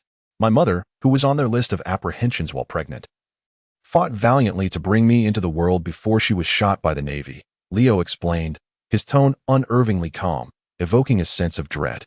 Even the seasoned Rayleigh felt a chill enveloping him from all directions as he listened to Leo recount his past. It was as though this frigid aura sought to consume him whole. He gazed at Leo in astonishment. "So, your conqueror's Haki awakened at that moment?" Rayleigh made a keen observation. The reasoning was straightforward. If Leo's mother was shot by the Navy the instant she gave birth to him, it seemed improbable that he, as a newborn, could have survived under such circumstances, unless someone intervened to save him, or perhaps he awakened his conqueror's Haki out of sheer rage. Leo did not refute this notion. He merely looked back at Rayleigh and inquired, "Do you have any further questions?" Rayleigh stared into the flickering flames, a slight smile gracing his lips, and remained silent. Since Leo was not Roger's son, he felt even less inclined to interfere with his decisions. Noticing Rayleigh's silence, Leo chose not to elaborate further. The two spent the night atop the island. At dawn the following day, Leo spotted a pirate ship swaying in the distance along the horizon.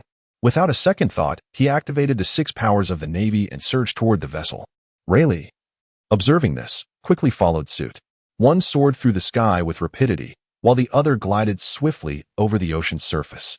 However, Rayleigh gradually became aware that the distance between himself and Leo was widening. This young man, Rayleigh's competitive spirit ignited. He hastened his pace, striving to catch up with Leo. Yet, regrettably, by the time Leo reached the ship of the Hachi's pirates, Rayleigh had failed to close the gap, lagging behind by a full 300 meters. Upon boarding the vessel, Rayleigh cast a meaningful glance at Leo, feeling a slight shock within. In just 9 days, such remarkable progress had been made. This young man possesses an extraordinary talent, far exceeding expectations. No wonder he wields such astonishing power at such a tender age. As Rayleigh pondered, a chuckle escaped him. Hearing his amused laughter, Leo looked at him curiously. "What is so funny?" "The Navy will surely find themselves in a world of trouble from now on," Rayleigh replied. Just then, Hachis, the captain of the Hachi's pirates, approached, glancing at both Rayleigh and Leo, and asked, "Hey, Rayleigh, you must have defeated this kid by now, right?" They had been adrift for 9 days and nights, and the distance had made it difficult to discern who had triumphed. To their surprise, Rayleigh laughed heartily and said, "Not at all. I was the one who lost." Chapter 66. The Navy Returns. Rayleigh's words startled Hachis immensely. He gazed in disbelief at Leo. How could this be possible? "Rayleigh, you are the right-hand man of the pirate king Roger. How could you lose to him? This must be a joke." Hachis could hardly fathom the reality of the situation. One of his subordinates approached, holding a wanted poster. "Captain, this kid is Leo," the crew member exclaimed. "Leo? Who is Leo?" Hachis was momentarily taken aback. The other crew members were equally astonished. "Leo? Is he the one? The rookie with a 500 million berry bounty from the Navy?" "Huh? 500 million? Just him?" "Indeed, it's him." This news has caused a sensation across the world. Surely no pirate is unaware of this name, right? Our captain doesn't he know, does he? That 500 million is old news. Now this kid has a bounty of 15 billion berry. At that moment, all the pirates on the deck turned their attention to Leo. Shock was evident on every face, accompanied by a hint of trepidation. They finally understood why Rayleigh could not defeat this young man.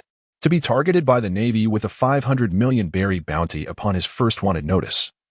And now to see that bounty soar to 15 billion. What earth-shattering deeds had this lad committed? The pirates gazed in horror at Leo, whose expression appeared harmless. Meanwhile, Leo addressed their captain. "This ship is now under my command, and you are to obey my orders. We are to set sail for the next island immediately." This seemingly casual command struck the crew like a thunderclap, snapping them into stark awareness. But our navigational compass has not completed its magnetic storage. A bearded man, presumably the ship's navigator, hesitated as he explained to Leo. "Then hurry to that island and store the magnetic data." Leo frowned. With merely a glance, all the pirates on the deck scrambled to their tasks, rowing and adjusting the ship's direction. Observing the pirates' palpable fear and reverence for Rayleigh, he chuckled to himself. Satisfied that his judgment was not flawed, Leo would undoubtedly prove to be an exceptional captain, as ordinary people instinctively developed a sense of fear in his presence. As this pirate ship sailed toward the island where Leo and Rayleigh had battled, a subtle shift occurred in Rayleigh's expression. He lifted his gaze toward the distant sea, where 2 Navy warships were slowly making their way toward them. They did not seem poised to attack. Rather, they appeared to be in pursuit. Naval forces? Rayleigh's lips curled into a cryptic smile. At that moment, Leo also noticed the naval reconnaissance vessels tailing them. He recalled the fleeting vision of the future he had foreseen when his observation Haki first awakened. Leo's gaze darkened in that instant. Suddenly, the cursed blade, blue rain, materialized in Leo's hand. A wave of azure sword aura, reminiscent of the Cerulean Sea, surged forth towards the two distant naval reconnaissance ships. Rayleigh found no peculiarity in Leo's actions. After all, the Navy had brutally executed his biological mother before his very eyes shortly after his birth. Such hatred is unfathomable for any normal individual to relinquish, particularly when considering the trauma inflicted upon such a tender soul. In the blink of an eye, the two naval ships were cleaved into 4 pieces by Leo's strike. Rayleigh merely observed in silence, refraining from intervening or offering any commentary. Yet, internally, he felt a twinge of curiosity. Leo's brilliance was unmistakable. Though immensely powerful, capable of matching or even surpassing Rayleigh, he stood alone against a formidable collective like the Navy. How far could this young man truly venture? Rayleigh pondered as he gazed at Leo's retreating figure. Meanwhile, at Marine headquarters in Mariawa, Sengoku and his comrades had just returned. Sengoku was engrossed in his office, sifting through a mountain of accumulated paperwork from just a few days' absence. In reality, Admiral Tsuru had already handled much of the workload. Otherwise, Sengoku would be facing an insurmountable pile. Amid Sengoku's mounting stress, the telephone snail on his desk suddenly rang. He instinctively picked it up, and a tense, urgent voice reported, "Admiral Sengoku. This is Colonel X of the Navy Intelligence Department. We have just confirmed the whereabouts of the notorious pirate, Leo." Upon hearing this news, Sengoku's heart raced, and his expression turned grave.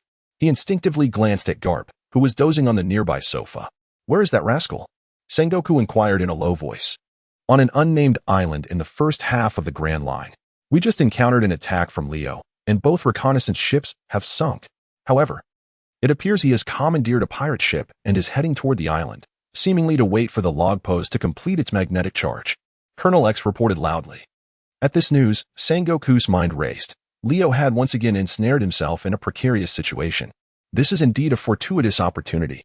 Should he escape, it may be an indefinite period before we encounter him again. Immediately relay your coordinates. I shall dispatch reinforcements forthwith. Sengoku, resolute in his decision, opted for immediate action. However, at that moment, an anxious X reported, "General Sengoku, there is another individual accompanying Leo. It is none other than Rayleigh, the right-hand man of the former pirate king, Roger." Rayleigh? This revelation caused Sengoku's heart to sink, as though a heavy stone had been placed upon it. Rayleigh, the infamous Dark King, was once one of the most renowned pirates of the seas. As Roger's indispensable ally, his formidable prowess could rival that of an admiral from the Navy headquarters. How could he possibly be with Leo? Sengoku furrowed his brow in deep contemplation. Could it be that this young man is indeed the progeny of a nefarious lineage? Sengoku's astonishment was not without reason.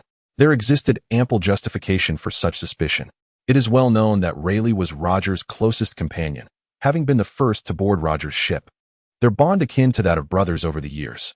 Now, with the pirate King Roger having passed into legend, Rayleigh continues to thrive. This man, possessing strength that could rival even the admirals, is now allied with Leo, a suspected scion of wicked blood, who survived the Navy's global operations 5 years prior. The association between the two raises unsettling implications.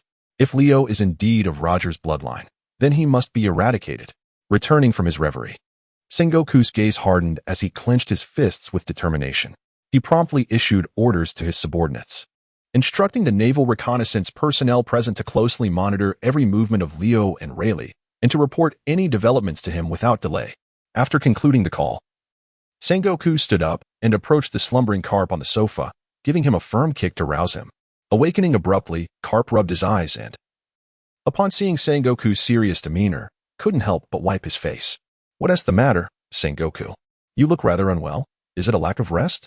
By the way, how many donuts did I consume before dozing off?" Carp inquired, retrieving a donut as he spoke. Upon hearing his words, Sengoku's irritation flared, and he clenched his fists. Swiftly snatching the donut from Garp's hand, he proceeded to shove the confection into his mouth, chewing vigorously while mumbling, "Garp, we have just received news. We have located Leo's whereabouts. Moreover, this time, he is with Rayleigh." Sengoku conveyed the serious news he had just acquired to Garp. At this revelation, Garp's expression sharpened slightly. "Rayleigh? Are you certain, Sengoku? That man has been in hiding ever since Roger's execution. Why has he suddenly resurfaced?" In that moment, Garp transitioned from his usual carefree demeanor to one of earnest concern. The mere mention of Rayleigh's name resonated profoundly, as he was a figure of legendary status. They had encountered Rayleigh frequently during their encounters with Roger's pirate crew. The notion that Rayleigh, who appeared to have faded into obscurity, had suddenly re-emerged upon the seas, and in conjunction with Leo, was astonishing. Let us discuss this further as we walk, Garp. I suspect Leo is a descendant of Roger. That vile man's lineage has evidently persisted despite the Navy's efforts to eradicate it, Sengoku stated gravely, striding purposefully toward the office exit. Garp felt a stirring in his heart at these words. Though he firmly believed such a notion was utterly implausible, he refrained from voicing this thought. Given Sengoku's intellect, should he perceive Garp's inner musings, the truth would undoubtedly be unveiled. You are not concealing anything from me, are you, Garp? Sengoku abruptly halted, turning back to question Garp. The latter was momentarily taken aback, but soon burst into hearty laughter. What are you talking about, Sengoku? What could I possibly hide from you? That would be for the best, Garp. I have heard that prior to Roger's execution, you had an audience with him. Only you know the substance of your conversation. Sengoku replied, his words laden with meaning. Garp was slightly bewildered by this insinuation.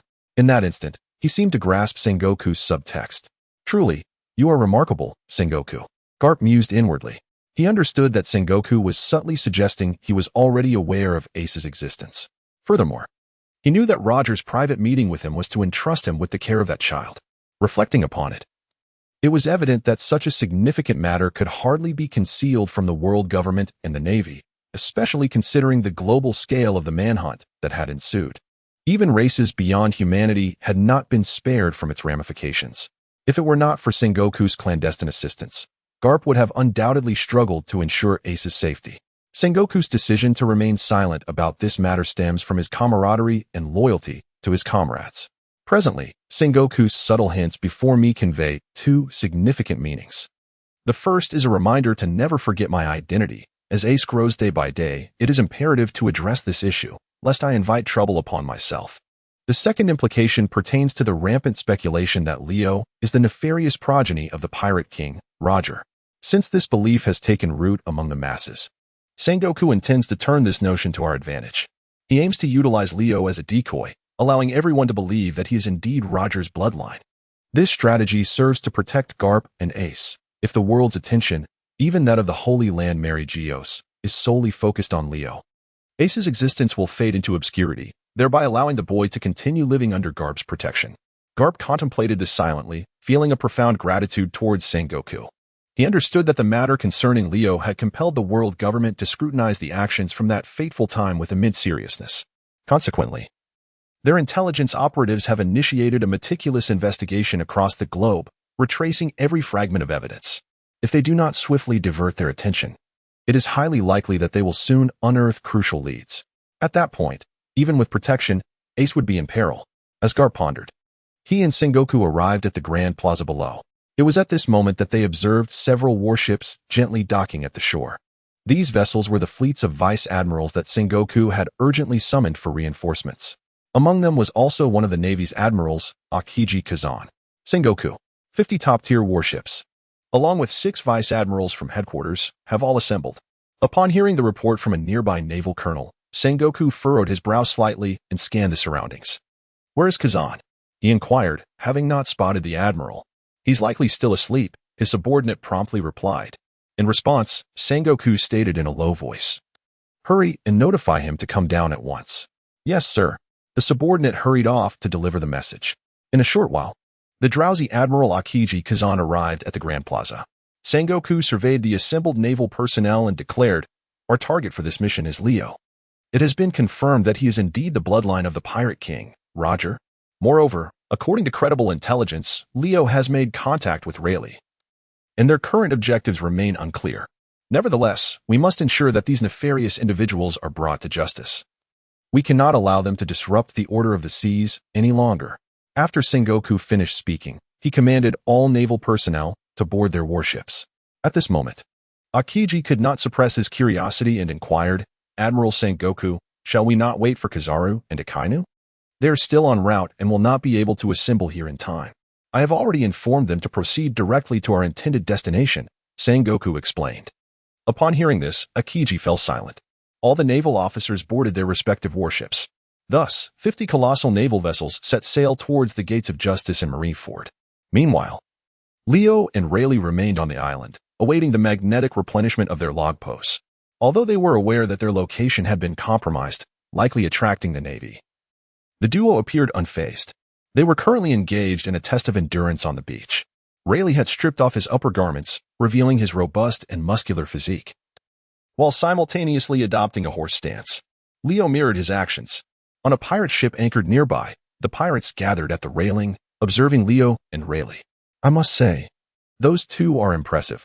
They have been sunbathing under this blazing sun all day. Indeed, they remain completely still, exposed to the sun's rays for an entire day. If it were me, I would faint after just an hour. Their stamina is truly extraordinary. However, how much longer must we wait here? I have a dreadful feeling. I sense it too. It must be due to the Navy. Their reconnaissance vessel was sunk here, yet many survivors are floating on the surface. They are sure to notify the other Navy units to come and apprehend us. It is not just a possibility, it is a certainty. Yet our log pose has not fully charged with magnetic energy. The pirates on the deck grew increasingly worried as they spoke. From marveling at Rayleigh and Leo's incredible stamina and strength, they transitioned to concern over the impending approach of powerful Navy forces. This anxiety quickly transformed into a desire for protection. The pirates soon acknowledged Leo and Rayleigh. If these two are present, we need not fear even if more Navy warships arrive. Indeed, Rayleigh is the Dark King, the right-hand man of Pirate King Roger. Leo is also formidable. Even Rayleigh cannot match him. In any case, we must take great care to attend to these two esteemed gentlemen. We cannot allow them to leave, or we shall be doomed. After a deliberation, the pirates began to exhibit a heightened sense of respect, even bordering on sycophancy. A few astute individuals scurried to the beach, offering, Lord Leo, would you care for some water? I have prepared chilled drinks for you. Lord Rayleigh, do partake in some water. Each pirate carried a large barrel of iced beverages, eager to present them to Leo and Rayleigh. However, at that moment, both Leo and Rayleigh merely exchanged glances, completely disregarding the pirates' entreaties. Remove these distractions. If we are to pause for sustenance, it would not be a contest, Leo declared, feeling neither hunger nor thirst. What he truly found irksome was the presence of these pirates, wishing they would promptly vanish lest he succumb to ire. Naturally, the pirates dared not offend these two titans and scurried back to their ship in haste. Time passed unnoticed until afternoon arrived, with the sun becoming increasingly relentless. Both Leo and Rayleigh, standing motionless under the punishing rays, began to feel their skin peel. Yet, the benefits of this ordeal were beyond what ordinary minds could fathom. Ha! It has been many years since I have done this. You make me feel as though I am young again, Rayleigh exclaimed with a hearty laugh directed at Leo, who simply smiled in response, his thoughts consumed by the latest insights emerging in his mind. Despite merely standing in a horse stance, the physical toll was beyond imagination.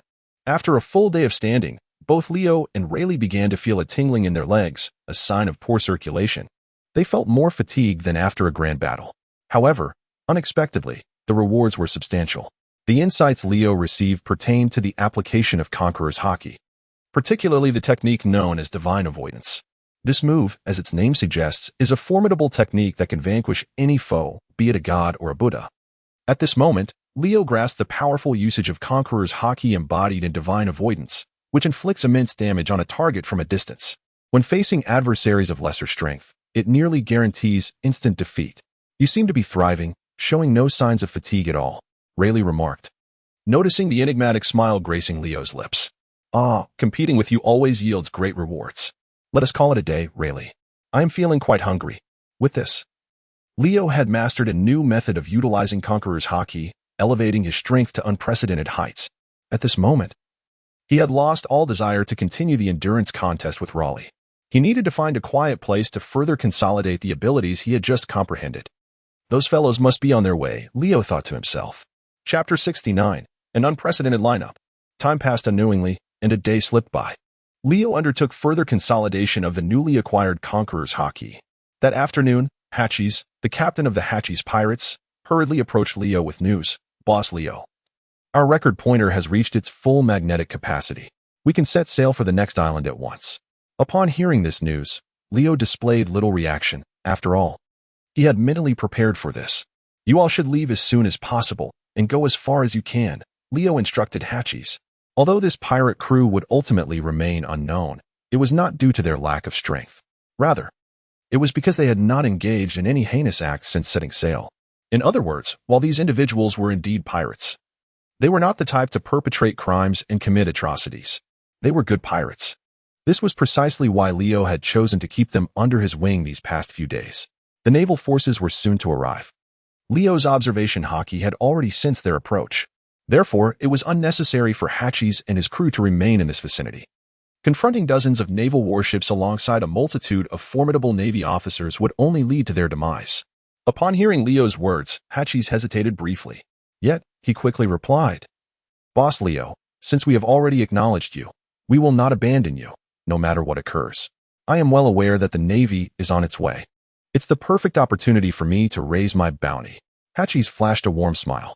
This man, nearing 40, with a full beard, may not have been conventionally handsome, but he radiated sincerity. Compared to the hypocritical Navy, he was far more likable. Leo chose not to elaborate further. This was a decision made by them. He slowly rose and walked towards the beach. "For a while, do not interfere. This is not your battle. The Navy is coming for me." Leo reminded Hachis one last time. His observation Haki had detected two powerful and familiar presences. No, to be precise, it was three. Due to one of the presences being considerably weaker than the others, Leo had momentarily overlooked it. These three presences belonged to Carp, Sengoku, and the Ghost Spider. All formidable figures from the Navy headquarters with whom he had previously clashed. In addition to them, there were several other powerful auras, one of which was nearly on par with Sengoku and Carp, perhaps even slightly stronger. The remaining auras were of a similar caliber to the Ghost Spider. Leo was well aware of the identities of these formidable presences. A Navy admiral and 6 vice admirals had arrived. He pondered silently whether it was Akiji or Akainu as he leisurely gazed out at the sea upon reaching the beach. At that moment, Rayleigh approached him. "So, are you planning to remain and fight the Navy?" Rayleigh inquired with a smile. "This is none of your concern. You are free to leave now." "Rayleigh," Leo replied. Rayleigh, possessing a formidable level of observation Haki, had also sensed multiple powerful individuals within the Navy, some of whom rivaled his own strength. At this juncture, Rayleigh felt a twinge of hesitation. After all, navigating the seas was not merely an act of reckless bravery. Even 10 lives would not suffice to squander in such a manner. Hearing Leo's words, Rayleigh chuckled with amusement. "It has been many years since I last encountered Carp and Sengoku. Since the opportunity has presented itself today, it would be nice to stay and reminisce with them for a while." With that, Rayleigh confidently turned his gaze toward the distant sea, mirroring Leo's stance. Before long, both men spotted a massive Navy fleet advancing toward them. The imposing formation of warships nearly sealed off the entirety of the ocean ahead. Leading the charge were the Fleet Admiral Sengoku, the legendary Vice Admiral Carp, and Admiral Akiji Kazan. Flanking these 3 central figures were 3 Vice Admirals from the Navy headquarters. Together, they constituted the most formidable fighting force of the current expedition. The sheer momentum was undeniably intimidating. At the very least, the pirates of the Hachis crew were rendered utterly speechless by such a grand display. However, as their captain Hachis did not issue a retreat order, the pirates had no choice but to brace themselves and await the Navy's arrival. Suddenly, an overwhelming force surged in with the briny sea breeze. Instinctively, Leo unleashed his Conqueror's Haki. Boom! The two forces collided fiercely in midair, unleashing a flurry of sparks. This Conqueror's Haki was not emanating from Sengoku but rather from Carp. Aimed directly at Leo, Raleigh observed the fierce clash between Carp and Leo, their Conqueror's Haki colliding with equal might, rendering them evenly matched. It appeared that neither could gain the upper hand over the other, yet Raleigh's heart was filled with astonishment. Leo's strength was increasingly approaching the pinnacle of the vast ocean, and he was still so youthful. In that fleeting moment, whether it was due to witnessing Leo's ability to stand shoulder to shoulder with Carp or the exhilaration of reuniting with an old rival, Raleigh felt a surge of emotion. Suddenly, he burst into hearty laughter. "Ha ha ha.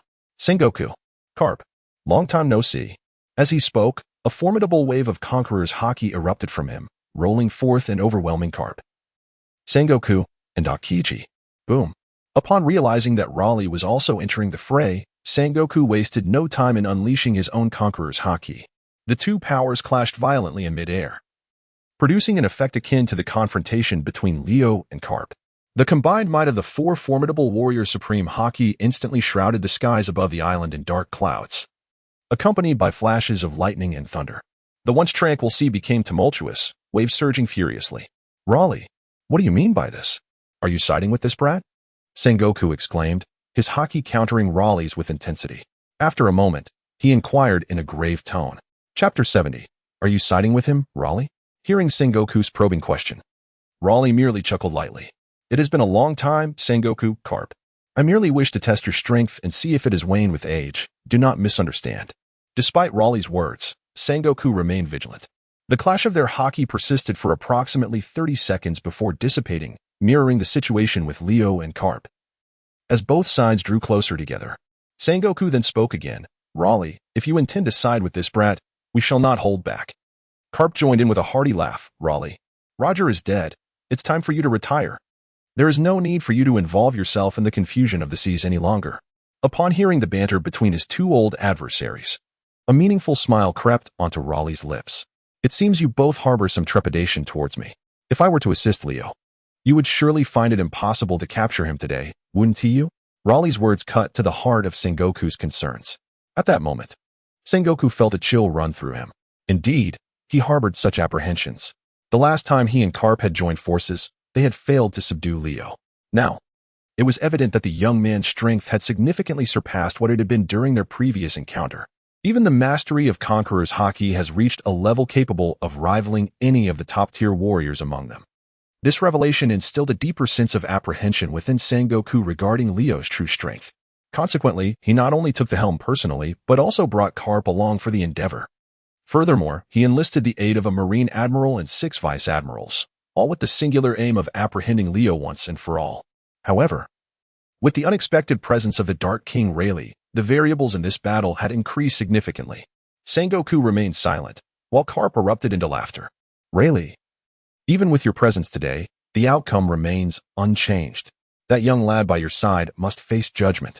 While I harbor no particular affection for the celestial dragons, his brazen challenge to the Navy and the world government constitutes the gravest of offenses. Carp crossed his arms, his countenance etched with solemnity as he spoke. He had once admired Leo and did not wish to extinguish the flame of such a rare talent.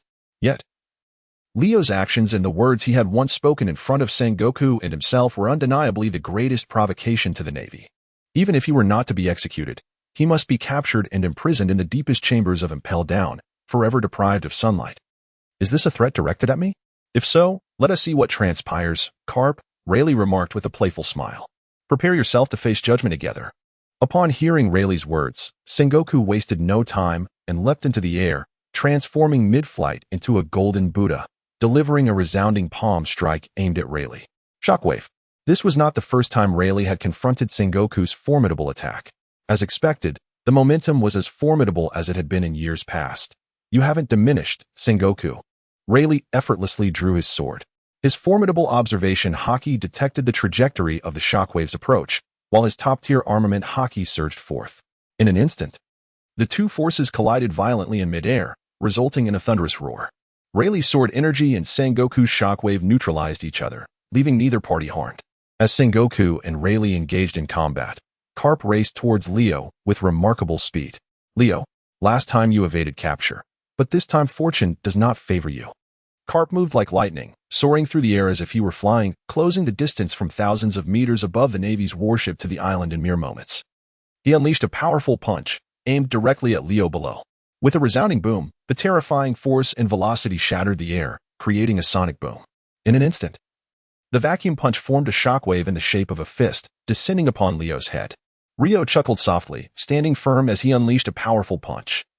Enveloped in formidable armament Haki, this blow was equally forceful and heavy.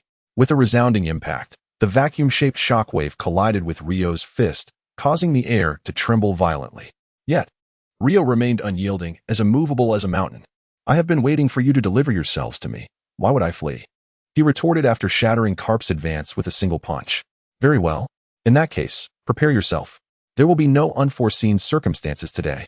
Carp declared as he swung his left fist with great force, targeting Rio once more. This punch instantly generated a tremendous sonic boom. As the air erupted, a vacuum shockwave shaped like a fist, entwined with armament Haki, tore through the explosive atmosphere, surging towards Rio. Come and try if you can. Rio countered defiantly, refusing to yield. He unleashed an overwhelming burst of Conqueror's Haki, while simultaneously grasping his cursed blade, Blue Rain. The Supreme Conqueror's Haki coiled around his weapon. God of Void. Ryo struck out with his blade, aimed at Karp's incoming attack.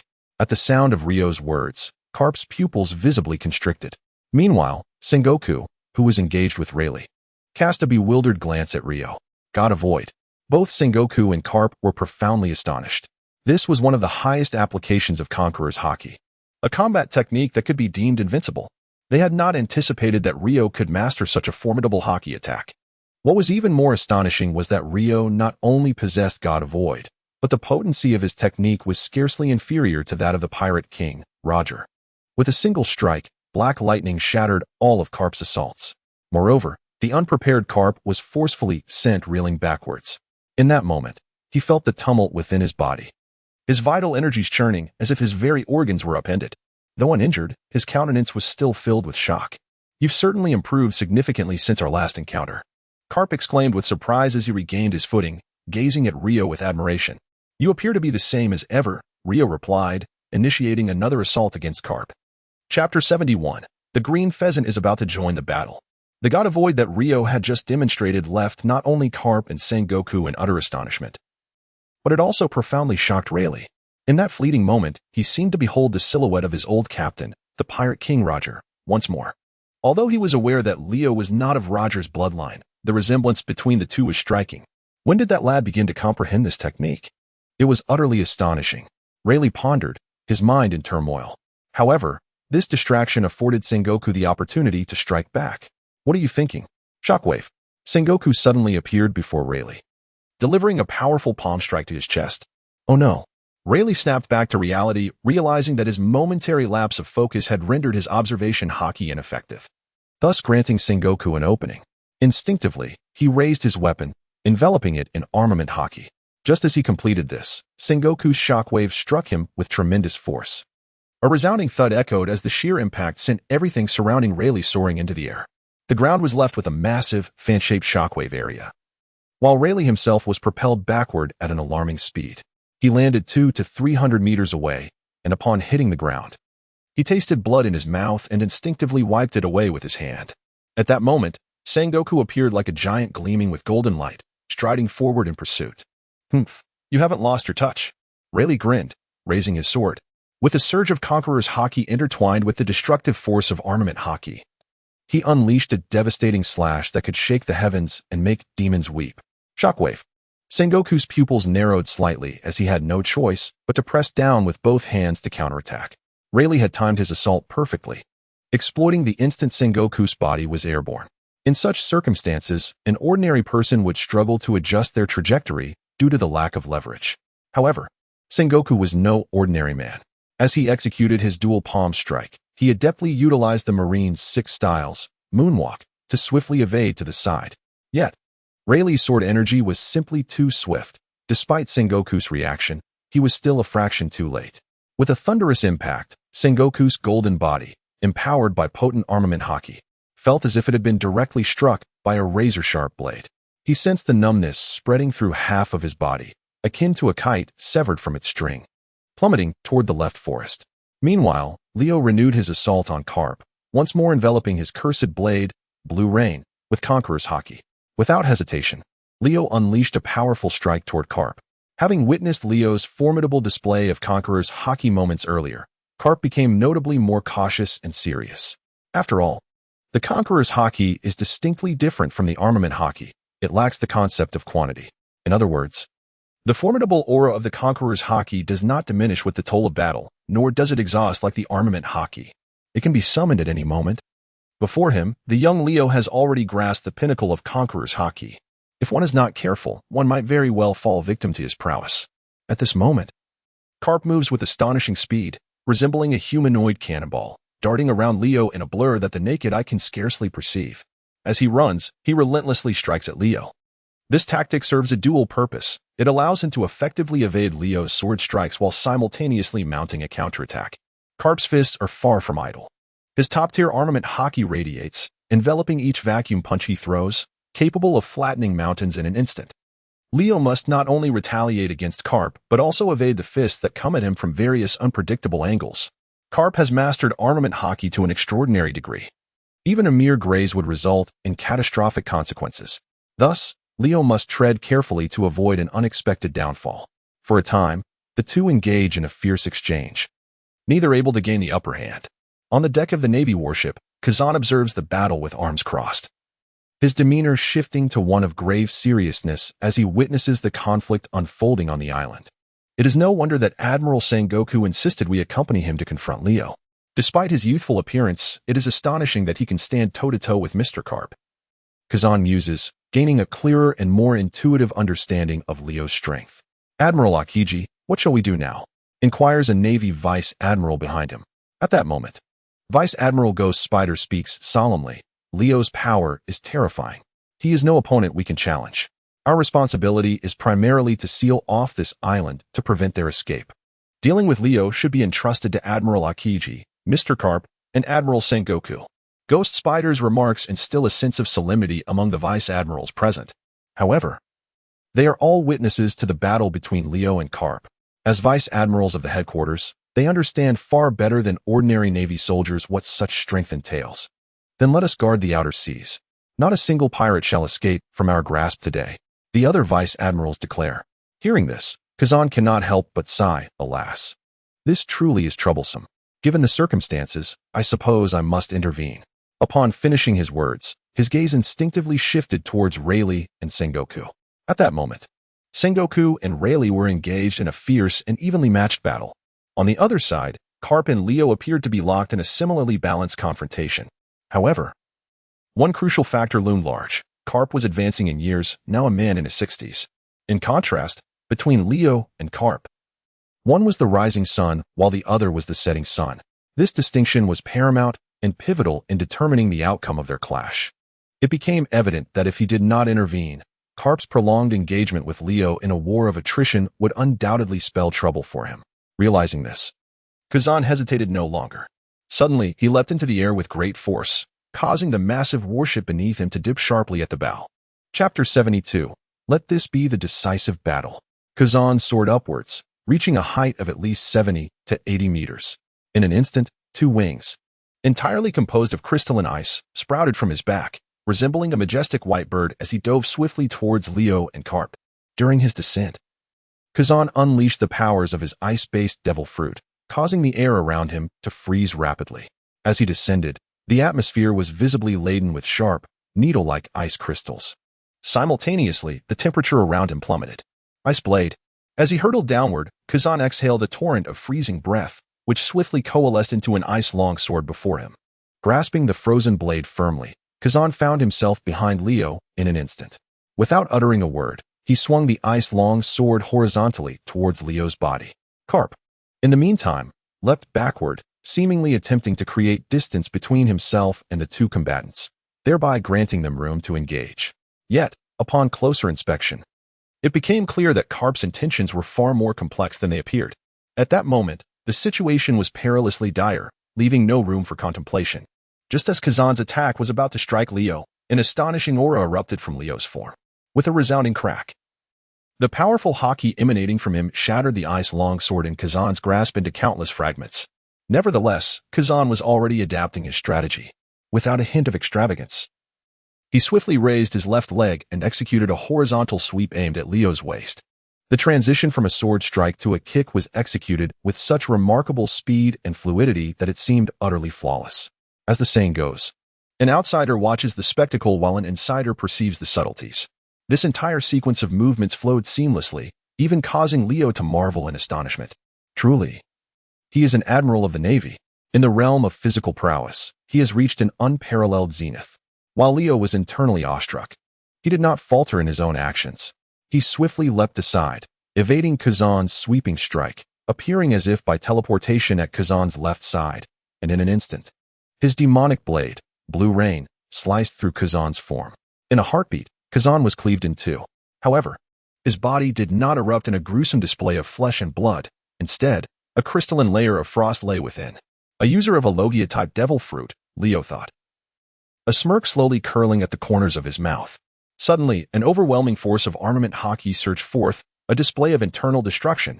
Leo revealed a formidable power he had grasped earlier, one that could rival the Conqueror's Haki, showcasing the internal destruction of armament Haki. In an instant, this tremendous force impacted Kazan's elemental body. Kazan was sent crashing away, immediately spitting out a mouthful of blood. All of this transpired in the blink of an eye. In mere seconds, Leo's strike had propelled Kazan away, and at that moment, Karp pursued him closely. "Where are you looking, kid?" Seizing the opportunity while Leo engaged Kazan, Karp appeared behind him and delivered a powerful punch to his back. Instinctively, Leo's body manifested a white energy armor. In his normal state, his defensive capabilities surpassed those of an average person utilizing armament Haki. One could say he was akin to a diminutive version of Kaido, the Beast King. However, Leo was not foolish enough to believe that he could withstand Karp's internal destruction solely with his physical form. He simultaneously enveloped his back with armament Haki. The next moment, Karp's fist struck Leo's back with a resounding thud.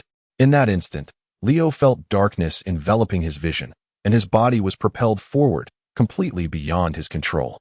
As he soared through the air, a buzzing sound echoed in his ears, followed by a wave of intense pain coursing through him. His internal organs felt as though they were being violently torn apart, as if Karp's formidable armament Haki had infiltrated his very insides, resulting in direct destructive effects. Leo's heart was shaken. The last time he faced Karp, he did not experience such sensations.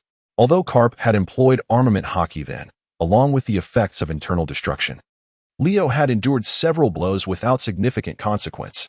Yet now, after merely one punch, he felt his body on the verge of collapse. This signifies that Karp is genuinely intent on inflicting harm this time, fully committed to defeating Leo and apprehending him. In midair, Leo swiftly regained his balance. Suddenly, he broke into a smile, turning his gaze toward Karp and, further away, the recently risen Kazan. "Since you have adopted a serious mindset, let us settle this once and for all, Karp." With that, Leo pivoted and accelerated towards Karp. "Humph, the little brat possesses quite the spirit." Karp responded with a swift punch, launching a right hook aimed at Leo. In a reciprocal display, Leo immediately enveloped his left fist with his supreme Haki. Concurrently, he unleashed the destructive effects of his Haki. With equal fervor, he retaliated with a powerful punch directed at Karp's fist. Karp, undeterred, followed up with a left jab, to which Leo countered with his right fist. A resounding clash echoed as their fists collided, unleashing a burst of purplish-black lightning. "You've certainly grown stronger, kid," Karp exclaimed, exhilarated, his muscles bulging and veins protruding. He desperately sought to unleash an even greater force to push Leo back. Yet, it proved futile. Leo stood steadfast, akin to an indomitable mountain. Of course, Leo, too, found it impossible to budge Karp even slightly. Both men gritted their teeth, exhilaration coursing through their veins. Suddenly, they simultaneously tilted their heads back, their foreheads enveloped in powerful Haki, and then they charged toward each other, colliding head-on.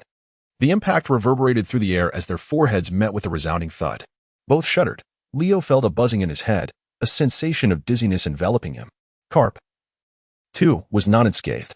Their experiences mirrored each other, both reeling from a vertiginous sensation, on the brink of losing consciousness. Karp roared with laughter, "You young rascal. If you continue to grow, it could spell trouble for me." With that, Karp unleashed his formidable Haki, seeking to strike first and send Leo flying. Chapter 73, A Psychological Duel. Karp's intentions were commendable, yet Leo's reflexes were equally sharp. As Karp prepared to unleash his Haki, aiming to employ its destructive force, Leo instinctively sensed Karp's intent. In an instant, he responded accordingly, releasing an equal measure of Haki. The black-red hue of his supreme Haki surged forth, charging towards Karp. Almost simultaneously, Karp's Haki erupted like a wild stallion, surging forward with tremendous force. Boom! Two forces collided with one another, unleashing a tremendous shockwave that radiated in all directions, causing both Leo and Karp to be violently thrust apart. However, before Leo could catch his breath, he sensed a distinct drop in the air temperature, heralding the arrival of imminent danger. Without needing to glance back, Leo was acutely aware that Admiral Kazan of the Navy was approaching. Utilizing the moonwalk technique, he executed a swift maneuver, transforming the position of Kazan, who had been poised to ambush him from behind, to his left side, while Karp bore down on him from the right. These two premier naval powerhouses flanked him, launching a coordinated assault. In that instant, Leo felt the weight of their combined pressure bearing down upon him. Meanwhile, in the distance, Rayleigh, engaged in battle with Sengoku, caught sight of the unfolding situation and furrowed his brow slightly. Sengoku, with a dismissive grunt, remarked, "Futile. No one in this world can withstand the serious combined assault of Carp and any admiral from the Navy headquarters. Not even if Roger were to be resurrected." As he spoke, Sengoku unleashed a shockwave directed at Rayleigh. In response, Rayleigh, enveloped in a layer of armament Haki, forcefully kicked the shockwave aside and retorted with a grin. "One should not speak so definitively, Sengoku. How can one ascertain the outcome without experimentation?" He then launched a powerful slash towards Sengoku. Simultaneously, Rayleigh retreated abruptly, seeking to distance himself from Sengoku. The latter deftly evaded Rayleigh's blade of air and unleashed 2 more shockwaves, immediately pursuing Rayleigh. "Do not even think of escaping, Rayleigh. Your choice today is undoubtedly the gravest error among all the decisions you have ever made. I will apprehend you here and imprison you and impel down," Sengoku declared, his voice laced with irritation, as he sent forth another formidable shockwave aimed at Rayleigh. In response, Rayleigh chuckled, offering no further retort, and continued to draw Sengoku toward the seaside. At this juncture, Sengoku began to sense the gravity of the situation. Instinctively, he raised his gaze to the more distant expanse behind Rayleigh, where a fleet of naval warships was encircling the area. The moment he laid eyes on the naval vessels, Sengoku grasped Rayleigh's intent with alarming clarity. Was he targeting those warships? A chill ran through Sengoku's mind as he recalled the scene from earlier when Leo had, before making his escape, obliterated dozens of naval ships under his command. The similarity of the current scenario to that moment was striking. Realizing that Rayleigh might indeed attempt to flee and assault the warships, Sengoku's expression turned significantly grave. If Rayleigh truly intended to escape, he might not be able to prevent him. First and foremost, it is crucial to acknowledge that one is a user of the devil fruit, rendering them unable to enter the sea. Upon contact with seawater, their true form would be revealed. However, Rayleigh is unburdened by such worries. He can effortlessly swim away from this island at any moment. Should he venture into the ocean, it would signify a complete loss of opportunity to pursue him. If Rayleigh indeed intends to depart by swimming, he would certainly not overlook the naval vessels encircling this area. A formidable powerhouse like Rayleigh cannot be halted merely by a handful of vice admirals. The Navy would suffer significant losses. Contemplating this, Sengoku quickened his pace, resolute in his intent to intercept Rayleigh and prevent him from taking action against the naval ships. In the presence of such a grand swordsman, even the most elite naval vessels would be rendered mere targets for a single stroke of his sword. "It seems you have grasped the essence of my thoughts, Sengoku." Observing Sengoku's relentless pursuit, Rayleigh erupted into hearty laughter. "Sengoku, if you allow me to escape now, the boy Leo shall undoubtedly remain trapped on this island. Is that acceptable to you?" Sengoku inquired coolly, a hint of disdain in his tone. This was one of his psychological tactics, as he had initially presumed that Leo might be connected to the Pirate King, Roger, upon learning of Rayleigh's presence alongside him. However, to his surprise, Rayleigh merely smiled enigmatically in response. "Such matters are of no concern to Leo himself. Why should they concern me?"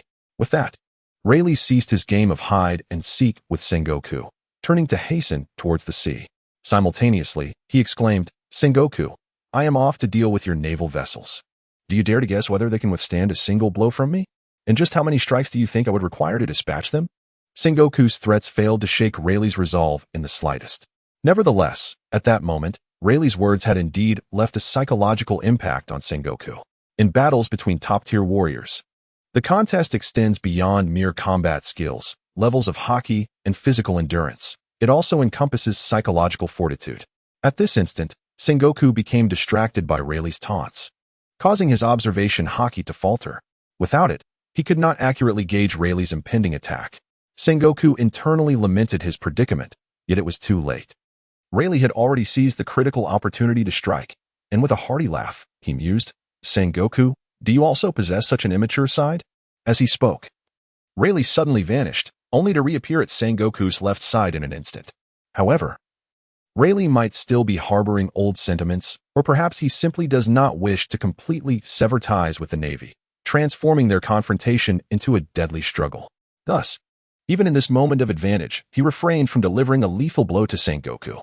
Rather than utilizing his weapon to strike Sengoku, he delivered a forceful kick, sending Sengoku flying across the island. With a resounding thud, Sengoku soared from one end of the island to the other, as if a cannonball had pierced through the terrain. Chapter 74. He only grows stronger in battle. Rayleigh's strike sent Sengoku hurtling to the far side of the island, yet he did not immediately pursue. Instead, he turned his gaze toward the direction of Leo. His expression shifted from one of relaxed amusement to a grave seriousness. That rascal Carp is truly going all out against that young man. It is as if he is treating Leo the same way he once dealt with Roger. As Rayleigh pondered this, his observation Haki suddenly detected a threat. A blade of sword energy rushed toward him. Instinctively, Rayleigh tilted his head to evade, looking toward the source to find a young rear admiral from the Navy headquarters. Although youthful in appearance, Rayleigh recognized his identity. If memory serves me right, during the Navy's campaign against our Roger pirates, this lad was either a commodore or a brigadier general aboard Sengoku's ship. I never imagined he would grow to such an extent. With a relaxed demeanor, Rayleigh regarded the naval rear admiral, Ghost Spider. Rayleigh, I was unable to capture you and your fellow pirates back then, but today I shall certainly bring you in, Ghost Spider declared, raising his weapon once more. However, just as he was about to strike again, he witnessed Rayleigh seemingly teleporting before him, executing a series of rapid leaps. Each position Rayleigh occupied was different. As he approached Ghost Spider with astonishing speed, Ghost Spider instantly recognized the peril he was in, but it was too late. Rayleigh's sword swept upward, severing the weapon from Ghost Spider's grasp and leaving a striking gash across his chest from the deadly blade. At that moment, Ghost Spider finally comprehended the vast chasm that lay between him and these true top-tier warriors. The battle between Leo, Carp, and Kazan endured throughout the morning. The island bore the scars of their clash, marred and battered. Yet, the three remained evenly matched. As the skirmish prolonged, Carp and Kazan began to showcase their formidable teamwork. Although their collaboration lacked the synchronicity of Sengoku and Carp's partnership, the pressure on Leo intensified significantly. As Leo swung his sword toward Carp, Kazan would swiftly intercept, preventing Carp from being struck by the blade's energy. Meanwhile, Carp seized this opening to unleash a torrential counterattack against Leo. In the midst of their close cooperation, Leo found himself unable to make any significant progress. Gradually, both sides became ensnared in a war of attrition. This young man is indeed remarkable, Mr. Carp exclaimed. At the age of 32, Kazan was in the prime of his life, with combat prowess that even surpassed that of Carp during his peak. At that moment, Kazan couldn't help but express his astonishment. Carp nodded in agreement, acknowledging, indeed, this young man is quite formidable. It took tremendous effort for Sengoku and me to capture him back then. We cannot allow him to escape this time, Kazan. You must feel it too. Carp's words sent a shiver down Kazan's spine, for he understood the weight of their implications. During their recent skirmish, Kazan had acutely sensed Leo's fluctuating strength. It was as though the young man were an unfathomable abyss, making it impossible to discern his limits. It seemed that whenever his opponent grew stronger, he would adapt accordingly. Thus, whether it was he or Carp, each time they launched a serious offensive, Leo consistently managed to turn the tide at the last moment. Once or twice might be attributed to luck or coincidence, but such occurrences repeatedly could not simply be brushed off as mere fortune. Alas, it appears he can grow stronger at will during battle. Truly astonishing, Kazan remarked. Carp, wearing a more serious expression, raised his gaze towards Leo in the distance. Despite the considerable distance that had opened between them, Leo did not flee. Instead, he took the initiative to attack, charging once more towards Kazan and Carp. What a formidable presence! Carp marveled. I shall freeze him in place with my power. With that, Kazan took the lead in the assault, willingly shouldering more of the burden in confronting Leo, as Carp had aged. With age, one's physical capabilities inevitably wane, and even a legendary admiral cannot be compared to his peak self. Do not concern yourself too much with my well-being, Kazan. Do your utmost to subdue this young man, Carp urged, following closely behind Kazan as they both launched their assault. Once again, they executed a pincer movement against Leo. The two sides clashed fiercely, neither yielding an inch. Carp unleashed a formidable wave of Conqueror's Haki, an overwhelming force that bore down upon their opponent. Leo, not to be outdone, immediately released his own Conqueror's Haki. It remained unclear whether Kazan lacked this ability or chose not to employ it intentionally. At this moment, he unleashed internal destruction through the use of armament Haki, a torrent of dark crimson energy erupting like shockwaves, as he launched an offensive against Leo in conjunction with Carp's Conqueror's Haki. A thunderous boom reverberated as their Conqueror's Haki clashed against one another. Immediately, Leo gripped the demon blade blue rain tightly in both hands. directing his conqueror's Haki towards Karp and Kazan, employing a technique known as divine avoidance. Once again, he demonstrated an extraordinary assault of conqueror's Haki. In an instant, Karp and Kazan were both repelled by the astonishing sword energy, feeling their entire beings surge with vitality and their emotions stirred. The gaze they cast upon Leo now bore an added weight of gravity. However, as their bodies regained stability, Karp and Kazan swiftly mounted a counteroffensive, resuming their encirclement of Leo. Although they had been briefly shaken back, the actual impact on them was minimal. The pressure was shared, and being top-tier warriors, it was impossible for Leo's divine avoidance to simultaneously injure both of them. As the two once more besieged Leo, they effectively returned the immense pressure upon him. In that moment, the air was filled with resounding thuds. The nameless island had long since been reduced to rubble, with mountains and forests obliterated. From another direction of the island, intermittent distant explosions could be heard. These were the sounds of Rayleigh engaged in combat with Sengoku and others. Karp and Kazan's intentions were straightforward. They aimed to exploit their advantages to continuously drain Leo's physical stamina. They believed that as long as they could persist in exhausting this young man, there would inevitably come a moment when Leo would succumb to fatigue. That would be the opportune moment to capture him. Chapter 75, Rayleigh in Crisis. Unbeknownst to the passage of time, half a day had slipped by. On Leo's side, he faced the combined assault of the two top-tier warriors, Karp and Kazan, with remarkable composure. At present, there were no signs of his defeat, nor had he even begun to falter. This left Karp, Kazan, and the surrounding naval forces in utter astonishment. In this moment, it was clear to all why Sengoku had brought so many formidable naval warriors to besiege this young man. However, Leo's situation did not imply that others were similarly untroubled. The first to suffer misfortune was the Hachi's pirate crew. Earlier, Leo had instructed them to leave, but they were reluctant to depart. Although they had not directly engaged in battle, their pirate banner caught the attention of the Navy, placing them in jeopardy. Now, their entire ship was surrounded by dozens of naval warships, and all members were apprehended. Yet, these individuals had brought trouble upon themselves. They had ample opportunity to escape, but they chose their own fate. Rayleigh found himself in a similar predicament. At this very moment, Rayleigh found himself besieged by a cadre of Navy admirals, including the likes of Ghost Spider, Doberman, and Fire Mountain. Each of these admirals possessed formidable strength, standing as independent titans in the world. While they were often repelled by Rayleigh's might with a single blow, they remained undaunted and capable of posing a tangible threat to him. Moreover, the coordination of all six of them in this concerted assault made it increasingly challenging for Rayleigh to evade their grasp. However, the true menace to Rayleigh lay in the presence of Sengoku. With the support of these six admirals, Sengoku was as if swimming in a sea of opportunity. Not only did he experience a significant reduction in pressure while confronting Rayleigh, but he could also meticulously devise strategies to counter both Rayleigh and even Leo. Their intentions mirrored those of Karp and Kazan, aiming to engage in a war of attrition to deplete the opponent's stamina and fighting spirit. As long as the adversary faltered and fell, victory would belong to them. Amidst the encroaching crisis, Rayleigh's heart was heavy with despair. Yet he did not cast blame upon Leo. This was a choice he had made himself, one he could not fully comprehend. He simply desired it to be so. The moment he witnessed Karp and Sengoku appearing simultaneously, accompanied by the Navy's top generals and several admirals, he resolved to act. Perhaps, he mused silently, I wish to see just how far this young man can go. With such thoughts, Rayleigh's resolve remained unwavering. His formidable strength, combined with his unparalleled conqueror's Haki, was now unleashed to its fullest potential. Furthermore, Rayleigh employed a remarkably astute strategy. Unlike armament Haki, which is constrained by a quantitative limit, Conqueror's Haki could be wielded without restriction as long as he remained standing. This top-tier Haki allowed him to strike at targets from a distance. Thus, at this juncture, Rayleigh opted to utilize Conqueror's Haki in place of armament Haki. This approach enabled him to defend from a safe distance while simultaneously executing long-range sword strikes against his foes. He reserved his armament Haki for moments of necessity, choosing not to expend it otherwise. By employing this tactic, Rayleigh navigated the conflict with remarkable ease. In stark contrast, the Navy's situation was far more dire.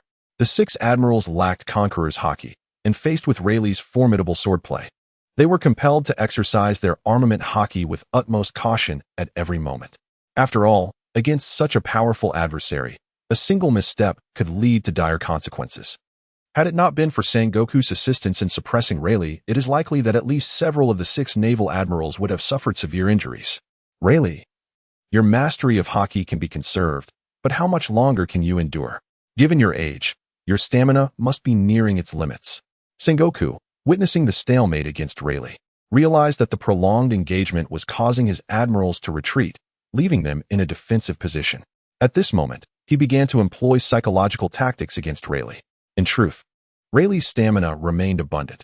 Even if he were to battle for 3 days and nights, he would not falter. Sengoku, however, deliberately made such remarks to instill a sense of panic within Rayleigh. Perhaps this would provide them with an opportunity. Yet, Rayleigh, seasoned by countless battles, was fully aware of his own capabilities. His mental fortitude had been tempered through adversity, rendering him as steadfast as a mountain. Moreover, the Navy personnel before him were all familiar adversaries. They knew each other well. In response to Sengoku's psychological maneuvers, Rayleigh merely laughed heartily. Sengoku, my stamina will indeed deplete with the fight, but will yours not? Let us see who falls first. With that, Rayleigh swiftly repelled the advancing Gecko Moria and Doberman, who sought to restrain him. Shockwave. Sengoku seized the opportunity, unleashing his devil fruit powers against Rayleigh. The shockwave struck with precision and force, propelling Rayleigh away. Fortunately, at the moment of impact, he utilized his Haki for defense, mitigating the damage to mere light injuries. He understood the importance of vigilance. Even the slightest lapse could grant these foes an advantage. Rayleigh quickly recalibrated his breathing and regained his combat rhythm, knowing he must not allow Sengoku and the others to dictate the pace of the battle. Should he fall into a defensive role against 7 opponents, victory would be unattainable. Just as Rayleigh readied himself for a counterattack, Sengoku initiated another psychological tactic. Rayleigh, why go to such lengths? Unless that boy is somehow connected to you. Your name is Rayleigh, and his is Leo. Surely he cannot be your grandson? Or could he be Roger's child? Sengoku's intention was to distract Rayleigh. Upon hearing this, Rayleigh could not help but burst into laughter. You've guessed correctly, Sengoku. How unfortunate. However, it seems that even with the combined efforts of Garp and Akiji, they still cannot handle that boy. So what will you do now? Kapu has certainly aged considerably. Hasn't he? Rayleigh has also engaged Sengoku in a psychological warfare of sorts. In Chapter 76, titled Worst News, facing Rayleigh's mental tactics, Sengoku remains expressionless. After unleashing 3 consecutive shockwaves that obliterate all of Rayleigh's assaults, Sengoku finally speaks with calm determination. Rayleigh, this time we are far from unprepared in our pursuit of Leo. Regardless of who comes to support him today, the outcome will remain unchanged. Furthermore, you will be arrested for aiding Leo in evading the Navy's pursuit and for conspiring with a criminal of his ilk. This time, you shall never reclaim your freedom. As Sengoku utters these words, his gaze is filled with a pitying contempt, as though observing a pitiful creature. Following the disbandment of the Roger pirates, save for Roger himself, who met his fate, the remaining crew members were expected to live out their twilight years in peace, a tacit agreement between the Navy and the world government. This arrangement stemmed from the pact made when Roger surrendered to the Navy, and it was also influenced by the events at God Valley, where the Roger pirates assisted the Navy and the world government in their battle against the Rox pirates. Had the Roger pirates not intervened to restrain Rox and his crew, the Navy would have faced a far graver cost in dealing with him. However, Rayleigh has now willingly relinquished his chance at freedom. He has once again stepped forth to aid a notorious pirate, one who is under strict orders from the world government, against the Navy's attempts to apprehend him. Such actions effectively undermine the original agreement between the Navy and Roger. Consequently, the Navy can no longer extend him any courtesy. Upon hearing Sengoku's declaration, a subtle chill runs through Rayleigh's heart, yet he maintains an outwardly nonchalant demeanor. Ha ha ha, Sengoku, spare me the theatrics. Let us see what you're truly capable of today. Just as he finishes speaking, Rayleigh suddenly pauses in surprise. At that moment, Sengoku lets out a low hum. Have you already sensed it? With that, he launches a shockwave towards the momentarily dazed Rayleigh. This is bad. Rayleigh's expression sharpens, and he instinctively uses the sword in his hand, enveloped in armament Haki, to defend against Sengoku's assault. Simultaneously, his observation Haki intensifies, stretching out into the distance.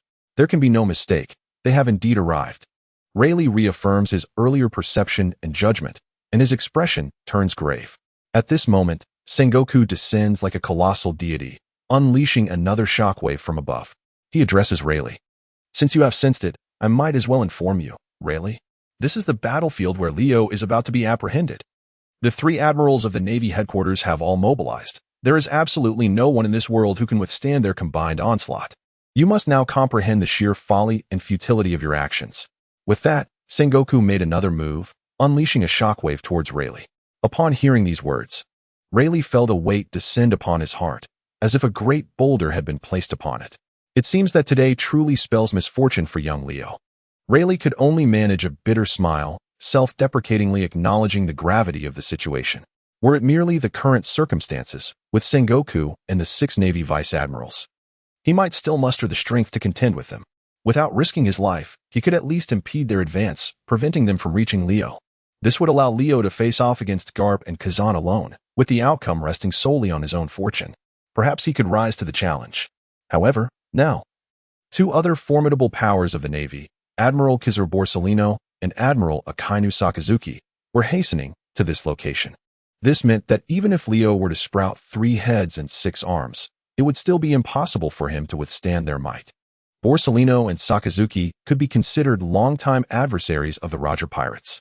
In the past, when the 3 admirals were not yet in their esteemed positions, the established admirals were Sengoku and Zephyr, among others. They had once fought alongside Garp, Zephyr, Sengoku, and Steelbone Kong against the Roger pirates and the Rocks pirates. Rayleigh was all too aware of the immense strength possessed by these 3 current admirals. The more he contemplated, the more ominous his feelings became. It was a rare occurrence to encounter a prodigious youth capable of facing 2 top-tier Navy adversaries. At that moment, Rayleigh felt a pang of sympathy, unwilling to witness Leo being captured by the Navy.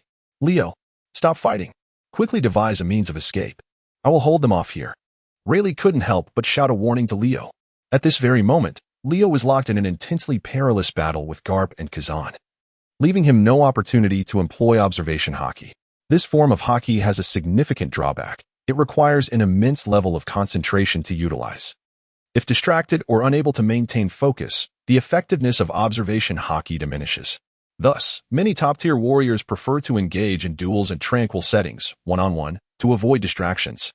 The presence of others can severely hinder their performance. Without the ability to use observation Haki, top-tier warriors are left to rely solely on brute strength, engaging in a contest of endurance and resilience. The clash between Leo, Garp, and Kazan had devolved into such a scenario, with all 3 combatants consumed by their fervor. No one can concentrate their attention on the use of observation Haki any longer. The ability to strike the opponent, to launch an assault, and to evade their attacks all relies on battle instinct and experience, supplemented by one's own reaction speed. After exchanging blows countless times, both Garp and Kazan bore evident scars on their bodies. In stark contrast, however, Leo appeared curiously unscathed. At this moment, upon hearing Rayleigh's call, Leo's gaze darkened slightly. Distracted, he was swiftly cut across the back by Kazan's icy blade, blood gushing forth. Garp, too, displayed a complex expression. Accept your fate here, young Leo. Surrender to us so you might endure less suffering. Garp urged loudly, hoping Leo would cease his resistance. He was aware that soon 2 admirals would arrive, one of whom was a fervent adherent of absolute justice, a relentless force, merciless towards pirates, a truly terrifying presence. If Leo were to encounter him, the consequences would likely be far graver than mere injuries. Chapter 77. In a critical moment, enlightenment strikes again. Garp's warning was initially well-intentioned. After all, being captured by them would likely result in imprisonment with and impelled down. However, should that man arrive, a fierce battle would ensue, and Leo might very well lose his life. Yet, upon hearing Garp's words, Leo seemed dismissive. With a light laugh, he retorted, "Are you so fatigued that you fear defeat? Why not surrender instead? I promise I won't harm you." With that, Leo raised his sword, the demon blade blew rain, and executed a swift strike towards Kazan. In an instant, the armament Haki was unleashed, creating a tremendous destructive force. Kazan's painstakingly assembled ice spear was instantly shattered.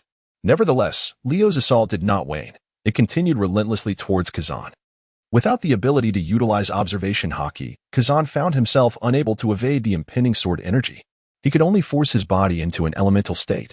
The next moment, a resounding thud echoed as Garp witnessed Kazan's body being sent flying after being struck directly by Leo's attack. Though Kazan had swiftly adjusted and charged back into the fray, seeking to encircle Leo and prevent his escape, Garp observed the unmistakable trace of blood at the corner of Kazan's mouth. Meanwhile, Leo seemed utterly unfazed, continuing his onslaught against Kazan, showing no intention of granting him a moment's respite. In that fleeting moment when Leo turned his back, Karp was stunned by a sight of astonishing magnitude. He observed that the wounds on Leo's back had seemingly healed. Just moments ago, Kazan's ambush had torn his clothing, and the injury was unmistakably present. Even now, bloodstains still marred Leo's attire. How could the wound have vanished entirely? What on earth was happening with this young man? Karp's heart swelled with uncertainty. Though shocked, he remained resolute. Seizing the opportunity while Leo's back was turned, Karp launched another attack. Fist of Fury. Karp's formidable Busashoka Haki enveloped his fist, propelling him swiftly behind Leo, where he aimed a powerful blow at Leo's back. In the face of Karp's surprise attack, Leo merely grunted, showing no inclination to evade, and he did not hesitate in his assault on Kazan either. Such a response sent a shiver down Karp's spine. Was this lad truly willing to endure his attack to continue targeting Kazan? Karp grasped Leo's intent. Nevertheless, he struck down without hesitation, for if he did not intervene, Kazan could very well be in peril. Divine escape. Leo unleashed his Conqueror's Haki upon Kazan, sending him flying once more. Almost simultaneously, Karp's iron fist crashed into Leo's back. Despite his extraordinary physique and Haki's defense, Leo felt the impact of Karp's full-force punch. He coughed up a mouthful of blood as he was driven into the ground. With a resounding boom, the earth trembled and cracked beneath him, forming a vast crater over 300 meters in diameter, adorned with a spiderweb of fissures. Yet, just as Karp raised his iron fist to deliver a finishing blow to the prostrate Leo, the latter suddenly vanished from sight. Karp, perplexed, searched for Leo's whereabouts. Just then, a blur caught his eye. Before he could react, Leo's foot collided forcefully with his face. In an instant, Karp was sent hurtling away like a kite severed from its string. His body arched in a parabolic trajectory, traveling several hundred meters before crashing to the ground, carving a deep gash in the earth as if it were a plow. After soaring nearly 1,000 meters, Karp finally came to rest, buried beneath a pile of rubble. Meanwhile, Leo showed no signs of pause. After sending Karp flying, he promptly turned to renew his assault on Kazan. Faced with Leo's relentless pursuit, Kazan was finally overwhelmed by an incredulous sense of pressure. What was happening with this young man? Kazan's mind raced with uncertainty as he hurried to defend himself while incredulously observing Leo. Indeed, the attack he launched earlier undeniably inflicted harm upon his opponent. Kazan is entirely convinced of this fact. Furthermore, he is certain of another point. Leo has not only healed swiftly, but has also experienced an enhancement in both speed and strength. After an extended battle, and in the face of a combined assault from himself and Karp, Leo's stamina should have been rapidly depleting. It is inconceivable for a normal individual to retain such prowess, let alone grow increasingly formidable. Yet, Leo has accomplished just that, which is nothing short of extraordinary.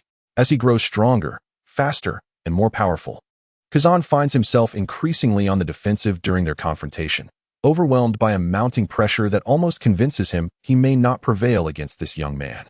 What Kazan cannot fathom is that Leo has, in fact, gained further insights throughout the ongoing battle with both him and Karp. At this moment, Leo's earlier experience battling Kizaru has culminated in an enhanced self-healing ability, allowing him to recover from injuries at will during combat. His martial skills have also reached new heights, as if every cell in his body has undergone a transformation, brimming with vitality and life force. This is the fundamental reason Leo can sustain his energy and even grow stronger as the battle progresses. Initially, Leo's advancement was not expected to be so rapid. However, upon hearing Rayleigh's urging to seize the opportunity to escape, Leo experienced a moment of epiphany. A wealth of insights flooded his mind, and an inexhaustible surge of power coursed through him. He understood that Rayleigh's timely reminder had stimulated his nerves, leading to this crucial moment of enlightenment. What are you thinking? Becoming distracted while fighting me could prove troublesome. In an instant, Leo appeared before Kazan, who remained momentarily stunned and shocked. It was only upon seeing Leo standing before him that Kazan's expression shifted to one of resolve, but alas, it was too late. Leo unleashed a powerful punch, infused with Conqueror's Haki, sending Kazan hurtling through the air. Chapter 78. You don't believe you have a chance, do you? Once more, Leo sent Kazan flying. All of this transpired in a mere heartbeat. Meanwhile, amidst the ruins, Karp had only just managed to rise again. Kazan was propelled in the direction opposite to where he had been sent, heading towards the location of Sengoku and Rayleigh's confrontation. This was Leo's deliberate action. a response to Rayleigh's earlier warning and a cautionary message to Sengoku and the others. After sending Kazan flying once more, Leo did not immediately pursue further action. He remained still, instinctively lowering his gaze to his hands. Though his exterior appeared unchanged, an extraordinarily potent sensation surged within him at that moment. It felt as though strength flowed endlessly from every cell in his body. This technique, he mused inwardly, I shall refer to as the elevation of physical prowess. He felt an inexhaustible reserve of stamina coursing through him. Suddenly, he raised his head and gazed with amusement at Karp, who had just regained his footing and was charging back toward him. Karp executed the Navy's Six Styles technique, Sorrow, with astonishing speed, effortlessly traversing the thousands of meters that separated them in an instant. He approached Leo like a tempest, imbued with an unmatched aura of Haki. Oh, old man, you still have the strength to rise. Quite a surprise. Leo taunted Karp deliberately. Do not be so arrogant, young man. Karp retorted in fury, launching a punch toward Leo. However, Leo met this challenge with remarkable composure, merely sidestepping to narrowly evade the direct assault of Karp's fist. The overwhelming presence of Karp's conqueror's Haki posed little threat to Leo. He was merely pushed back several dozen meters by the sheer force of the impact. Your strength seems diminished compared to this morning, Karp. Time is unforgiving, isn't it? Leo continued to provoke him. Yet, he was not merely relying on words. At that moment, Leo also made his move. Iron Fist, I can wield as well. Your techniques are repetitive. Only the hapless souls of the sea would find themselves cornered by you. Having spoken, Leo unleashed a barrage of fists akin to Karp's signature move, the Fist of the Falling Star. In an instant, powerful Haki melded with a vacuum punch, generating a cataclysmic shockwave that rushed toward Karp. Karp's expression shifted dramatically upon witnessing the attack, but it was too late for him to evade. Countless fists, enveloped in a swirling maelstrom of black and crimson Haki, descended upon him, enveloping him entirely. Leo mused, observing the cloud of dust and debris billowing from the ruins below, obscuring the sky. With a knowing smile, he turned his gaze toward the distance, the direction in which he had sent Kazan flying. Leo chose to disregard Karp and instead pivoted, hastening toward the locations of Sengoku, Kazan, and Rayleigh. Whoosh! His speed had surpassed the sound barrier, the air around him crackling with a sharp, piercing noise, forming a powerful explosive effect in his wake. In less than a second, Leo materialized before Rayleigh, Sengoku, and others. Kazan had just emerged from the ruins, his body marred with numerous bruises. His once pristine clothing now tattered and soiled, presenting a pitiful sight. Rayleigh, Sengoku, and the likes of Gecko Moria, Doberman, and the others regarded this scene with a mix of astonishment and uncertainty. It was only when Leo's feet touched the ground in front of them that they finally regained their composure, their pupils narrowing in surprise. Hey, Rayleigh, what did you summon me for? Leo inquired with a smile upon his arrival. Rayleigh, taken aback, pondered inwardly. This young man has gained the upper hand in his battle against Garp and Akiji. Had I not witnessed it with my own eyes, I would have never believed such a feat was possible. No wonder Rayleigh was so astonished, after all. What Leo had accomplished at that moment was something even the legendary Roger could not achieve. Roger might have held a slight advantage in a one-on-one duel with Garp, but in a life-or-death struggle, even if he could vanquish Garp, he would inevitably pay a heavy price, let alone the fact that he was simultaneously contending against two admirals. As Sengoku had stated, no one could withstand the combined assault of two admirals. But that was in the past. Now, someone had done it. While the crowd remained in shock, Leo's attention relaxed, and his observation Haki regained its formidable perceptive power. In an instant, he sensed two powerful presences approaching from a distance. One was familiar, the yellow monkey, Borsellino. The other, though unknown to him, emanated strength that rivaled any top-tier warrior present. Leo did not need to inquire or speculate. He instinctively knew who it was. He finally understood why Rayleigh had urged him to seize the opportunity to escape and why Garp had suggested surrendering to avoid further suffering. Ah, so that's how it is, Leo chuckled softly, a knowing smile gracing his lips. He lifted his gaze to Sengoku, saying, The Navy has truly gone to great lengths to deal with me, even deploying all three admirals from headquarters. Sengoku, maintaining a stern expression, scoffed. Leo, surrender quietly. You cannot escape. Who says I intend to flee? Leo retorted, locking eyes with Sengoku, his expression a blend of amusement and defiance. Sengoku found himself momentarily at a loss for words, unable to formulate a response. Leo, You don't seriously think you can contend with so many of us alone, do you? Garp had now caught up, positioning himself behind Leo. He happened to overhear Leo's retort and could not help but exclaim loudly. Kazan, standing at Leo's right side, refrained from making another move, having sustained considerable injuries after enduring numerous attacks, coupled with significant exhaustion. Seizing this opportunity to rest momentarily, he prepared to face the impending joint assault. In any case, I shall not flee. Whatever the Navy intends to do with me poses no issue. However, there is one condition. Leo fixed his gaze on Sengoku and extended a finger. What condition? Sengoku inquired in a low voice. I will remain. But you must allow Rayleigh and those pirates you previously captured to depart. Leo promptly responded. Chapter 79. If Roger were still alive, he would surely wish to meet you. Leo's words caused Sengoku and Karp to exchange glances, their expressions momentarily tightening as a wave of gravity washed over them. They had not anticipated that the condition Leo proposed would be this. Rayleigh himself was equally taken aback by the situation. Everyone present stared at Leo in astonishment.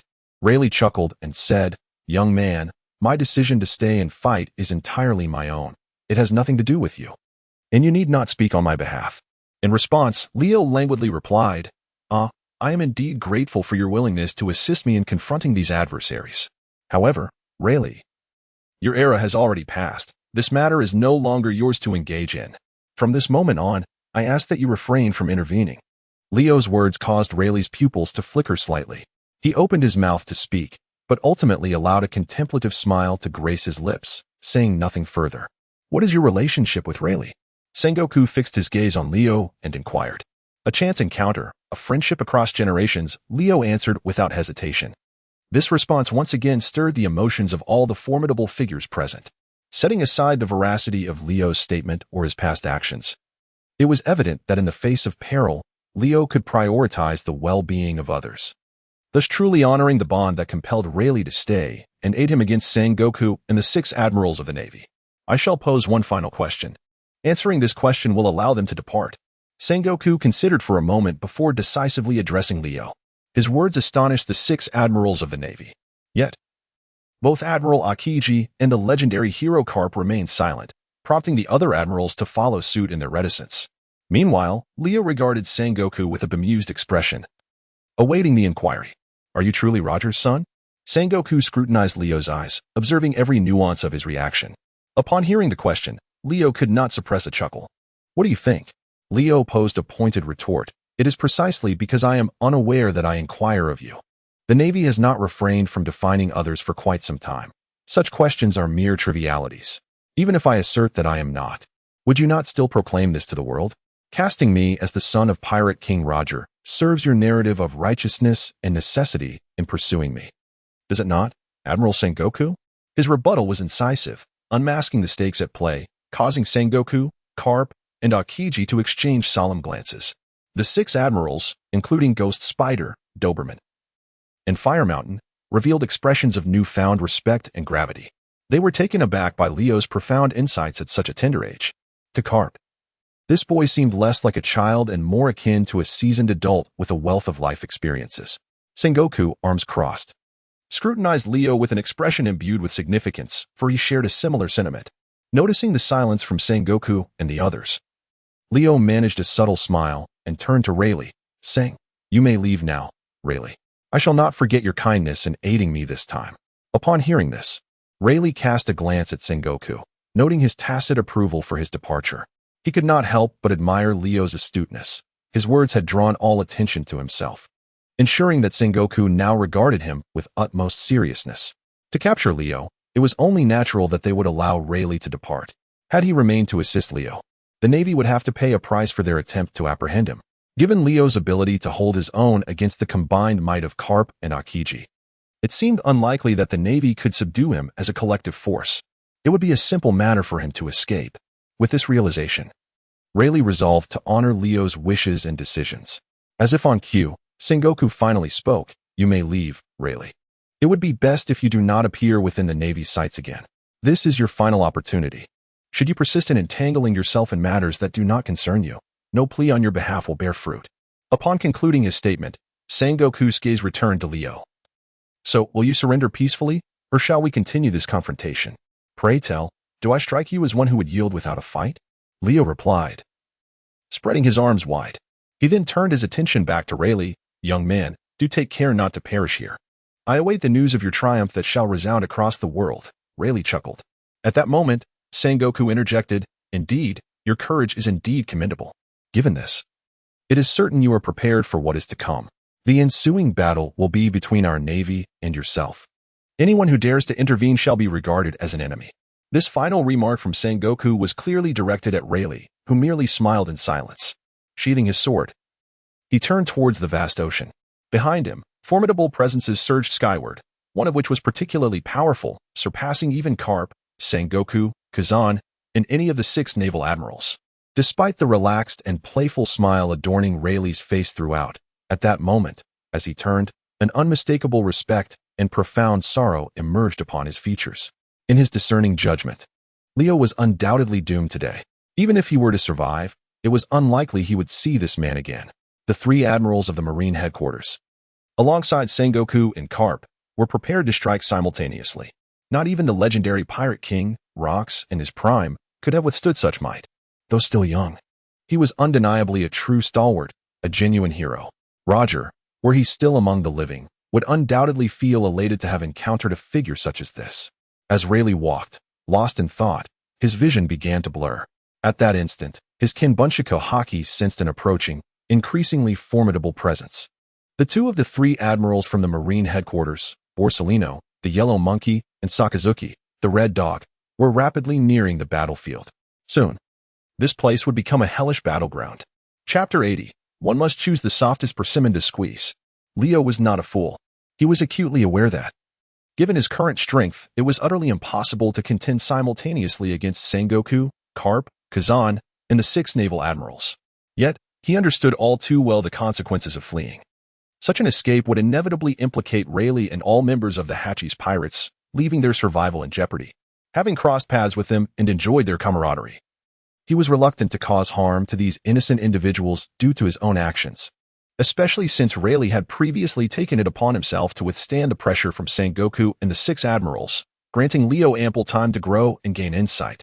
Were it not for Rayleigh, Leo knew he would likely not have attained such formidable power, and it was uncertain if he could have even endured until now. Thus, for both emotional and rational reasons, Leo had no justification to allow Rayleigh and the others to remain here to meet their demise. As for Leo himself, he certainly would not stay to face death. Leo's decision to simultaneously challenge Admiral Akiji, Sengoku, Garp, and the 6 Marine admirals, Ghost Spider, Doberman, and Fire Mountain, was not born of blind confidence or foolishness, but rather a profound understanding of his own capabilities. He possessed unwavering faith in his extraordinary intuition, a divine gift that allowed him to grasp the essence of combat. His previous encounters with Garp and Kazan had bestowed upon him a formidable physique, enhanced martial prowess, and even an extraordinary regenerative ability. This empowerment enabled him to confront both Garp and Akiji without faltering. Now, Leo sought to embark on a decisive and all-or-nothing endeavor. He aspired to deepen his comprehension through the forthcoming battle. He believed that by continuing to evolve, he could not only surmount the impending challenges but also potentially avenge his mother-esque grievances.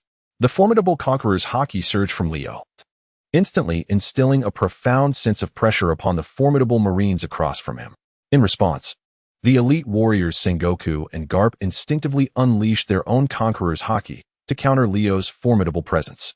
The clash of their Haki coalesced in midair, creating an immense black and red energy vortex that relentlessly battled against Leo's own. Even in a 2-to-1 scenario, Sengoku and Garp could only barely hold their ground against Leo. As for Kazan and the 6 admirals, none displayed the ability to harness Conqueror's Haki, suggesting a lack of such capabilities. After approximately 10 seconds of this Haki confrontation, their energies dissipated, leaving Sengoku and Garp visibly shaken. Meanwhile, Leo's lips curled into a confident smile as he boldly initiated his assault. The previous exchange of Haki was not merely a contest, it served as a means of mutual testing.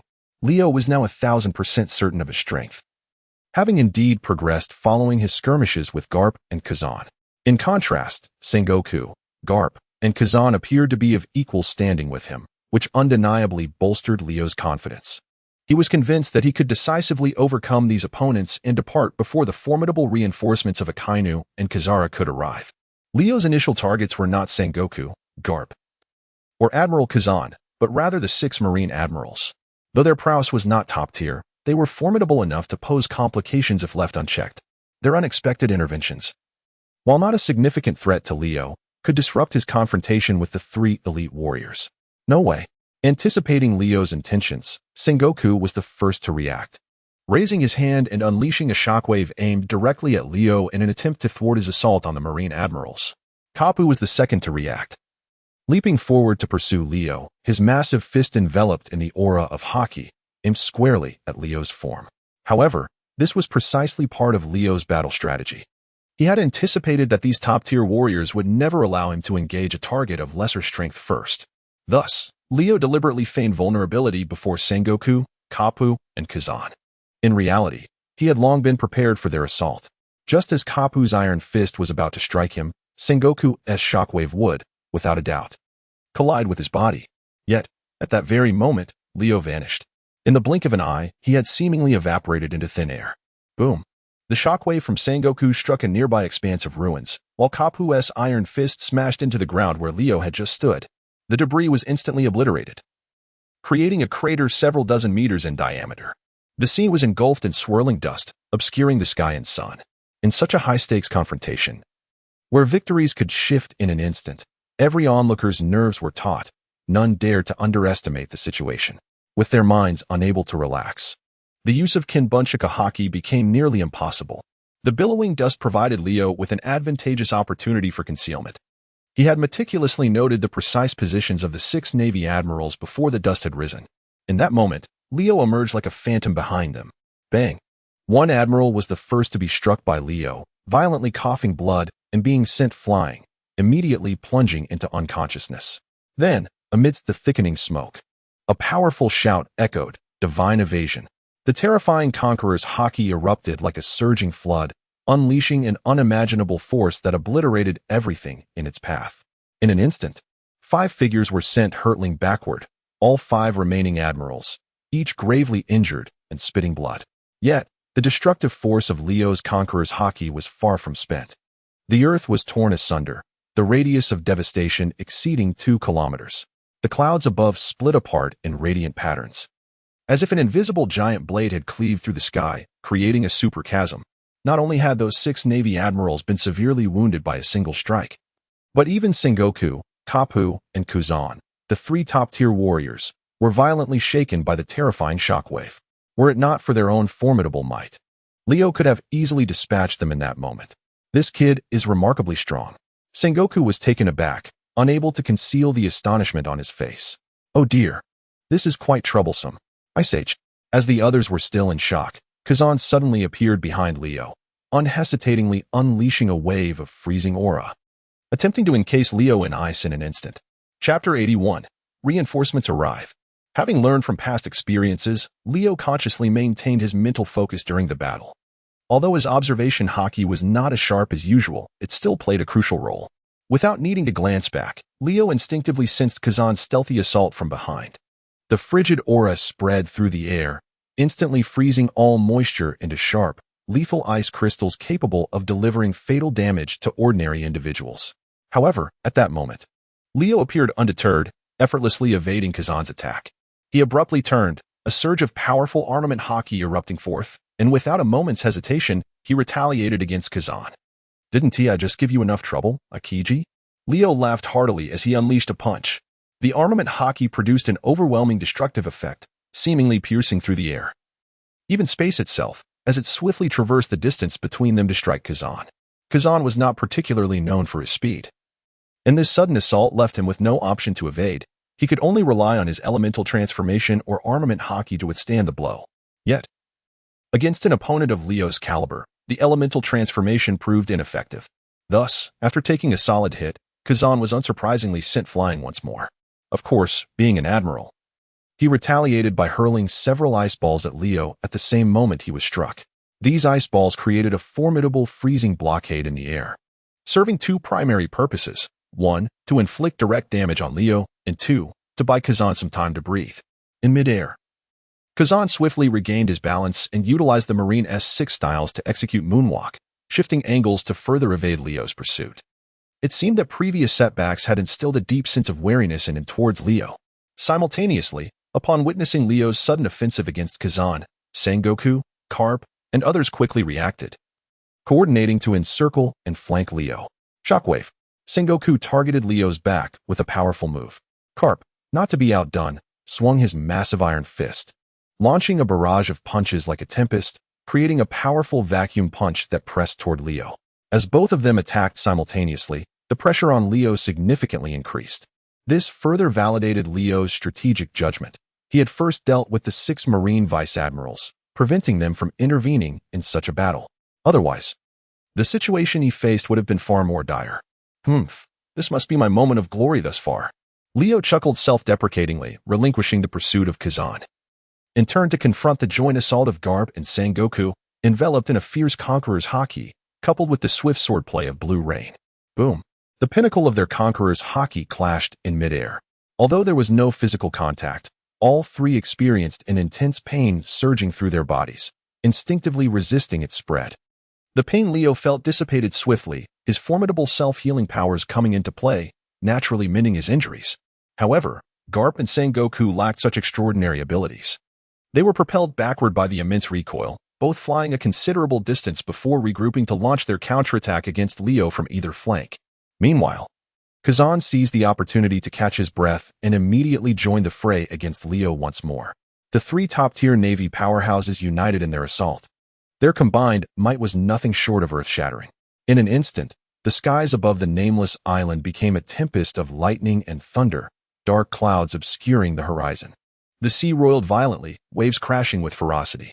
Even the colossal Navy warship swayed precariously amidst the terrifying tempest, seemingly on the verge of capsizing. Having arrived at the seaside and preparing to board with the liberated Hachi's pirate crew, Rayleigh turned back to witness this scene, feeling the overwhelming pressure bearing down upon him, his heart involuntarily tightening. Leo was truly formidable, capable of contending with 3 superlative Navy warriors simultaneously. Hachis, captain of the Hachi's pirate crew, could not help but exclaim in admiration. As captain, he managed to cling to the ship's railing amidst such a grand spectacle. Yet, his crew had already succumbed to the residual waves of Conqueror's Haki, rendered unconscious by the overwhelming force. This lad's name shall be inscribed in the annals of history from this day forth, Rayleigh remarked with a contemplative smile, arms crossed. However, just as he finished speaking, a thud echoed. Rayleigh did not turn to look, for he knew Hachis had also been struck down by the aftermath of the terrifying clash of Haki, rendered unconscious. Truly astounding, Rayleigh couldn't help but marvel once more. Further out at sea, several naval vessels were braving the tumultuous waves, swiftly making their way toward the island. These ships were led by Admiral Akainu Sakazuki and Admiral Kizaru Borsellino. At this moment, both Sakazuki and Borsellino wore expressions of grave concern. Their mastery of observation Haki allowed them to distinctly perceive all that transpired on the distant island. Regarding Sengoku's decision to let Rayleigh go, Akainu remained silent, for he had already sensed the formidable strength of Leo. In his decades of life, he had encountered the overwhelming Conqueror's Haki only in a select few individuals. To simultaneously contend against 3 of the Navy's top powers and sustain such a prolonged existence was something Akainu had never witnessed before. Neither the legendary Roger of Yurt nor the infamous Pirate Rocks could achieve such a feat aware of Leo's uniqueness. He recognized the threat this young man posed to the Navy, the world government, and indeed, the world itself. Thus, in that moment, Akainu tacitly permitted Rayleigh's departure, treating the passing of their ships in close proximity as if nothing had occurred, as though he had seen nothing. What a powerful clash of conquerors Haki. The youth of today truly are formidable, remarked Borsellino, unable to suppress a smirk at Akainu's uncharacteristic indifference towards the pirate. Chapter 82, The Most Challenging Battle. Leo, Sengoku, Garp, and Kuzan engaged in a tumultuous battle, the surrounding area of the island resembling an apocalyptic scene. Dark, ominous clouds hung low, as if poised to crash upon the sea at any moment. The overwhelming pressure rendered all lesser beings incapable of enduring even half a second. As the battle raged on, Leo's mastery and comprehension of Haki deepened. Take observation Haki, for instance. Traditionally, it required intense concentration and a relaxed mind to wield effectively. Even the most elite warriors, without rigorous training and honing of this skill through actual combat, would find their observation Haki rendered ineffective in critical moments. However, Leo began to transcend this limitation. From the onset of his conflict with Kazan, he consciously employed observation Haki during the fight, even while facing the combined assault of Sengoku and Garp. He did not relinquish this tactic. As the struggle persisted, Leo gradually found himself increasingly adept at utilizing observation Haki. Even while focusing on physical combat, his consciousness could detach, freely controlling observation Haki to sense the fluctuations of his surroundings. This exceptional combat ability, Leo was uncertain if it was unique to him in this world. Yet he was resolute in his belief that neither Kazan nor Sengoku, nor Garp, currently possessed such a capability. To be more precise, their mastery of observation Haki exists in a state of fluctuating efficacy during actual combat, sometimes proving beneficial, while at other times rendering them nearly ineffective. In other words, with regard to the current battle outcomes for figures like Garp and Kazan, the ability to foresee their opponent's movements and anticipate subsequent actions amidst a clash of top-tier warriors is largely contingent upon fortune. Leo's awareness of this phenomenon stems from his ongoing confrontation with these three formidable adversaries. Once Leo's observation Haki stabilizes in battle, the threat posed by the attacks from Sengoku, Garp, and Kazan evidently diminishes significantly. In Leo's mind, he can visualize their attacking trajectories at any moment, allowing him to accurately predict their forthcoming actions and respond appropriately in real time. For instance, as Kazan hurls a colossal frozen bird towards him, Leo immediately discerns that the next move will involve a frozen spear aimed directly at his heart. Meanwhile, Sengoku unleashes two shockwaves before leaping to attract attention above him, intending to create an opportunity for Kazan. As for Garp, his armament Haki surges, and he is poised to unleash a devastating attack in the next heartbeat. The fist of the meteorite is about to descend upon the battlefield. Moreover, Leo keenly senses that two other elite warriors, Admiral Kizaru and Admiral Akainu, have arrived at the shore of the island, preparing to land. When that moment arrives, Leo will not only contend with Admiral Sengoku and the legendary Garp, but also face Sakazuki and Kizaru. He distinctly feels the presence of these two titans locking onto him, akin to two ferocious tigers poised to pounce on their prey. Yet, Leo remains remarkably composed. He swiftly dodges to the right, effortlessly evading Kazan's frozen spear.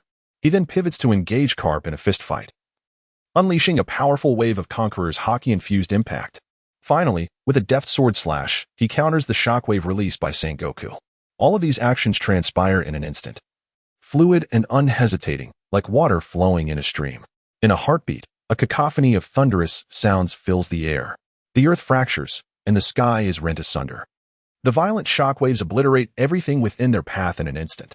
Having just reached the shore, Akainu and Kizaru, preparing to disembark from their vessel, immediately sense this overwhelming threat.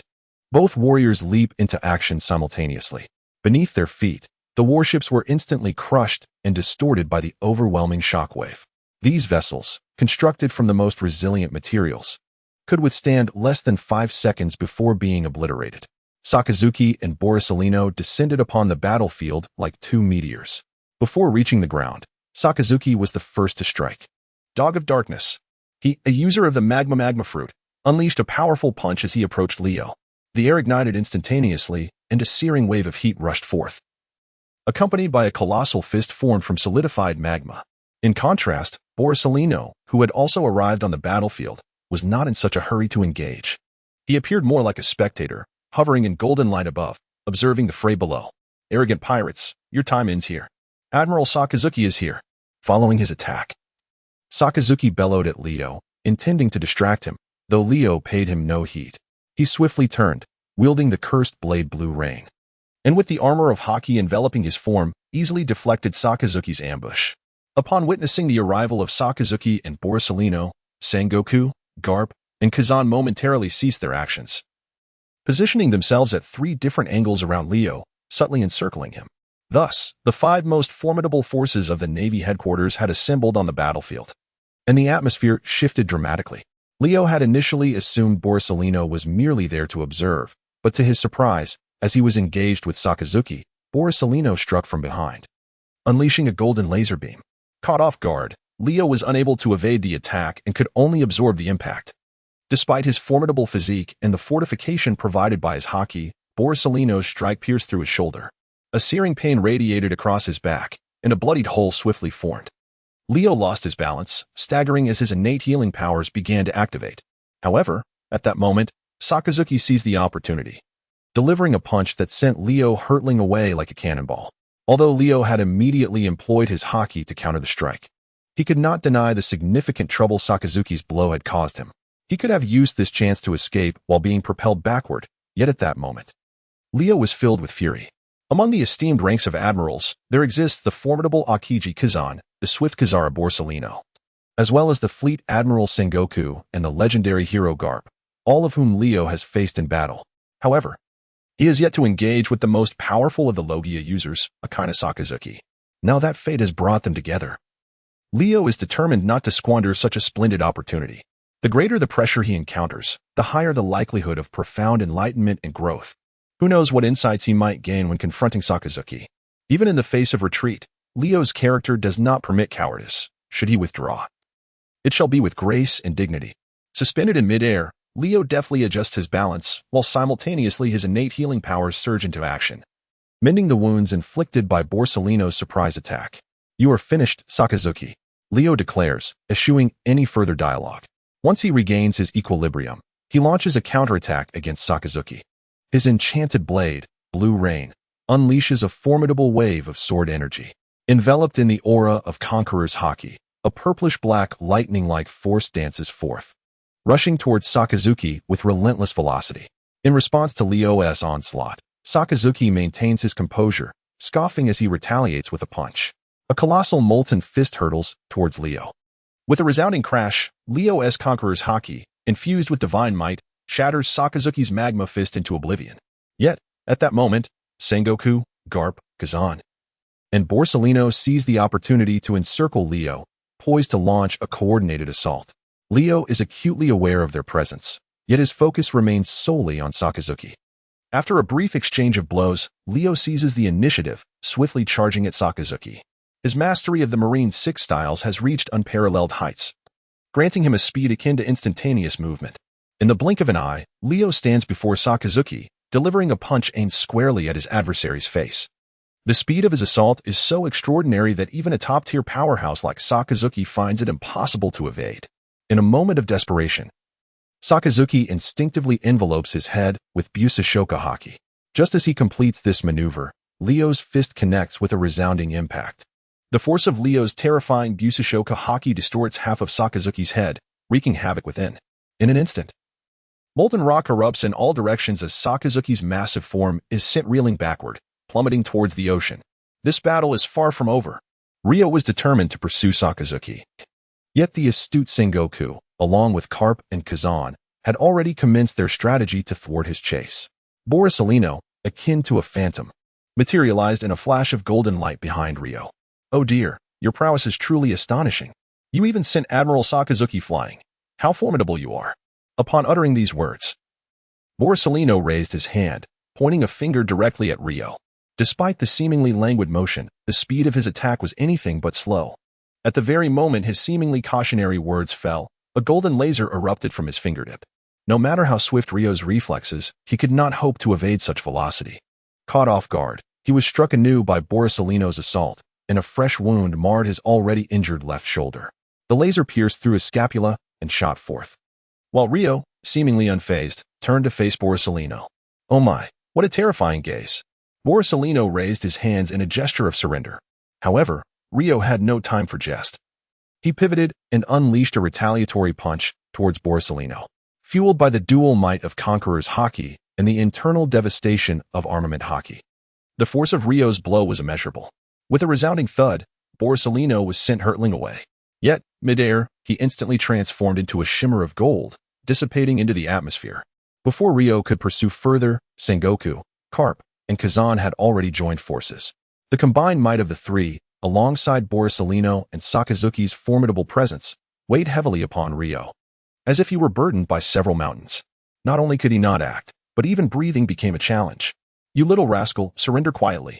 You cannot withstand our united front, Garp bellowed, launching a fist towards Ryo.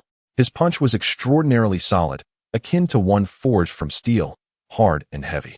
As the blow landed, Ryo's head was jolted aside. Nonetheless, he did not falter. He swiftly regained his stance. Enraged, Ryo retaliated, delivering a powerful punch to Garp. enveloped in the same armament and conqueror's Haki. Unlike the steadfastness Carp displayed against Ryo's earlier blow, the current strike sent him reeling backward. However, at that very moment, Ryo's body was struck by a shockwave unleashed by Sengoku from the side. A tremendous roar reverberated through the air. A total of approximately 10 shockwaves struck Ryo's body with tremendous force. He staggered momentarily from the overwhelming impact before being sent flying several dozen meters. At that precise moment, Kazan seized the opportunity to unleash his freezing devil fruit powers. A surge of icy energy coalesced and spread along the path of Ryo's retreat, and in that instant, it felt as if the entire world had been encased in ice. As Ryo passed through that area, his body was rapidly encased in frost. However, at that very moment, Ryo released his conqueror's Haki indiscriminately. Chapter 84. Am I, a dignified marine admiral, afraid of you? The formidable conqueror's Haki erupted from Ryo's form. The air that had been frozen by Kazan seemed to shatter like glass in an instant. Countless ice crystals, propelled by the immense shockwave, burst forth in all directions, while Ryo swiftly pivoted and teleported directly in front of Kazan. Panic surged through Kazan as he beheld the grim, reaper-like figure of Ryo suddenly materializing before him. Cold indifference etched across his countenance. It was no surprise that Ryo flashed a grin, his fist crashing down upon Kazan's head. Enveloped in the overwhelming conqueror's Haki, Kazan was sent hurtling away like a cannonball. Pirates shall not act with impunity here. Magma River Fire. Sabo's voice resonated from a distance behind Ryo. His attack created a colossal lava fist, exceeding 100 meters in diameter, hurtling toward Ryo from the seaside. The terrifying heat not only severely distorted the surrounding air, but also evaporated the effects of Kazan's previously deployed freezing powers. Ryo turned to confront the oncoming massive lava fist. His expression grave. His concern stemmed not from Sakazuki's assault, but from the fact that several other formidable figures had regained advantageous positions and were poised to strike at any moment. Regardless of which direction Ryo attempted to evade, he would be immediately subjected to attacks from Sengoku, Garp, Kazan, and Borsalino. Directly ahead, Sakazuki, with an aura reminiscent of a volcanic eruption, advanced rapidly to corner him. Under such immense pressure, Ryo raised his enchanted blade, Blue Rain, maintaining his composure as he swiftly cleaved toward the approaching lava fist. A powerful, purplish-black sword aura, intertwined with Conqueror's Haki, sliced through the heavens, descending upon Sakazuki's attack. With a tremendous roar, the molten fist conjured by Sakazuki was cleaved in two. The immense shockwave generated by the Conqueror's Haki causing the halves to tilt rapidly and sail off into the distance. With a thunderous roar, the molten fists split in two, crashed to the ground approximately 300 to 400 meters away from Ryo, resulting in a violent explosion. The earth was instantaneously ruptured, creating a massive crater with a diameter of several hundred meters. The surrounding soil was charred black, scorched by the intense heat, and the acrid stench of burning materials permeated the entire island and even spread across the nearby seas. Simultaneously, Sengoku, Garp, Kazan, and Borsalino launched their assaults on Ryo once more. Coupled with Sakazuki's frontal charge, Ryo found himself facing 5 formidable opponents. Come on, Ryo, undaunted, surged forward with indomitable spirit, disregarding the other powerful figures and heading straight for Sakazuki, who had just uttered the most arrogant words. In a one-on-one confrontation, Ryo felt no fear against any of the 5 present. As Sakazuki observed Ryo's singular focus on him, he couldn't help but feel a jolt of apprehension. He had just taken a solid punch from Ryo, and upon his arrival, Sakazuki had dismissed him as merely an inexperienced youth, posing no significant threat. He even believed that Sengoku had summoned them all for an overreaction, a trivialization of the situation. However, after genuinely engaging with Ryo, he realized it was not Sengoku who had exaggerated, but rather he himself who had underestimated the gravity of the threat. Ryo's punch had imparted a profound lesson upon Sakazuki, leaving his head still buzzing with a lingering ache. Had he not possessed formidable strength, a lesser individual would have surely collapsed under such a blow. Thus, when Ryo charged at him once more, a flicker of panic ignited within Sakazuki. In his line of sight, Ryo moved with astonishing speed, an unstoppable force. Despite the presence of his comrades, each renowned warriors of the world, and their simultaneous attacks on Ryo, Sakazuki felt a disconcerting absence of security. He felt as if he were fighting a solitary battle against an overwhelmingly terrifying demon. This intense personal sensation left Sakazuki bewildered and profoundly shaken. How can I feel this way before a mere child?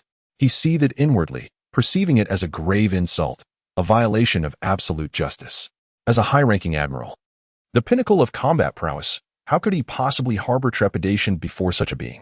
Fueled by indignation, he banished his fear. Drawing a deep breath and swiftly regaining his composure, he prepared to launch a preemptive strike against the advancing Leo. Yet, in that very instant, Sakazuki suddenly sensed an ominous shift. Leo's figure ahead began to blur. In the realm of shadows, having lost the ability to perceive the advanced Kinbunchika Haki, Sakazuki found himself unable to discern whether the figure before him was the true Leo or merely an illusion. It was only when he prepared to strike that he came to the realization that what he had seen was but a deliberate specter left behind by Leo. Regrettably, it was far too late. Leo suddenly materialized behind Sakazuki. Who were you just speaking of dispatching? Leo's cold voice resonated from behind, causing Sakazuki's expression to darken instantly, leaving him rigid and motionless. This was the overwhelming impact of Leo's supreme conqueror's Haki. Sakazuki was acutely aware that even the slightest movement on his part could provoke a fatal consequence. Yet, he seemed oblivious to the fact that even his immobility would not spare him from Leo's wrath.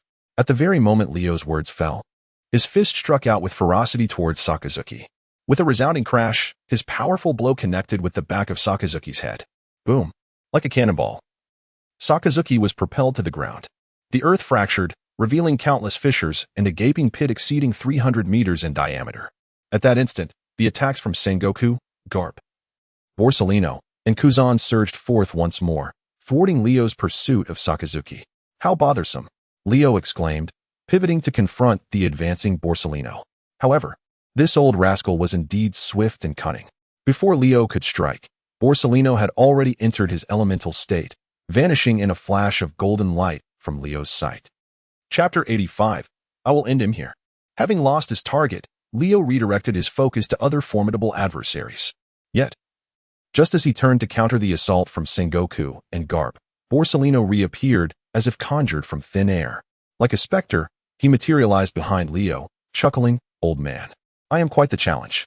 With that, he unleashed a laser attack aimed squarely at Leo's back. Leo had anticipated this maneuver.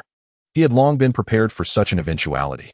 Even as Borsellino dissipated into golden light, Leo had foreseen his subsequent action through his supreme Kinbunchika Haki.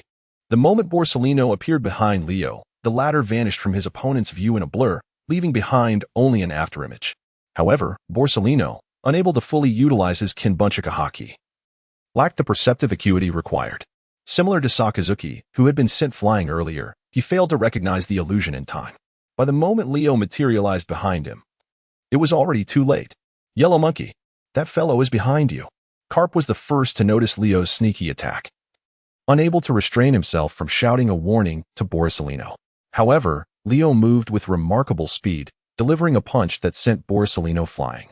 This powerful strike was enhanced by Leo's mastery of Conqueror's Haki intertwined with the destructive force of Armament Haki.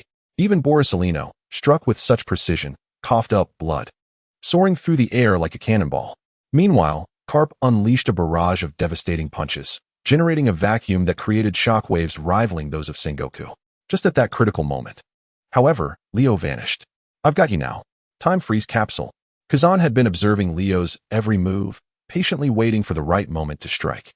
As Leo evaded Carp's attack, Kazan seized the opportunity to freeze half of Leo's body. "That's how you control him, Kazan," Sengoku shouted urgently upon witnessing this scene. This was a once-in-a-lifetime opportunity. He quickly retrieved the super anesthetic developed by Vegapunk, preparing to rush forward and inject Leo. This would allow them to capture him alive.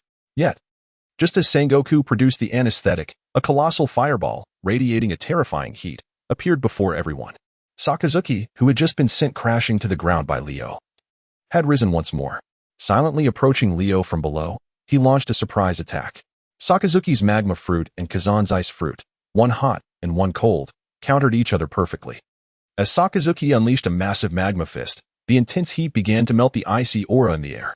Kazan, who had painstakingly managed to restrain Leo, found his control shattered by Sakazuki's intervention. Seizing the precious opportunity, Leo broke free from Kazan's grasp. In a flash, he appeared before Kazan and delivered a fierce kick that sent him reeling, blood spewing forth. He then faced the incoming Sakazuki and his enormous magma fist. "Akainu, what are you doing?" Sengoku exclaimed, his brow furrowing in dismay at Sakazuki's apparent assistance in freeing Leo from Kazan's control. This brat is my responsibility. I will kill him here. At that moment, Sakazuki's heart burned with fury. He had just endured a series of humiliations at Leo's hands, his pride thoroughly battered. As a vice admiral of the Navy headquarters, to be repeatedly knocked down by this young man was intolerable. The prospect of such disgrace spreading was secondary. The most crucial aspect was that the Navy headquarters would lose face. Even at that moment, the world government might use this as a pretext to diminish the funding for Marineford. Those outsiders would regard their Navy as a mere assembly of idlers, living off the state without any contribution. Sakazuki would never tolerate such a situation. Hence, he resolved to personally deal with Leo. Sengoku understood that he could not deter Sakazuki at this juncture. Further words would be futile. He could only unleash shockwaves towards Leo, attempting to divert his attention, thus allowing Sakazuki the opportunity to succeed. Meanwhile, on the other side, Garp shouted at Sakazuki, "Aren't you supposed to capture him alive? Sakazuki, you must stop." However, Sakazuki had no intention of holding back. Responding loudly to Garp, he declared, "I will personally explain it to the Gorosei later. In any case, this brat must die here." With that, Sakazuki charged headlong towards Leo. Just then, Leo unleashed a formidable slash of sword energy, shattering the massive lava fist he had previously conjured. Hellhound. He threw a punch at Leo. His colossal fist transformed into a molten form, radiating terrifying heat and enveloped in Haki, wielding extraordinary power. With that punch, even an iceberg would evaporate instantly. Before the fist could land, Leo already felt the searing heat scorching his skin, as if his very body were on the verge of combustion. "Do you wish to clash with me head-on?" Leo observed Sakazuki's face, twisted in fury and resentment, determined to exact revenge, and found it utterly amusing. For him at this moment, while he couldn't guarantee an instant victory over Sakazuki, he was at least 80% confident in defeating him. Leo was not inclined to indulge Sakazuki's bad habits. At this time, his fist, entwined with Conqueror's Haki and radiating armament Haki, surged forward to meet Sakazuki's lava fist. Boom! Sakazuki suddenly unleashed an astonishing wave of Conqueror's Haki. The two powerful manifestations of Conqueror's Haki collided 5 meters apart from Leo and Sakazuki, producing a cataclysmic roar akin to mountains crumbling and earth shattering. Leo felt a twinge of surprise. He hadn't anticipated that Sakazuki possessed Conqueror's Haki. No wonder, in the future, Sakazuki had battled Akiji for 10 days and nights, not only emerging victorious but also incapacitating Akiji's leg. It seemed this fellow's Conqueror's Haki had reached such a level. Chapter 86. Who granted you such confidence and arrogance? In his quest for revenge against Leo, to regain the face he had lost, and to eliminate Leo once and for all, Sakazuki unleashed all his capabilities at this very moment. The pinnacle of armament Haki, the supreme Conqueror's Haki, and the observation Haki that falters under the duress of battle. All these elements, combined with the meticulously honed techniques of the Marine's 6 styles and the formidable power of his natural-type Devil Fruit, render Sakazuki an imposing threat in this moment of brute confrontation. As Leo and he clashed with a powerful punch, their Conqueror's Haki erupted, sending shockwaves that swept away everything in their vicinity, even causing the ground to seem to sink slightly. The sky itself appeared to be violently torn asunder. Yet, to Leo's astonishment, he found himself at a disadvantage.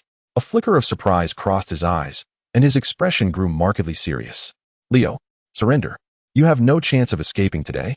You cannot defeat us." Seeing the fierce standoff between Leo and Sakazuki, Sengoku once again urged Leo to capitulate, hoping to prevent Sakazuki from killing him, though the possibility of such an outcome remained uncertain. Upon hearing Sengoku's appeal, Leo chuckled softly. "Where does your Marine's confidence and arrogance stem from? Your lofty proclamations are nothing short of tedious. Today, my vengeance begins with you, Sakazuki, as I can assure you. Your demise is inevitable." Sakazuki's fury ignited at Leo's words. "You insolent brat." He charged forward, delivering a powerful punch aimed squarely at Leo. Unyielding, Leo summoned his Haki to fiercely counter Sakazuki's assault, resulting in a thunderous explosion.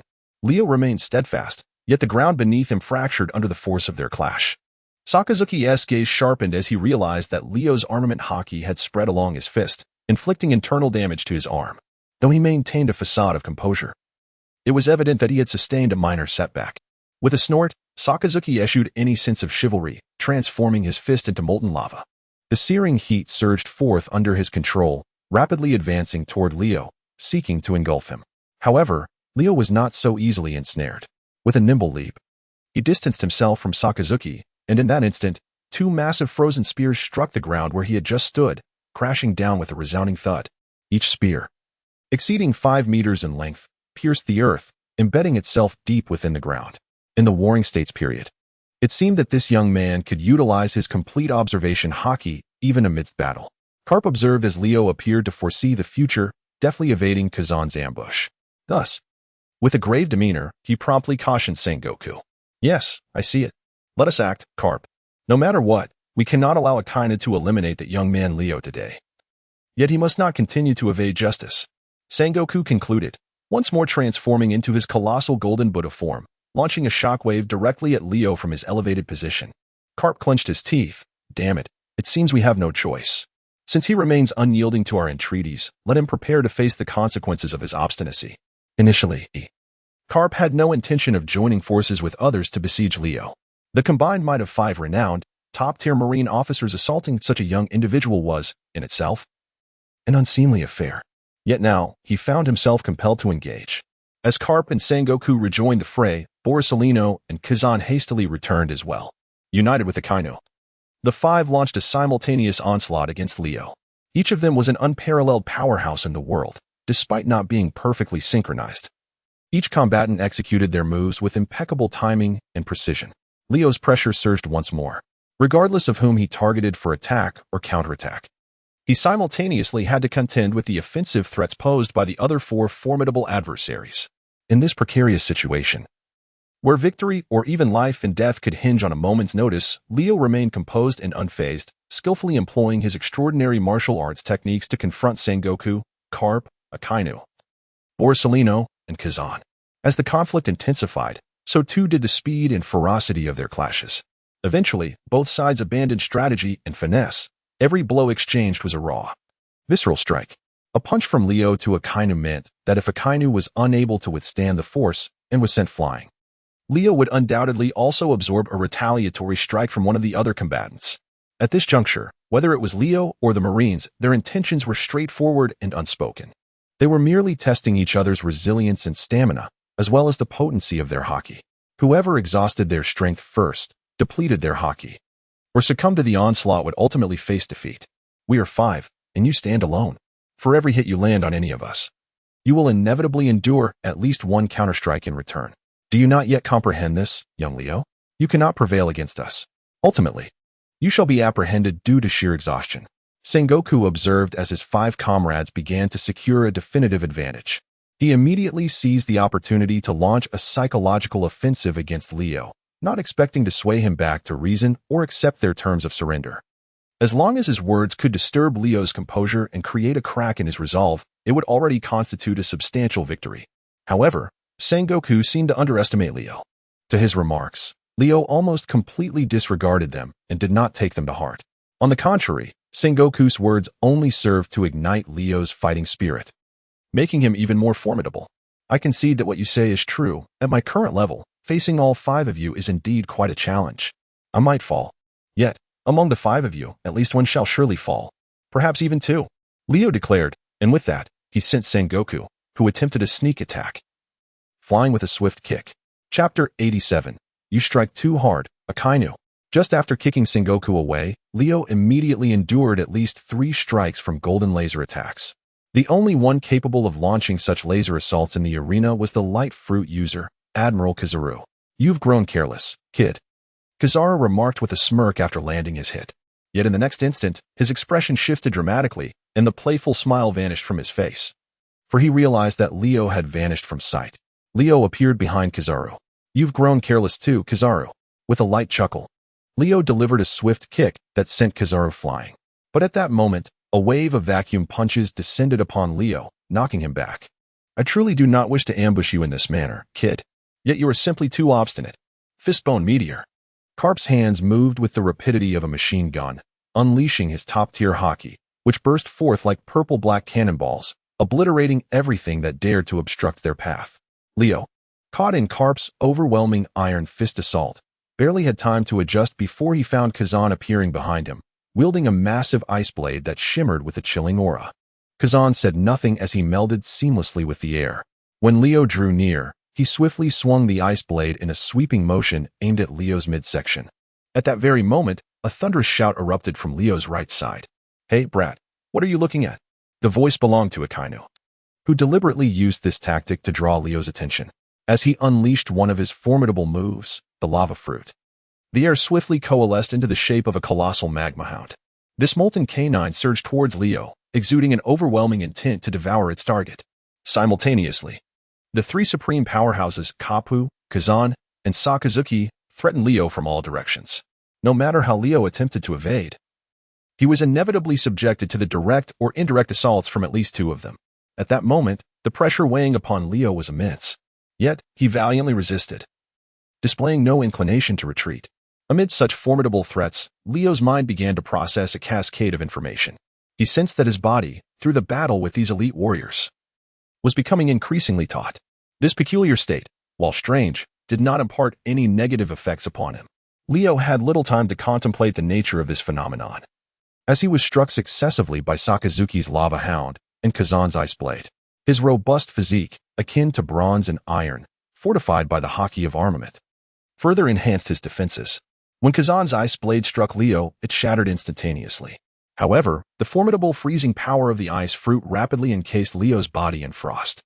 Just as it appeared Leo was on the brink of being entirely frozen, Sakazuki's lava hound arrived, fiercely engulfing him. The extreme heat of the lava evaporated Kazan's freezing power almost instantaneously. Naturally, the temperature of the lava hound also diminished rapidly due to the chilling influence. By the time it made contact with Leo's form, it had transformed from its initial crimson hue to a considerably cooler shade. The molten red hound consumed Leo entirely. Meanwhile, the other formidable beings had regained their composure, surrounding Leo without pressing the attack. Has he been eliminated? Kapu mused, his expression momentarily tense. The potency of Sakazuki's magma fruit was such that it could instantly liquefy rock. A mere mortal, regardless of how potent their Haki might be, could not withstand such an assault for long. "Sakazuki, I have warned you against killing him," Sengoku declared, arms crossed, his gaze stern as he observed the scene. He too feared that Leo, after enduring Sakazuki's onslaught, faced dire consequences. Perhaps Leo's level of Haki would allow him to endure for a brief moment as the lava engulfed him. But the reserves of armament Haki were finite and would deplete rapidly during the course of combat. Thus, Leo cannot hold on for long. Once his domineering aura is depleted, it will herald his demise. The refuse of the sea should indeed pay the ultimate price of death if they lack the resolve to accept such a fate. I doubt they would easily embrace the life of a pirate. Why should Admiral Sengoku speak on behalf of such filth? Akainu retorted coldly. It was no surprise to those familiar with Akainu's temperament. At that moment, Sengoku could only let out a resigned, deep breath.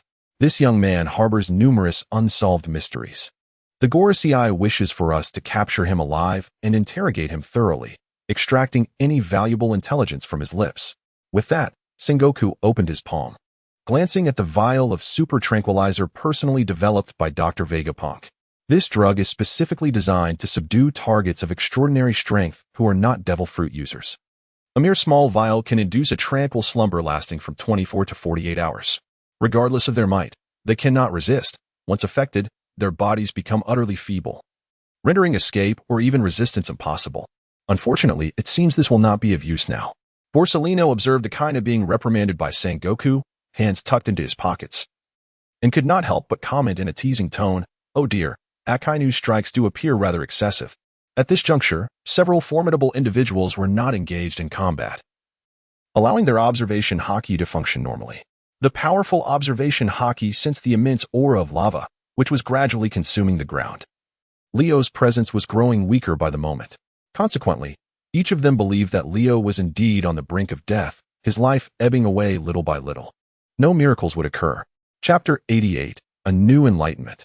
Leo was undeniably struck directly by Akainu's magma, instantly engulfed by the massive, gnawing vermilion flames. At this very moment, he found himself within the expanse of molten rock covering more than 10,000 square meters. However, he had not perished, nor was he even injured. This was due to his use of armament Haki, which enveloped his body.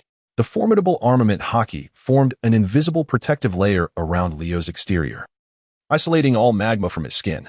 As his body did not come into direct contact with the superheated lava, its lethal potential became significantly limited. Moreover, Leo's physical constitution far surpassed that of the average strongman. To call him the strongest creature would not be an exaggeration. The white energy armor he had comprehended, which invigorated every cell in his body and enhanced his defenses, rendered him impervious to blades and fire alike.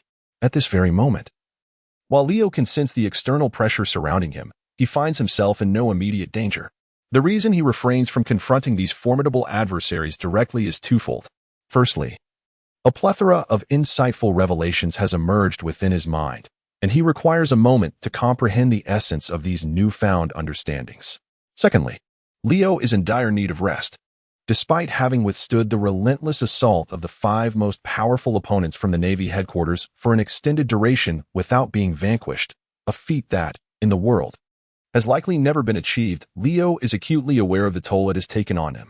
Although he may have appeared composed moments ago, in reality, his physical stamina is severely depleted. He longs for a respite to recuperate his strength. Regrettably, he muses silently, if only there were something to eat at this moment. He is uncertain why such thoughts have suddenly surfaced within him. It is merely a strong intuition that if he were to consume food now, he could swiftly replenish his energy and restore his vitality and abundance. However, this ability diverges from the ordinary experience of hunger, where one must consume sustenance to regain energy. Leo's capability is unique, devoid of any adverse effects on himself. The more he consumes, the greater the transformation into his own power. He even harbors a sensation that as long as he continues to eat, he could indulge endlessly, ultimately becoming an invincible entity. These musings are born from his profound fatigue and gnawing hunger, leading to the insights that occupy his mind. He remains uncertain of the veracity of these revelations. They may be mere illusions or exaggerated judgments influenced by his subjective thoughts. The actual efficacy of these insights requires direct experience to validate. Clearly, at this juncture, he is unable to pursue that validation. Alongside this peculiar notion of gaining strength through consumption, a myriad of odd ideas flit through Leo's consciousness. For instance, he considers the possibility of controlling any part of his body through sheer will, transforming them into formidable weapons capable of delivering fatal strikes to his foes. This bears resemblance to the ultimate mastery of the Navy's 6 styles, culminating in the return of life. Yet, Leo believes that the insights he has gleaned surpass even the potency of life return. Typically, life return may exhibit certain characteristics, such as rapidly consuming substantial amounts of food to restore lost energy, a fundamental operation accessible to any ordinary individual.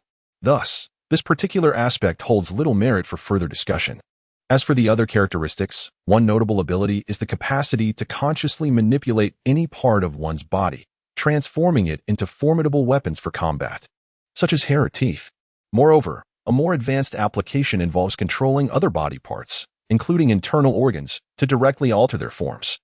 Should this particular trait be cultivated to its utmost potential, it could enable true transformation of the body, albeit within certain limitations.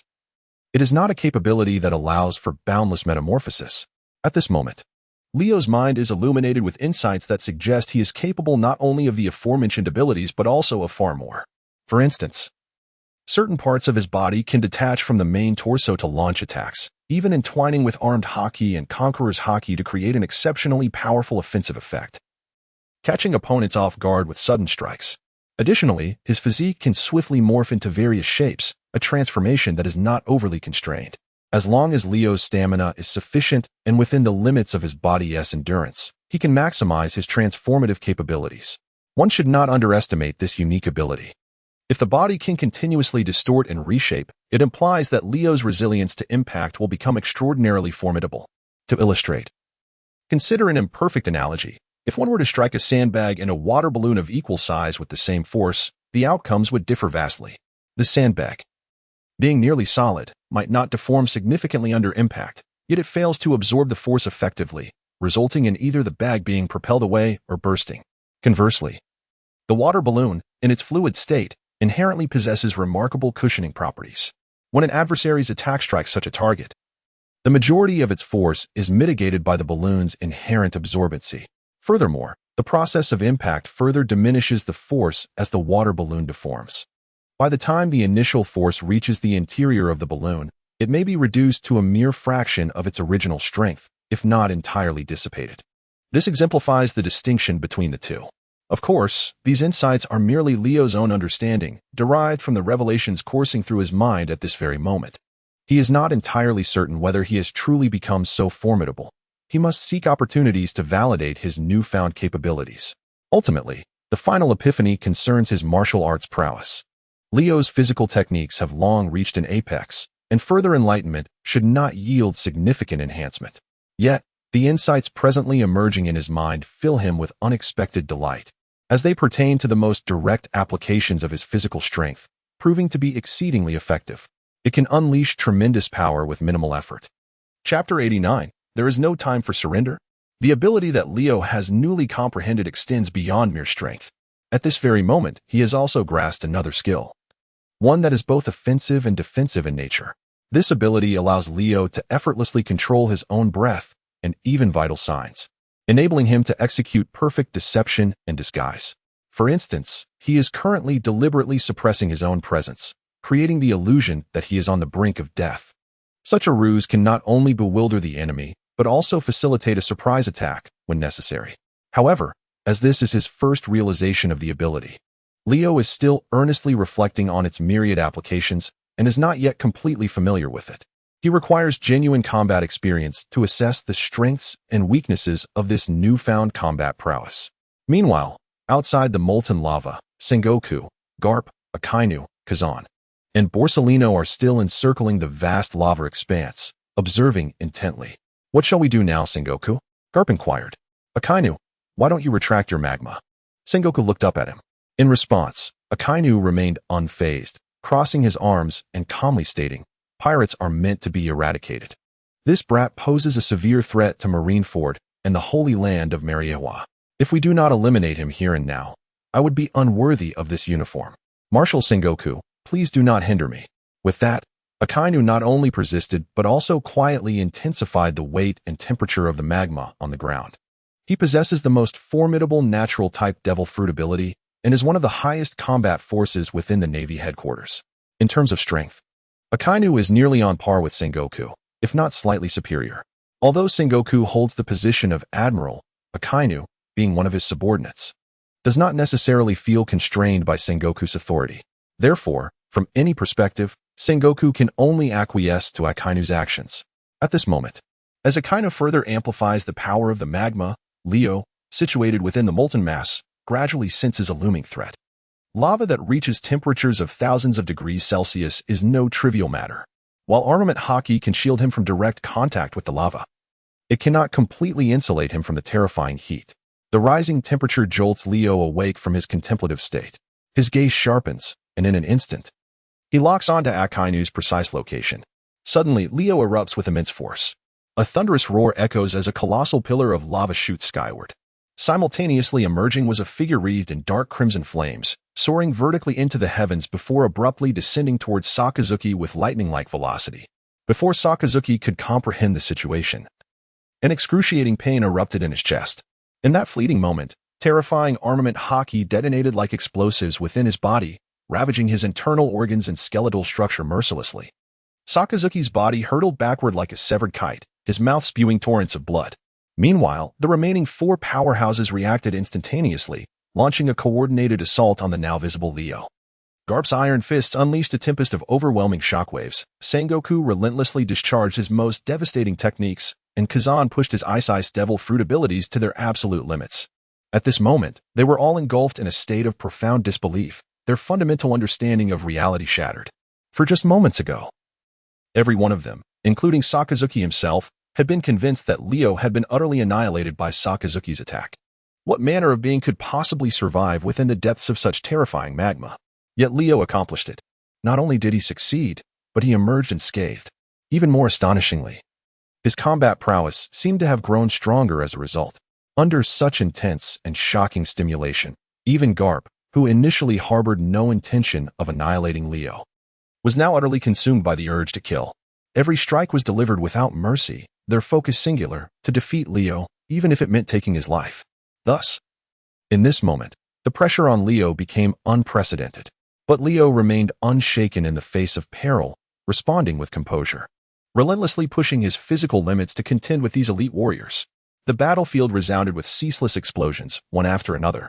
Unnoticed, 5 days and nights slipped by.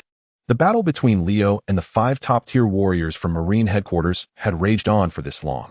Even now, the 6 combatants remained locked in stalemate.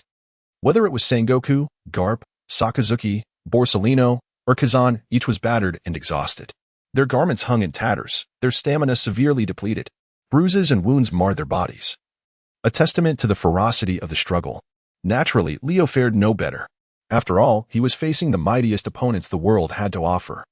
His own attire was shredded, his body bloodied and broken. With his stamina critically drained, his regenerative abilities could no longer function as potently as they had days before. He must conserve more stamina to secure victory in this battle. Fighting 1 against 5 and holding his ground this well was already remarkable. Now both sides paused briefly to catch their breath, panting heavily while keeping their eyes intently locked on each other. You're truly tenacious, lad, but you're also reaching your limit. Aren't you? Garp shouted at Leo. Even if I fall, you won't fare much better. Leo responded solemnly. The warring states immediately declared in a grave tone, I have long abandoned any expectations of you, since you refuse to cooperate willingly. We have no choice but to exert our utmost efforts.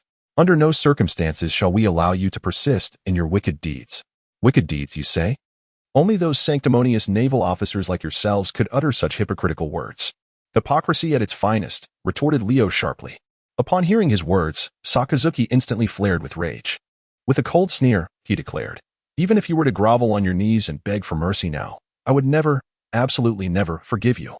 Either you perish here today, or we shall subdue you and take you into custody. Having spoken, he took the lead in launching a fresh assault against Leo. Simultaneously, the other 4 formidable warriors swiftly resumed their coordinated encirclement of him. Chapter 90, The Ultimate Duel. Leo once again engaged in a fierce battle with the 5 elite warriors of the Navy. Both sides were determined to swiftly overpower their opponents. At this stage of the conflict, it was no longer merely a contest of brute strength, as all combatants were severely drained of stamina. Now, beyond testing physical endurance and combat skills, Leo found himself locked in a grueling battle of wills against these 5 supreme fighters. Victory would belong to whoever possessed the strongest determination, whoever could persevere until the very end. Boom. Zhang swiftly appeared before Leo, delivering a forceful punch to his cheek. Instantly, Leo's body recoiled backward from the impact. Yet, undeterred, Leo retaliated with a swift counterpunch, sending Zhang sprawling onto the ground. Simultaneously, Garp charged forward, landing a powerful blow that knocked Leo off his feet. With a thunderous crash, Sakazuki seized the moment to descend from above, his massive magma fist aiming to crush Leo. However, his strike met only air. Leo had already vanished in a blur. In the next heartbeat, Leo reappeared, launching a surprise attack from Sakazuki's left flank. A devastating kick sent Sakazuki hurtling through the air. Yet, Kazan seized the opening, appearing behind Leo and unleashing the chilling power of his ice devil fruit. In an instant, Leo was encased in ice. But mere moments later, an overwhelming surge of Conqueror's Haki erupted from Leo, shattering Kazan's frozen prison with a single, devastating technique, divine departure. Yet, in that fleeting instant, Borsellino seized the opportunity to strike. Yasukani no Magatama. A torrent of golden lasers relentlessly surged forth, with at least a dozen piercing through Leo's body, leaving behind finger-sized holes that wept crimson. Rio was compelled to expend his stamina to rapidly heal his injuries. At this juncture, in an effort to conserve more energy, none of them wasted their strength dodging their adversaries' attacks. Each individual braced themselves against the onslaught. However, in terms of combat efficacy, it was evident that the Navy held a slight advantage. After all, Rio could strike one of them, yet there were 5 opponents, each capable of retaliating against him. This was merely theoretical. In practice, when Rio absorbed a punch from his opponent, his formidable physique, coupled with the defense provided by his Haki, mitigated the damage by at least 90%. Conversely, the harm inflicted by his strikes upon these Navy elites, after accounting for the defensive enhancements from their own Haki and physical attributes, particularly those of Sengoku, Garp, Akainu, Kizaru, and Akiji, still resulted in a significant lethality of approximately 40%. Thus, it could be said that the cumulative damage inflicted upon each side was nearly equivalent. If misfortune was to befall them, they would share it equally. While Rio certainly felt the strain, these top-tier Navy warriors were equally depleting their combat potential. Subsequently, unbeknownst to them, they battled for 5 days and 4 nights. The once lush and expansive unnamed island had been utterly leveled after such intense conflict over the span of 10 days and nights. Now, all that remained was a barren, pockmarked landscape, devoid of life. Yet, the struggle continued. To the east of the island, under the influence of Kuzan's freezing devil fruit abilities, the terrain had transformed into a realm akin to permafrost, a frigid expanse of ice and snow. Conversely, the southern part of the island resembled a hellish landscape of molten lava, reminiscent of a volcanic eruption. The climate of the island had been irrevocably altered. Despite previously being uninhabited, it had housed a plethora of wildlife. Now, even the most resilient of humans, capable of swiftly adapting to their environment, could no longer survive in these conditions. Compared to 5 days prior, Rio's stamina had diminished considerably, and his movements had grown sluggish. A throbbing headache plagued him, and his entire body was beset with a persistent, dull ache. Sengoku, Garp, Akainu, Kazan, Kizaru, and the others were in no better condition. Each was now relying solely on sheer willpower to continue the fight. Their bodies had long succumbed to numerous injuries, compounded by severe exhaustion, rendering them nearly numb. Whether Rio or the Navy's elite, each individual appeared on the brink of collapse, teetering precariously. Among them, the most dire circumstances were faced by Garp and Sengoku. Their advanced age, both in their 60s, made the relentless 10-day battle against Rio an immense ordeal for these elder warriors. At this very moment, whether it was Sengoku or Garp, their speed of attack and intensity of strikes were evidently inferior to those of Sakazuki, Kazan, and Borsellino warriors from a generation below them. Neither side wasted words.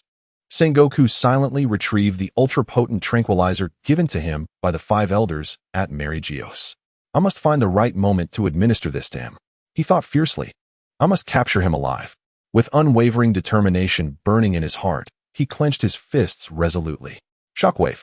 He raised his hand and extended his palm, launching another strike towards Leo. 5 more days swiftly passed. The battle had essentially reached its conclusion. Neither Leo nor the Navy's strongest could hold out any longer. Sengoku knelt on one knee, panting heavily with beads of cold sweat dripping down his face. He felt utterly drained, as though the last flicker of his strength had been extinguished, leaving him incapable of mustering any further combat prowess. Garp fared no better. Sprawled on his back in deep slumber, whether feigned or genuine exhaustion from 15 sleepless days remained unclear. Only Sakazuki, Kazan, and Borsellino, the core pillars of the Navy headquarters, persisted in their duel against Leo. Yet their movements had slowed to a crawl, mirroring Leo's own waning stamina. Their exchanges resembled a sluggish training exercise, trading lethargic blows back and forth. Still, whether it was Borsellino, Kazan, or Sakazuki, each remained vulnerable to Leo's strikes, just as he was to theirs. Both sides strained to summon the last vestiges of their strength, desperate to topple their opponent. After hours of this grueling back and forth, Kazan finally succumbed. Bloodied and battered, his armament Haki long depleted, his physical limits reached, even his devil fruit abilities failed him. Now, he was little more than an ordinary Navy recruit. Only Borsellino and Sakazuki clung to the fray, their fighting spirit barely intact. Thud. Borsellino failed to evade in time, and suffered a devastating punch from Leo directly to his face, collapsing unconscious on the spot. Meanwhile, Leo was sent flying dozens of meters away by Sakazuki's well-timed counterattack. Chapter 91. Everything has come to an end. With a thunderous impact, Leo was sent flying dozens of meters away. Sakazuki's stamina was nearly depleted, his body swaying unsteadily as he struggled to remain upright. Yet, gritting his teeth with sheer determination, he mustered his remaining strength and leaped forward, intent on delivering the final decisive blow to Leo. As the saying goes, even a dying camel is larger than a horse. To ascend to the rank of admiral within the Navy signifies becoming its stalwart pillar.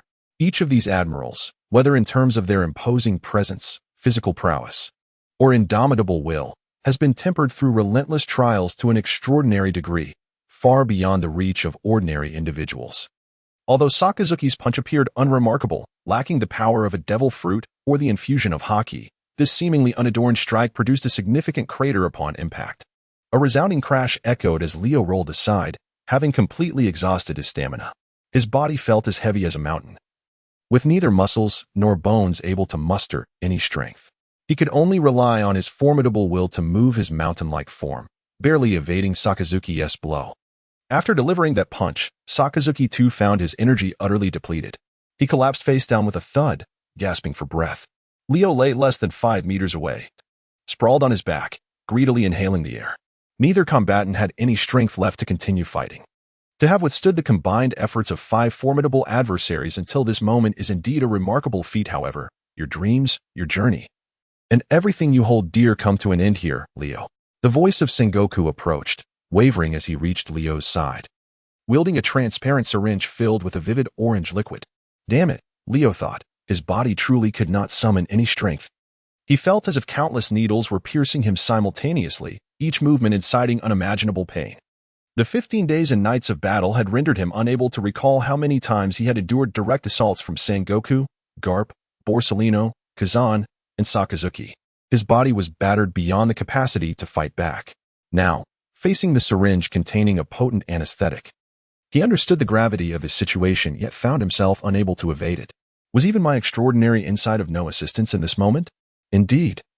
The pinnacle of strength in the pirate world is no trifling matter. To confront 5 opponents was an overwhelming challenge. Slowly, Leo closed his eyes, not in resignation, but in repose. He was indifferent to whatever intentions Sengoku harbored for him. He knew that once he regained his strength, an opportunity for escape would arise. Bring it on, Sengoku. After all, this is not the first time I have fallen into your clutches. Ask Borsellino how I managed to elude your grasp last time. A smile graced Leo's lips. Yet Jean-Guo paid no heed to his words, plunging the syringe directly into his arm. The potent anesthetic was swiftly injected into Leo's veins. In an instant, the faint resurgence of strength within him vanished without a trace. Thereafter, Leo could no longer perceive any vestige of power. The sole sensation that lingered was the gradual numbing of his body, as his mind relinquished dominion over his own flesh. It was as though only a wisp of consciousness remained trapped within this decaying vessel, no longer subject to his command. So this was their method for subduing the mightiest warriors? No wonder so many legendary pirates of the seas, once captured, found escape utterly impossible. Leo ruminated silently, maintaining an air of serene indifference, as though their actions mattered not to him. Meanwhile, Borsellino, Sakazuki, Kazan, and the others were slowly rising to their feet. Though each bore the unmistakable weariness of men still grappling with exhaustion, the mere fact that they could muster the strength to sit up so swiftly struck Leo as remarkable. The physical resilience of this world's elite warriors defied all reason, bordering on the absurd. Truly, these were no ordinary adversaries. Humph. But I shan't be deterred so easily. Just you wait and see. Leo steeled his resolve within, opening his eyes briefly to glance at the formidable naval officers before slowly closing them once more. At that moment, Sengoku proceeded to fasten a set of peculiar shackles and manacles upon Leo's limbs. These restraints were specially forged for notorious pirates of your caliber, Sengoku declared coldly. Abandon any futile thoughts of breaking free. Having spoken, he secured 2 additional sets of chains upon Leo, rendering him thoroughly bound in an inescapable confinement. Era. What an extraordinarily grueling battle, Kazan murmured, pressing a hand to his bloody temple as he cast a weary gaze toward the scene. That Leo boy, truly terrifying. Yo. Borsellino resumed his teasing tone. Allow me to escort him, Fleet Admiral Sengoku. Sakazuki staggered, bracing himself on his knees, gnashing his teeth as he rose. But scarcely had the words left his lips when he collapsed once more. First, seize the moment to regain your strength, Sengoku cautioned. We'll proceed once our reinforcements arrive. Approximately 5 hours later, the naval warship dispatched for their retrieval finally reached the island. Now so ravaged its original form was scarcely recognizable. Having recovered some of his vigor, Sakazuki personally escorted Leo to impel down. Yet, as a precaution, Sengoku insisted that both Borsellino and Kazan accompany them. Only after watching the vessel depart did Sengoku turn and approach Garp. At this moment, Garp was still sound asleep, appearing deeply immersed in slumber. Wake up immediately, Garp. It's time for us to return. Zhang seized Garp by the collar, hoisting him up while bellowing loudly. Upon hearing this, Garp slowly opened his eyes, stretching in a wide yawn as he drowsily inquired, What time is it, Sengoku? The battle has concluded. It is time to return. Zhang set Garp down without another word, turning to stride toward the shoreline. Garp gradually regained his composure, flexing his aching limbs and torso as he lifted his gaze toward the distant sunset over the sea. Then, his eyes swept across the devastated expanse of the once great island. The battle's over then. That brat's been captured, hasn't he? Humph. I ordered Sakazuki and Kazara to escort him back to impel down. Chapter 92. Erasing all traces of existence. On the journey back to Marineford, Fleet Admiral Sengoku contacted the Holy Land of Mary Geos, the seat of the world government. via Din Din Mushi to relay this joyous news to Commander-in-Chief Kong. Kong then proceeded to inform the five elders. Upon learning of Leo's successful capture, the five elders were immensely pleased and personally ordered Dr. Vegapunk to expedite the development of an advanced new generation of super anesthetics and the forging of state-of-the-art restraints, solely to prevent Leo's potential escape. Sengoku, listen carefully. We must suppress all information regarding the existence of young Leo and erase every trace of evidence about him. The world must never learn of this boy's existence. The five elders personally issued their command to Sengoku. This was by no means the first instance of such directives for the Navy over decades. Sengoku had weathered countless similar situations with seasoned expertise. Moreover, with former Fleet Admiral Kong the Steel Skeleton providing counsel, Sengoku understood precisely how to proceed. Understood. Your Excellencies of the Five Elders. After Sengoku hung up the Din Din Mushi, he immediately began orchestrating his subordinates to carry out the orders. From the East Blue to the Grand Line, anyone who had knowledge of Leo's existence was swiftly silenced. The bounty posters for Leo were promptly revoked, and the world government activated their historical revisionism, erasing all traces of Leo's existence overnight in a single sweep. Meanwhile, 3 days later, at the underwater prison Impel Down, forming a perfect triangle with Marineford and Eni's lobby, Leo, escorted personally by the three Marine Admirals Sakazuki, Borsellino, and Kazan, was delivered into custody. The current warden, the 30-year-old Magellan, emerged with his subordinates to receive them. At the same time, Dr. Vegapunk dispatched shipments of ultra-potent sedatives and shackles forged from composite alloy materials, all designed to suppress Leo and prevent any possibility of escape, ensuring he would no longer bring calamity upon the world. For a criminal to warrant the personal escort of all three Marine admirals, just what kind of monster was this man? Magellan gazed at Sakazuki, Borsellino, and Kazan, three formidable admirals of the Navy, personally escorting a prisoner to Impel Down, unable to suppress his curiosity. Confined within the depths of the great underwater prison, he had been isolated from the outside world for an extended period, rendering him somewhat oblivious to recent events. This particular individual was among the most dangerous of criminals, necessitating rigorous supervision. Beyond the incessant surveillance of the snail transponder, it was imperative that a guard be stationed at all times, and every 4 hours, he required an injection of a potent sedative. It was crucial to remember that he was not a devil fruit user. Therefore, the sea prism stone chains were ineffective against him, making such measures indispensable. Should this individual escape, every personnel in Impel Down would face immediate dismissal and accountability from the world government. Having endured a grueling 15-day battle against Leo, Sakazuki bore an acute wariness of him. Consequently, when he spoke, his tone was naturally grave and earnest. Although Magellan was not yet fully aware of Leo's true nature, the sight of three admirals personally delivering him and Sakazuki's stern warnings about how to handle the situation imbued him with an acute sense of the gravity at hand. Rest assured, Admiral Sakazuki, as long as I am here, no criminal shall escape, Magellan vowed, thumping his chest in assurance. Then I leave this in your capable hands, Sakazuki stated, handing over the securely bound Leo, who had been injected with the powerful sedative, to Magellan. Once he witnessed Magellan and his subordinates escort Leo into Impel Down and the heavy gates close, Sakazuki finally exhaled a sigh of relief. At last, it's over, Borsellino remarked, feeling a sense of liberation wash over him. This battle will remain etched in my memory for a lifetime, Kazan added. After sharing their sentiments, the three admirals fell into a contemplative silence as they returned to their ship. The warship set sail, heading back to Marineford. 5 days later, on the islands of Sabaody in the first half of the Grand Line, Rayleigh set foot on the island, a place he had once known well, though now transformed beyond recognition.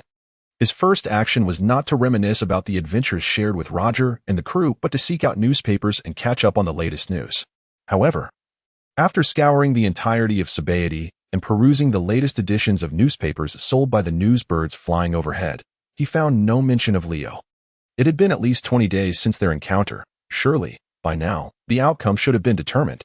That young lad, could he have already been slain by Sengoku and his men?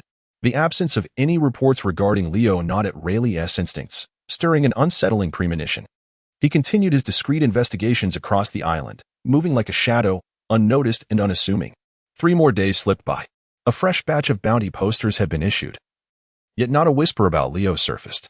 What struck Rayleigh as utterly bewildering was the inexplicable disappearance of all prior wanted notices targeting the young man. A creeping unease and insatiable curiosity coiled tighter within him. Could it be?